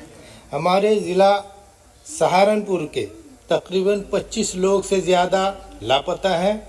हमारा आपसे निवेदन ये है कि जो इस वक्त वहाँ पर राहत कार्य हो रहा है उसमें तेज़ी लाई जाए और इसके साथ साथ जो बचाव दल हैं उनकी संख्या भी बढ़ाई जाए। और हमारा आपसे ये भी कहना है कि आर्थिक मदद जो लोग मारे गए हैं उनके लिए सेंट्रल गवर्नमेंट, यूपी गवर्नमेंट दोनों कम से कम 25-25 लाख रुपए के देने का कार्य करें। और इस सदन के माध्यम से कहना चाहूँगा ये पूरा सदन पीड़ित परिवार के साथ खड़ा है। Thank you. श्री संगम लाल गुप्ता जी। महोदय, हम प्रतापगढ़ उत्तर प्रदेश लोकसभा क्षेत्र से आते हैं और हमारे लोकसभा क्षेत्र में शहर मुख्यालय पे जमीन की उपलब्धता होने के बावजूद भी जिलाधिकारी ने प्रस्ताव भी भेज दिया है और माननीय मंत्री जी से आपके माध्यम से हम मांग करते हैं कि हमारे यहाँ केंद्रीय विद्यालय की स्थापना कराई जाए, क्योंकि टेम्परवारी विद्यालय चलाने के लिए भी बिल्डिंग को उपलब्धता हो चुकी है। इसके लिए मैं आपके माध्यम से माननीय मंत्री जी से मांग करता हूं कि हमारे शहर मुख्यालय पर केंद्रीय विद्यालय की स्थापना कराई जाए। श्री नायब सैनी जी। धन्यवाद उपाध्यक्ष महोदय, आपने मेरे क्षेत्र कुरुक्षेत्र की एक अति लोक महत्व की बात को उठाने का अवसर दिया है। मैं सबसे पहले तो आदरणीय प्रधानमंत्री जी का धन्यवाद करना चाहूँगा कि कुरुक्षेत्र हमारा जो एक धार्मिक नगरी है, वहाँ पर एलिवेटेड रेलवे ट्रैक बनाने का पिछले बजट के अंदर जो बात आई थी उसका काम चालू हो गया। मैं धन्यवाद करना चाहूँगा। और उसी तर्ज के ऊपर उसी रेल ट्रैक के ऊपर आगे कैथल में भी एक एलिवेटेड रेलवे ट्रैक का कैथल शहर के अंदर सर्वे हुआ था।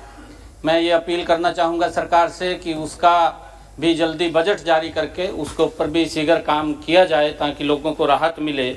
और आदरणीय उपाध्यक्ष महोदय, उसी रेलवे ट्रैक के ऊपर मेरे लोकसभा क्षेत्र के अंदर कैथल विधानसभा में डांड गांव पड़ता है, वहाँ पर एक रेलवे स्टेशन है और उस लोगों की वहाँ पर मांग है कि उस रेलवे स्टेशन का नाम पेहवा रोड रेलवे स्टेशन रखा हुआ है, उस करके डांड रेलवे स्टेशन किया जाए। ये मेरी आपके माध्यम से सरकार से अपील है। धन्यवाद, आपने मुझे बोलने का अवसर दिया। धन्यवाद सभापति महोदया। सभापति महोदया, प्राय हम लोग अपने क्षेत्र की बात को यहाँ रखते हैं कि जो मैं आज जो विषय जो शिक्षा के क्षेत्र के लिए उठा रहा हूँ, मैं भारत की सरकार का, आदरणीय प्रधानमंत्री मोदी जी का और हमारे शिक्षा मंत्री आदरणीय निशंक जी का आभार प्रकट करता हूँ कि उन्होंने जो शिक्षा नीति में बदलाव को पूरे देशवासियों के जो सुझाव थे उनको लेकर के उसमें परिवर्तित करने का जो प्रयास किया है। मैं इस बात को इसलिए रख रहा हूँ कि पहले जो भी बात मेरा पूरे देश को पता है इस बात को कि हमारे एजुकेशन सिस्टम को ऐसा बीच में कोलैप्स किया गया कि लोग याचक बन करके नौकरी को ढूंढने को लेकर के काम किए, कोई दाता बन करके और कोई अपने रोजगार देने को लेकर के शिक्षा नहीं थी। यहाँ तक कि हम अपने पूर्वजों पर गौरव करना भी हम लोग भूल गए थे, हमारे उससे सिलेबस से हटा दिया गया था। जैसे अभी प्रधानमंत्री जी ने जो नाम लिया कि आंदोलन जीवी लोग, मैं सरकार को इस सदन के माध्यम से आगाह करना चाहता हूं कि जैसे किसानों को लेकर के एक हंगामा खड़ा करने की कोशिश की जा रही है, ऐसे आने वाले समय में हमारी शिक्षा नीति पर जो कि सही है, उचित है और देश के लोगों को अपना आत्मनिर्भर बनाने वाली शिक्षा नीति है, उसको लेकर के एक कोई कुचक्र चलाया जा रहा है, उस पर सरकार विशेष रूप से ध्यान दे और उसका प्रबंध करे। बहुत बहुत धन्यवाद। शर्मा जी। सभापति महोदय जी, मैं आपके माध्यम से सरकार का ध्यान कुल्लू भूंतर एयरपोर्ट की ओर आकर्षित करना चाहता हूं। आज से 11-12 वर्ष पूर्व 4 उड़ानें भूंतर एयरपोर्ट पे आती और जाती थी, लेकिन अब एकमात्र एयरलाइंस ATR 72 विमान जो यहां से उड़ान भरता है, उसकी यात्री क्षमता 72 सीट की है, परंतु रनवे कम होने के कारण, दोनों ओर ऊंची पहाड़ियां होने के कारण अपनी यात्री क्षमता से आधे से कम यात्रियों को ले जाने की अनुमति है, जिससे कुल्लू दिल्ली यात्री किराया 18,000 से 22,000 रुपये तक रहता है। इस कारण यात्रियों को कुल्लू दिल्ली हवाई यात्रा काफ़ी महंगी पड़ती है। माननीय सभापति महोदय, ATR विमान कंपनी का एक नया विमान ATR 42-600 विमान क्षेत्र में उपलब्ध है, जो कि ATR विमान का नया मॉडल है, जिसकी क्षमता 48 यात्रियों को लाने ले जाने की है। यह मॉडल छोटे रनवे पर उड़ान भरने के लिए सर्वोत्तम है। माननीय सभापति महोदय जी, मैं आपके माध्यम सरकार से आग्रह है कि कुल्लू भूंतर एयरपोर्ट से ATR 42-600 विमान का परिचालन प्रारंभ किए जाने के लिए स्पाइस, इंडिको, गो एयरवेज आदि एयरलाइंस को आदेश देकर कुल्लू भूंतर एयरपोर्ट से ATR 42-600 विमान का परिचालन प्रारंभ करवाने की कृपा करें। आपका बहुत बहुत धन्यवाद जी। श्री करोड़ी सांगना जी।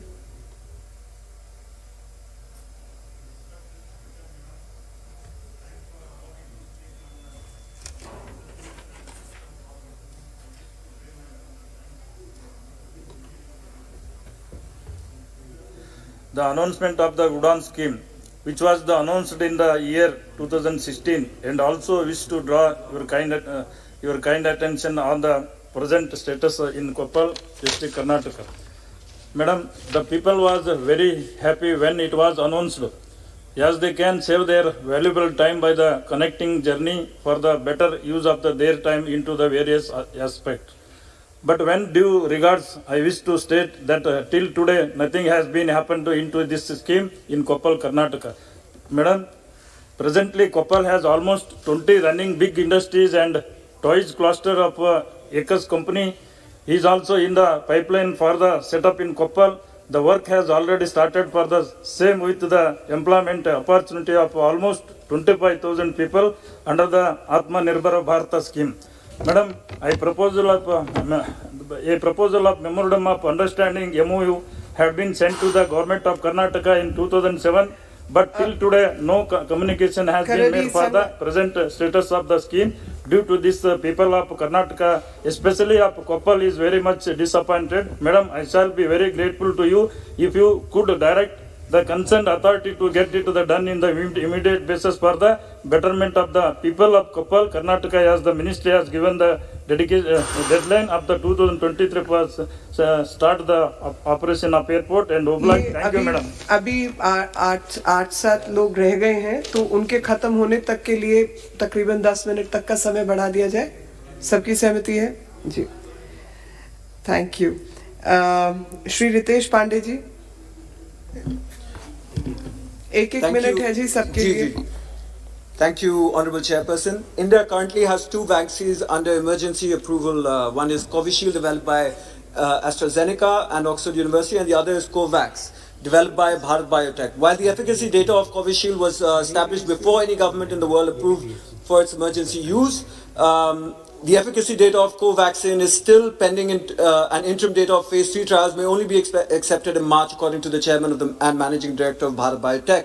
Commencing the use of Covaxin without establishing its efficacy data in clinical trial has been criticized by scientific community. It also explains the hesitancy of doctors and health workers to take the Covaxin shot. India aims to vaccinate 30 crore people by August, which means it needs vaccination per day of more than 10 lakh people. In 3 weeks since India vaccines drive has begun, we have not even vaccinated 10 lakh people in the last 3 weeks.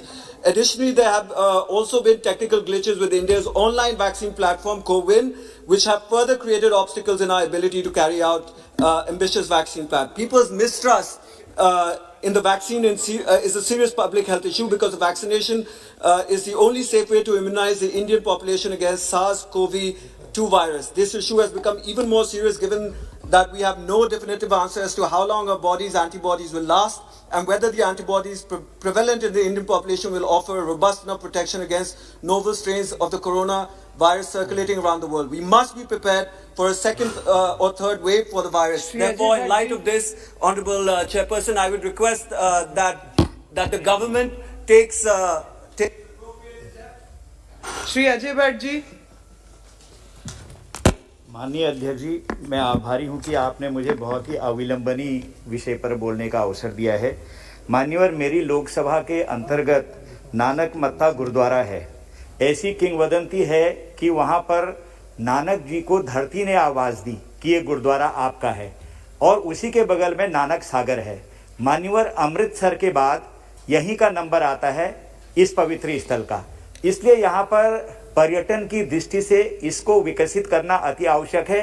मैं आपके माध्यम से पर्यटन मंत्री जी से मांग करता हूं कि इसको विकसित किया जाए, वाटर स्पोर्ट्स से प्रारंभ किए जाए, ताकि जो देश विदेश और दुनिया से लोग अमृतसर जैसी पवित्र जगह के बाद यहाँ आते हैं, वो भरपूर तरीके से नानक सागर का आनंद ले सकें और इस पवित्रता में अपने को सरोवर कर सकें। बहुत बहुत धन्यवाद माननीय डॉक्टर सत्यपाल सिंह जी। सभापति महोदय, आपका बहुत बहुत बागपत जिले में बड़ौद सबसे बड़ा टाउन है और बहुत बड़ा शिक्षा का केंद्र रहा। 1919 में वो कॉलेज जनता वैदिक कॉलेज बना। मेरे जैसे पता नहीं कितने ऑफिसर, प्रोफेसर, खिलाड़ी और प्रोफेशनल इसने पैदा किए, और 1960, 1970, 80 के दशक में विशेष रूप से कृषि के क्षेत्र में, एग्रीकल्चर के फील्ड में पूरे देश के बच्चे, ऐसा कोई राज्य नहीं था जहाँ के बच्चे जब मैं पढ़ता था वहाँ नहीं पढ़ते थे। वहीं के graduate Hisar agriculture university, Pantnagar agriculture university, बहुत जगह वहाँ प्रोफेसर हैं, लेकिन उनकी जो अल्मा मैटर है वो अभी तक जो है एक यूनिवर्सिटी नहीं बना है।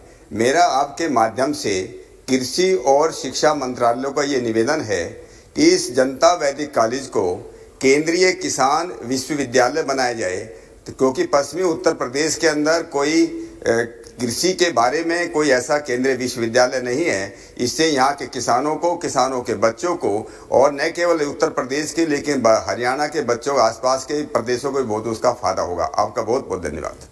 श्री मलुक नागर जी। धन्यवाद, आपने बोलने का मौका दिया। इस कोरोना कार्यकाल में सरकार ने बहुत सारे राहत के पैकेज दिए और बहुत सारी सुविधाएं देश में अलग अलग जगहों अलग अलग डिपार्टमेंटों के लिए की, पर किसानों पे अगर आए तो इनके 6 महीने और 9 महीने जो सब दूसरे लोगों को सुविधाएं दी हैं, तो इनकी फसलें खेतों में खड़ी खड़ी सड़ गई थी, दूध फट गए थे, बहुत नुकसान हुआ है। तो इनका सर्वे कराकर इनकी भरपाई कराई जाए। और सब जो इनका अभी जो बिल आया है किसान बिल, उसमें है कि जो इन्वेस्टर हैं वो नगद खरीदारी करेंगे, तो गन्ने की पेमेंट जो है, जब गन्ने को बिक्री की उस समय भी यही था कि इनकी पेमेंट नगद मिलेंगी, लेकिन उत्तर प्रदेश में हजारों करोड़ और देश में लाखों करोड़ बाकी हैं, उनको जल्द से जल्द दिलाया जाए। और एक काम और साहब, जो किसानों के बच्चे कुछ नौकरियों पे थे, उनकी नौकरियां छूट गई, वो बेरोजगार हो गए, तो गांव स्तर पे सर्वे करा के जिनको नुकसान की भरपाई भी नहीं हुई, जिनकी नौकरियां भी छूट गई, सरकार की तरफ से बिजली के बिल या उनको राहत नहीं मिली, तो सर्वे करा के जो बेरोजगार हुए किसानों के बच्चे, सरकार तुरंत उनको नौकरियां उपलब्ध कराए। बहुत बहुत धन्यवाद। श्री दुलाल चंद गोस्वामी जी। जो किसानों के बच्चे नौकरी कर रहे थे। धन्यवाद सभापति महोदय। मेरा संसदीय क्षेत्र कटिहार जो बिहार में पड़ता है, और ये क्षेत्र जूट उत्पादक क्षेत्र है और बिहार के कृषि क्षेत्र भी है बिहार, और बिहार के अधिकांश किसान जूट का उत्पादन करते हैं। 1935 में कटिहार जिला में भारत सरकार का एक उपक्रम एनजीएमसी के द्वारा आरबीए में जूट मिल चलाया जाता था। जो जूट मिल 8 जनवरी 2016 से बंद पड़ा हुआ है कि इस क्षेत्र में इस जूट मिल में भारी संख्या में जूट के बोरा और बाकी सब चीज़ का उत्पादन होता था, और हजारों के संख्या में लोग सीधे रोजगार पाते थे, और लाखों किसानों का जूट उत्पादन का क्रय विक्रय के माध्यम से उसको जूट का सही लागत उत्पादन मिल रहा था। लेकिन इधर दुर्भाग्य से भारत सरकार सब तरह के उपक्रम और एमएसएमई को चला रहे हैं। ऐसे परिस्थिति में कटिहार जूट मिल चल सकता है, और मैं इसलिए कह रहा हूँ कि कटिहार जूट मिल का जो फिजिबिलिटी है और जो एक्सपर्ट बता रहे हैं कि वो जूट मिल कभी भी चालू कराया जा सकता है और वो चलने की स्थिति में। आपके माध्यम से भारत सरकार से निवेदन है कि कटिहार स्वयं चलाए या फिर जो है किसी आउटसोर्सिंग के माध्यम से चलाया जा सकता है। और दुर्भाग्य है मैडम, ये जूट मिल इसलिए नहीं चल सका क्योंकि इसका जो प्रबंध के गलती के कारण ये जूट मिल बंद था।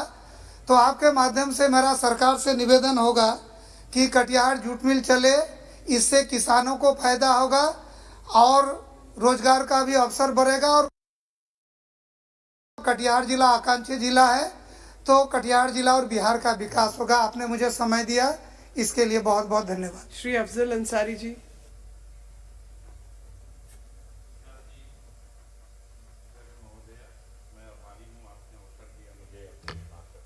माइक ऑन कर लीजिए, आप छोटा वाला ऑन कीजिए।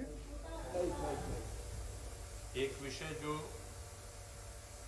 मैं आपके संज्ञान में देकर अनुरोध करना चाहता हूं कि आप संसदीय कार्य मंत्री को इस संबंध में दिशा निर्देश दें। सरकार की जो भी योजनाएं हैं,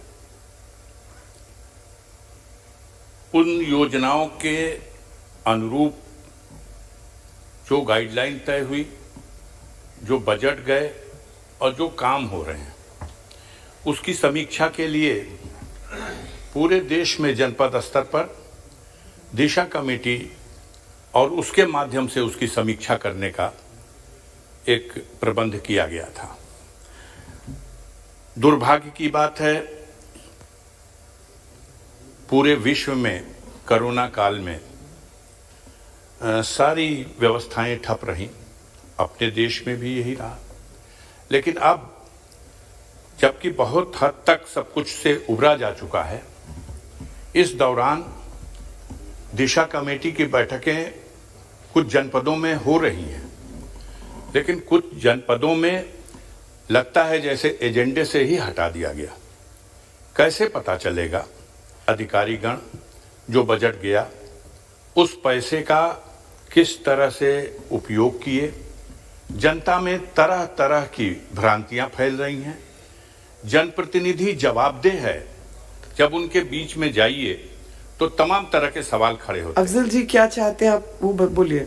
मैं आपके माध्यम से अनुरोध ये करना चाहूँगा कि जो सरकारी योजनाओं को जिनके बजट जनपदों में गए उनके समीक्षा के लिए जो कुछ समीक्षा के लिए जो दिशा की बैठक आहूत की जाती है, जो उसका नियम है उसके अनुसार जनपदों में दिशा की बैठक की जाए। मैं गाजीपुर जनपद से आता हूं, उत्तर प्रदेश से जी। पता कर लीजिए, अब तक मात्र एक बार दिशा की बैठक हुई, 5 बार टाइम देने आपकी बात रिकॉर्ड पे आ गई, आपकी बात बहुत बहुत धन्यवाद। रिकॉर्ड पे आ गई। श्री रमेश विदुड़ी जी इसके बाद।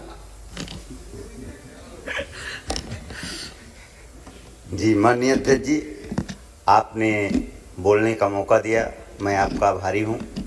मैं उत्तर प्रदेश के भदोही जिले से चुन के आता हूँ और भदोही जिला कालीन के नगरी में पूरे विश्व में मशहूर है।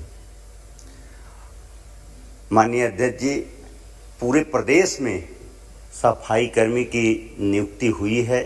किसी कारणवश हमारे जिला भदोही का सफाई कर्मी की नियुक्ति नहीं हो पाई है, जिसके कारण लगभग 3 महीने से जिला मुख्यालय पे सफाई कर्मियों का धरना प्रदर्शन हो रहा है। मैं इस सदन के माध्यम से आपसे मांग करता हूं कि प्रदेश सरकार से सफाई कर्मी की नियुक्ति कराने की कृपा करें। धन्यवाद। श्री रमेश विदुड़ी जी। बहुत बहुत धन्यवाद सभापति जी। आपने मुझे दिल्ली के कुछ युवा और युवतियों के संबंध में कुछ विशेष रूप से बोलने का मौका दिया, इसके लिए मैं आपके लिए बहुत बहुत मैं आपका आभार व्यक्त करता हूं। माननीय सभापति जी, सिंगापुर सरकार के सहयोग से दिल्ली में एक विश्व स्तरीय कौशल केंद्र बनना था जौनापुर के अंदर। 2013 में तब की जो मुख्यमंत्री थी, जिनका एक ट्रेंड बना हुआ था कि केवल वोट के लिए राजनीति करनी है, लॉलीपॉप देना है, 2013 में सिंगापुर की उस कंपनी को, उस विश्व स्तरीय कौशल बनाने वाली एजेंसी को permission they the.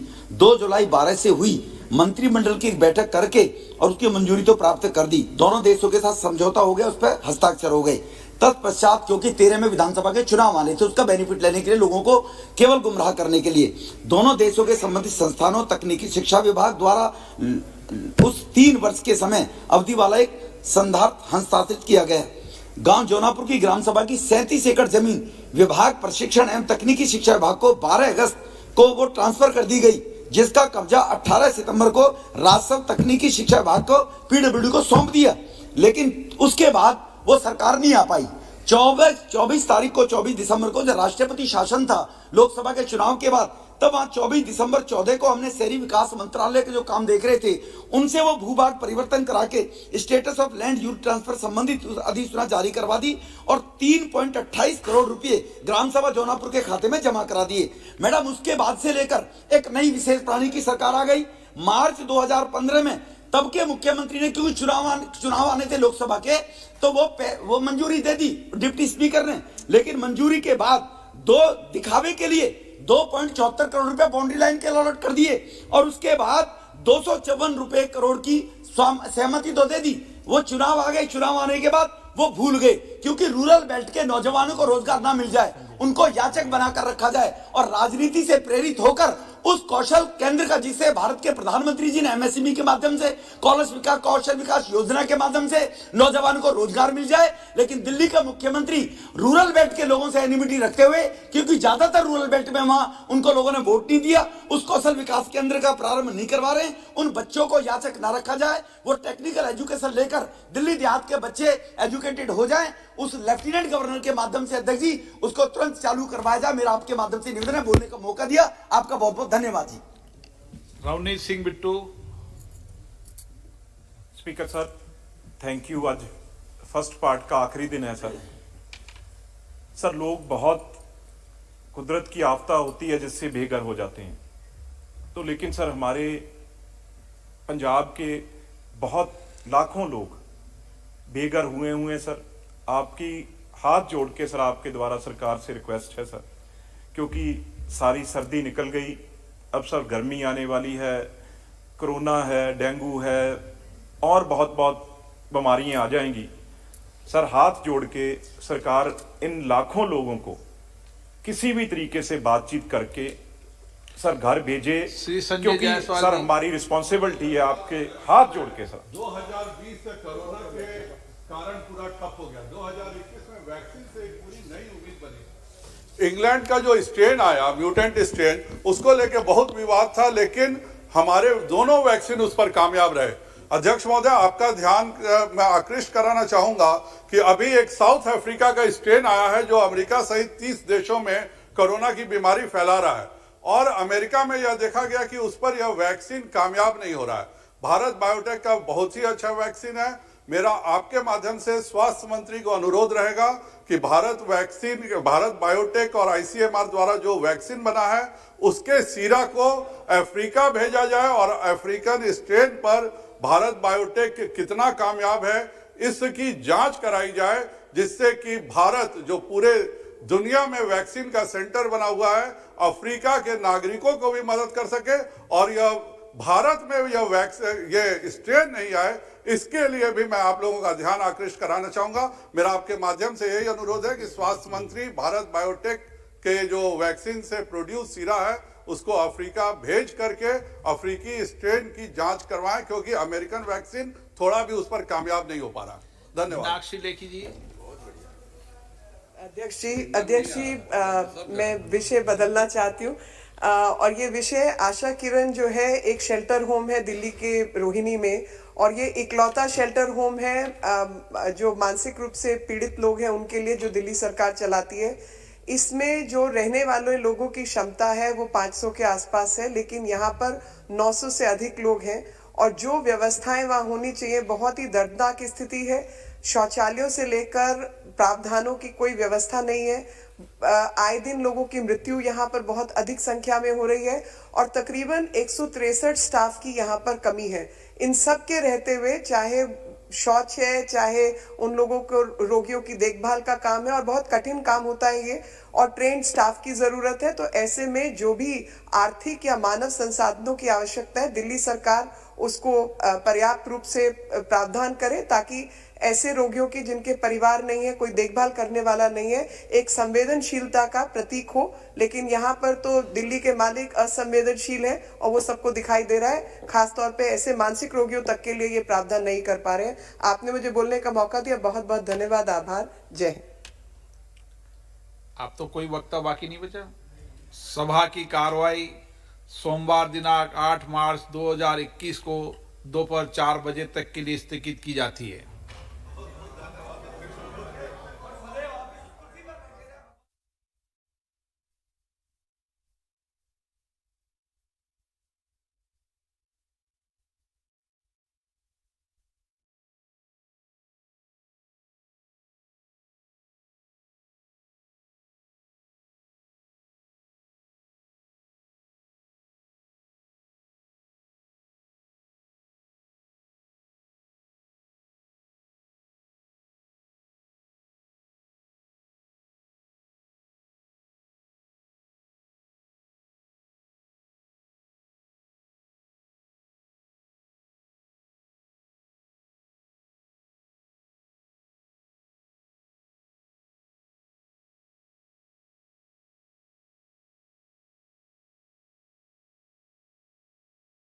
Crony capitalists, you invited one of them who you repeatedly call and then say, please develop our port, because there is no Damad living in Kerala. Damad lives here. Sir, under the PM Awas Yojana, please have the patience to hear who are our cronies. Our cronies are the common janta of this country. PM Awas Yojana, more than 1.67 crores have been completed. Do cronies have these Awas Yojana houses? They are common people who get the Awas Yojana houses. How many houses were electrified under the Saubhagya scheme? Since October 2017, 2.67 crore houses have been electrified. They are not crony capitalist houses. Household toilets were constructed. Nearly 11 crore. Now it is more than that. Household toilets for crony capitalists? Do they need it? And who needs it gets it. Sir, Honorable Speaker, sir, the leader of the opposition still has some courage to get up and speak on PM Cares. I thought MOS Finance during last one session pointedly told them what is PM Cares, who audits them, where does that money go, as opposed to the way in which the PM National Relief Fund was giving money for family trusts. That has been already explained. Maybe I'll send you the video clip which is going on in social media. So, Adirji, you learn a lot of things from it. You were not present? I thought that's a session in which you called them Himachal ke somebody, Chokra. That's a session, I'll remind you. That's the session in which you called my MOS, who's an honorable member of this house 5 times now, Himachal ke Chokra, and he got up to tell you what actually was the PM National Relief Fund. So that debate is over and done with, dusted. You can go remind yourself through the social media. Sir, length of the road. Don't worry, I'll answer you. I'll send you the clip. Have a look at it and then come back.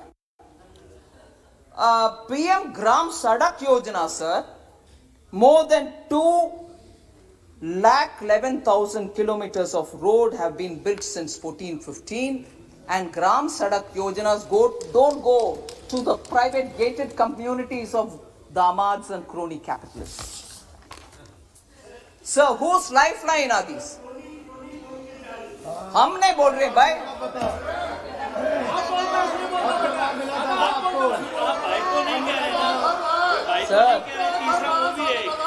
Sir, let me.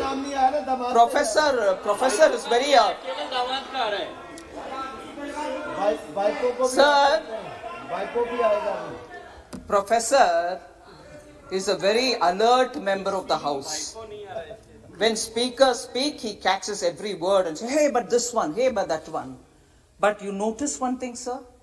Actually, the crony capitalism allegation डालने वाले Congress से कोई बात करता है, Professor never gets up. He shivers, mustn't talk in front of Congress. All the courage is only on us. All the courage is only on us. Madam, nobody talks rubbish, madam. Don't you say that. Sir, total, insulting. Sir, number of farmers registered under E-NAM.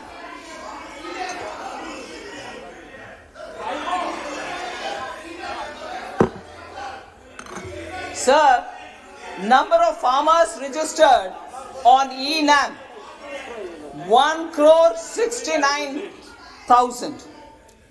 Number of digital transactions happening in the UPI. Absolutely, continuously calling the Prime Minister all abuses, very unfortunate. Sir, number of farmers registered under PM Fasal Bima Yojana, 9 crores of people. From farmers, you take away their land for cheap. But we don't do that. We send 6,000 rupees to their account. Direct benefit transfers. 9 crore farmers are benefited. There are no damads. Loans sanctioned under Mudra Yojana, sir. 27 crore Mudra Yojana goes to people who are really running small businesses. So MSME or small businesses have all been absolutely taken care of by this government. So much before really anyone comes up with questions or false allegations. Of late, false narratives are the ones which are being propagated rather than coming to the House and talking in details about what is being offered in budget or any other program. Sir, there are specific questions, 2-3 of them. After that, I'll come to the conclusion. But more important is, Sir, Member Supriya Sule ji had asked this question and I partly sort of got up to reply her on what is that 41-42% allocation in the Finance Commission. I think roughly that has been explained as to what is 42, why it has come down to 41. It's not actually come down, it is the due appropriate share for states.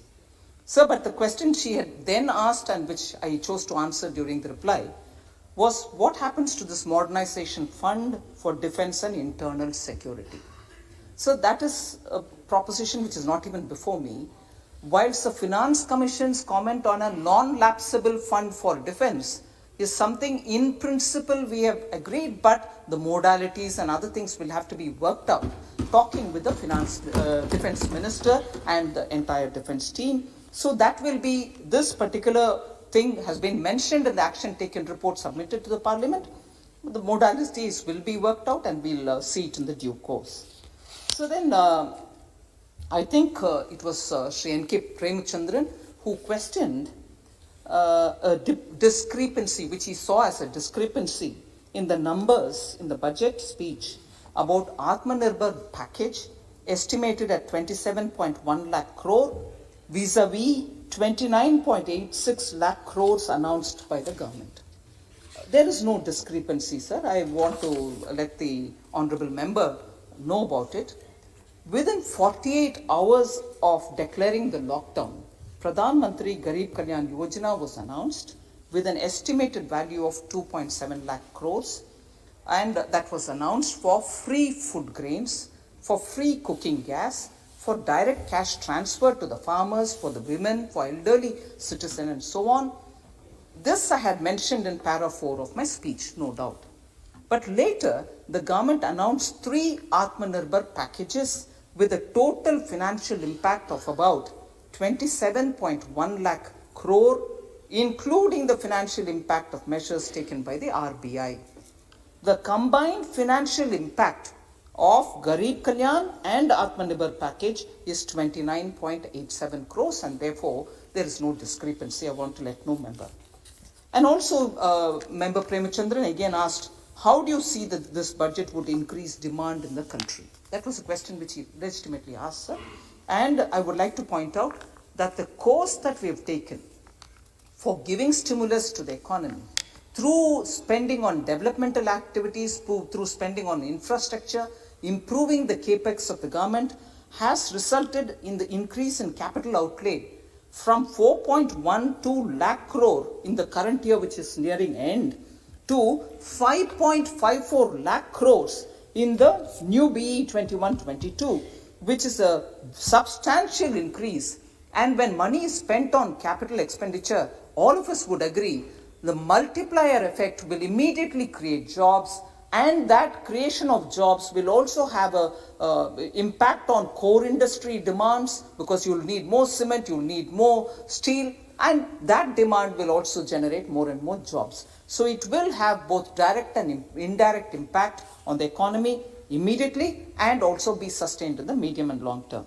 Sir, and also there were questions that again Member Premchandran asked, that how can we justify that in 2019-20 there was no COVID? Of course there was no COVID.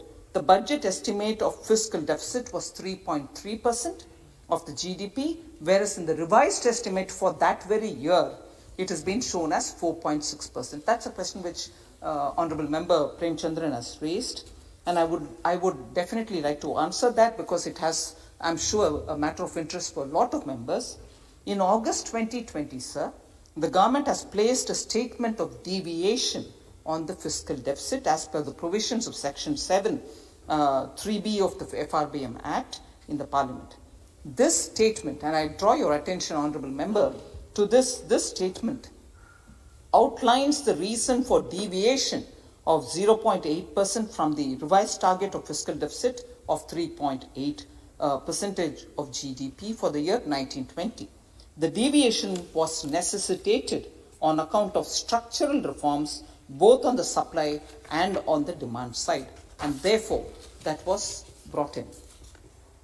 One important aspect, sir, some members have questioned whether allocations for minority affairs, whether allocations for SC and ST have been reduced. No, they have not. Total allocation for minority affairs is 4,811 crores in the BE of 21-22, which is an 8.6% increase for that ministry, higher than even the actual expenditure, and therefore that's not been reduced. Sir, on the SC/STs, overall allocation provided for the welfare of SCs have shown an increase from 83,257 crore in 2020-2021 compared to 1,26,259 crore in this being presented as budget now for 21-22. The overall allocation provided for the welfare of STs have also shown an increase from 53,653 crores in the BE of 2020-21 to 79,942 crores in the BE of 21-22. Sir, I think most of what members had asked, I think I've addressed. However, there's one issue which I would want to draw the members' attention.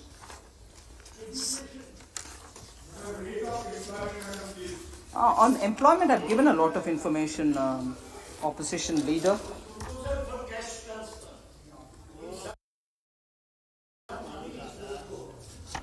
Transfer to home PM Garib Kalyan योजना में किया 20 करोड़ महिलाओं को 31,000 करोड़ 3 करोड़ दिव्यांग विधवाओं को भी और बच्चों को भी किया 3,000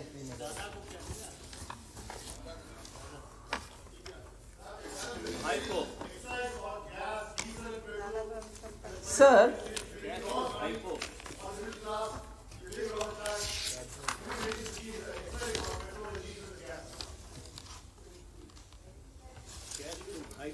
Sir, I'll come to one issue on which I certainly want to draw the attention of this House. So there is a culture in this House since when the Parliament was established and all of us have been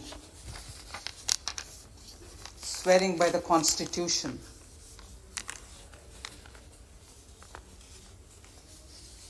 And functioning effectively to make India a very strong democracy.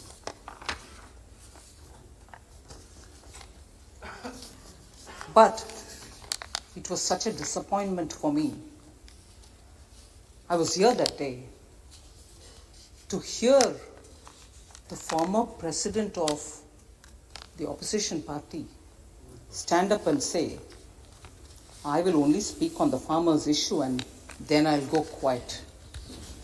Honorable Speaker, sir, because there was a lot of demand and you gently reminded, saying there is this budget discussion now and that we should discuss the budget. Huh? Yes, I concede that. No worries.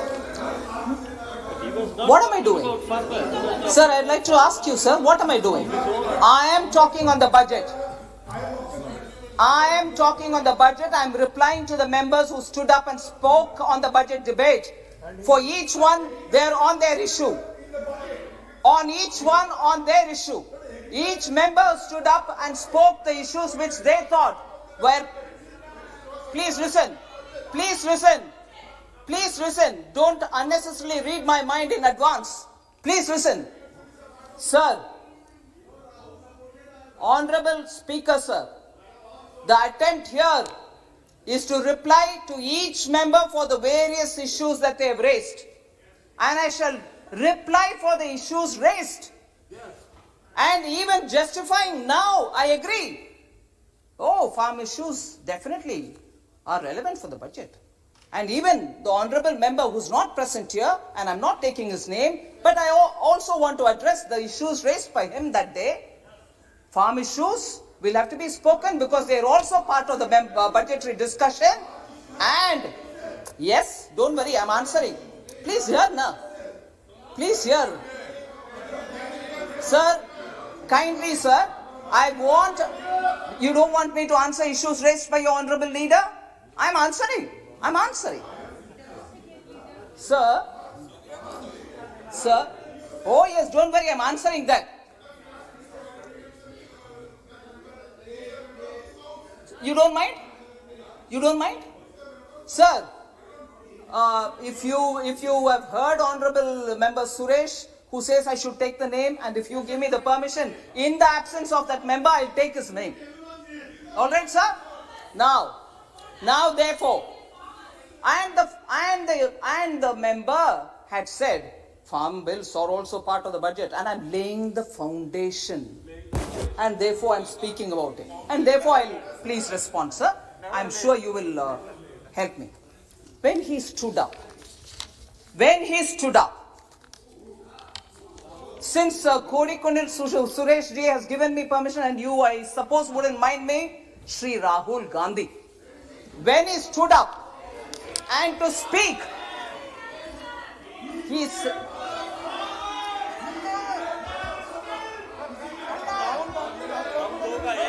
बोलिए मंत्री जी बोलिए आप बोलिए sir, for the foundation laid on the budget.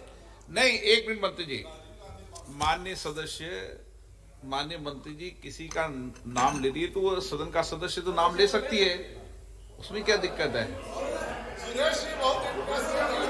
वो सदन का सदस्य नाम ले सकती है।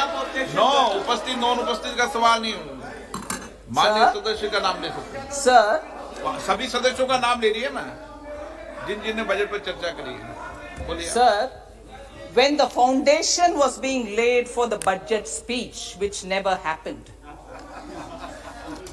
on the matters raised during that laying of the foundation, there are some things which I want to ask. And I'll also say my expectation when he stood up to lay the foundation, my expectations were that he will explain as to why the Congress party has taken a U-turn in its position. 2019 election manifesto, they said that very similar things which we have done in the Farm Act. So sir, please sir, allow me to give a response. So this kind of a disruption is unwarranted. Please, please. Have I said anything unparliamentary, sir, for this disruption? Sir, we expected that he would stand up. This is number one. I have 10 such things to say. 10 विषय के ऊपर में मेरा expectation आपके सामने रखना चाह रही हूं सर, जिसको कभी ना कभी कांग्रेस पार्टी की तरफ से जवाब देना ही पड़ेगा। सर, खड़े होकर के जब फाउंडेशन ले कर रहे थे बजट स्पीच का, जो बजट स्पीच नहीं हुआ उसका फाउंडेशन ले करते हुए फर्स्ट इशू मेरा एक्सपेक्टेशन था, हाँ बजट में चर्चा करने से पहले फार्म लॉस के ऊपर ये बात बोलेंगे, ये स्पष्टीकरण देंगे कि क्यों कांग्रेस पार्टी की पोजीशन यू टर्न लिया। पहले तो इसका समर्थन देते थे, अभी क्यों बदला, वो पहला है। सेकंड, फार्मर्स के इतना ध्यान देने वाले कांग्रेस फार्म लोन वेवर के बारे में बहुत सारे स्टेट्स में इलेक्शन जीतने के लिए वायदा देते थे कि फार्म लोन दे रहे हैं हम, प्लीज वोट दे दो। जनता भी भरोसा रख करके वोट दिलाए, मगर मध्य प्रदेश में उसका इम्प्लीमेंटेशन नहीं हुआ। फार्मर्स आज तक मांग रहे हैं लोन वेवर क्यों नहीं हुआ, हमें वोट मांगा, वोट ले लिया, सरकार बनाने के बहाना किया, मगर सत्ता भी उनके हाथ में नहीं है। मगर फार्म लोन का गुमराह करके किसानों का बैकस्टॉप करके चले गए कांग्रेस। राजस्थान में आज भी कंप्लेंट्स है, फार्म लोन्स नहीं हो रहे। मेरा एक्सपेक्टेशन था सर, फार्म लोन सर, कर्जा माफी राजस्थान में नहीं हुआ, मध्य प्रदेश में नहीं हुआ, जहां भी छत्तीसगढ़ में भी कर्जा माफी नहीं हुआ। सर, मेरा एक्सपेक्टेशन यही था जब वरिष्ठ नेता उठ करके भाषण देने से पहले फाउंडेशन ले कर रहे थे, कम से कम ये मानेंगे कि कर्जा माफी क्यों नहीं हुआ, उसको बयान देंगे, नहीं दिया। सर, तीसरा, 10 में से तीसरा, मैंने सोचा वो खड़े होकर के फाउंडेशन बजट के भाषण देने से पहले ले कर रहा है, उस समय कम से कम ये बात बोलेंगे कि मैंने आदेश दे दिया पंजाब सीएम को, वो जो काला कानून है जिसके द्वारा किसान जेल में जाने वाले का प्रोविजन है, उसमें 5 लाख का फाइन का प्रोविजन है, प्रावधान है उसमें, वो दोनों को हटाने के लिए मैंने हमारा चीफ मिनिस्टर पंजाब का उनको आदेश दे करके आया हूं। ये बात पार्लियामेंट में खुलासा करेंगे, ये मैंने सोचा, मैंने एक्सपेक्टेशन रखा, मगर ना, वो भी नहीं हुआ। मगर आरोप इस तीनों कानून के ऊपर। ये तीसरी बात, 4th पार्ट सर,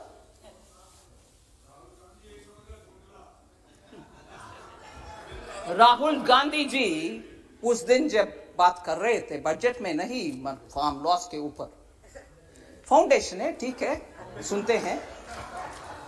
उस समय मैंने ये भी एक्सपेक्ट किया वो कम से कम ये बात बोलेंगे कि किसान को बहुत ही दुख है, दर्द है, वो पराली के विषय में उनको बहुत ही दुख हो रही है, उसके वजह से उनको कुछ राहत दिलाएंगे कांग्रेस के सरकार के द्वारा पंजाब में, जिससे पराली वो अभी का प्रॉब्लम नहीं रहेगा, उनको राहत दिलाएंगे, ये घोषणा करेंगे। ये भी मैंने एक्सपेक्ट किया, नहीं, वो भी नहीं हुआ सर।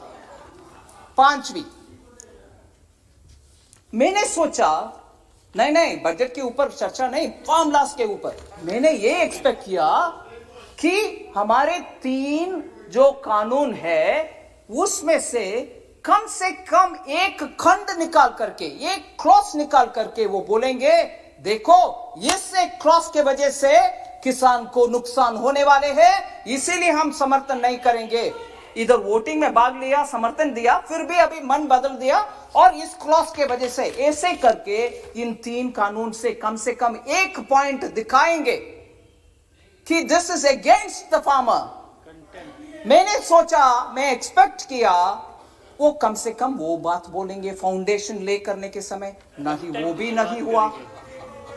सब 5th पॉइंट हो गया। 6th पॉइंट में आ रही हूं।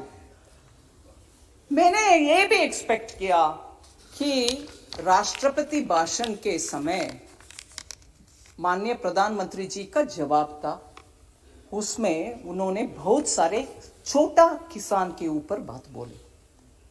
मैंने सोचा उन विषयों में, क्योंकि छोटा किसान से हमारे दो के लिए किसान से जमीन हड़पती गए, मैंने सोचा वो खड़े होकर के ये बात बोलेंगे, प्रधानमंत्री जी आपने तो स्मॉल फार्मर्स के ऊपर इतना अच्छा बोल दिया, मैंने मेरे अपना 2 से बोल दिया प्लीज जमीन वापस कर दो फार्मर्स को, क्योंकि हम तो सस्ते में उनसे ले लिया, मगर ये किसान का जमीन है, हम खड़े होना है, राजनीति में है, इसीलिए राजनीति के हमारे परिवार हम और मैं खड़े होना है, आप जमीन वापस कर दो जी। और इधर हाथ करके बोल सकते थे हमारे 2 में दामाद को मैंने आदेश करके आई हूं कि जमीन वापस करो, नहीं किया, वो भी नहीं हुआ। मेरा एक्सपेक्टेशन वो 6th था सर, नहीं हुआ। 7th सर, 7th मेरा एक्सपेक्टेशन, 7वीं मेरा एक्सपेक्टेशन, प्रधानमंत्री जी डॉक्टर मनमोहन सिंह जी का कोटेशन पढ़ाया कि उनके तरफ से भी ऐसे प्रावधान किसान के लिए होना चाहिए, ये भी बोले। मैंने सोचा उस दिन फाउंडेशन ले करने के समय बजट इंपॉर्टेंट नहीं है, किसान कानून इंपॉर्टेंट है, वो कम से कम बोले कि क्यों डॉक्टर मनमोहन सिंह का स्टेटमेंट को कांग्रेस अभी भूल जा रहे हैं, और याद प्रधानमंत्री जी ने दिलाया।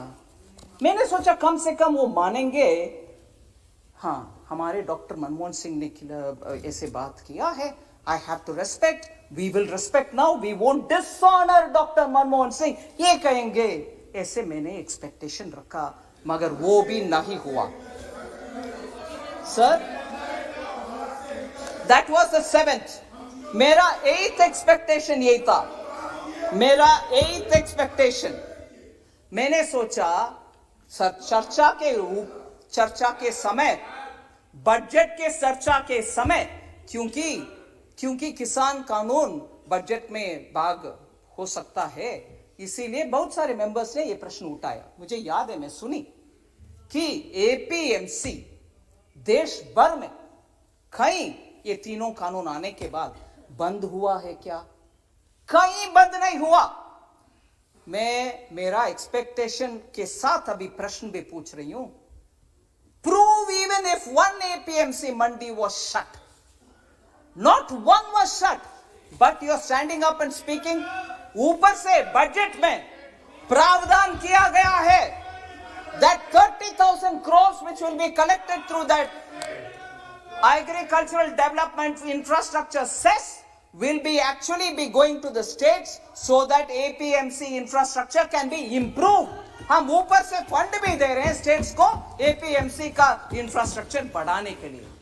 ये भी नहीं बोला, मगर फाउंडेशन लेते रहा, फाउंडेशन ले करते रहा, भरे नहीं और वापस चले भी गए बिना चर्चा बजट के ऊपर।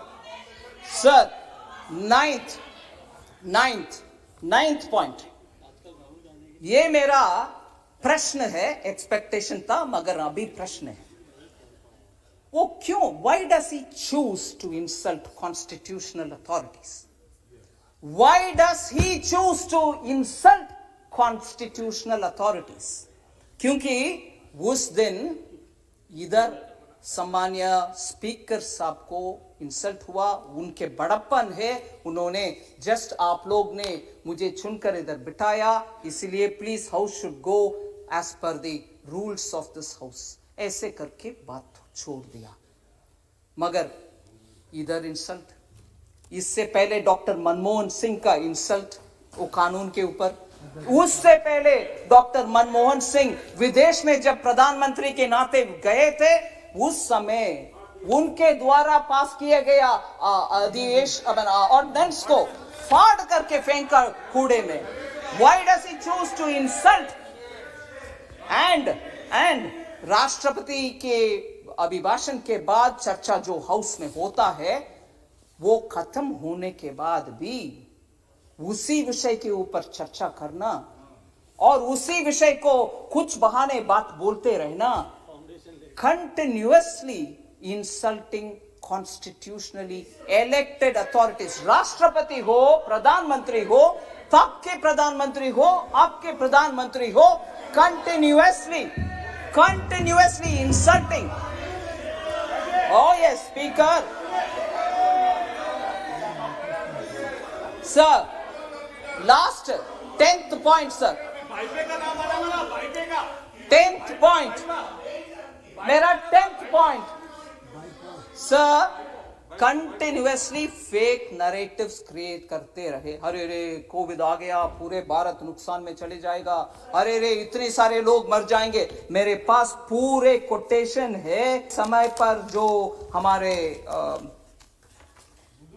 हमारे वरिष्ठ नेता बोलते रहे, मेरे पास पूरे कोटेशन से मैं आपके समय इसमें बिताना नहीं चाहती हूं। I don't want to spend the house's time on the quotation, but the सारांश is this: I will constantly say things which will demean India, which will show India in a poor light, and constantly that will be my rebel-like look to insult India, build fake narratives. Nothing will go well for India. यही कहते रहे और हमारे खिलाफ बहुत सारे जो kind of mischiefs, I'm using a lighter word, करने वाले देश के साथ पार्टी की ओर से, सरकार एमओयू नहीं, सरकार एमओयू नहीं, पार्टी टू पार्टी एमओयू करके जब देश का कुछ बॉर्डर में क्राइसिस होता है, तब हमसे ना बात करते हुए, सरकार से हम छोड़ो, सरकार से ना बात करते हुए उनके दूतावास से बात करके क्या हो रही है बॉर्डर में करने वाले और कभी भी भारत देश का भरोसा ना करते हुए बाकी सबको भरोसा करने वाले और joining the breaking India fringe group. एक वरिष्ठ पार्टी के नेता एक फ्रिंज ग्रुप के साथ ही बार बार पॉलिटिक्स करना और भयंकर abuse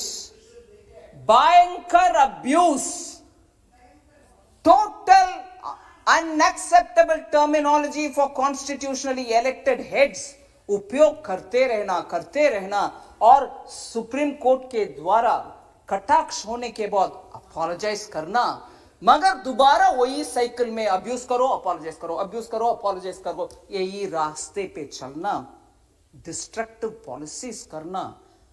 I am very scared to think probably is becoming the doomsday man for India. और हमारे दुख की बात यही है कि ऑपोजिशन जो पार्लियामेंट में स्ट्रांगली पोजीशन लेकर के सरकार को कटघरे में रख के प्रश्न पूछने का रोल करने वाले ऑपोजिशन आज डूम्सडे मैन के नेतृत्व में, और डूम्सडे मैन जो रिपीटेडली अब्यूज करता है। और देखो, और सर मैं ये बात भी बोल रही हूं उस दिन, no you can't have this objection, you can't have this objection, you are bound to answer. Parliament में debate on budget, sir let them have the strength to accept this. Debate on budget happens traditionally, budget debate happens every year. India's history में discussion on budget happens every year. I won't discuss budget. I won't discuss budget करने वाले opposition leader क्या role play करना चाहता है, कौन सा role play करना चाहता है? I want to ask of you, sir. Budget discussion happens every year. And Chaudhary जी आप जरा सुनिए, राज्यसभा में, no I'm not yielding, Rajya Sabha में जो पार्टी जिनका वरिष्ठ नेता बजट के ऊपर चर्चा करती है और प्रश्न पूछने के बाद जवाब सुनते हैं, और उस जवाब चाहे पसंद हो ना पसंद हो, एक्सेप्टेबल हो या नहीं हो, फिर वो एक पोजीशन लेते हैं, वो इधर क्यों नहीं हुआ? वही पार्टी राज्यसभा में एक पोजीशन, इधर दूसरा पोजीशन, ये क्या तरीका है सर? इसीलिए मैं with these 10 questions we will tell you about everything that you want. Sir Congress party के दो विषय में, sir please sit down Chaudhary ji, two tendencies के साथ मैं खत्म कर रही हूं। दो टेंडेंसी मुझे स्पष्ट दिखाई दे रही है। एक है ये जो फेक नरेटिव्स का टेंडेंसी है, हमने क्रिएट किया है, मनरेगा हमने ये किया, हमने, आखिर आप ही उसमें कुछ मन नहीं रखे, उसको आगे बढ़ाने में एफिशिएंट नहीं है। अलोकेशन एक है, आखिर यूटिलाइजेशन कम है। ऐसे ही हर स्कीम में अपने के लिए कुछ देखने का आदत एक टेंडेंसी है, उसमें क्रोनी कैपिटलिज्म भी, उसमें सिस्टम, हमने बैंक को नेशनलाइज किया मगर पूरे बैंक को उपयोग फोन बैंकिंग के द्वारा करके एनपीए छोड़कर चले गए, ये है उनके tendency. This is one tendency of create institution, misuse them, use it for our own, हम दो हमारे दो, and end of the day keep accusing others. That is one tendency, sir. And the second tendency is हम जो भी कहेंगे parliament में, आपके ऊपर बहुत सारे एलिगेशंस डालेंगे, आपके ऊपर अब्यूसिव लैंग्वेज भी यूज करेंगे, मगर आप जब सिस्टम के तहत खड़े होकर के पॉइंट बाय पॉइंट जवाब देने के लिए खड़े होते हैं, सुनने को तैयार नहीं है, अभी जैसे हो रही है, कभी भी डिस्टर्ब करो, चिल्लाते रहो या तो वॉकआउट करो, वही हुआ बजट डिबेट में। इसीलिए दो टेंडेंसीज कांग्रेस पार्टी का हमने पहचानना चाहिए, और इससे यह स्पष्ट होता है उनका belief in democratic elected parliamentary system is completely खत्म। धन्यवाद।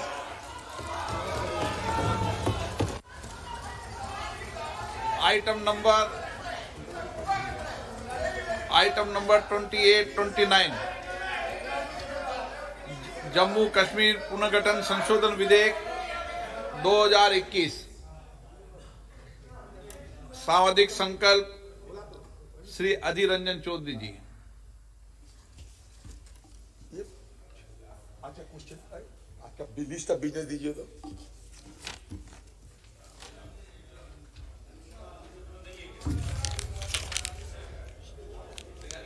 Sir, I rise to move the following resolution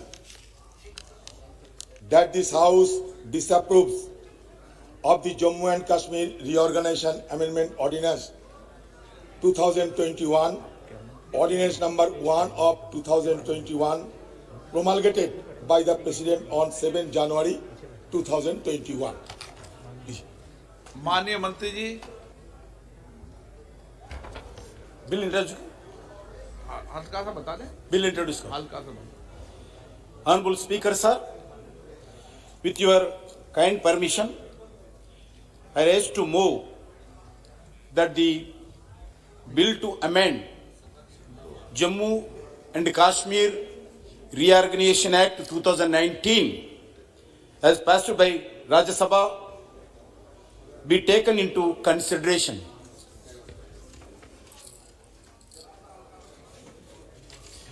अध्यक्ष जी, ये जम्मू कश्मीर अमेंडमेंट एक्ट 2019 के अनुसार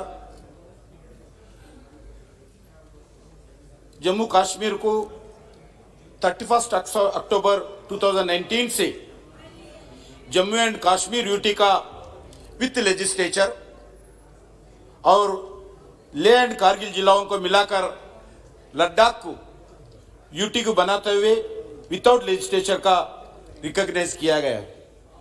इस दोनों में यूटीज की देश के साथ कंप्लीट इंटीग्रेशन के बाद हर एक भारतवासी का वन नेशन वन कॉन्स्टिट्यूशन का स्वप्न था, वो पूरा नरेंद्र मोदी जी सरकार ने किया है।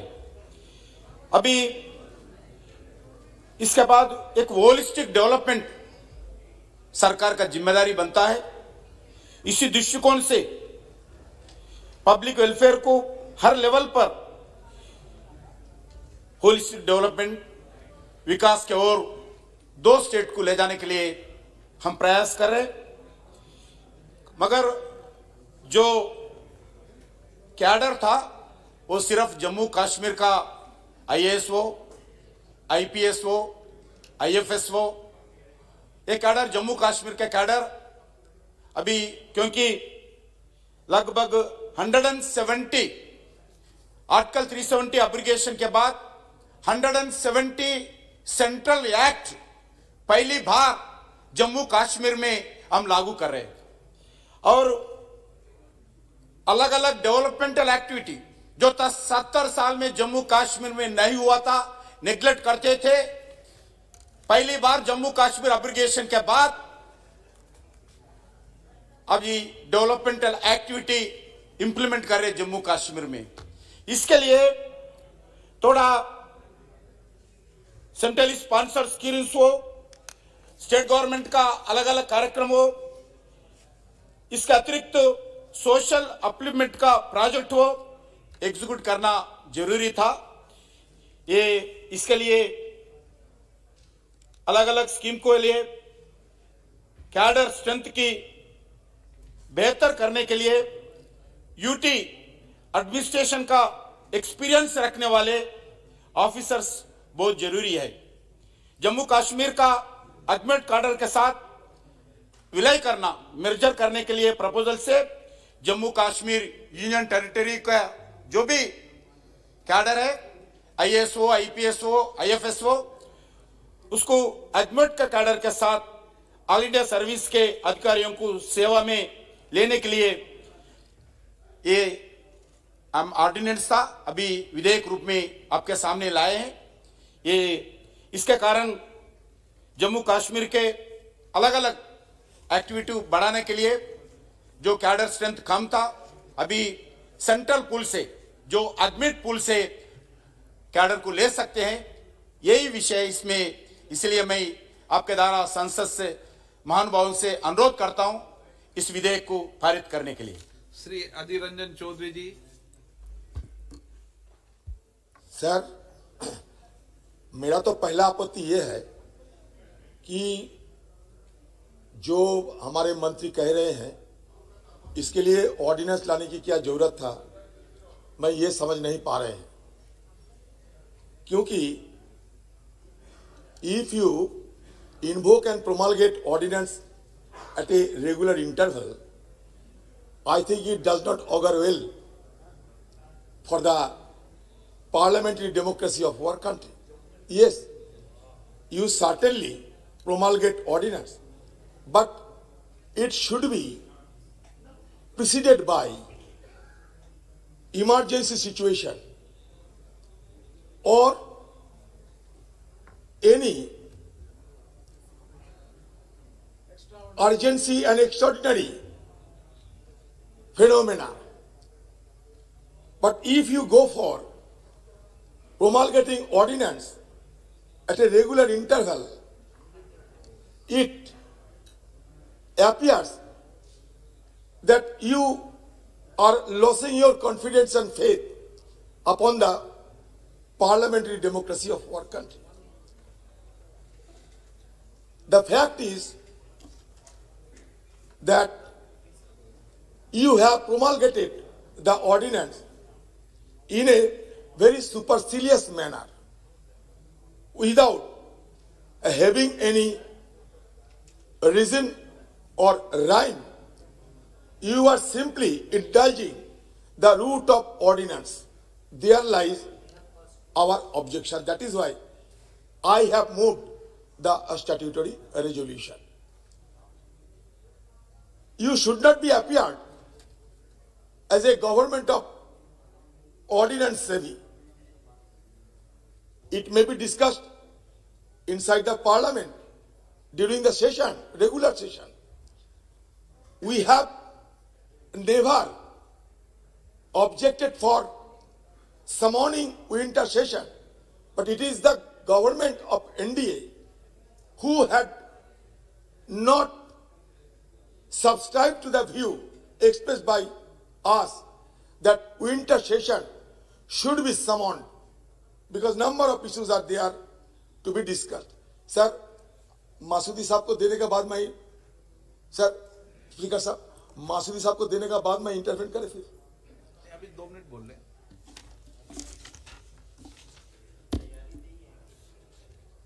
Sir, the amendment to section 13 provides for the applicability to the UT of Jammu and Kashmir. All other articles, in addition to Article 239A of the Constitution, which refer to elected members of the Legislative Assembly and are applicable to UT of Puducherry. The Parent Act already provides for the applicability of Article 239A, which relates to the creation of legislature or council of ministers or both for a certain union territories.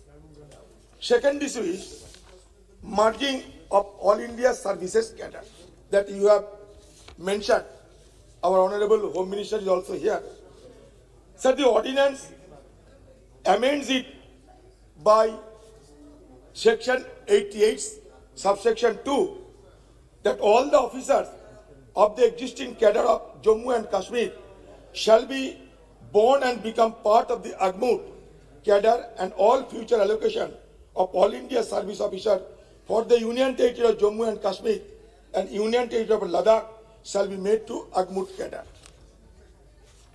Section 88, subsection 3, the ordinance amends it by stating that officers so born or allocated on Agmut cadre shall function in accordance with the rules framed by the central government. The move will help to tackle the shortage of All India Service Officers in Jammu and Kashmir, as has been argued by you, owing to an earlier rule fixing the ratio of direct recruitment in civil services to promotees from Jammu and Kashmir State Civil Services, Kashmir Administrative Services at 50:50 instead of 67:33 formula followed in other states. Sir, our point of contention is loud and clear. अब ये सदन में बड़े धमाके के साथ 370 को abrogate किया, 335A को एब्रोगेट किया. अब सब देश को सपना दिखाया कि जम्मू कश्मीर में हम स्वर्ग बनाने जा रहे हैं. नौकरी मिलेगा, काम मिलेगा, घूमने को मौका मिलेगा, आतंकवाद खत्म हो जाएगी, पाकिस्तान हमारे खिलाफ कोई कारोबार करने में और कभी कोशिश नहीं करेगा, बगाड़ा बगाड़ा। लेकिन आज 1.5 साल की लगभग होते जा रहे हैं, अब आप कानून ला रहे हैं कि जम्मू एंड कश्मीर में कैडर नहीं है, आईएएस, आईपीएस, आईएफएस नहीं है, इसलिए आप बाहर से ये कैडर मांगना चाहते हैं। यही तो बात है ना, मुद्दा तो यही है कि आगमन से कैडर मांगना चाहते हैं क्योंकि जम्मू कश्मीर में कैडर नहीं है। तो आप जरूर ये स्वीकार करेंगे कि बिना तैयारी के साथ आपने ये 370 एप्लीकेशन किए हैं। अगर तैयारी के साथ किए होते तो कैडर की कमियां 1.5 साल बाद आपको महसूस नहीं होती। ये मेरा जरूर आपको कहना है। और दूसरी बात यह है कि ये कैडर लोकल होना जरूरी है क्योंकि जम्मू कश्मीर एक ऐसा सेंसिटिव स्टेट है जहां आम लोगों को इस सरकार के ऊपर, ये सरकार की नौकरशाही पे भरोसा नहीं है, ट्रस्ट नहीं करते। ये सरकार हुआ ट्रस्ट डिपॉजिट में भुगत रहे हैं, काफी ट्रस्ट डिपॉजिट है। इसलिए मैं आपको सलाह देने की हालत तहत ये कहना चाहते हैं कि लोकल ऑफिसर को ज्यादा से ज्यादा तैनात करना जम्मू कश्मीर प्रशासन के लिए बेहतर होगी क्योंकि आप आगमन से लाते हैं, मतलब इंपोर्ट करते हैं आईएएस, आईपीएस, आईएफएस, वहां की भाषा नहीं जानते, वहां की कल्चर नहीं जानते, वहां की तेवर रूख रवैया नहीं जानते। कश्मीर एक अलग किस्म के राज्य होते हैं। वहां की जमीनी स्तर से जिन व्यक्ति को जान पहचान है, who is very much acquainted with the cultural root of that particular state, they should be interested for this job। इसलिए मैं ये कहना चाहते हैं कि वहां ट्रस्ट डिपॉजिट गहरा होते जा रहे हैं। अब इसी वक्त आपने बाहर से ये आईएएस, आईपीएस, आईएफएस को ला रहे हैं जो 2 साल के बाद ट्रांसफर भी हो जाएंगे। तो इसमें आपको फायदा क्या होगा, ये आपको हमसे ज्यादा जानकारी जरूर है, लेकिन यह बात सही है कि इन लोगों के साथ आम लोगों की जमीनी स्तर के लोगों को उतना ताल्लुकात नहीं रहते क्योंकि ये अगमुड वाले 3 स्टेट और यूनियन टेरिटरी चलाते हैं और बहुत सारे ऐसे स्टेट है जहां भी अगमुट है, वो खुद चाहते हैं कि उनका स्टेट के लिए एक डेडिकेटेड कैडर होना चाहिए, जैसे कि अरुणाचल प्रदेश। आपने खुद कहा था कि जम्मू कश्मीर को आज हम 370 एब्रोगेट करके 35 एब्रोगेट करके हम ये स्थायी समाधान की रास्ता में आगे निकलेंगे। तो ये आपने बताया था इस सदन के अंदर। अब जो हो रहे हैं ये टेम्पुरारी हो रहे हैं, ये टेम्पुरारी स्टेटस है, लेकिन आप जिस ढंग से आगे ये कैडर नियोग की चलते जिस दिशा में आप जा रहे हैं उसे मुझे शक होते हैं कि कब ये स्थायी बंदोबस्त होगी, ये स्थायी बंदोबस्त कब होगी, कब जम्मू कश्मीर को स्टेटहुड मिलेगा। आप जम्मू कश्मीर में क्या किए हैं हमसे ज्यादा आप जानते हैं।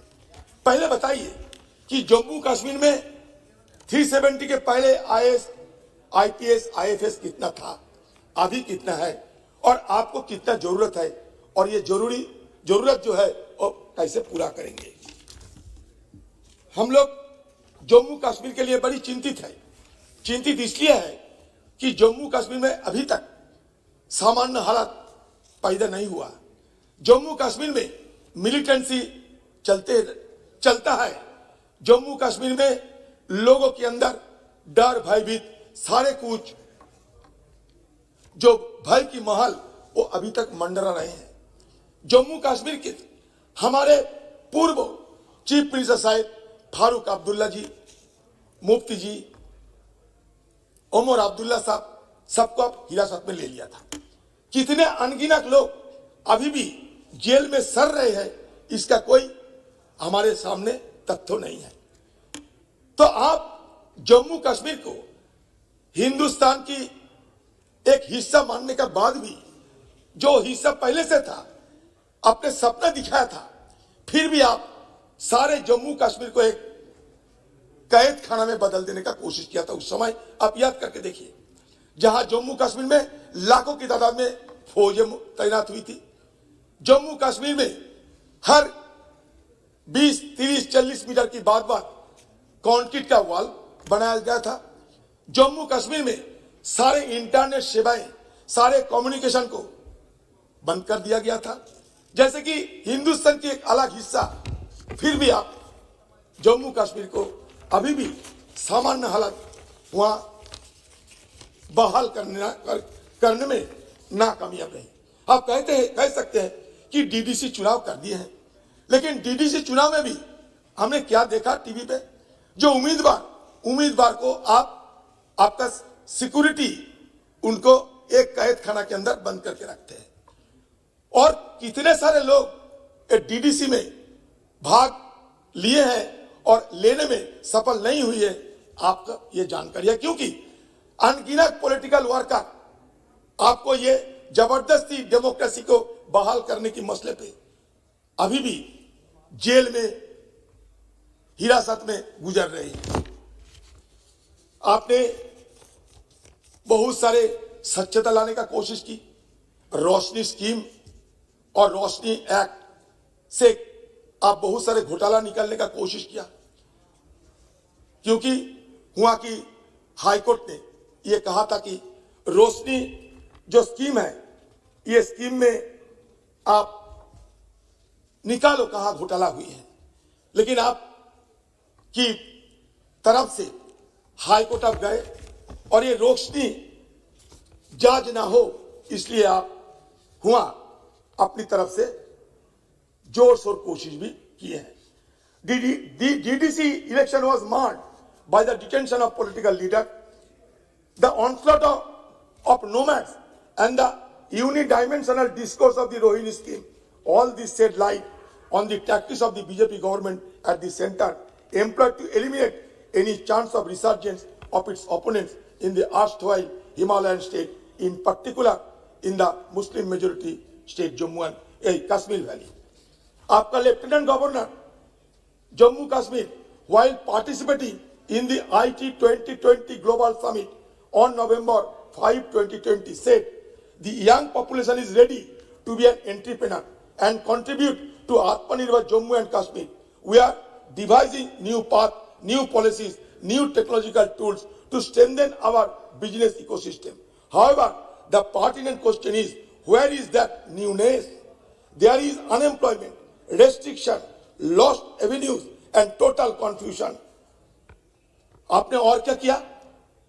आपने वहां के बिल पर तो बोल ना, बिल पे तो बोलते हैं, ये तो बिल का हिस्सा है, ये बिल के तो हिस्सा है। रूडी जी, अरे रूडी जी, बिल का हिस्सा है। Are giving the plea to retrieve the forest land, the present administration came down heavily on the nomads and stepped up its anti-encroachment drive, depriving at least a score of Gujjar and Bakrewala families of their decade-long dwellings. The demolition was more pronounced in Pahalgaon, Anantnag and Badgaon districts. क्या गलत कह रहे हैं? ये रोशनी act लाया, high court कहा रोशनी act illegal. आपने जब देखा कि बीजेपी के कद्दावर नेता इसमें फंस जाएंगे, आप इसका विरोध करने लगे। हमें तो यह कहना है कि जम्मू कश्मीर में ये 370 एब्रोगेट करने के बाद आपने जो सपना दिखाया था, वो सपना बहाल नहीं हुई है। जम्मू कश्मीर सामान्य नहीं हुए हैं। 90,000 करोड़ से ज्यादा वहां के बिजनेस खत्म हो चुके हैं। हाँ, तो इसलिए हम चाहते हैं कि जम्मू कश्मीर को आप कब कैसे सुधार करोगे, आप खुद बताएं। आप दूसरी बात, आपने ये भी कहा था सदन के अंदर अमित शाह जी कि ब्राह्मण को आप वापस ले जाओगे। आज तक एक पंडित को आप वापस ले जाने में सफल हुई? बताइए। आप कहते हैं कि हम गिलगित बाल्टिस्तान को वापस लाएंगे, वो तो बात की बात है, लेकिन जो इंटरनली डिस्प्लेस्ड हुए हैं, जो अभी जम्मू कश्मीर घाटी में नहीं जा पाते हैं, कम से कम उन लोगों को तो ले जाइए, वहां बसाइए। वो आपके दम में नहीं हुए।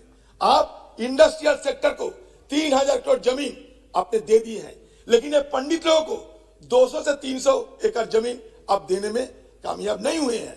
तो ये पंडित लोग जिस पंडित को सामने रखते हुए 2014 साल 2019 साल आपका जो मैनिफेस्टो था, इलेक्टोरल मैनिफेस्टो, इलेक्शन मैनिफेस्टो, उसमें आपने वादा किया था कि पंडितों को आप वापस ले जाओगे। आप लेने में सफल हुई नहीं हुई। तो आप कम से कम ये तो बात कहिए कि मैं वादा तो किए हैं, लेकिन रात गई तो बात गई, चुनाव गई तो वादा गई, ये तो कम से कम आपको बोलना चाहिए। तो इसलिए 70 साल के बाद ये एक दो किस्म के उनको जम्मू कश्मीर के आम लोगों को दो किस्म के तकलीफ का सामना करना पड़ा। एक तकलीफ तो ये है, एब्रोगेशन के तुरंत बाद लॉकडाउन हो गया, दूसरे लॉकडाउन कोरोना के बाद। ये दोनों लॉकडाउन को झेलते हुए जम्मू कश्मीर के लोगों के अंदर त्राही त्राही मच चुके हैं। तो इसलिए आप ये नया चीज सोचिए, नए सिरे से कश्मीर का मुद्दा को सोचिए, क्योंकि ये अगमुट लाने का मैं विरोध करता हूं, इसलिए कि आप ऊपर से एडहॉक मेजर क्यों लेते हैं। आप ये स्टेट्यूट बना के दीजिए और स्टेट्यूट में अपना कैडर बनाइए, तब ना हमें मानेंगे कि आप स्टेट्यूट की दिशा में जा रहे हैं। डीडीसी कर दिए हैं, लगता है कि और स्टेट्यूट की जरूरत नहीं है। तो इसलिए सदन के अंदर आप स्पष्टीकरण करें कि आपका मकसद क्या है, आप अभी किस हालत में हैं और कहां आप जाना चाहते हैं। नमस्कार। श्री हसनैन मसूदी जी। जनाब स्पीकर साहब, मैं इस रिऑर्गेनाइजेशन अमेंडमेंट बिल के विरोध में खड़ा हूँ। जनाब, प्रधानमंत्री और हमारे लॉ मिनिस्टर ने दो बातें कही। एक ये कहा कि हिंदुस्तान हमारा मुल्क मदर ऑफ डेमोक्रेसी है, और हमारे कानून के मंत्री ने कहा सेपरेशन ऑफ पावर्स का कल जिक्र किया। और ये जो कानून है, ये दोनों का उल्लंघन है, दोनों की वायलेशन, दोनों कॉन्सेप्ट्स की। जनाब, जब 5 अगस्त 2019 के फैसले हुए, एक तरफा फैसले हुए, गैर कानूनी, गैर आईनी, किसी से पूछे बगैर, और ये एक आक्रमण से कम नहीं थे जम्मू कश्मीर के 1.25 करोड़ लोगों के खिलाफ एक ऐलान जंग। और हमने ये फैसला किया कि हम जायज़ तरीके से इसका विरोध करेंगे। और जब इसी विरोध के सिलसिले में सुप्रीम कोर्ट में एक पिटीशन दाखिल हुई, एक नहीं 15 पिटीशन दाखिल हुई, और उनमें इस कानून को एक असॉल्ट के तौर पर पेश किया गया और कहा गया आइन पर, और कहा गया ये सब गैर आइनी है। और सुप्रीम कोर्ट ने इसको कंसिडर करने के बाद फॉर्मली एडमिट किया फॉर हियरिंग, और इसको एक कॉन्स्टिट्यूशन बेंच में भेज दिया। और इस कॉन्स्टिट्यूशन बेंच में भेजने के बाद जनाब ये तवक्को की जाती है, जो प्रिंसिपल है कॉन्स्टिट्यूशनल डेमोक्रेसी का, कि इंस्टीट्यूशनल रेस्पेक्ट, हम एक दूसरे का रेस्पेक्ट करें, और कॉन्स्टिट्यूशनल प्रॉपर्टी और कॉन्स्टिट्यूशनल मॉरलिटी जो तकाजा करती है वो ये तकाजा करती है, तब तक हम उस कॉन्स्टिट्यूशनली सस्पेक्ट कानून को इम्प्लीमेंट ना करें जिसको कि जुडिशल सिक्योरिटी हो रही है। सुप्रीम कोर्ट में, सबसे बड़े टॉप कोर्ट में, टॉप कॉन्स्टिट्यूशनल कोर्ट में सिक्योरिटी हो रही है। क्या ये जायज़ है या नहीं जायज़? अगर जो हमने दरखास्त दी, हमने याचिका दी कि इस पर इम्प्लीमेंटेशन रोक दी जाए, अगर जो वो नहीं रोकी, लेकिन सुप्रीम कोर्ट ने एक टिप्पणी जरूर की कि हम पावरलेस नहीं है, अगर ये कोई स्टेप उठाएंगे उसको वापस करने में। वही एक इंडिया था, एक इशारा था एग्जीक्यूटिव की तरफ से कि आप एतराज़ कीजिए, आप इसको आगे इम्प्लीमेंट ना कीजिए। सुप्रीम कोर्ट के पास एक विकल्प था कि पहले दिन वो हमें कहते हैं कि आप में कोई दम नहीं है आपकी याचिका में, आपके पिटीशंस में, लेकिन वो ऐसा किया नहीं, बल्कि कहा कि बाजू नज़र में, पहली नज़र में इसमें दम है। और ये 5 मेंबर की कॉन्स्टिट्यूशनल जो बेंच, जज की जो कॉन्स्टिट्यूशनल बेंच है, उसको रेफर किया गया। तो जनाब, उसके बाद ऐसे कानून, पहला जो पैरेंट कानून है उसको इम्प्लीमेंट नहीं करना चाहिए था, उसके बजाय दरखास्त देनी चाहिए थी सुप्रीम कोर्ट के, वो एक्सपेडाइट करे, सुनवाई करे और ये निर्णय दे क्या ये आइन के मुताबिक कदम उठाए कि हमारा मानना है बिल्कुल आइन का उल्लंघन करके, आइन पर असॉल्ट से कम नहीं है जो कुछ किया गया 5 अगस्त को। तो जनाब, इस पस मंज़र में ये जो बिल है, ये बिल भी उसी का हिस्सा है जो इम्प्लीमेंटेशन प्रोसेस शुरू हो गई है। अब मानिए कल सुप्रीम कोर्ट का जो कॉन्स्टिट्यूशन बेंच है कहे कि नहीं, पैरेंट जो आपने पैरेंट एक्ट जो लाया है, जो पैरेंट आपने जो स्टेप पहला उठाया वही आईनी खिलाफ है, क्योंकि आपने 367 को इंटरप्रेटेटिव क्लास को आपने सब्स्टिट्यूट चेंजेस के लिए इस्तेमाल किया, आपने आर्टिकल 3 का उल्लंघन किया, आपने स्टेट से नहीं पूछा, और आपके पास कोई फैसला, कोई अधिकार नहीं था 370 को ख़त्म करने का, तो फिर क्या होगा? दूसरी बात यह है कि जम्मू कश्मीर के आइन का क्या हुआ? क्या इस पार्लियामेंट के पास ये हक है कि वो आइन को ख़त्म करे? जिस आइन पर मुबारक दी सारे मुल्क ने जम्मू कश्मीर को कि आपने आइन बनाया, कॉन्स्टिट्यूंट असेंबली वहाँ के जो युवराज थे उनके ऑर्डर के तहत बनी, वो आइन तो मौजूद है अपनी जगह पर। नहीं, इस पार्लियामेंट के पास ये इख्तियार है वो कानून आइन ख़त्म करे। वो तो एक कॉन्स्टिट्यूंट पावर है, उसको तो एक कॉन्स्टिट्यूंट असेंबली ख़त्म कर सकती है। तो ये सारे आप दिन ब दिन कन्फ्यूजन की तरफ बढ़ा रहे हैं। और जो इसका मकसद है, और जो ये आज का ये अमेंडमेंट है, ये तो बिल्कुल ख़राब जाता है। जो हमारे होम मिनिस्टर साहब ने जो उन्होंने पहले दिन 5 अगस्त को कहा था, जो उन्होंने वादा किया था इस फ्लोर पर, इस सदन में, कि ये जी स्टेट रेस्टोर हो जाएगी, तो अगर वो रेस्टोर हो जाएगी तो 93 अमेंडमेंट करने की क्या ज़रूरत है? तो एक लेजिस्लेचर की कल्पना करने की क्या ज़रूरत है? तो ये सिग्नल ठीक नहीं जा रहा है। आप जानते हैं कि ग्राउंड पर क्या हो रहा है।